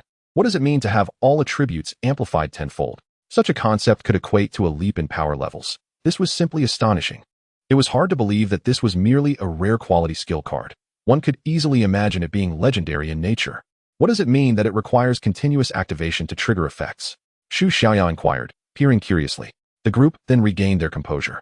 Noting the latter part of the introduction, requires continuous activation to trigger effects. It likely implied a mechanism akin to a lottery, needing precise activation for it to work. Though the odds should not be excessively outrageous. Lu Xiaoying wiped the perspiration from her forehead, relieved it wasn't a case of triggering every time. Otherwise, this skill card would be excessively overpowered. All attributes amplified tenfold. If it could trigger every time, it wouldn't even belong to the realm of rare quality skill cards. Why is it like this? Li Ergu grumbled, a hint of greed in his tone. Isn't it already formidable enough? Lu Xiaoying responded, her frustration evident, feeling a tinge of jealousy herself. Today, Xiaobai has struck it rich. We must celebrate. Come on. Li Ergu exclaimed with fervor. Lin Xiaobai shared in their joy, and the group made their way to Uncle Zhang's restaurant at the Academy's entrance. After a delightful celebration filled with food and laughter, he ventured alone to the Academy's rear mountain. The familiar scenery unfolded before him. A gentle stream flowed in front, while a steep cliff loomed behind. The verdant landscape offering a serene beauty. All attributes amplified tenfold. Lin Xiaobai held the skill card in hand, still exhilarated. Though it required continuous successful activation to take effect and lasted only 10 seconds, the card's formidable attributes could not be overlooked. Among rare quality skill cards, this one was undoubtedly unparalleled. Even the most ordinary exotic beast, upon learning this skill card, would exhibit astonishing power. However, Lin Xiaobai now faced a dilemma. To whom should he bestow this skill card for learning? Dahong, the special little red bird, had undergone a remarkable evolution and possessed immense strength. Acquiring this skill would result in a geometric increase in power. The short-haired monkey, known for its speed and attack prowess, seemed even more suitable for this skill card, especially with the upcoming integration of the soul of the Yi, promising a transformative metamorphosis. Both exotic beasts were formidable, and learning this skill card would provide an exponential enhancement in their abilities. Yet, it was precisely their strength that left Lin Xiaobai in a quandary, unable to decide. After much contemplation, Lin Xiaobai made his choice. Dahong's primary attack form was reliant on fiery flames, including the fire python dance at the cost of its essence, which depended on that particular mode of attack. In contrast, the short-haired monkey, with its emphasis on speed and attack, appeared to be a more fitting candidate. Thus, it was decided. He retrieved the exotic beast capsule, and in a flash of light, the short-haired monkey was summoned, its large eyes exuding an innocent charm that concealed a deadly intent. It was a born killer, all its ferocity hidden within. Lin Xiaobai affixed the skill card to the short-haired monkey's forehead, a brilliant radiance emanating for several seconds before dissipating, leaving the card blank, signifying the completion of the learning process. Let us test its speed first. Lin Xiaobai was eager to proceed. He prompted the short-haired monkey to attempt to trigger the All Attributes amplification skill. After more than 30 attempts, success was finally achieved. 30 attempts is quite reasonable. The odds are not excessively outrageous, Lin Xiaobai mused. With the skill successfully triggered, the short-haired monkey darted toward a distant target. With a thunderous sound akin to a sonic boom, the short-haired monkey shot forth like an untouchable flash of lightning, slicing through the air. Its speed increased tenfold compared to before. Lin Xiaobai was momentarily flabbergasted, dust clouding his face as he stood in awe. So fast, he muttered to himself, his heart racing with a mixture of shock and delight. Originally renowned for its speed and attack, the short-haired monkey now possessed a speed amplified tenfold. Even a third-level exotic beast would struggle to keep pace with the current short-haired monkey. Alas, the amplification only lasted for 10 seconds. Lin Xiaobai lightly shook his head, chiding his own greed. After 10 seconds, Lin Xiaobai prompted the short-haired monkey to trigger the amplification skill again, and following over 50 attempts, success was once more attained. This time, they tested the attack, yielding results akin to the speed, a tenfold increase. The enhancement reached a terrifying level. Even the short-haired monkey's otherwise mediocre defense, under the tenfold amplification, could rival that of certain second-level exotic beasts focused on defense. Now, in its amplified state, the short-haired monkey's speed and attack power should be comparable to that of third-level exotic beasts, and it might even surpass some of the weaker ones among them, while its defense could rival that of certain second-level exotic beasts specializing in defense. Lin Xiaobai assessed the situation clearly in his mind. He tirelessly continued his research on amplification skills, discovering that the frequency of triggering these skills within a short period would increase in difficulty, eventually requiring hundreds or even thousands of attempts to succeed once. In brief skirmishes, he could manage to trigger them 3 or 4 times. This could be deemed a minor limitation, yet overall, it was extraordinarily impressive. Chapter 61. The Arrival of Gu Yuanquan. The tumultuous conclusion of the Silver Moon Valley upheaval left a lingering warmth in Wangnan City, where discussions revolved around the outstanding hunting teams and beastmasters, such as the Shadow Hunting Team and the Rumen Exploration Team, all of whom had reaped substantial rewards in the sprawling Silver Moon Valley forest. Some trivial tales circulated, including rumors of Gu Yuanquan competing with a number of hunting teams for the Thornbug Beast, ultimately being outmaneuvered by a young individual from the Beastmaster Academy. The Beastmaster Academy always undertook missions to protect nearby villages during the Silver Moon Valley upheaval, allowing some exceptional students to venture into the forest, seizing opportunities to acquire essence from level 3 exotic beasts. This was common knowledge. Yet the fact that the essence was taken right under the noses of Gu Yuanquan and the hunting teams was indeed amusing. At this moment, in a certain part of Wangnan City, a striking young man sat upon a mahogany chair, his handsome features marred by suppressed fury, while before him stood a slightly hunched, fearful boy. Is what you said true? The striking youth's voice was notably low, restrained by anger. It is true. It was Lin Xiaobai who killed Gu Fan. Li Li stammered, his voice trembling. Gu Yuanquan's piercing gaze scrutinized Li Li, intensifying the latter's fear. Gu Yuanquan coldly declared, I hope your words are sincere. With that, Gu Yuanquan rose forcefully from the mahogany chair and strode towards the door, a distant thunderous roar echoing ominously, shaking the very soul. Only after Gu Yuanquan left the hall did Li Li collapse weakly to the ground, his expression one of horror. This Gu Yuanquan is truly terrifying. His strength is akin to that of a behemoth ape. At the Beastmaster Academy, on the mountainside, by a stream, Lin Xiaobai, having tested his attribute amplification skills, began to tally the spoils from the Silver Moon Valley upheaval. Firstly, he acquired over 28 million yuan, equivalent to his points, and combined with his previous assets, his wealth now reached 30 million. This astronomical figure was remarkable. A mere 30 million purchase could stir the city into a frenzy. Without the upheaval in Silver Moon Valley, it would have been uncertain when he could amass such wealth. Subsequently, he acquired a tenfold attribute amplification skill card, the Ice Core from the Glacier Beast, and a League Gold card. In terms of strength, Dahong had progressed to level 2, and both Dahong and the short-haired monkey had gained considerable experience.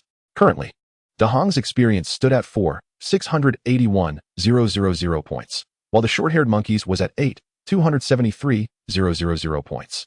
Both closeness and battle experience gained would diminish over time. with the frequency of experience acquisition decreasing. Since the short-haired monkey had joined Lin Xiaobai later than Dahong, it had accrued more experience in both closeness and combat. Even if one considered Xiaohong Bird's 500 experience points, they were quite similar. Only the experience gained from feeding remained relatively fixed, with 2 feedings per day, each granting 5 experience points, accumulating to 10 points daily, unwavering.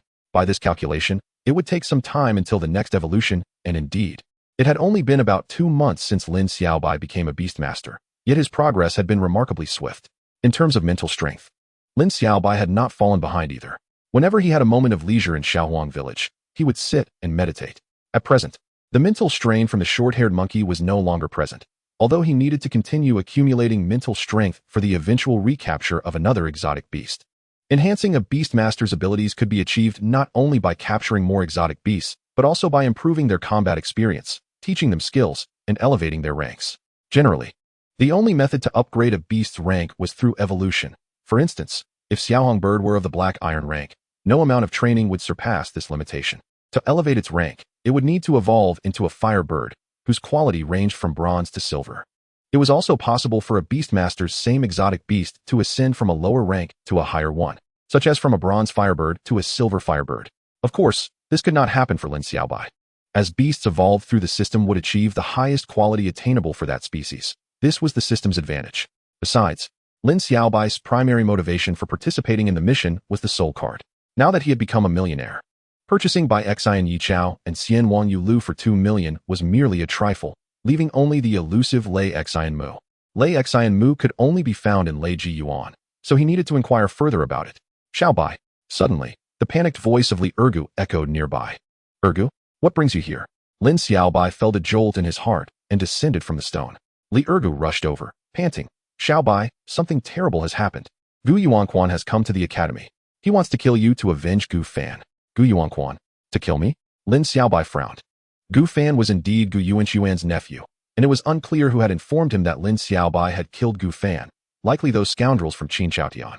They were now openly declaring a vendetta against him. Xiaobai, you must flee. Li Ergu's neck bulged with anger, his teeth clenched, thick with concern. Gu Fan was Gu Yuanquan's nephew. The shared surname made sense to Lin Xiaobai. However, to flee? Lin Xiaobai pondered, then shook his head. No need. What? Li Ergu's eyes widened in shock, exclaiming, Xiaobai, that is Gu Yuanquan. He has a level 3 behemoth ape. He is a formidable figure in Wangnan City. Lin Xiaobai chuckled. Ergu, you are being foolish. This is the Beastmaster Academy. Is there a safer place than this? Li Ergu was momentarily speechless, then came to his senses. Indeed, this is the Beastmaster Academy. The Academy, in this era, held a significant status, having produced numerous super Beastmasters. It was a cradle for Beastmasters, a nurturing base for the guardians of humanity, a place of aspiration and respect, housing many advanced Beastmasters as instructors. Apart from the occasional attack from exotic beasts or a crisis in human civilization, there truly was no safer place than here. Come, let us see. Lin Xiaobai smiled and waved his hand. Li Ergu nodded, and they proceeded together toward the front of the academy. As they neared the square in front of the academy, they were met with a cacophony of thunderous roars. The square was teeming with people, a veritable sea of humanity, as all the students had gathered there. Squeezing through the crowd, Lin Xiaobai was stunned by the sight before him. A nearly 10-meter-tall lava giant was locked in a fierce battle with a behemoth ape, and it appeared to have the upper hand. The Lava King, a dual-footed exotic beast of golden quality, composed entirely of fiery solidified magma, its strength, defense, and speed were terrifyingly formidable, a truly powerful exotic beast. To think there was a Lava King here. Lin Xiaobai's eyes widened in shock, a chill coursing through him as if cold water had been poured over his head. At this moment, the Lava King emerged like a demon from the depths of hell, wielding immense power to subdue the Bai Meng Yuan. The thunderous sound of collisions resonated like an earthquake, and the terrifying force coupled with astonishing heat sent chills down one's spine. Ultimately, the Lava King struck the Bai Meng Yuan back by 20 meters, leaving a trench over a meter deep in the ground. Haha, Gu Yuanquan, your Bai Meng Yuan is lacking, a bit weak, unable to withstand my Lava King. A young man laughed heartily. Lin Xiaobai's eyes brightened as he recognized Li Hanmo, the teacher. Chapter 62, Director Pai's Dominance. The Lava King was actually Li Hanmo's exotic beast? Li Ergu gaped in astonishment. Indeed, Li Hanmo was a level 5 beast tamer, and this was a level 5 golden quality Lava King, easily capable of repelling the Bai Meng Yuan. Someone nearby, having heard Li Ergu's exclamation and recognizing Li Hanmo, kindly offered an explanation. Suddenly, he spotted Lin Xiaobai and exclaimed, "Isn't that Lin Xiaobai? Gu Yuanquan wants to kill you." "I know," Lin Xiaobai nodded. At this moment, Gu Yuanquan stood in the square, his handsome face slightly pale, glaring at Li Hanmo with anger, but showing no sign of fear. The Bai Meng Yuan roared fiercely before him, resembling a furious beast, indeed a formidable exotic creature. "Lin Xiaobai, I will kill you. Otherwise, I will turn the Beast Tamer Academy upside down," Gu Yuanquan said coldly, enunciating each word. "With just you? Even if you had 10 more Bai Meng Yuans, you would still be unqualified," came a sharp retort. A gigantic figure soared from the outskirts of the crowd, crashing heavily into the center of the square, creating a deep depression in the ground. A blonde beauty leapt down from its back, her proud gaze and form accentuated by her tight-fitting pants, perfectly outlining her graceful figure. Her high bosom and stunningly beautiful face could only be described as that of a celestial being. "Teacher Luo Lin?" Lin Xiaobai exclaimed in surprise. She was the teacher assigned to him and Xu Xiaoya in their second year, Luo Lin, a stunning mixed-race beauty who unexpectedly had arrived as well. Beside her lay a colossal beast covered in purple fur, sprawling majestically, measuring over 10 meters in length, radiating a breathtaking purple glow that evoked admiration. The Xingshou, capable of unleashing attacks akin to the power of stars, was of golden quality, proud and fastidious, a truly powerful exotic beast. "Is this Xingshou also level 5? Is teacher Luo Lin also a level 5 beast tamer?" Lin Xiaobai pondered in astonishment. Beside him, Li Ergu was nearly drooling, his gaze greedily lingering on Luo Lin. A Xingshou paired with a beauty, what a perfect match. If only I had been born 10 years earlier, I would have definitely married teacher Luo Lin. "Gu Yuanquan, how dare you cause trouble at the Beast Tamer Academy? You must be tired of living," Luo Lin said lightly, her slender brows arching. Though a beauty, her words were more cutting than a man's, exuding an air of heroism. Gu Yuanquan, with an arrogant demeanor, still showed no fear and coldly replied, "My nephew Gu Fan was killed by a student from the Beast Tamer Academy. Since you did not pursue the matter, I, as his uncle, will take charge." "Lin Xiaobai, I will kill you," Luo Lin rebuked. "You keep mentioning Lin Xiaobai. Whether Gu Fan was killed by a student of the same academy will be fairly addressed by the academy. Do you think you have the right to accuse someone here? Do you know the consequences of maliciously summoning exotic beasts at my Beast Tamer Academy?" The Xingshou let out a mighty roar, its resonant voice echoing throughout the Beast Tamer Academy, filled with killing intent, causing even the Bai Meng Yuan to instinctively respond with a roar, its hairs standing on end in response to the threat. "Humph, this woman." Gu Yuanquan gritted his teeth, finally feeling a hint of trepidation. Even Li Hanmo had not instilled such a feeling in him, merely forcing him to retreat, but with Luo Lin's arrival, the killing intent was palpable, threatening his Bai Meng Yuan. Indeed, a level 5 Xingshou could easily contend with a level 3 Bai Meng Yuan. No matter how formidable the latter was, it remained merely the initial form of the Bai Meng Yuan, both being of golden quality, making them evenly matched at the same level, especially considering the 2-level disparity. "Teacher Luo Lin is truly fierce. I like her so much," Li Ergu exclaimed, unable to contain his admiration. "Enough, enough." Lin Xiaobai could no longer bear to watch and shook him from his reverie. At that moment, the crowd surrounding the square began to part, as a large number of academy teachers and leaders approached, led by Director Pai. "Director Pai has arrived. Gu Yuanquan is in for it now." Director Pai is known for protecting his own. It seems Gu Yuanquan chose to cause trouble in the academy while Director Lu was absent. What a foolish move. Whispers filled the crowd as Lin Xiaobai caught the gist of it. "Gu Yuanquan, what great authority you have. I heard the roar of your Bai Meng Yuan from afar. Do you think this place is your training ground?" Director Pai said as he strode forward, his words resonating with an air of dominance and authority. The accompanying teachers formed 2 lines, all level 5 beast tamers, and even Gu Yuanquan could no longer maintain his composure. "Are you attempting to pressure me with your authority?" Gu Yuanquan said slowly, his gaze sharp. Director Pai regarded Gu Yuanquan with a hint of surprise, followed by appreciation, nodding inwardly at the renowned beast tamer of Nan City, whose temperament was indeed extraordinary. Yet, no matter how exceptional, today he had crossed the line. "You come here because of your nephew Gu Fan's death, yet you create chaos in the Beast Tamer Academy, disrupting its order. Do you not realize that for this alone, I could have your Bai Meng Yuan killed?" "Humph." Gu Yuanquan remained unfazed, a sneer on his lips, unafraid. "Furthermore, you claim Lin Xiaobai killed Gu Fan. Lin Xiaobai, come here." Director Pai called out to the crowd, revealing that he had long since noticed Lin Xiaobai's presence. Lin Xiaobai stepped forward, standing alongside Director Pai, Luo Lin, and Li Hanmo. Both Luo Lin and Li Hanmo nodded slightly, indicating he need not fear. Lin Xiaobai smiled in response, his expression natural. "The academy handles all matters with impartiality." Lin Xiaobai has no acquaintance with Gu Fan, nor any grievances, and there is no evidence to prove Lin Xiaobai killed Gu Fan. Our Beast Tamer Academy will neither let a murderer go free nor falsely accuse any student. You, an adult, cannot even discern this. I suspect you've been listening to some rumors, Director Pai said coldly. Those hiding in the crowd, including Qin Chaodian, all shivered at the implication of Director Pai's words. Rumors? Gu Yuanquan sneered, fixing his gaze on Lin Xiaobai. My nephew possessed many valuable items. If anyone killed him, they would certainly not discard them. Searching Lin Xiaobai will prove his innocence. Search him. Lin Xiaobai's heart sank. Upon returning to the academy, he had hastily gone to the back mountain and had not yet disposed of the Ice Core and Alliance Gold card. If searched now, everything would be exposed. At this time, the crowd around the square grew larger. An unprecedented number of people gathered, encircling the area tightly, all eyes focused on the unfolding situation. Do you think this is your Gu family? You can search him at will? I have said repeatedly that the Beast Tamer Academy operates with complete impartiality. It seems you are determined to remain obstinate, Director Pai bellowed, quite unceremoniously, issuing an order to the teachers. In the next moment, an astonishing event unfolded, leaving everyone utterly speechless. A ferocious and powerful beast was summoned by the teachers.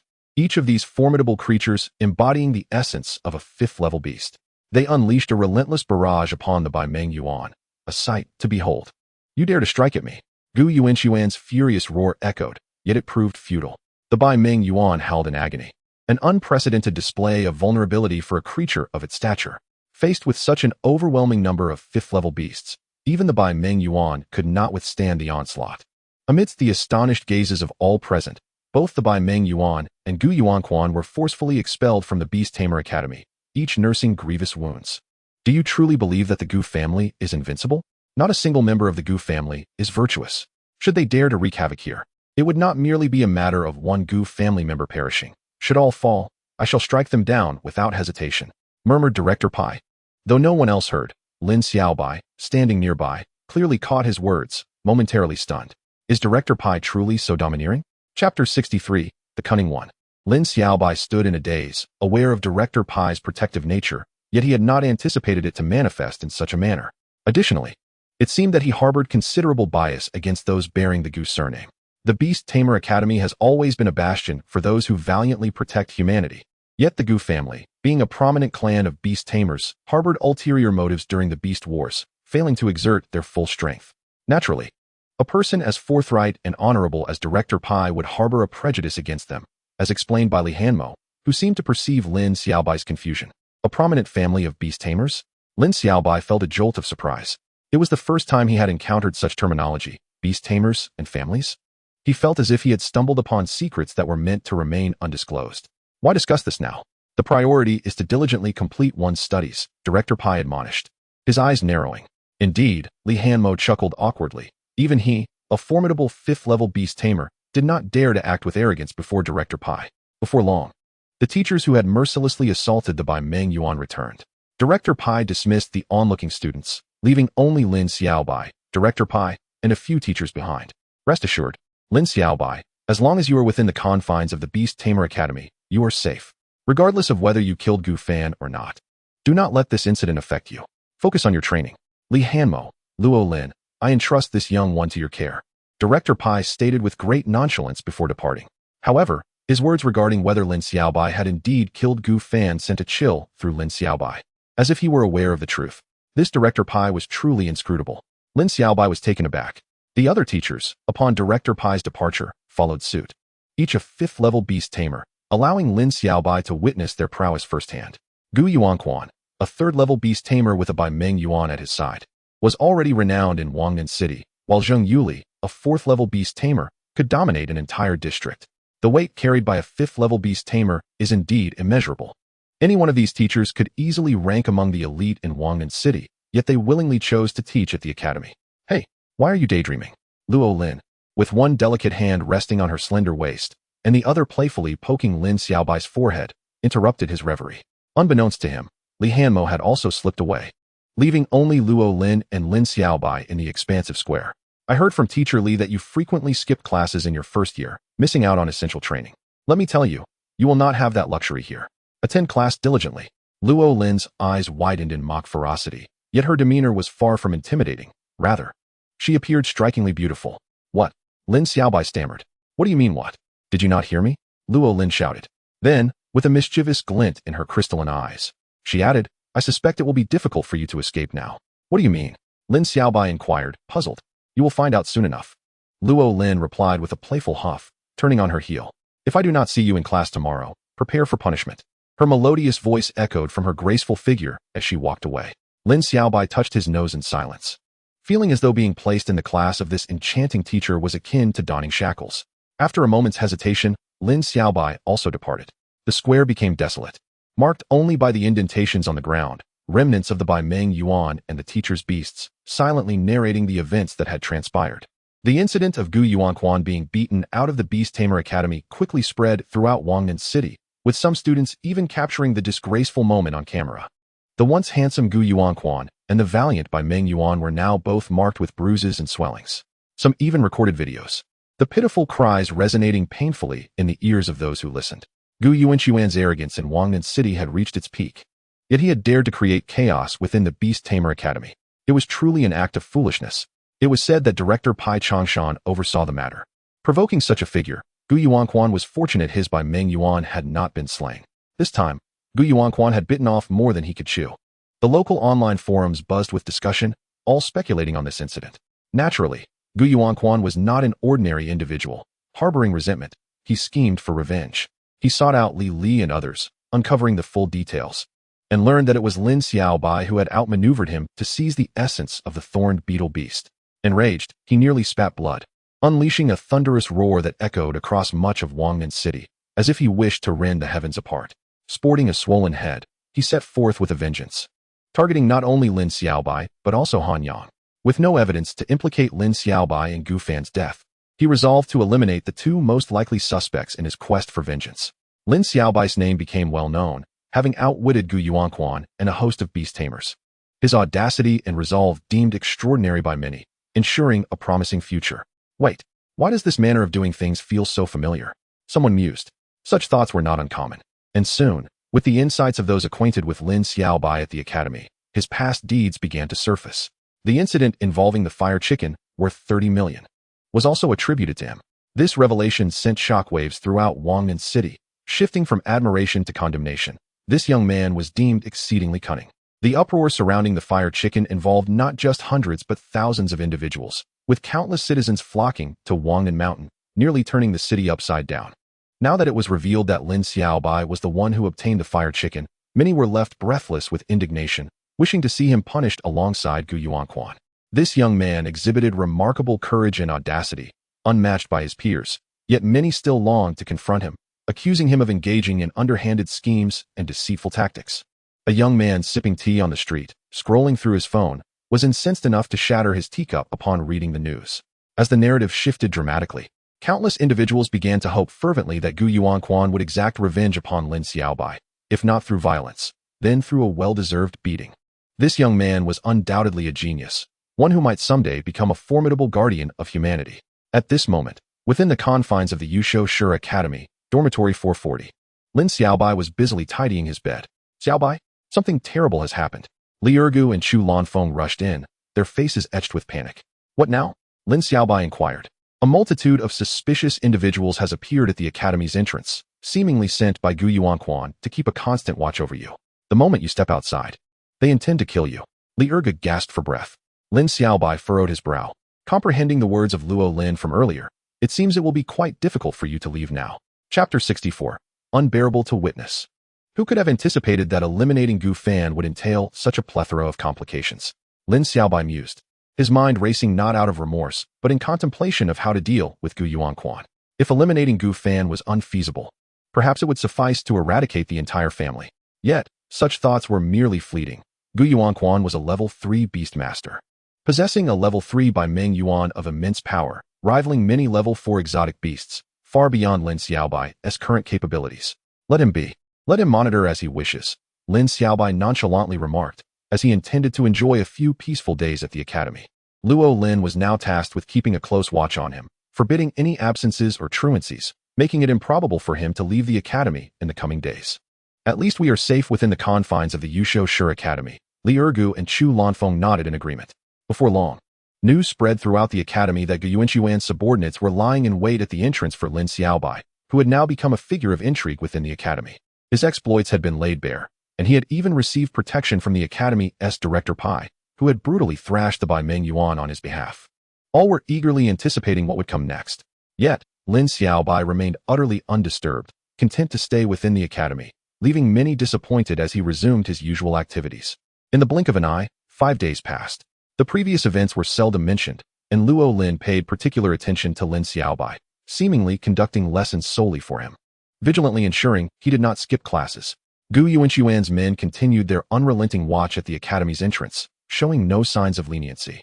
For Gu Yuanquan harbored an unquenchable fury and would not easily let Lin Xiaobai slip away. One day, as usual, the entrance of the Yusho Shi Academy buzzed with activity. Bustling with people and vehicles, a young girl, leisurely walking out of the academy, caught the eye. She appeared to be around 12 or 13 years of age, adorned with a pink backpack, clad in a lily-patterned dress, and sporting a charming little ponytail. Her skin was as translucent as jade, her features exquisitely sculpted, resembling a delightful porcelain doll.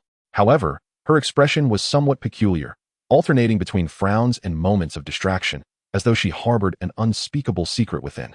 Just then, a bus approached, and the girl quickly boarded. Wow, what an adorable little loli. Upon entering, she captured the attention of everyone on the bus. A beautiful older sister nearby, her eyes sparkling, reached out, eager to pinch the girl's cheeks. The girl remained silent, coldly pushing the older sister's hand away, turning her face toward the window. What a haughty little loli. The older sister pouted, a hint of displeasure etched on her face, yet she dared not pursue further actions. And others who contemplated approaching the little loli felt similarly deterred. This was a little loli who seemed oblivious to social norms, making her difficult to approach. As the vehicle gradually moved, tranquility returned, revealing a reflection through the window, a beautiful face, a cute little ponytail, and a lily-patterned dress. This was a little loli that anyone would find endearing, yet inside, she was gnashing her teeth in frustration. Damn you, Li Ergu. Damn you, Chulanfeng. And you too. Teacher Luo Lin. Why did you make me dress like this to go out? I'm going to die. The little loli screamed internally. Indeed, this was Lin Xiaobai. After a few days of calm at school, he could no longer remain still, yearning for the outside world and eager to gather the components for the fusion of the Divine Soul card. With an unwavering determination, the enchanting Luo Lin finally agreed to let him go, but insisted he must alter his appearance for safety's sake. Thus, he transformed into this, a suggestion from Li Ergu and Chu Lanfeng, who had borrowed Xu Xiaoya's dress for Lin Xiaobai to wear, while Luo Lin enthusiastically applied makeup and adorned him with a wig. The result was the birth of a calamity-inducing little loli. As Lin Xiaobai felt the fervent gazes of those around him, he nearly wished for death. I possess the soul of someone in their 40s. I am decades old. Even as a 12-year-old boy, one should not be subjected to this. His mindset shattered for the first time. Little loli, what's wrong? You look dreadful. Do you need me to take you to the hospital? Inquired the gentle older sister beside him, deliberately adopting a sweet tone to resonate with the little loli. Lin Xiaobai felt a surge of chills, his face darkening as he had no desire to engage with anyone. He exited the bus and hurried toward the spirit herb market. How adorable the little loli looked as she ran. Passengers gazed out the window at Lin Xiaobai as he dashed away, disappearing from view just as the bus resumed its journey. Lin Xiaobai headed straight for the exotic beast spirit herb shop deep within the market. Upon entering, the elderly shopkeeper beamed. What a cute little child. What can I do for you? It's me. Lin Xiaobai's eyes seemed like they could kill, his voice a deep, resonant rumble akin to a lion's, fueled by his frayed nerves. The elderly man was startled, clutching his chest as he took a moment to recover. I come to purchase by Xian Yi Chao and Xian Wang Yu Lu, Lin Xiaobai declared, placing his bank card on the counter. The elderly man scrutinized Lin Xiaobai for a full 5 minutes before recognizing him and exclaimed, What are you wearing? Such disgraceful attire. You're a boy. Oh my heavens. Haven't you heard of cross-dressing? Lin Xiaobai pouted defiantly. Unbearable to witness. The elderly man shouted, brandishing a rolling pin and attempting to chase Lin Xiaobai out. The exotic beast spirit herb shop descended into chaos, taking a considerable time to regain composure as the elderly man delivered a 30-minute lecture to vent his frustrations. Lin Xiaobai paid 2 million for the by Xian Yi Chao and Xian Wang Yu Lu, then inquired, Old man, do you have any news about the Lei Xian Mu located in Lei Ji Yuan? The Lei Ji Yuan is difficult to form and even more challenging to sustain. However, you need not search for it. The Alliance Auction House has Lei Xian Mu up for sale. Just go buy it directly. There's Lei Xian Mu? Lin Xiaobai exclaimed in delight. Yes, and it's happening today. Let me check the time.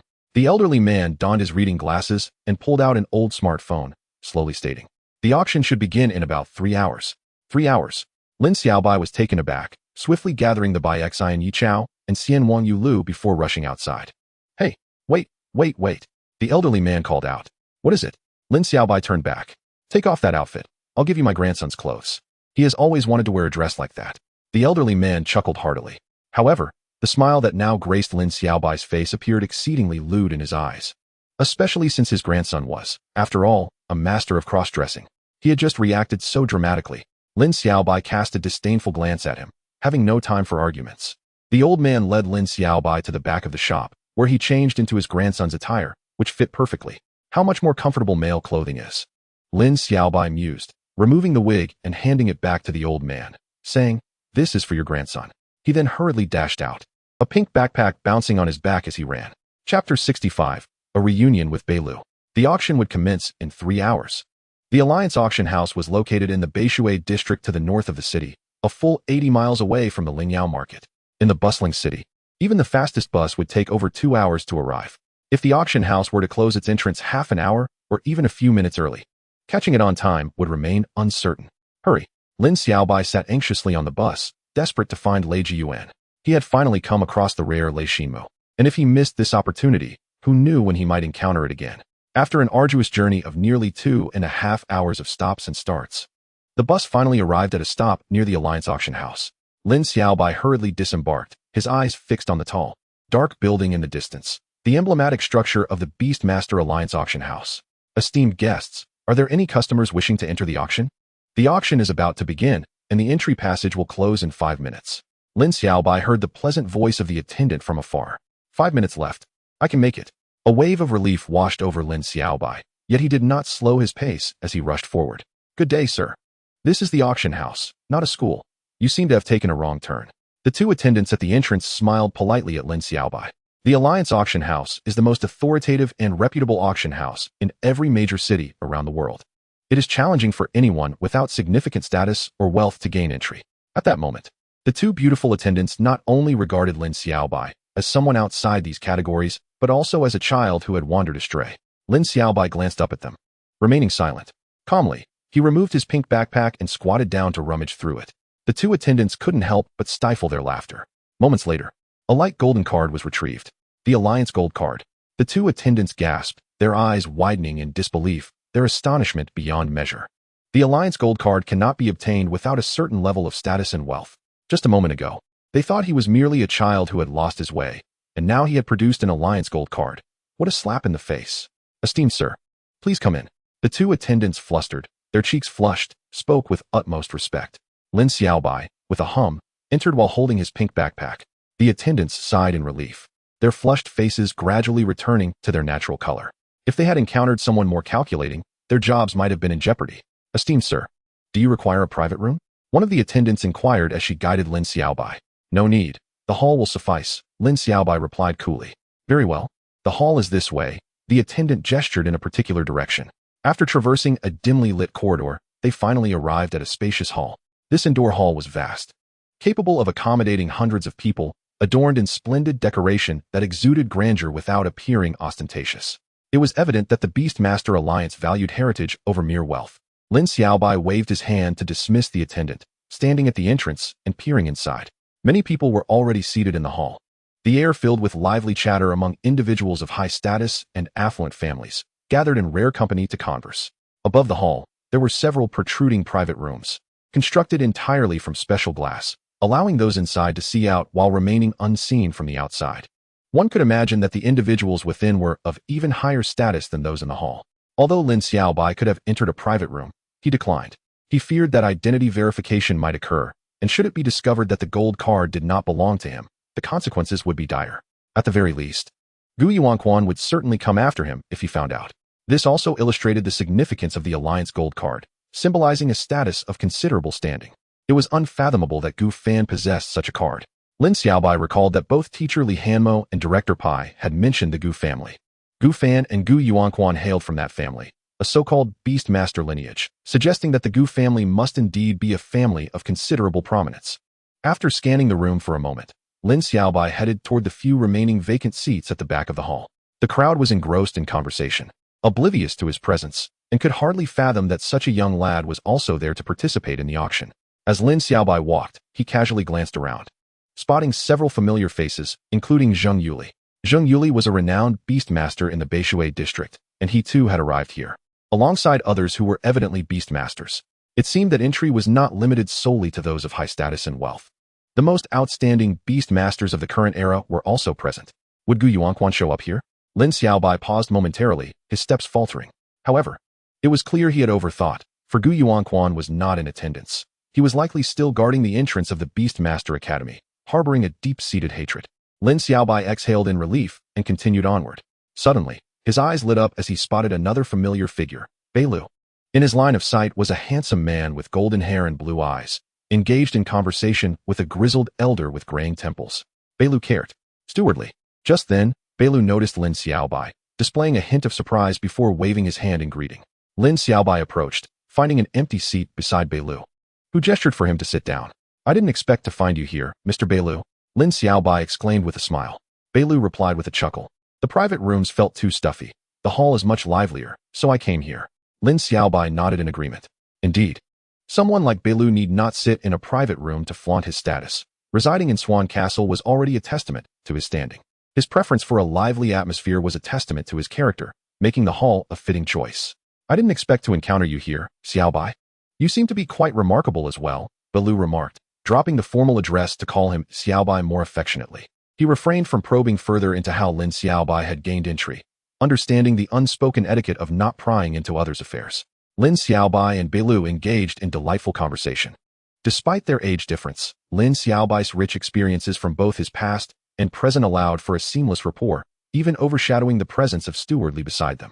What? The fusion spirit card requires additional items? Beilu exclaimed in astonishment. When Lin Xiaobai shared that the fusion spirit card needed by Xian Yi Chao, Xianwan Yulu, and Lei Xian Mu, Beilu was utterly taken aback. Upon learning that Lin Xiaobai had undertaken numerous endeavors for these three items, an overwhelming sense of guilt enveloped him. He turned to Butlerly beside him and said, Butlerly, please transfer 100 million to Xiaobai's account. Chapter 66, The Resurgence of Divine Might. 100 million. Even Lin Xiaobai, who had traversed 2 lifetimes, was momentarily rendered speechless. Surely, the affluent could not indulge in such extravagance. Out of politeness, Lin Xiaobai tactfully declined, stating, No need, Mr. Beilu. I am not in want of money at present. Not at all. This serves as an expression of my apology. It was my oversight. Beilu replied with a smile, insisting on gifting Lin Xiaobai the 100 million. Butlerly excused himself briefly and soon returned after making a phone call. Nodding as he reported, Young Master, the 100 million has been successfully transferred to Mr. Lin Xiaobai. Ding. Lin Xiaobai's phone chimed with a notification, and upon checking, he was astonished to see a message indicating, Your bank card has received 100,000,000 yuan. Current balance, 128,730,000 yuan. The 100 million had indeed arrived. Lin Xiaobai felt a bit dazed, caught off guard by such an unexpected windfall. Beilu, however, appeared unfazed, as if he had merely handed Lin Xiaobai a single yuan. Their conversation continued, and it was evident that Beilu had heard the recent rumors about Lin Xiaobai in Wangnan City, holding him in high regard. They chatted until an individual appeared on the auction stage, prompting them to pause. An elderly man, exuding an air of ethereal grace, ascended the platform clad in a traditional long robe. He smiled and addressed the audience. Thank you for your patience. The time has come, and we are nearly ready to commence. The auction of the Alliance Auction House is about to begin. After delivering this brief introduction, the old man stepped aside, allowing the auctioneer to take over. Xiaobai, are you preparing to auction that Lei Xian Mu? Beilu momentarily faltered, struggling to recall the name after a brief pause. Indeed, Mr. Beilu, Lin Xiaobai nodded in affirmation. Oh, that item is not particularly rare. It should fetch around 5 to 6 million. I will have Butlerly bid on it for you later, Beilu said with a grin. Lin Xiaobai did not refuse. Several million was merely a trifling sum for Beilu, rendering any formality unnecessary. Moreover, he found himself in a precarious situation, with many recognizing him, which could potentially relay information to Gu Yuanquan. Having Butlerly bid on it would be prudent. What rare treasures will you be auctioning, Mr. Beilu? Lin Xiaobai inquired, curiosity piqued. Qing Yuan Chao. A spiritual herb that purges the body of accumulated impurities and fortifies one's health, Beilu replied, his eyes twinkling with mirth. Lin Xiaobai realized that this was likely for his father, as the previous Yin-Ji had successfully restored his father's health from a critical state. At that moment, an exceptionally alluring woman graced the stage, instantly capturing the attention of the audience. Why alluring, you may ask? It was evident that she was somewhat older, perhaps in her early 30s, yet radiated a captivating charm akin to a perfectly ripe peach, embodying a femininity that surpassed that of a youthful maiden. The gazes of many in the audience were filled with fervor, and even Belu's eyes held a hint of intrigue. Truly, the allure of a mature woman far surpassed that of a delicate young girl. Lin Xiaobai couldn't help but muse. The auction commenced swiftly, with the enchanting woman adeptly utilizing her seductive words and gestures to ignite the atmosphere. Under her influence, the auction thrived, with each item reaching exorbitant prices. Among the items were collectible antiques, spiritual herbs, various rare stones, and even exotic beasts, a veritable cornucopia. Yet Lin Xiaobai's awaited late Xian Mu remained elusive. The next item for auction is late Xian Mu, starting at 1 million. This wood is formed only at the site of a lightning strike, making it exceedingly rare.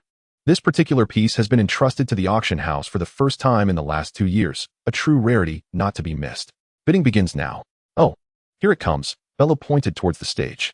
Lin Xiaobai leaned forward eagerly, and there it was, prominently displayed on the table before the woman, a piece of withered wood, approximately half a meter in length and the width of a bowl, darkened and cracked as though struck by lightning, evoking a sense of decay and obliteration. 1,500,000. Someone bid. 1,800,000. 2 million. Although Lei Xian Mu held little practical value for most, the attendees were drawn to compete, propelled by the allure of the captivating woman. Soon, the price soared to staggering heights. Ultimately, with Belu's intervention, Butler Lee secured the Lei Xian Mu for 5,500,000. Many turned their gazes towards this direction, and Lin Xiaobai bowed his head, while those who looked over could not help but focus on Belu. It's Belu. Belu Kelt. He has arrived. A wave of astonishment rippled through the crowd, as it was clear that Belu held considerable renown in this realm. Even the woman on stage displayed a rare expression of surprise upon seeing Belu, before smiling and nodding in acknowledgement, to which Belu reciprocated with a gentle smile, suggesting familiarity. Belu's presence momentarily halted the auction, but it quickly resumed its normal flow, with item after item being purchased until, in the latter half of the auction, the Qin Yuan Chao he sought finally made its appearance. The next item for auction is Qin Yuan Chao, a rare treasure that purifies internal impurities and enhances one's physical condition, especially valuable for families with elderly members. The starting price is 1 million, the woman announced. As soon as she finished speaking, Belu interjected, 5 million. With Belu's proclamation, those who had considered bidding fell silent, leaving only Belu's voice to echo in the hall, successfully securing the Qin Yuan Chao. Truly remarkable, Mr. Belu. Lin Xiaobai couldn't help but exclaim in admiration. Once Belu spoke, not only did the crowd cease bidding, but even those in the private rooms followed suit, demonstrating a respect for Belu. Congratulations to Mr. Belu Kelt for acquiring Qin Yuan Chao, and congratulations to your father on his successful recovery. Wishing you a joyful life. The woman on stage, known as Paya, offered a rare flourish of words, her face aglow with an enticing smile. Thank you, Miss Paya, Belu replied with a soft chuckle. Paya nodded and continued with the next item for auction. It appeared she shared a significant relationship with Belu. Lin Xiaobai observed Belu as he remained focused on the stage. Xiaobai, Belu suddenly called out. Yes? What is it? Lin Xiaobai responded. Do you know what the final item of this auction is? Belu inquired.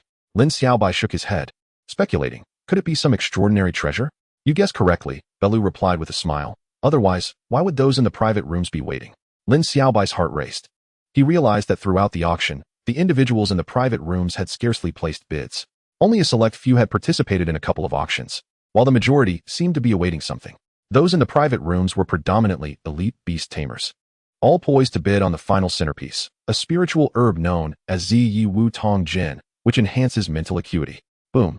Belu's words stirred a tempest in Lin Xiaobai's heart, not due to the Ziyi Wu Tong Jin, but because of the preceding phrase, elite beast tamers. They were all elite beast tamers. Lin Xiaobai's gaze was vacant, his voice trembling slightly. What constitutes a senior beastmaster? The classification of beastmasters ranges from 1 to 9, with those above the 6th rank referred to as senior. This distinction arises from the transformative leap that occurs at levels above 6, marking a profound elevation in their capabilities. It is a realm where beastmasters and exotic beasts inhabit a radically different dimension. Above the 6th level, the spiritual connection between beastmasters and exotic creatures undergoes a seismic shift, allowing them to draw upon the power of these beasts. Feats such as hurling an elephant with one hand, or tearing apart ferocious tigers become mere trifles. Humanity sheds its frail physical form, transforming into a humanoid beast, fighting alongside exotic creatures in bloody battles.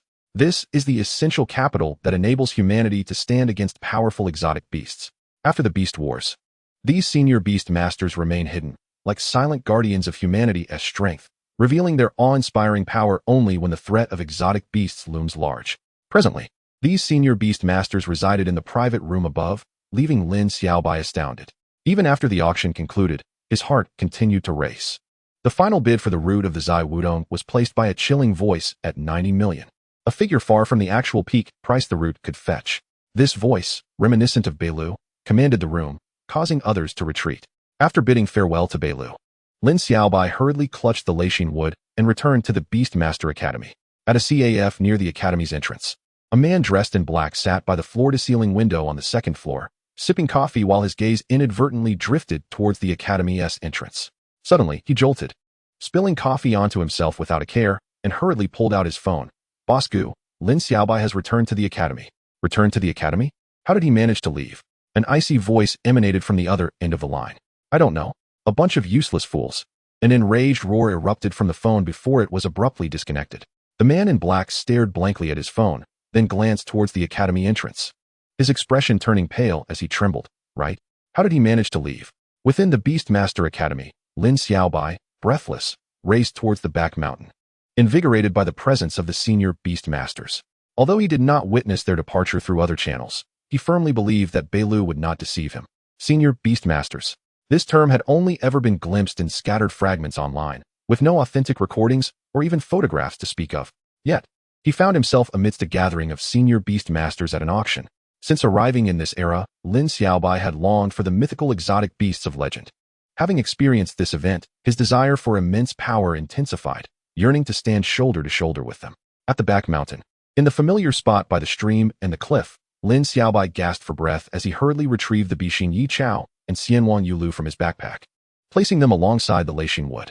With a resounding crash, an exotic beast capsule burst open, releasing a flash of light as a short-haired monkey materialized, landing on the ground with its adorably wide eyes surveying its surroundings. Lin Xiaobai produced a card, its surface a pale gold, embossed with the image of a ferocious beast, emanating a sense of demonic rebirth in the setting sun. Ever since acquiring this Nishi spirit card from Beilu, after numerous trials, he finally had the short-haired monkey. Bixin Yi Chao, Xianwan Yulu, and Leishin would all gather together.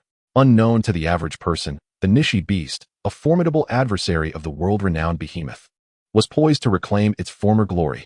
In Chapter 67, Fusion of Spirits, the short-haired monkey stood at the center, flanked by a crystalline heart-shaped leaf, a bottle of viscous liquid as white as cream, and a charred piece of dead wood. These represented the Bixin Yi Chao, Xianwan Yulu, and Leishin wood. However, Lin Xiaobai found himself troubled, pondering how to proceed. Based on his previous conjecture, the Nishi and the short-haired monkey belonged to entirely different echelons of exotic beasts. Thus, for the short-haired monkey to merge with the spirit of the Nishi, a complete metamorphosis was inevitable. The Leishin wood, infused with immense thunder elemental energy, could obliterate anything. The Xianwan Yulu, a treasured delicacy for exotic beasts, possessed remarkable healing properties, and the Bixin Yi Chao could strengthen the spiritual bond between beast and master. This was a process of destruction leading to restoration, a rebirth from ruin. Lin Xiaobai gazed at the piece of dead wood, his heart heavy with concern. The Bixin Yi Chao had 2 leaves, allowing both him and the short-haired monkey to consume 1 each, while the Xianwan Yulu could be administered directly to the monkey. Yet, he pondered, could he truly allow the short-haired monkey to ingest this piece of wood? He decided to call the old man for advice. Pulling out his phone, he dialed the number he had previously noted, and after half a minute, he hung up. With bare hands, he gripped the cracks on the surface of the Leishin wood and, with a forceful tug, the wood splintered apart, revealing a purple core that fell onto the grass below. The core crackled with a terrifying electrical force, instantly incinerating the grass in its vicinity into ashes, showcasing its astounding destructive power. Is the short-haired monkey meant to consume this? Lin Xiaobai stared in disbelief at the small core, only slightly larger than his thumb, wondering if it could indeed be swallowed. However, its destructive thunder attribute was overwhelmingly potent. If the monkey ingested it, its insides would surely turn to ash. At this moment, the only hope lay in the Xianwan Yulu's restorative capabilities.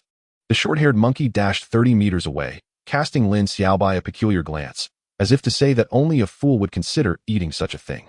Learn from Dahong, huh? Lin Xiaobai felt a wave of exasperation. Although the short-haired monkey was reluctant, it was eventually pulled back by Lin Xiaobai, who, to be cautious, first administered the Xianwang Yulu to the monkey. As soon as it consumed it, the short-haired monkey seemed to undergo a tremendous metamorphosis, leaping about energetically, exuding a vibrant essence of life with every breath. Its fur became extraordinarily smooth and lustrous, with some broken hairs regrowing in full. This scene brought Lin Xiaobai considerable relief. The effects of the Xianwang Yulu were indeed remarkable. Subsequently, he and the short-haired monkey each consumed half of the Bixin Yi Chao, and finally, the Leishin Wood core. As soon as the core entered the short-haired monkey's body, it let out a pained howl, a sight that tugged at Lin Xiaobai's heart. In an instant, he pressed the spirit card against the monkey's forehead. The card erupted in brilliant light, resembling a small sun that blinded those who gazed upon it. Moments later, the spirit card transformed into a stream of light, conjuring a colossal beast above the short-haired monkey's head. It stood upright on two legs, towering at around 10 meters high, its body covered in pale white fur, with muscles bulging like hills, exuding explosive strength. Two fearsome tusks protruded from its jaw, and its silver eyes mirrored those of a divine being, gazing skyward. With a thunderous roar, the beast unleashed a deafening bellow. Though merely a phantom, it resembled a truly fearsome creature standing there, shaking the entire back mountain. Fortunately, it was the weekend, and few ventured to this area. Those who sought leisure had already departed, and those inclined to court companionship were otherwise engaged. My heavens, is this truly the Nishi in its authentic form? Lin Xiaobai stood frozen, his eyes wide with shock. Before him loomed a ferocious beast, its fearsome aura inducing a tremor throughout his body, as if he had been doused with icy water. Following a mighty roar, the beast transformed into a shimmering light that penetrated the body of the short-haired monkey, marking the true beginning of their fusion. The short-haired monkey bared its teeth and howled, its entire being consumed by a savage rage, as though a monstrous entity churned within it. Accompanied by a terrifying surge of lightning energy, the monkey's body endured unimaginable impacts. With a sudden rip, patches of fur tore open, crimson blood gushing forth to reveal flesh beneath. One could distinctly observe purple, serpent-like currents of lightning coursing through every muscle of the short-haired monkey, wreaking havoc, a torment of unimaginable severity. The fusion of a spirit card manifested such agony. Lin Xiaobai cursed under his breath, bloodshot eyes unable to bear the sight.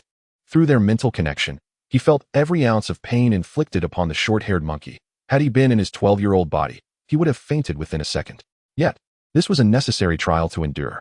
The monkey's muscles split apart, akin to a fragile porcelain about to shatter, its entire form drenched in blood, transforming it into a crimson beast. Simultaneously, the effects of Xianwang Yu Lu activated, rapidly mending the short-haired monkey's body. Amidst the cycle of destruction and restoration, every inch of its flesh, skin, and bone underwent transformation. The old was vanishing, while the new emerged. Low growls reverberated from within the monkey, as if a demonic deity was being reborn.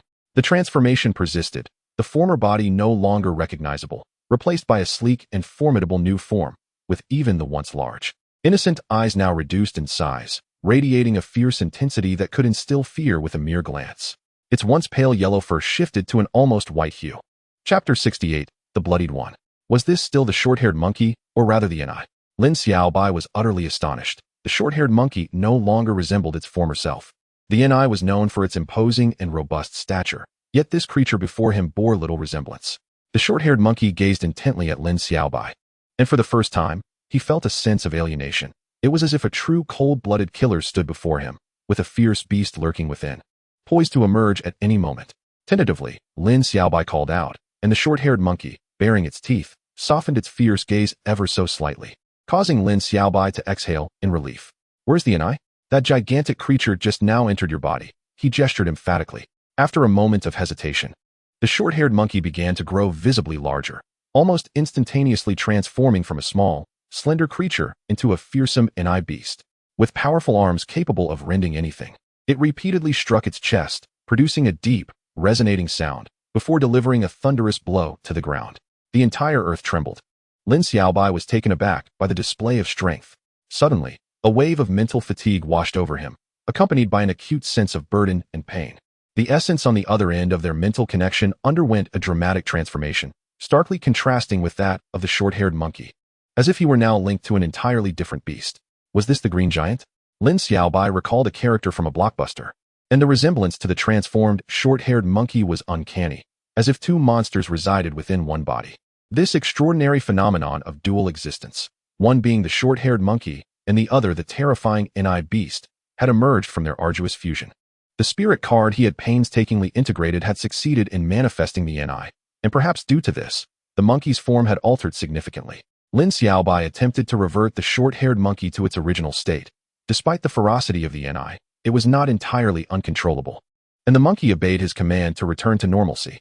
Testing the current strength of the transformed short-haired monkey, it flashed before Lin Xiaobai like a streak of pale lightning, its speed having more than doubled, and its attack power magnified significantly.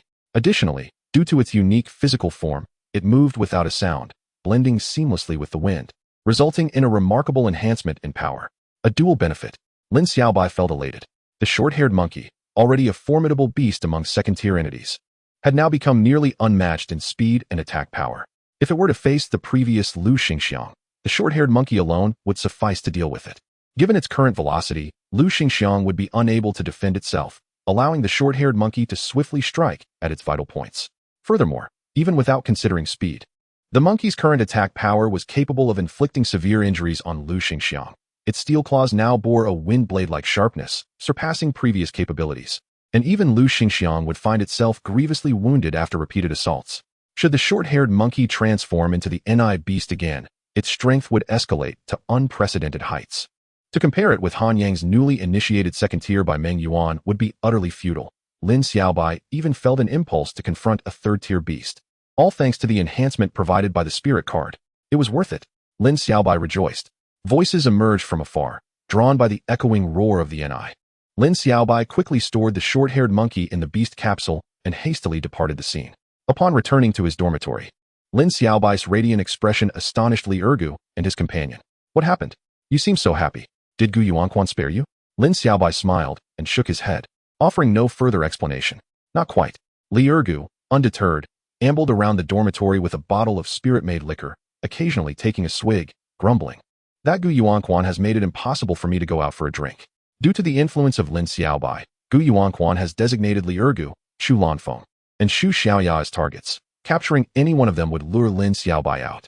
Consequently, the alcohol-dependent youth, Li Ergu, has refrained from venturing out for several days, resorting to drinking alone in his dormitory. At the entrance of the Beastmaster Academy, Gu Yuanquan stands with a grim expression in a tall building 100 meters away, facing several youths, including Qin Chaotian, who look visibly apprehensive. With a single wave of his hand, an exotic beast capsule lands in Qin Chaotian's grasp, who stares at Gu Yuanquan in astonishment. Bring back that girl beside Lin Xiaobai. Gu Yuanquan's voice is icy. Kidnap. A trembling voice emerges from one of the youths beside Qin Chaotian. Humph, do you not wish for Lin Xiaobai's demise? I am here to fulfill that wish.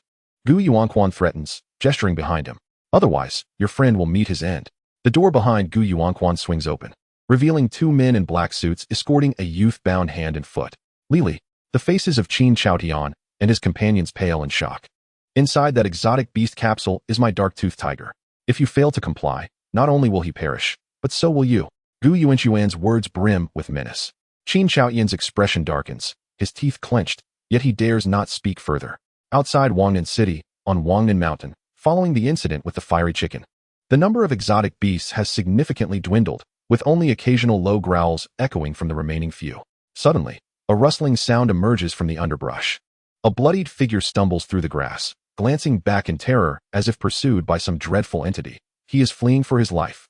This person is gravely injured, his strength waning, yet propelled by sheer fear. He traverses the entirety of Wangnan Mountain and enters Wangnan City. At that moment, a tremor shakes Wangnan City, felt only within official circles. Ordinary citizens perceive a shift as individuals seldom seen begin to appear in Wangnan City, clad in crimson robes, exuding a powerful, composed aura. They are members of the Beastmaster Alliance. Before long, a rumor spreads through the city, igniting fervent discussion and overshadowing all trending topics. The term Dark Clan, a simple phrase, spurs countless speculations. Yet, its meaning remains elusive, resembling that of a race, and perhaps only the official Beastmaster Alliance knows the truth. Silence speaks volumes. The official stance remains unvoiced, yet an inexplicable tension envelopes Wangnan City, even affecting the directly affiliated Beastmaster Academy. The Academy suddenly issues a notice, doubling the frequency of theoretical and training classes, as if hastening the educational process.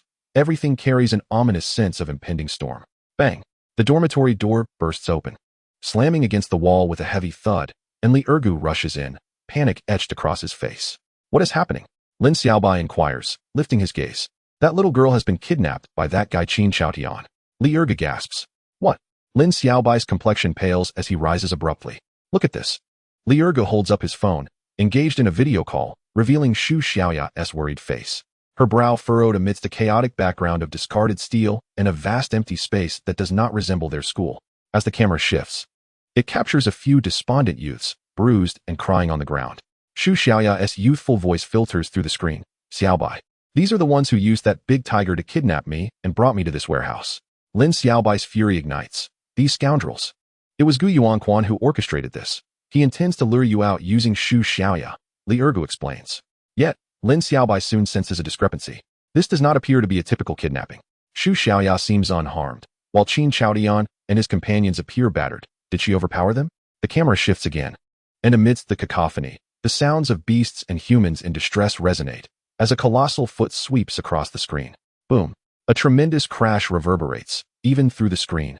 One can feel the battle unfolding on the other side, as a behemoth ape is mercilessly subdued. Purple-eyed, thunderwing lion.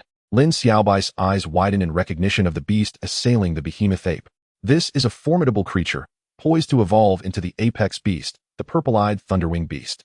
How could such a being be present beside Xu Xiaoya? Dare to kidnap my lady, and I shall flay your skin. A quavering elderly voice bellows, revealing a shocking scene. Xu Xiaoya's butler, Grandpa Du, rolls up his sleeves to kick a person, Gu Yuanquan, who is being soundly beaten. Grandpa Du? The realization dawns that this elderly man, despite his age, can overpower a young Gu Yuanquan, leading Lin Xiaobai to contemplate the extreme elevation associated with level 6 and above. Rebound. Beast masters of level 6 and above can receive a boon from exotic beasts, enhancing their physical prowess to extraordinary levels, capable of tearing apart tigers and throwing elephants. The purple-eyed thunderwing lion is at least a level 6 beast. Is Grandpa Du really that strong? A level 6 beast master?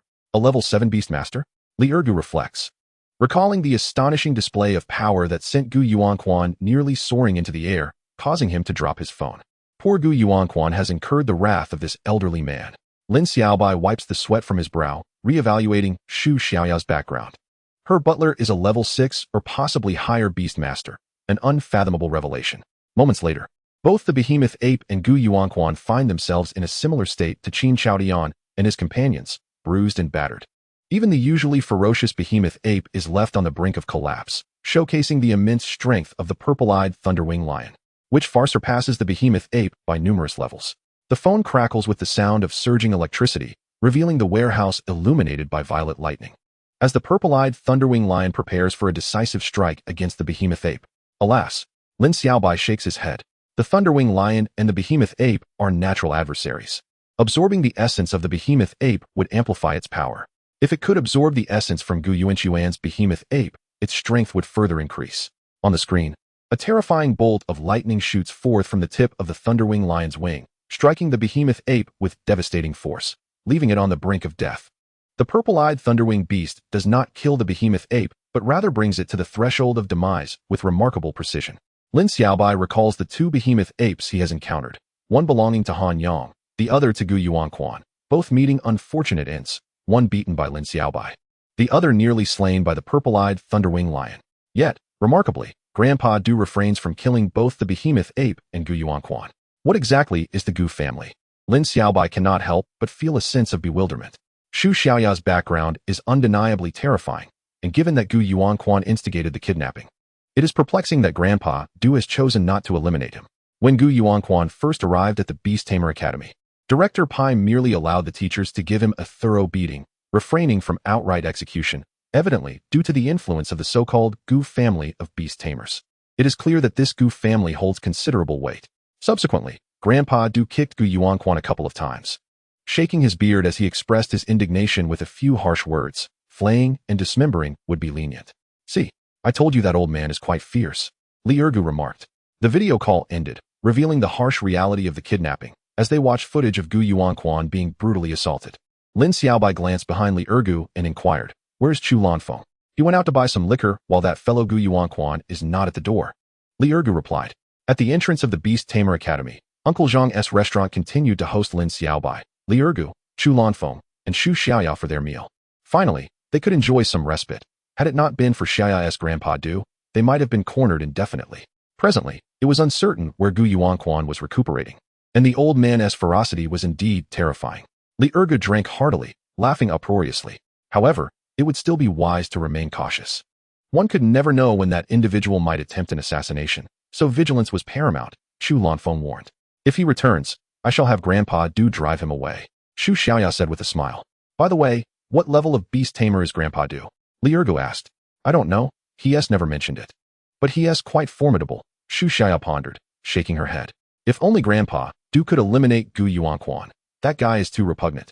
Fixated on blaming Lin Xiaobai for his nephew's death, as if he were mentally challenged, Chu Lanfeng scoffed. I did indeed kill Gu Fan, Lin Xiaobai suddenly declared. What? In an instant, both Li Ergu and Chu Lanfeng were taken aback. They had never questioned Lin Xiaobai about it, having always trusted him. Regardless of whether Lin Xiaobai was the one who committed the act, it would not change the situation. After all, one could not truly expect a good brother to sacrifice himself for Gu Fan. Nonetheless, hearing the words directly from Lin Xiaobai was shocking. Haha. In the path of a beast tamer, one cannot avoid killing. It is a necessary lesson. Come, let us drink to that. Li Ergu was the first to recover, raising his glass to steer the conversation. Yes, cheers. Chu Lanfeng echoed, lifting his own cup. I want to drink alcohol. I want juice, Xu Xiaoya pouted. The tense atmosphere dissipated in an instant, and Lin Xiaobai felt a warm glow in his heart. The three of them, clearly intentional, chose not to dwell on the subject anymore, yet regardless of what transpired, they would always stand behind Lin Xiaobai. Chapter 70. The Academy Challenge Tournament. For reasons unknown, whether due to serious injuries or something else, Gu Yuanquan never returned to the entrance of the Beast Tamer Academy, providing Lin Xiaobai with a much-needed sense of peace. Meanwhile, the name of the Dark Clan continued to stir waves of unease, particularly within the Beast Tamer Academy, where an inexplicable urgency permeated the atmosphere. Classes accelerated, and the academy seemed intent on hastening the students' growth. Consequently, the environment within the academy transformed into a vibrant and thriving one.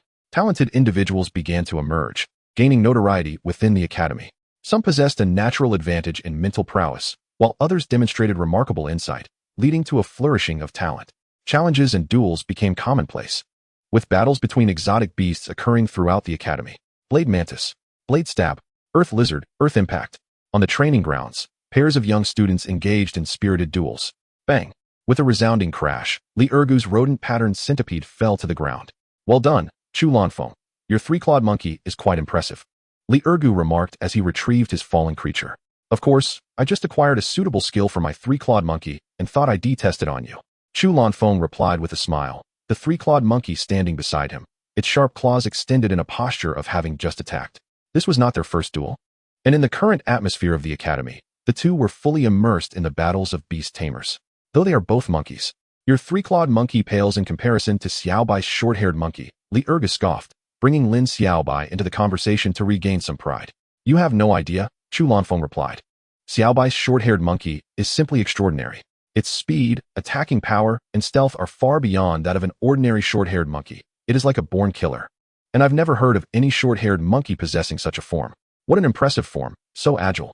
Lin Xiaobai, having been browsing online, stood up from the nearby bench, having come across some intriguing developments, not only within the Beast Tamer Academy, but also among external beast tamers. Significant changes were occurring as they all sought to enhance their strength, resembling the ominous signs of an impending major event. It had been 3 years since the last beast war, and Lin Xiaobai pondered when the next one would come. The short-haired monkey followed closely, its eyes sweeping over the three-clawed monkey, which instinctively trembled in fear, letting out a wail. Truly terrifying. Li Ergu and Chu Lanfeng marveled at the short-haired monkey. The fusion with the inn had brought about a tremendous transformation for the short-haired monkey, and during this time, Li Ergu and Chu Lanfeng had witnessed firsthand just how formidable it had become, bordering on the terrifying. Its speed was utterly unmatched among second-tier beasts, and its attacking power could likely overwhelm even a defensive second-tier beast with a single strike. Combined with its silent movements, it was practically invincible among second-tier contenders. At that moment, Xu Xiaoya dashed in from the edge of the training ground, her azure-eyed flame cat bounding alongside her with remarkable speed. Xiaobai, it's time for class, Xu Xiaoya called out. Oh, coming, Lin Xiaobai responded, leading the short-haired monkey along. It's infuriating, Both Xiaobai and Xiaoya are already in their second year. Li Ergu and Chu Lanfeng looked enviously at Lin Xiaobai's retreating figure. I feel like I should be nearing the second-tier beast-tamer level, Chu Lanfeng mused thoughtfully. Really? Li Ergu exclaimed in surprise. As nearly 3 months had passed since enrollment, many had already advanced to the second-tier beast-tamer level. In 2 months' time, almost all new students would likely reach that level, as it typically only took a little over half a year for newcomers at the Beast-Tamer Academy to advance. Chu Lanfeng nodded. Li Ergu's expression turned grim. If Chu Lanfeng advanced to the second-tier beast-tamer level, he would be the only one left as a first-tier beast-tamer. In the teaching building, in the classroom of the second-year class 2, Lin Xiaobai and Xu Xiaoya sat in the back row as the beautiful teacher Luo Lin stood at the podium. On December 20th, there will be an Academy Challenge tournament, co-hosted by the Beast-Tamer Academies of Wangnan City, Qingcheng, Rongqing, and Shashir City, to be held at Qingqing Beast-Tamer Academy, teacher Luo Lin announced loudly. There will be 2 groups for the challenge, one for the second-year students and one for the third-year students. Most of us will participate, as this concerns the honor of our academy and provides you with a rare opportunity for experience. Over the next month, the academy will conduct specialized training for you. Oh, the students erupted in excitement before she could finish her statement. The annual grade challenge, known as Nianji Tiaozhan, is a prestigious competition that showcases the prowess of various academies, serving as an exceptional platform for students to shine. In a vast city with millions, the number of gifted beast tamers within a single academy is staggering. And the competition among these talented individuals from multiple cities provides a rare opportunity for exhilarating combat experiences. Some extraordinary individuals will undoubtedly emerge from this contest, receiving focused training from the Beast Tamer Alliance. What is the purpose of the Beast Tamer Academy? It aims to cultivate exceptional beast tamers to safeguard humanity. The Beast Tamer Alliance, the largest official organization, maintains a direct relationship with the Academy, and some of its outstanding members will be regarded as key figures. How do we discover these exceptional individuals? Through repeated trials and selections, whether in life and death wilderness experiences or inter-academy competitions, which serve as highly effective means of assessment. This is a stage and an opportunity for self-validation that many have eagerly anticipated. For a month, Lin Xiaobai contemplated his strategy, determined to enhance his abilities during this remaining month. After relaying numerous details, the class drew to a close. Upon returning, when Li Ergu and Chu Lanfeng learned of this news, one rejoiced while the other lamented. Haha, I am on the verge of advancing to a level 2 beast tamer, allowing me to participate in the second-year group, proclaimed Chu Lanfeng triumphantly. I am lagging behind, Li Ergu replied with a despondent expression. No worries, there's still a month left. If you strive hard, you should have enough time to advance, Chu Lanfeng encouraged, patting Li Ergu on the shoulder. Defensive-type exotic beasts, Lin Xiaobai murmured. What are you mumbling about? Both Li Ergu and Chu Lanfeng asked in surprise.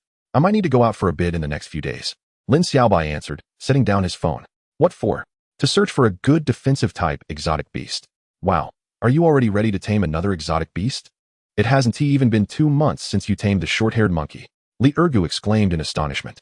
Your mental strength is improving at an astonishing rate, Chu Lanfeng echoed, equally amazed. They were aware of Lin Xiaobai's exceptional meditation results, but this was beyond their expectations. Within less than 3 months of enrollment, he was not only on the verge of becoming a level 2 beast tamer, but also preparing to tame his 3rd exotic beast. This was truly extraordinary. My current mental strength is still insufficient to tame another exotic beast, Lin Xiaobai chuckled. Phew, that's a relief. Both Li Ergu and Chu Lanfeng sighed. But Lin Xiaobai added, however, it should be soon. I plan to search for exotic beasts while practicing meditation. Chapter 71, Dxin Lu Li Hua. How long will you be gone? We have the Academy Challenge in a month, Chu Lanfeng inquired. I might not return to the Academy. I plan to head straight to Qingqing. Lin Xiaobai revealed his intentions. Are you going to enter the Dark Forest? Chu Lanfeng gasped. Qingqing lies to the northeast of Wangnan City, with a vast expanse of the Dark Forest nestled in between. I will avoid the core area and traverse the outer regions, Lin Xiaobai clarified. The Dark Forest is renowned as one of the world's most formidable mountain ranges, teeming with countless exotic beasts, including powerful apex creatures. This is not mere conjecture, but a stark reality. As a level 2 beast tamer, even the transformed, short-haired monkey cannot rival a level 3 beast. Thus, passing through the core area would be tantamount to courting death. I want to go too, Li Ergu licked his lips. Having only ventured into the wilderness once during the freshman trial, I want to join as well, Chu Lanfeng chimed in, eager to experience the wild. Generally, only level 2 beast tamers from the academy venture into the wilderness, often to small hills like Wangnan Mountain. True life and death experiences are organized only for those in their third year or above, making the wilderness an alluring mystery for Chu Lanfeng and Li Ergu. What if we include Xiaoya? We could all go together, Li Ergu suggested with a glimmer of excitement. Lin Xiaobai was taken aback by this audacity. This was no mere game. Let us invite Xiaoya and discuss it, Li Ergu proposed. But you're still only a level 1 beast tamer, Chu Lanfeng remarked. Casting a sidelong glance at Li Ergu, the implication clear. What is wrong with being a level 1? I might reach level 2 soon too. Don't forget my mental strength is twice yours, Li Ergu retorted. Is that so? Chu Lanfeng scoffed. Ultimately, Lin Xiaobai and his companions made a bold decision to venture into the dark forest, but they agreed to remain in the outer regions, avoiding the inner depths. The dark forest is fraught with peril, and even formidable hunting teams dare not venture too deep, let alone a group of level 1 and 2 students. The greatest challenge before them was securing permission from teacher Luo Lin. Teacher Luo Lin, known for her decisiveness, promptly rejected their request, especially considering Lin Xiaobai's intention to enter the perilous dark forest. Had it not been for Director Pai's fortuitous awareness of their plans, the expedition would have undoubtedly been thwarted. Thanks to Director Pai, Teacher Luo Lin is indeed quite strict, Lin Xiaobai sighed with relief. Teacher Luo Lin cast a resentful glance at him, but after Lin Xiaobai fervently promised many things, she finally felt somewhat reassured. The following 2 days were dedicated to preparations for their journey. Lin Xiaobai first visited the exotic beast market, intending to confront the hefty middle-aged man over the excessive consumption of origin essence by the skill Fire Python dance. Upon arriving at the skill card store, he found the middle-aged man present. Your Fire Python dance has caused me great distress. Look at how my Firebird has suffered, Lin Xiaobai reproached the middle-aged proprietor sternly, summoning the vibrant Firebird to demonstrate. Seeing the lively Firebird, the middle-aged man wiped his eyes and lamented, "Does this look like it's suffering? It's clearly more spirited than any exotic beast. I don't care. I cannot tolerate such negligence from an irresponsible owner. You owe me compensation," Lin Xiaobai stated bluntly. "You should have checked the packaging yourself." The middle-aged man rolled his eyes. "Young man, where did you get this Firebird? Its origin essence is remarkably abundant. The fire python it can summon could rival even a level 2 by monkey." "This is unusually impressive," the middle-aged man remarked. Lin Xiaobai coldly snorted, ignoring him and perusing the store. "I have new skill cards, and fortuitously, one is suitable for your Firebird," the middle-aged man said with a grin. Retrieving a skill card from the new card section, Dixian Lulihua, Lin Xiaobai read aloud the name. Indeed, this skill card was dropped by a mutated Dixian Luli beast. It's a permanent skill card that can continuously enhance the purity of the beast's flames. With it, your Firebird's flames can closely resemble the Dixian Lulihua, and as your level increases, it's not impossible for it to evolve into true Dixian Lulihua, the middle-aged man explained. The Dixian Luli beast is an exceedingly rare exotic creature that resides in the depths of magma underground, capable of reaching level 5 golden quality in adulthood. The Dixian Lulihua is a natural flame of the Dixian Luli beast, possessing a terrifying power to melt anything, despite its moderate temperature. Before the fiery bird evolved into the blazing peacock, possessing the earth core glaze fire would indeed serve as an excellent means to enhance one's strength.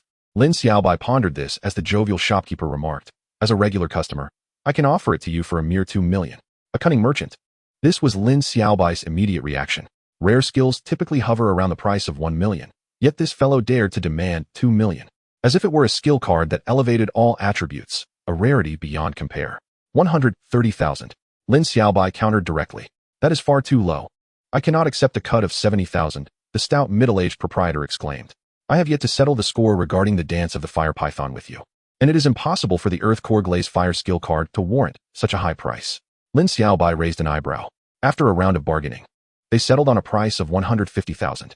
As they departed, the stout middle-aged owner whispered, "The power of the dance of the fire python derives from the essence of the source. Although the cost is considerable, as the fiery bird's strength increases, so too will the might of the fire python, without diminishing in ferocity." Lin Xiaobai disregarded this advice. He had already resolved not to allow the fiery bird to utilize the dance of the fire python unless in a dire situation. Upon returning to school, he immediately instructed De Hong to learn the earth core glaze fire. The flames, several meters high, erupted in a dazzling display of crimson intermingled with glaze-like hues, extraordinarily beautiful. Yet, the air and foliage that came into contact with the flames were obliterated. Although De Hong's flames lacked the previous intensity, they possessed a unique lethality. This is the earth core glaze fire, a flame that exists solely within the body of the earth core glaze beast, renowned for its destructive power. Lin Xiaobai thought, "This increases our chances of navigating the dark forest." This time, he planned to venture into the dark forest with Xu Xiaoya, Li Ergu, and Xu Lanfeng. A challenge where strength would undoubtedly be advantageous. 2 days later, Xu Lanfeng successfully advanced to a level 2 beast master and enrolled in the Academy's challenge competition, subsequently procuring numerous essential items, particularly stamina recovery potions and repair jade dew, both of which prove remarkably effective for novice beast masters venturing into the wild. Chapter 72, The Wind Leopard. Outside the dark forest, Lin Xiaobai and his 3 companions arrived fully equipped, with a month remaining until the Academy challenge. After a month, the remaining participants would be organized by the Academy to proceed together, while Lin Xiaobai and his group would traverse a section of the dark forest, thus limiting their expedition to just 1 month. I'm quite nervous. Upon arrival, Li Ergu and Xu Lanfeng exhibited trepidation. It was their first time leaving the city, and they had chosen the perilous dark forest. Xu Xiaoya, however, remained remarkably composed, even displaying excitement on her petite face. She was a remarkably brave girl. Let us go? Lin Xiaobai took the lead, guiding the trio into the dark forest. Each of them carried a backpack containing food for their respective exotic beasts, along with stamina recovery potions, repair jade dew, and necessary capsules. Each wore a belt of exotic beast capsules, a convenient accessory for those venturing outdoors, capable of holding up to 10 capsules.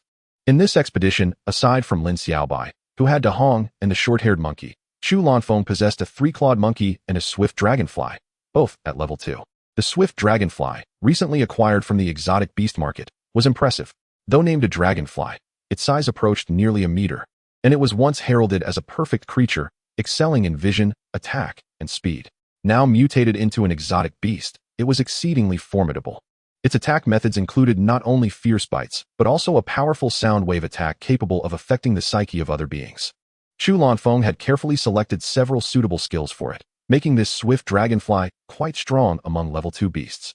Xu Xiaoya and Li Ergu each possessed a single beast. Li Ergu's was a patterned centipede, as he remained at the level 1 beast master stage, thus not yet having captured a second beast. Xu Xiaoya still had her emerald-eyed flame cat, seemingly with no intention of capturing any additional beasts. This old cat had shared many years with her, transcending the typical relationship between a beast master and their beast, resembling that of 2 family members. Thus, the 4 entered the dark forest cautiously, beginning their exploration from the very edge.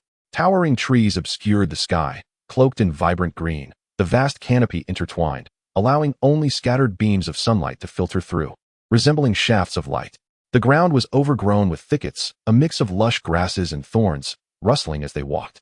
Not far off, low growls of exotic beasts could be heard, though they were not particularly loud.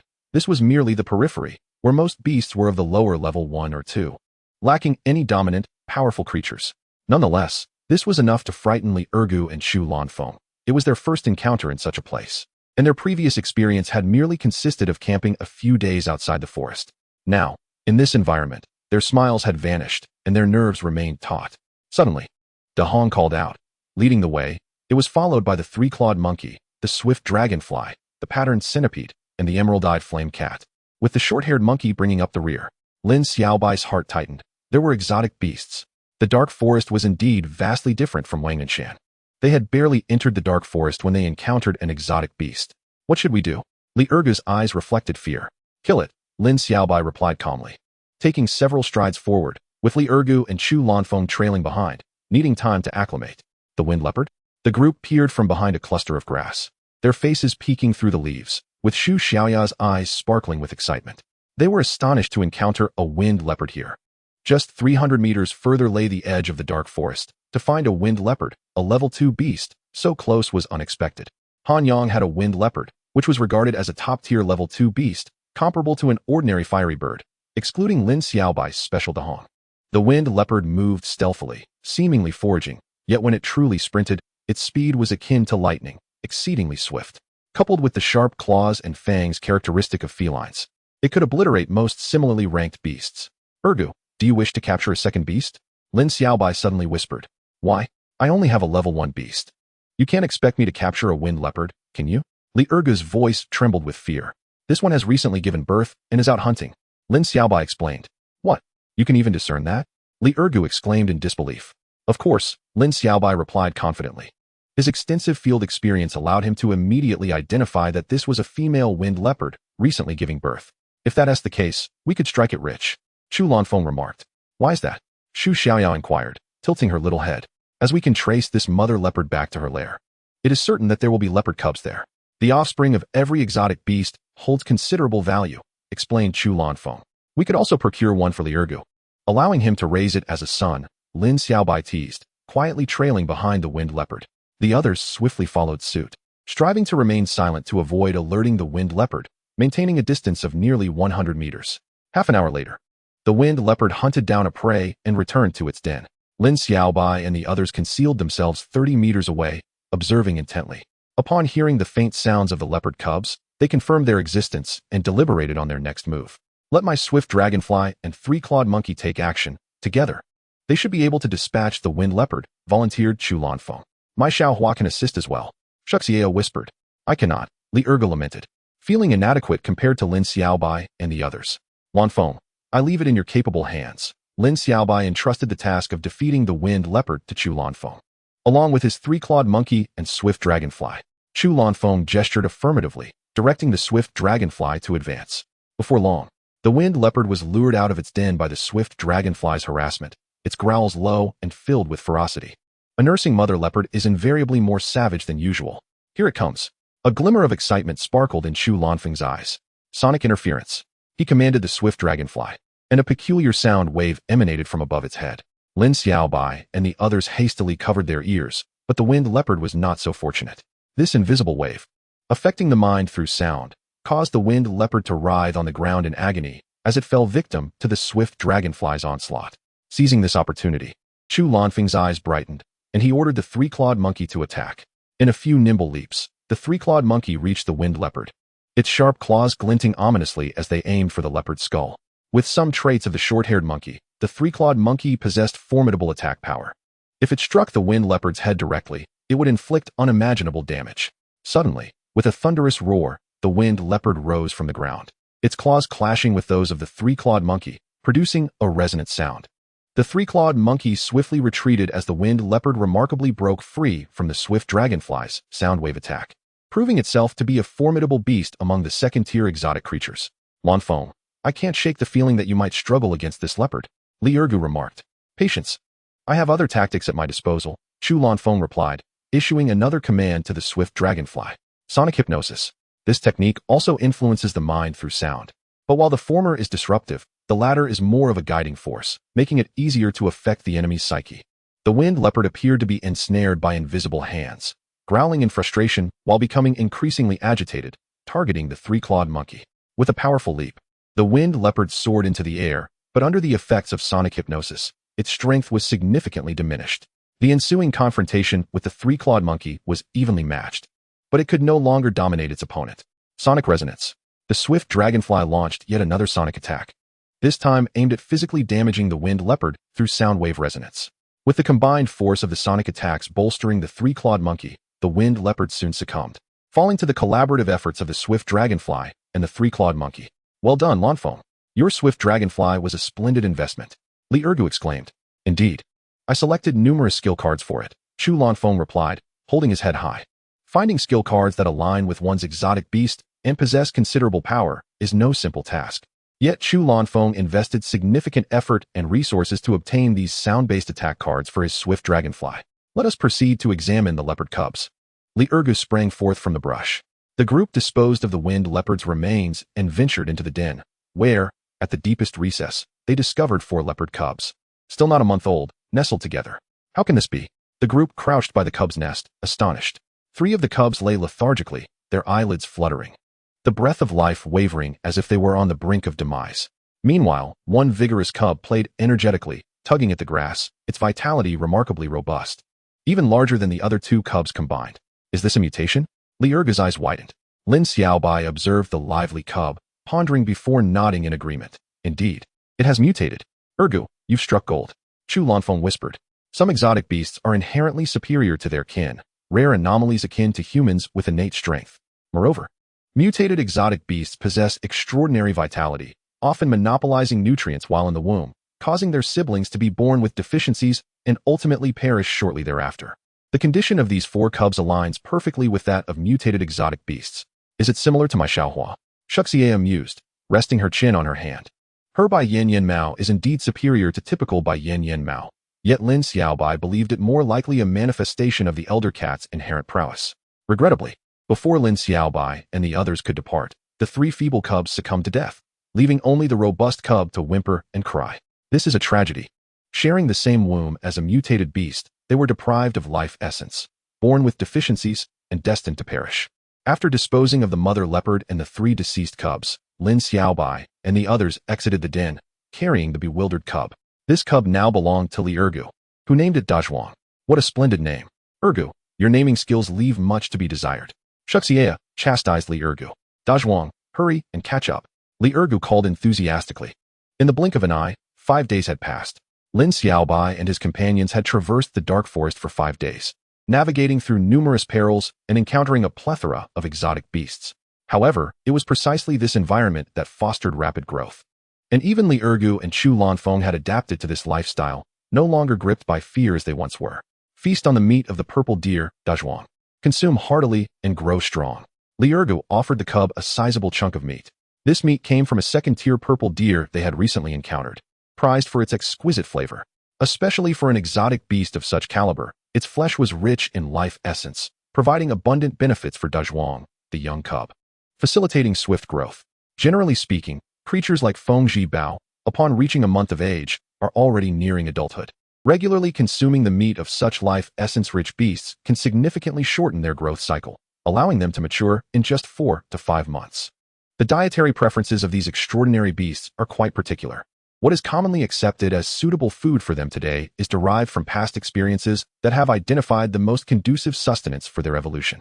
For instance, the Xiaohong Niao, based on its inherent capabilities, energy attributes, and preferences, thrives on the consumption of Hong Yen Dao Sui and Qing Yen Jizi, which are optimal for its evolution. After all, evolution is the ultimate pursuit of every beast tamer, and upon successful evolution, attributes such as quality, strength, and level cap are all significantly enhanced. Thus, such nourishment is most beneficial for the evolution of these extraordinary beasts. Of course, consuming other types of food is not entirely out of the question, but it may hinder their evolution. In some cases, prolonged intake of unsuitable food may lead to adverse effects on the beast due to mismatched energy attributes. Presently, Li Ergu is feeding the young leopard life essence-rich raw meat, disregarding any considerations of evolution. His sole aim is to expedite the growth of the young beast into a fully fledged Feng Zhi Bao. Chapter 74, The Two-Headed Demon Dog. Zhuang is quite the eater, Chu Lanfeng remarked with a smirk. A small white cat, no larger than a domestic feline, devoured several pounds of raw meat, showcasing an extraordinary digestive capacity that defies conventional reasoning. The young leopard lay nearby, continuing to eat, while Li Ergu, Chu Lanfeng, Lin Xiaobai, and Xu Xiaoye gathered around, feasting on roasted meat. De Hong and Sun Jieqingding perched on a tree, while the Sanjua Ho and the Niaowei Ban Wen Wu Gong played nearby, and the short-haired monkey and Bai Yan Yan Mao maintained a cool distance in their own corners. Xiaobai, shall we venture deeper into the forest and witness the other extraordinary beasts of the Heian Sun? Li Ergu mumbled with his mouth full. Certainly, Ergu, your courage is growing. You dare to venture in. Lin Xiaobai teased, then shifted the conversation. In fact, we are already approaching the periphery of the Heian Senior. What? Li Ergu and Chu Lanfeng exclaimed in surprise. Ah, you Xiaobai. No wonder we have encountered increasingly formidable beasts these past few days. It seems you have stealthily altered our route. Li Ergu fumed. Did you not desire a bit of excitement? Lin Xiaobai laughed heartily. His primary goal in approaching the Heian Sun was to seek defensive-type extraordinary beasts. Previously, he had been traversing the outskirts, encountering few suitable beasts. So he contemplated moving inward.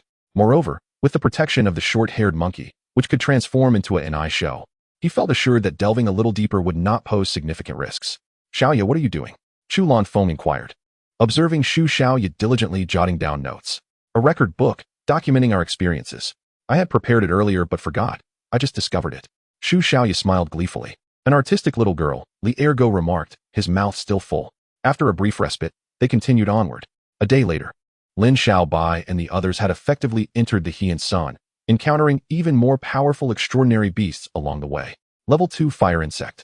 My goodness, we have stumbled upon this. Li Ergu shouted. Before them, upon a small earthen mound, a swarm of insects glowing with flames writhed, resembling clusters of burning fire. Fire insects, classified as level 2 extraordinary beasts, are known for their ferocity, with body temperatures capable of melting steel. They are social creatures. A single fire insect poses little threat, but a swarm could spell trouble, even for a level 3 beast tamer, who would be wise to flee to avoid dire consequences. The entire mound was swarming with countless fire insects, easily numbering in the hundreds, enough to induce panic in those with a fear of tight spaces. Let us go. Lin Xiaobai turned and left without hesitation, preferring to take a longer route than risk encountering such a massive swarm. Courage is essential, but courting death is sheer folly. They circumvented the swarm of fire insects from a distance and pressed on, encountering various other peculiar extraordinary beasts along the way. These creatures, once only seen in books, elicited a profoundly different sensation now that they were witnessed firsthand. Lin Xiaobai was also deliberately searching for defensive-type beasts. With Dahong providing aerial support and the short-haired monkey handling ground assaults, he felt the need for a robust defensive creature. Some individuals are not swayed by a single extraordinary beast. Rather, they specialize in harmonious combinations, much like a game with tanks at the front lines, mages dealing damage, and healers providing support. As beast tamers progress, the variety of extraordinary beasts they can capture expands, and forming such synergy is undoubtedly ideal. A low, resonant roar caught Lin Xiaobai's attention. This way, he followed the sound, with Li Ergo and the others trailing behind. Upon reaching a hollowed area, they observed a massive extraordinary beast in a small swamp, cleaning itself of insects with mud. This creature was colossal, standing at least 10 meters tall, with a head resembling an iron plate that exuded an aura of weightiness and security. Jiagu Jusho. Lin Xiaobai furrowed his brow. Jiagu Jusho, a level 2 source-type extraordinary beast, is renowned for its astonishing defensive capabilities. Legends suggest that few beasts of the same level can breach its cranial defenses. Its quality is also exceptionally high, classified as silver grade, with a level cap of up to 5, making it a rare defensive-type extraordinary beast. Xiaobai, do you wish to tame it? Chu Lanfeng inquired. Lin Xiaobai contemplated for a long while, and just as the Jiagu Jusho was about to finish its bath and depart, he shook his head. Never mind. While the Jiagu Jusho indeed possesses remarkable defenses, its weaknesses are glaringly apparent. Its movements are excruciatingly slow, so slow that one could liken it to the gait of an elderly man. This means the Jiagu Jusho can only withstand attacks from one direction. Should an enemy maneuver behind it, trouble would ensue. Furthermore, Lin Xiaobai seeks a defensive extraordinary beast not solely for its protection of others, but also for his own safety. Hence, opting for the Jiagu Jusho would not be a prudent decision. The group departed, pausing intermittently along the way. They braved the elements, traveling by day and seeking refuge in tree hollows at night for meditation. This intimate connection with nature provided a cleansing effect on the soul, enhancing the efficacy of their meditative practices significantly. As dawn broke, the group gradually awakened, expelling stale air, and Lin Xiaobai mused. Now, it should be about time. It had been over a month since he had tamed the short-haired monkey. For him, this duration had greatly enhanced his mental fortitude. And due to Dahong being an evolved form of Xiaohong Niao, the mental energy required for taming such a creature would be considerably less. He felt confident that he could now tame another level 2 extraordinary beast. Suddenly, a roar echoed through the air. Xiaobai, an extraordinary beast, is approaching. Xu Xiaoya, who had risen early to play high up, shouted. Lin Xiaobai leapt from the tree hollow, climbing up the thick trunk to join Xu Xiaoya at a higher vantage point. A level 3 two-headed demon dog. Lin Xiaobai gasped in disbelief. Li Ergo and Chu Lanfeng soon joined him on the trunk, their eyes widening at the sight of the dark, ink-like figure in the distance. A level 3 extraordinary beast. This is not the first encounter with a level 3 exotic beast for Lin Xiaobai and his companions in recent days, yet it is their first experience in such close proximity to one. The astonishing power emanating from the creature sends shivers down their spines, provoking a visceral fear akin to facing a brutal monster. Let us return to the tree hollow and wait for the two-headed demon dog to pass before we emerge, suggested Li Ergu, proposing a more cautious approach. No need for that, Lin Xiaobai replied, licking his lips, his eyes glimmering with intensity. In a flash, the short-haired monkey silently appeared beside him, as if a monstrous entity within was stirring, ready to unleash a torrent of power. Chapter 75, The Might of the Nishi Beast. The two-headed demon dog is not particularly formidable among level 3 beasts, lacking any outstanding attributes, making it a perfect target to assess the strength of the Nishi Beast. Since merging with the Nishi Beast, the short-haired monkey had never transformed to engage in battle. This time, Lin Xiaobai was eager to witness the true combat capabilities of the Nishi Beast. Whoosh! The short-haired monkey shot forth like a bolt of lightning, startling Li Ergu and the others. Xiaobai, you prepare for a show, Lin Xiaobai winked. The short-haired monkey charged directly at the two-headed demon dog. Undeterred by the level disparity, resembling a sharp blade slicing through the air, Suddenly, its speed surged explosively, increasing tenfold. In the blink of an eye, it traversed the 1,000-meter distance to the demon dog. Clang! A glint of cold light flashed as the monkey's steel claws aimed for the neck of one of the demon dog's heads. Roar! Both heads of the demon dog howled in unison, but their reaction was too late. A spray of blood erupted as a horrific wound opened on one neck. All attribute enhancement! Exclaimed Li Ergu and Chu Lanfeng in astonishment.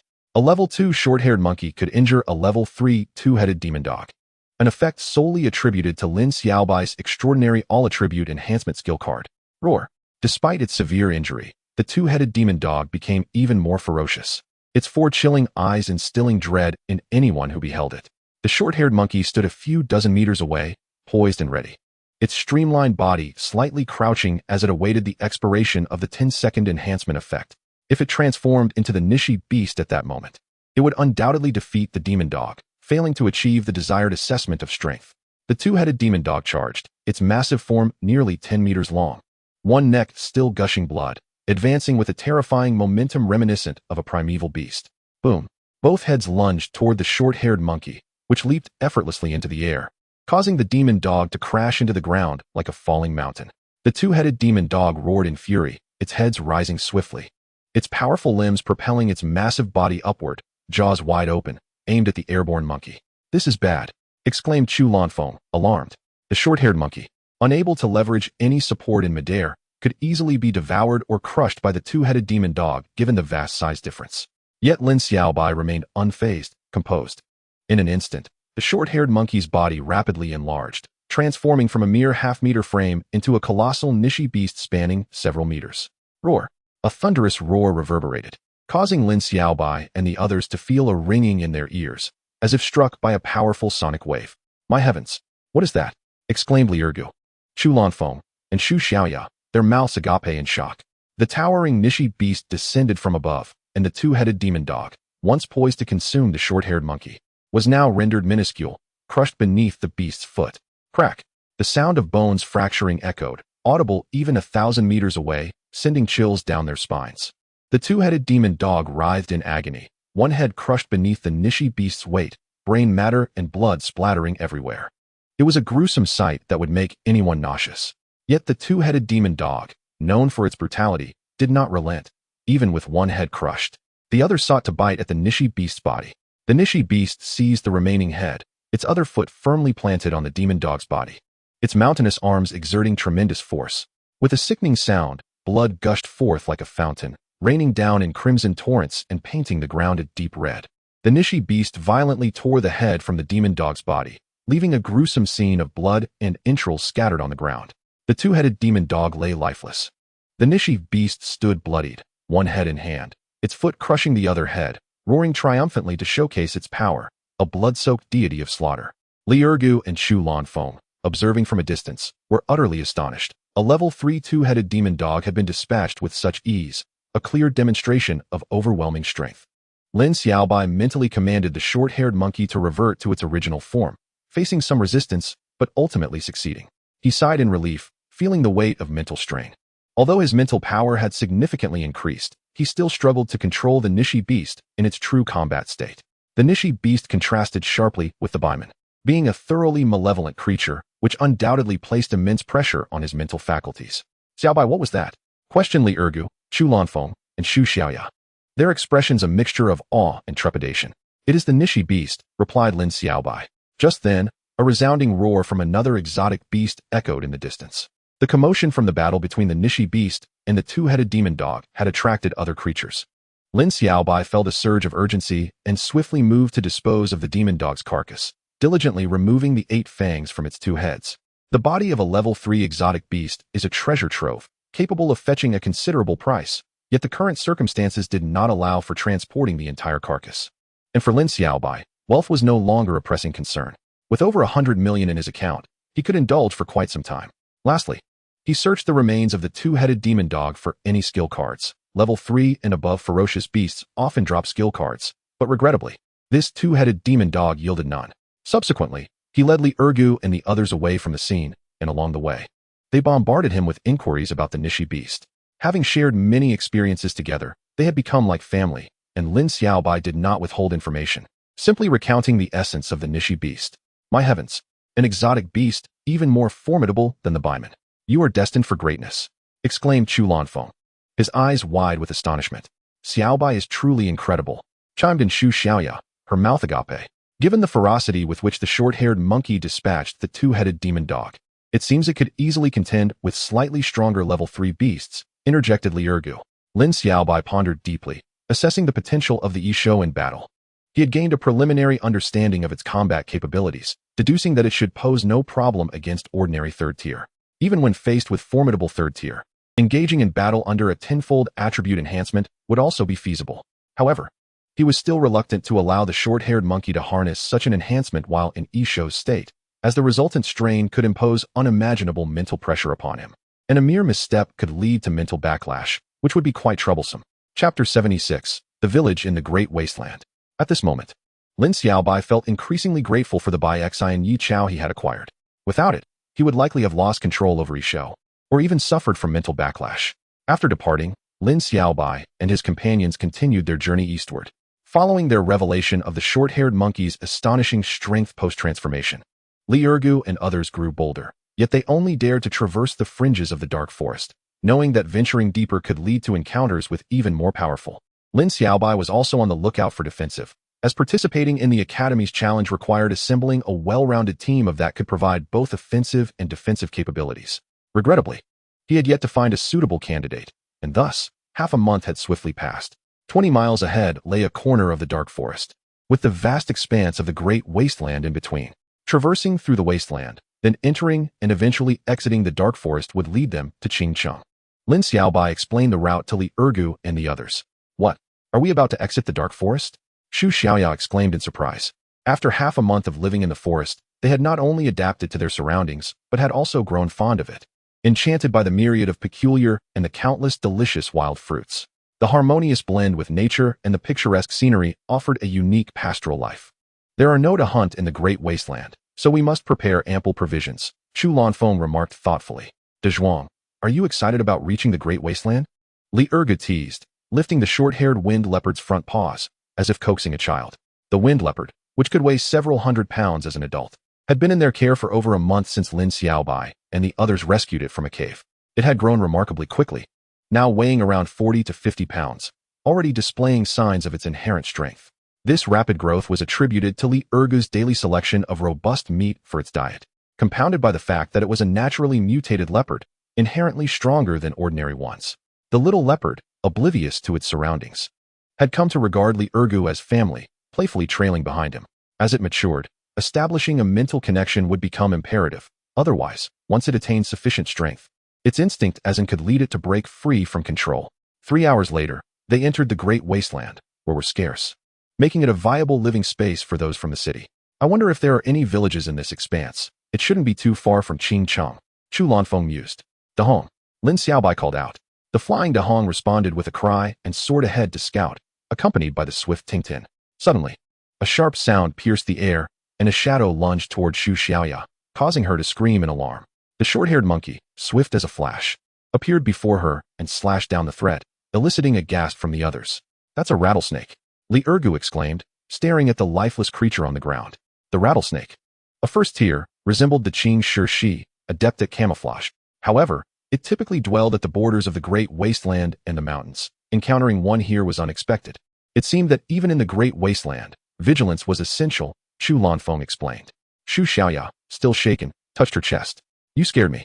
Everyone, be cautious along the way, Lin Xiaobai advised. Having witnessed the earlier incident, the group remained vigilant. They're also alert in their surroundings. After a while, Dahong returned, bearing news of a village ahead. The four sped up their pace and, as the sun began to set, arrived at the village Dahong had scouted. Where is everyone? Xu Xiaoya wondered. Standing on a rise that offered a view of the entire village. It was not small, likely comprising dozens of households.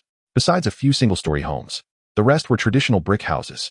Given that the sun had just set, it should have been mealtime, yet not a single smoke signal rose from the chimneys. How strange. Could it be that this village is deserted? Li Ergu questioned, as the little leopard playfully tugged at his pant leg. Look at the clothes hanging on those bamboo poles. They were clearly just hung out today and haven't been taken in, indicating that people live here, Chu Lanfeng observed keenly. Lin Xiaobai furrowed his brow, instinctively sensing something amiss. However, he ultimately decided to join Li Ergu and the others as they approached the village. At the entrance stood a giant statue, towering several meters high, resembling a deity of faith. How peculiar. I've never heard of such a strange faith. Is this a guardian spirit of the village? Li Ergu circled the statue. Let us go, Chu Lanfeng urged, pulling Li Ergu to catch up with Lin Xiaobai and Xu Xiaoya, while there remained alert around them. There are people here, Lin Xiaobai suddenly stated. What? Xu Xiaoya gasped. I saw a pair of eyes over there, Li Ergu whispered, gesturing toward an old brick house by the roadside, where indeed a pair of eyes flickered momentarily. Everyone clearly observed it. Why would this be? Lin Xiaobai scrutinized the houses on either side, noting the poorly concealed eyes peeking from door cracks, rooftops, and behind walls. It was evident they were residents of the village, yet why were they hiding? If it were approaching, it would be understandable, but these were clearly humans. Even with the short-haired monkey and the Bai Yen Yen Mao by their side, they should be able to discern that they were beast tamers. Despite this, the villagers remained in fear, concealed from view. Suddenly, a shrill cry pierced the air, as a wooden door nearby tilted awkwardly, revealing half of a young girl's body. Let us go see, Lin Xiaobai exclaimed, a surge of urgency compelling him to rush forward, with Li Ergu and the others trailing behind. Before them stood a girl of about 10, desperately trying to right the door. Upon noticing Lin Xiaobai and his companions, her face paled in fright, and she began to retreat. This door was a double one. One side remained affixed to the wall, while the other had tilted due to a worn-out latch. The girl had likely been attempting to secure the door when it suddenly shifted. Sister, what happened? Li Ergu was the first to speak. The girl remained silent, her face ashen, biting her lower lip. Though panic was evident in her expression, a fierce determination shone through as she produced a dagger, radiating hostility. Suddenly, the doors of every household swung open one after another, and the sound of stealthy footsteps approached rapidly. As the last rays of the setting sun faded, a chill gripped the hearts of Lin Xiaobai and his companions. Chapter 77, The Crimson Beasts. Nearly 100 villagers emerged from the village, each wielding shovels, kitchen knives, hammers, and other makeshift weapons, trembling as they encircled Lin Xiaobai and his friends. What is happening? Chu Lanfeng observed the surroundings with caution. The tension among the four intensified, and the beasts also entered a state of readiness. Da Hong soared above, flames of red and glass-like hues flickering from its mouth, causing the encircling villagers to recoil in fear. Release Xiaohe, a burly man shouted, summoning all his courage, only to step back in trepidation afterward. We haven't harmed her. Li Ergu was bewildered by the man's words. Release Xiaohe. The stout man's wooden stick shook as he shouted again, his expression betraying madness. Before Li Ergu could respond, Lin Xiaobai silenced him. He seems to have lost his sanity, Chu Lanfeng whispered. At that moment, the burly man, caught between fear and frenzy, trembled as he prepared to attack Lin Xiaobai and his companions, while other villagers also readied themselves for an assault. Hiss! The short-haired monkey bared its fangs and let out a frenzied screech, appearing fearsome, causing everyone to stagger back. Bang! Suddenly, a muffled thud resounded from the village entrance. What happened? Lin Xiaobai turned sharply. As if spurred by the sound, the burly man and the villagers launched their attack, swinging knives, hammers, and sticks. Swish! In an instant, a flash of light swept through, severing all the weapons in their hands, which fell to the ground. This terrifying scene left the villagers frozen in shock, their expressions filled with fear, as the short-haired monkey's steel claws glinted ominously. Brother Tao, you must flee. You are no match for them. The girl, who had been cowering in a corner, shouted through tears. At that moment, several dark figures appeared at the village entrance, 5 in total, moving in unison, seamlessly blending with the shadows. As they approached, it felt as if a mountain of despair pressed down upon the hearts of the villagers, causing many to tremble and consider fleeing. What is going on? Lin Xiaobai pondered, observing the villagers' reactions and the advancing figures. Xiaobai, look quickly. Xu Xiaoya pointed at the 5 individuals. As they drew nearer, 5 distinctly shaped black figures began to materialize behind them, varying in height and distinctly non-human. They were 5 beasts. Hiss! Lin Xiaobai and his companions inhaled sharply. A second-tier greystone wolf, a second-tier blood mantis, a second-tier demon seed duck, a second-tier Qingshi snake king, and a second-tier tree warrior. Chu Lanfeng named the beasts in a grave tone. They are beast tamers? But why are they behaving this way? Li Ergu exclaimed in terror. The 5 beasts appeared exceedingly bizarre. Regardless of their original skin, they now bore dark hues, their eyes glowing ominously red, resembling demons emerging from the depths of hell. Some villagers could not withstand the terror and screamed as they fled. The greystone wolf acted first, moving with lightning speed, leaping against the wall like an unleashed beast, baring its fangs as it charged toward the fleeing villagers. Short-haired monkey, Lin Xiaobai commanded firmly. The short-haired monkey understood and darted forward at an even greater speed, overtaking the greystone wolf and intercepting it like a flash of silver light. Swoosh!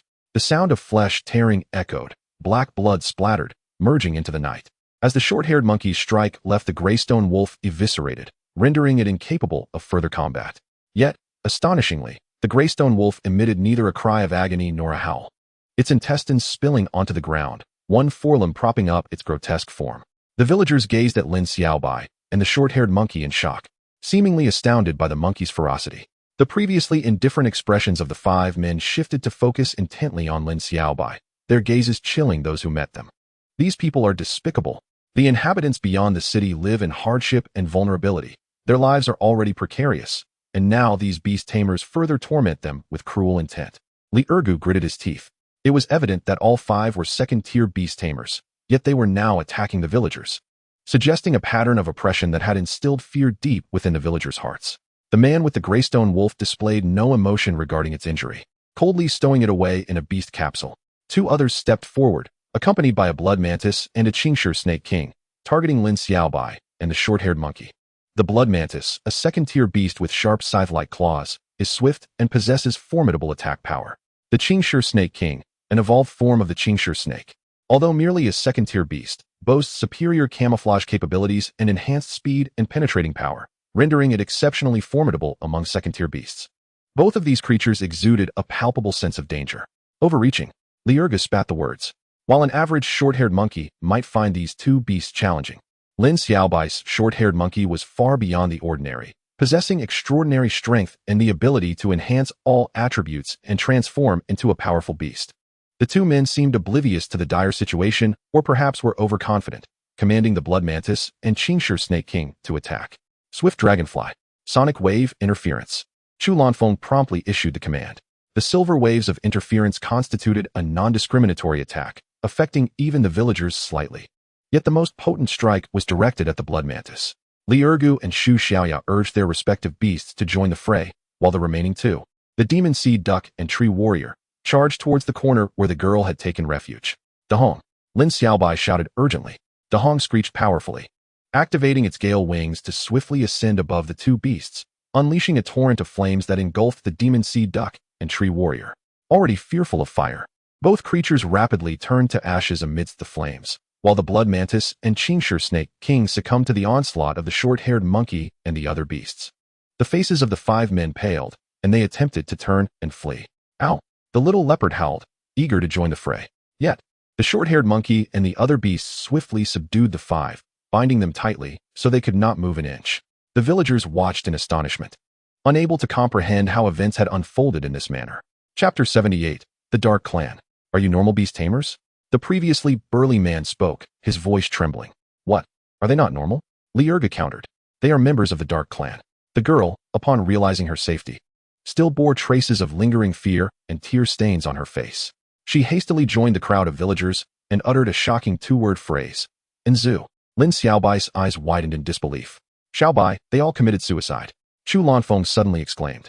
The 5 individuals, bound by the monstrous creatures, had silently collapsed to the ground, seemingly having taken their own lives through a peculiar method.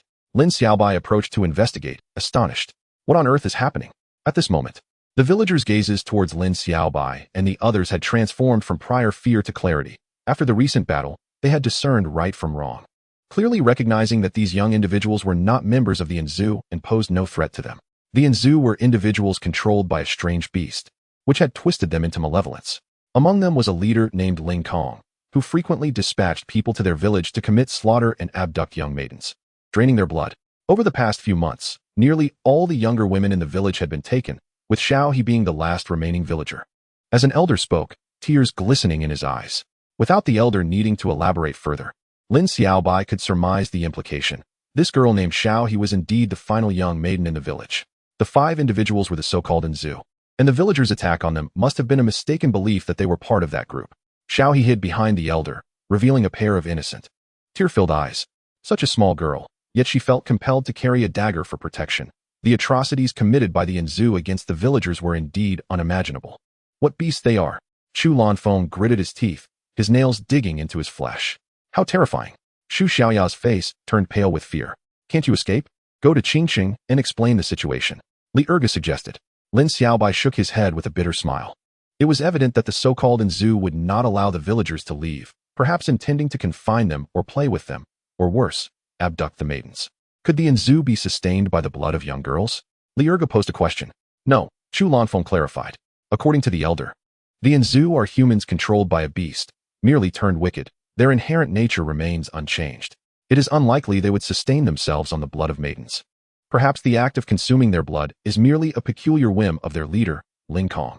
The villagers nodded in agreement, indicating that Chu Lanfeng's assertions were correct. Then what kind of beast can control humans? Is this Inzu the same as the one rumored in Wangnan City not long ago? Chu Lanfeng pondered. A beast capable of controlling humans is something I have never heard of, but regardless of whether this Inzu is the same as the one from Wangnan City, they deserve to perish. Lin Xiaobai's eyes gleamed with cold resolve. Do you intend to kill those villains? Xiaohe suddenly exclaimed with anticipation. Xiaohe, the elder scolded. And Xiaohe's expression dimmed. We must eradicate them, Li Erge declared, indignation evident in his voice. A group of second-tier beast tamers daring to commit such heinous acts. A villager interjected. The leader of the Inzu, Ling Kong, appears to be a third-tier beast tamer, another villager pointed out. Li Erge was momentarily at a loss for words, but recalling Lin Xiaobai's strength, he straightened his chest and asserted, even a third-tier beast tamer must die. The villagers exchanged glances, uncertainty etched on their faces. They were torn between the desire to eliminate the demons and the fear that Lin Xiaobai and his companions might meet their doom. Only Xiaohe, whenever the topic arose, would exhibit eyes filled with hope. We are from the Beast Tamer Academy. It is our duty to protect the people, and we are quite formidable. Xu Xiaoya chimed in with a smile. The mention of the Beast Tamer Academy startled everyone, including the village elder. Although they lived outside the city, they had heard of the esteemed Beast Tamer Alliance and Academy. Some villagers revealed excitement on their faces, yet none voiced their thoughts. After some conversation, they followed the village elder out of Xiaohe's home. Those scoundrels, the Inzu, on my foot, let us kill them all. Li Erge cursed vehemently after the elder and others departed. I am more concerned about the beast that can control humans, Chu Lanfeng contemplated. Just kill them all. Li Erge replied as he entered a room adjacent to the hall. Let us stay in this room. Lin Xiaobai inspected the surroundings, noting 3 rooms available for lodging. One belonged to Xiaohe, while the other 2 bore bedding, indicating previous occupants. Xiaohe, do you have something you wish to say? Lin Xiaobai gently inquired. Returning to the hall, where Xiaohe sat on the grass, tears suddenly streamed from Xiaohe's eyes, her dirty little face marked by grievance. Her frail form curled up on the ground, evoking a sense of deep compassion. I, Xiaohe, want to speak but hesitate, she said. Her eyes red and filled with yearning. My brother was captured by the wicked Inzu. Can you help me rescue him, brother? Lin Xiaobai asked. Yes, Xiaohe nodded. Li Erge, Chu Lanfeng, and Xu Xiaoya gathered around, their youthful figures illuminated by the flickering candlelight in the dim room. My eldest brother is named Ruan Tian, and my second brother is Ruan Quan. My second brother is a powerful beast tamer and usually resides in Qingqing. When those villains came, they killed my eldest brother. My second brother learned about this upon returning a few days ago and sought revenge against the villains, but he was imprisoned there. According to the villagers, my second brother is suffering greatly, and in a few days, the villains plan to kill him. As Xiaohe spoke of her second brother, pride briefly flickered in her eyes, only to be followed by tears and a heart-wrenching despair. Lin Xiaobai realized her full name was Ruan Xiaohe, understanding that the village of Hsiyuan was not solely inhabited by the Tao and Zheng surnames, but also by the Ruan surname. No wonder there were 2 additional rooms. One appeared to have been occupied long ago, while the other seemed recently inhabited. Xu Xiaoya mused. Sister Xiaohe, we will certainly rescue your second brother, Li Erge declared confidently, thumping his chest. Really? The tears in Xiaohe's eyes sparkled with hope. If we are truly to eliminate those who threaten our village, we must gather more information from the village chief and devise a suitable plan, Chu Lanfeng suggested thoughtfully. I can ask Uncle Shixiang for assistance, Xiaohe suddenly interjected. Shixiang? Lin Xiaobai and the others looked puzzled. The deity at the village entrance? Li Erge ventured cautiously. Yes, Xiaohe nodded earnestly. No way, Li Erge exclaimed, his eyes wide in disbelief. Is there really a living deity? Could it be some extraordinary beast? Lin Xiaobai frowned. He was skeptical of the existence of deities. But with the resurgence of spiritual energy, many peculiar creatures had indeed emerged. Could it be that the statue was a living beast? Follow me, Xiaohe urged as she dashed outside, with Lin Xiaobai and the others quickly trailing behind, summoning their beasts for safety. The village lay far beyond Qingqing. In this era, residing outside the city meant a lack of modern amenities, including electricity and internet. The village was enveloped in darkness. illuminated only by the silvery moonlight and the flickering candle flames from each home, dotting the village like stars. Xiaohe led Lin Xiaobai and the others to the entrance of the village, arriving before the towering statue. Is this it, Xiaohe? Li Ergo pointed at the statue, having circled it earlier that day. Yes, Xiaohe affirmed. She climbed to the statue's knee, which was positioned as if it were seated on the ground. Standing there, she gazed up at the statue's chest and head, the highest point she could reach. Uncle Shixiang. Xiaohe called softly. The statue remained unresponsive, still as a lifeless object, seated there like a colossal sculpture, formidable and imposing. Uncle Shixiang. I am Xiaohe. She called again gently. Lin Xiaobai and the others watched as Xiaohe persistently called out from the statue's knee, while the little leopard attempted to leap up. But its short legs struggled to even reach the statue's paw. Xiaobai, does this resemble a rock giant? Chulanfeng pondered, staring at the statue. A rock giant? Lin Xiaobai contemplated. They had occasionally discussed rock giants while studying the illustrations of exotic beasts in their dormitory. Some creatures were so rare that no photographs existed, only drawings based on memory, and the rock giant was an example of such a rare beast. It is a special life form composed of rock. A source-type beast of silver quality, possessing extraordinary defensive capabilities, capable of evolving into a rock giant king, or even a titan, yet few have managed to tame it, as it is far rarer than the lava giant. It cannot be, though, rock giants possess massive stone wings, which contribute to their exceptional defense, and this statue has none. Li Ergo shook his head, asserting that it was merely a statue, devoid of any wings. If it were a rock giant, we would know by its movements. Chulanfeng suggested eagerly, summoning the swift dragonfly to create some commotion. This is because rock giants have a peculiar affinity for sleep, often slumbering for months on end, and only the most astonishing disturbances can awaken them. From this perspective, the statue does exhibit some characteristics of a rock giant. Uncle Shixiang is sleeping and cannot be awakened, Xiaohe said as she descended from the statue, tears shimmering in her eyes, her expression forlorn. Is it truly asleep? Li Ergo queried in surprise. Xiaohe, has the statue ever awakened? Lin Xiaobai asked. Xiaohe nodded affirmatively. It has awakened before and played with me for a while before falling back asleep, and since then, I have never managed to rouse it again. Li Ergo and Chulanfeng exchanged glances, their meaning clear. Perhaps it truly is a rock giant. Lin Xiaobai was in search of a defensive beast, and if he could tame the rock giant, it would indeed be an exceptional choice. Let us discuss it tomorrow. The villagers have all gone to sleep. Lin Xiaobai gently shook his head.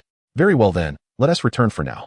Don't be too sad, Sister Xiaohe. Tomorrow, your older brothers and sisters will help you awaken Uncle Shixiang. Li Ergo comforted her. Back at Xiaohe's home, everyone began to rest. In the morning, they gradually emerged from their meditative states, and the outside was already bustling with activity as many villagers had gathered. When Lin Xiaobai and his companions expressed their intent to help eliminate the dark tribe, the villagers were overjoyed, showering them with gratitude and offers of assistance. Upon mentioning the statue, village chief Tsingshanha reminisced. That statue appeared here suddenly 2 years ago, when the lotus flowers in He village were still in full bloom. Everyone was aware of its arrival, yet no one had ever communicated with it. Since its arrival, it had remained seated at the village entrance, unawakened. The villagers revered it as a guardian deity, believing it to be a living god that symbolized good fortune.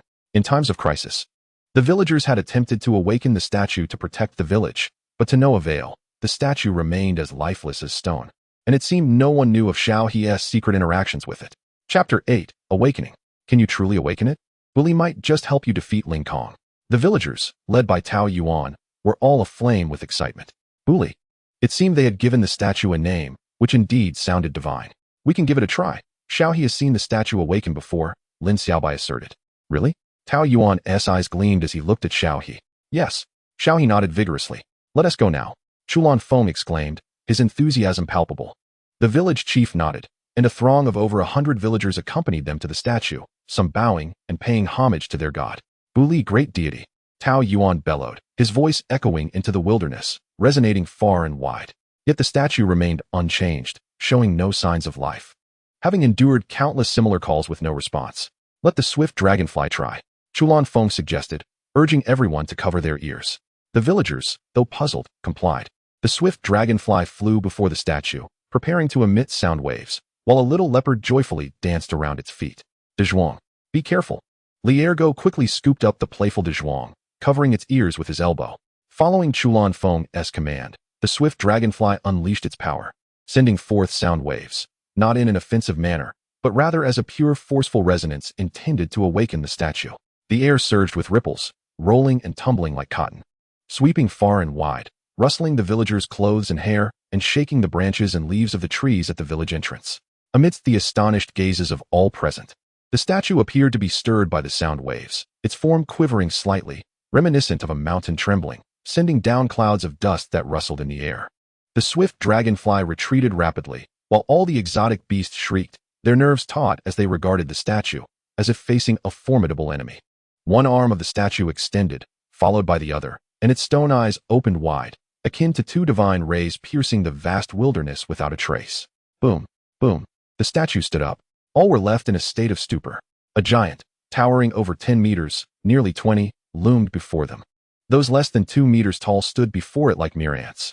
Its body, entirely composed of rock, which once appeared unremarkable, now gleamed with a luster akin to that of metal, its hardness undeniable. With a sudden whoosh, a pair of colossal stone wings burst forth from its back, casting shadows over the ground, larger than the statue itself. Indeed, it was a rock giant. Liergo exclaimed. The crowd, including Lin Xiaobai, was filled with fervor. Lin Xiaobai recalled the description of the rock giant. A creature of the earth with exceptional attributes, a paragon among giant beasts, born of the land, impervious, with divine strength capable of shaking mountains, unseen by ordinary folk. He was in need of a defensive beast, and here stood the epitome of defensive beasts, truly tempting. Divine presence of the rock god. Many villagers, overwhelmed with excitement, knelt in reverence. Even the village chief bowed, though they now realized this might be an exotic beast. Their ingrained beliefs were not easily altered, and they still held a profound respect for their deity. Uncle Statue. Xiaohe leaped up in excitement. The rock giant also turned its gaze toward her, its deep voice resonating. I have told you not to call me uncle. It makes me seem old. Call me brother instead. A wave of awkwardness washed over all present, finding it rather strange. Xiaobai, look at the chest of the rock giant. Chu Lanfeng quietly nudged Lin Xiaobai. Lin Xiaobai glanced at the chest of the rock giant, where two regular patterns traversed horizontally, differing slightly in color from the giant's body, unmistakably hinting at something. A level 2 exotic beast? Lin Xiaobai's eyes lit up. Yes, it suits you perfectly. Chu Lanfeng thought excitedly, nodding discreetly. Lin Xiaobai fell into contemplation. After a moment of hesitation, he realized that while he indeed needed a defensive beast, this rock giant had always been a deity in the hearts of the villagers, a matter of faith. To seize and take it away would be rather inappropriate. Let us observe further, Lin Xiaobai resolved. Originally, it should have been called Grandpa Statue, yet calling it Uncle Statue was unacceptable. Now it even demanded to be called Brother Statue, but I truly cannot bring myself to utter it. Xiaohe wore a face of grievance. It sounds younger as brother. The rock giant boomed. At this moment, village chief Xingshan he stepped forward in excitement, speaking, Divine rock god, we beseech you to aid our village. The rock giant regarded the village chief with its stone eyes, remaining silent. It was unfamiliar with the chief, and only knew Xiaohe. Uncle Statue, no brother Statue. Our village is beset by villains, and my brother has been captured by them. Can you help us? As she spoke, tears welled in Xiaohe's eyes. The rock giant looked at her, still silent, but it seemed to regard her words with greater significance than those of the village chief, as if in contemplation. Boom. The rock giant moved, taking strides of nearly 10 meters, its colossal stone foot thundering upon the earth, causing the ground to tremble. The rock giant led the way. With Lin Xiaobai, the four of them, Xiaohe, the village chief, and the other villagers following closely behind, arriving at a dried-up pond beside the village, where numerous wilted lotus leaves could be seen, and the cracked bottom of the pond was visible. The lotus pond had withered due to diminishing water supply, ultimately becoming a desolate land. The rock giant stood beside the lotus pond, having come for the flowers, now awakened, yet the lotuses were no more, their former beauty now fading into oblivion. After a long pause, the rock giant spoke. Where are those people? Xiaohe, filled with joy, pointed in a direction and exclaimed, They are in the southern plains. You and Xiaobai brother can go there together.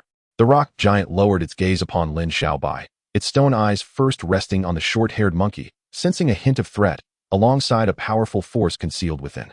Its gaze then shifted to Dahong, followed by Yan Mao, and Xiao Baozi, pausing momentarily on each.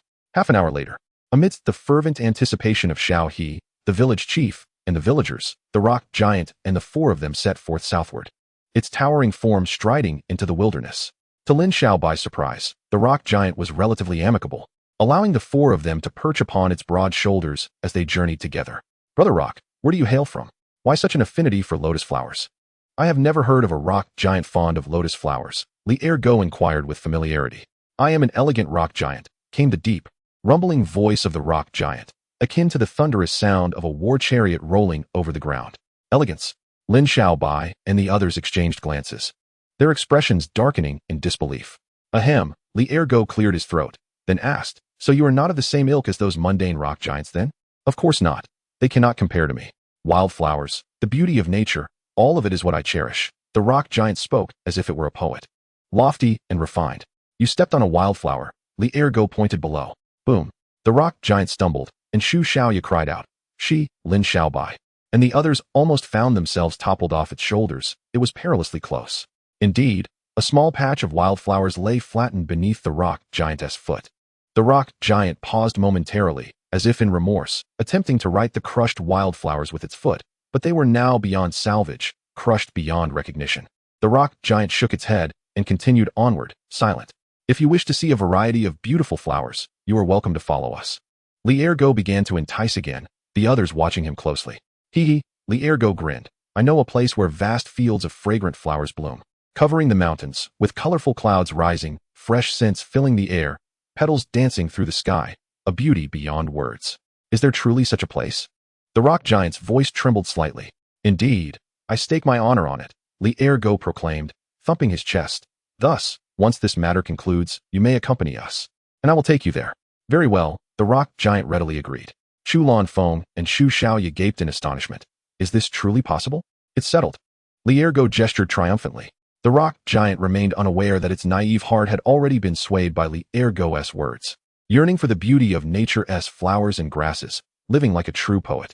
Half a day later, following the villagers' directions, Lin Xiaobai and his companions arrived at a vast plain where a crumbling city stood. The old city. Lin Xiaobai and the others gazed in wonder. Indeed, this is a modern city, albeit one that has been abandoned.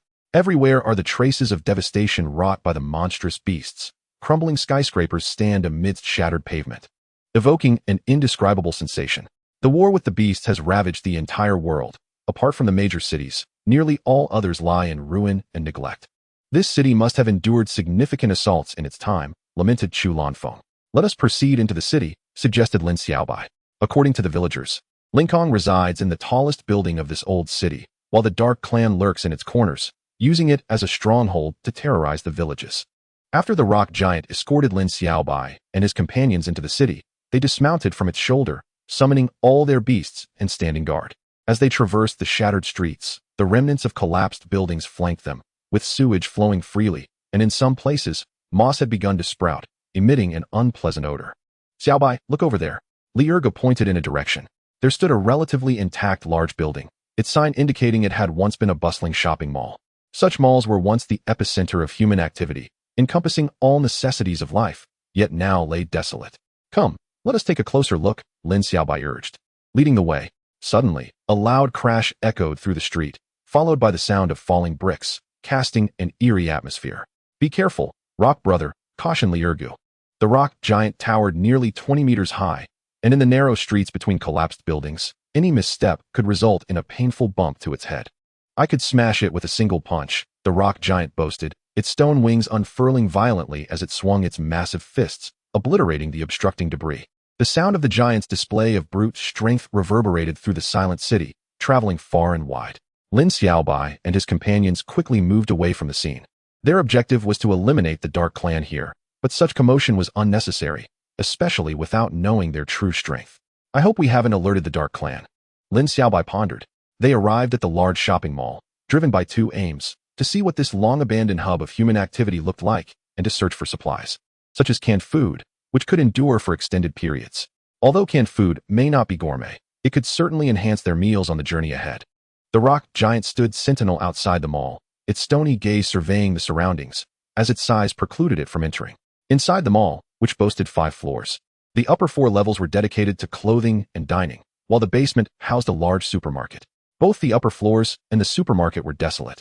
Save for the pervasive presence of fungi, any usable items had long been taken, and regrettably, Lin Xiaobai found no cans or supplies remaining. It seems the villagers must have taken all the usable resources, speculated Chu Lanfeng. Lin Xiaobai approached the rusted cash register, now a mere shadow of its former self. With the systems having deteriorated from disuse, the decay of human civilization weighed heavily upon him, as he gently brushed his fingers across the register, behind which lay a vast supermarket overrun with fungi and debris. Although humanity still holds a place on Earth, the scene before him was profoundly shocking, stirring an indescribable feeling within. Xiaobai, come quickly. Suddenly, Li Ergu's urgent voice rang out from within the supermarket. Accompanied by the roars of beasts, something was amiss. And Lin Xiaobai sprinted towards the sound, the short-haired monkey trailing closely behind. Li Ergu, Chu Lanfeng, and Shu Xiaoya stood together, their expressions grave, while their beasts remained poised for battle. A rustling sound ensued as two black pythons slithered through the entrance of the supermarket, each as thick as a bowl and nearly 10 meters long, their crimson eyes sending chills down one's spine. The Dark Clan? Lin Xiaobai thought, recalling the 5 members of the Dark Clan he had encountered in the village, each possessing beasts with similar red eyes, thus making it easy to deduce that these 2 black pythons were under the control of the Dark Clan. The sound of footsteps echoed as 2 emotionless figures emerged from behind the pythons, their eyes void of feeling, exuding an aura of indiscriminate slaughter.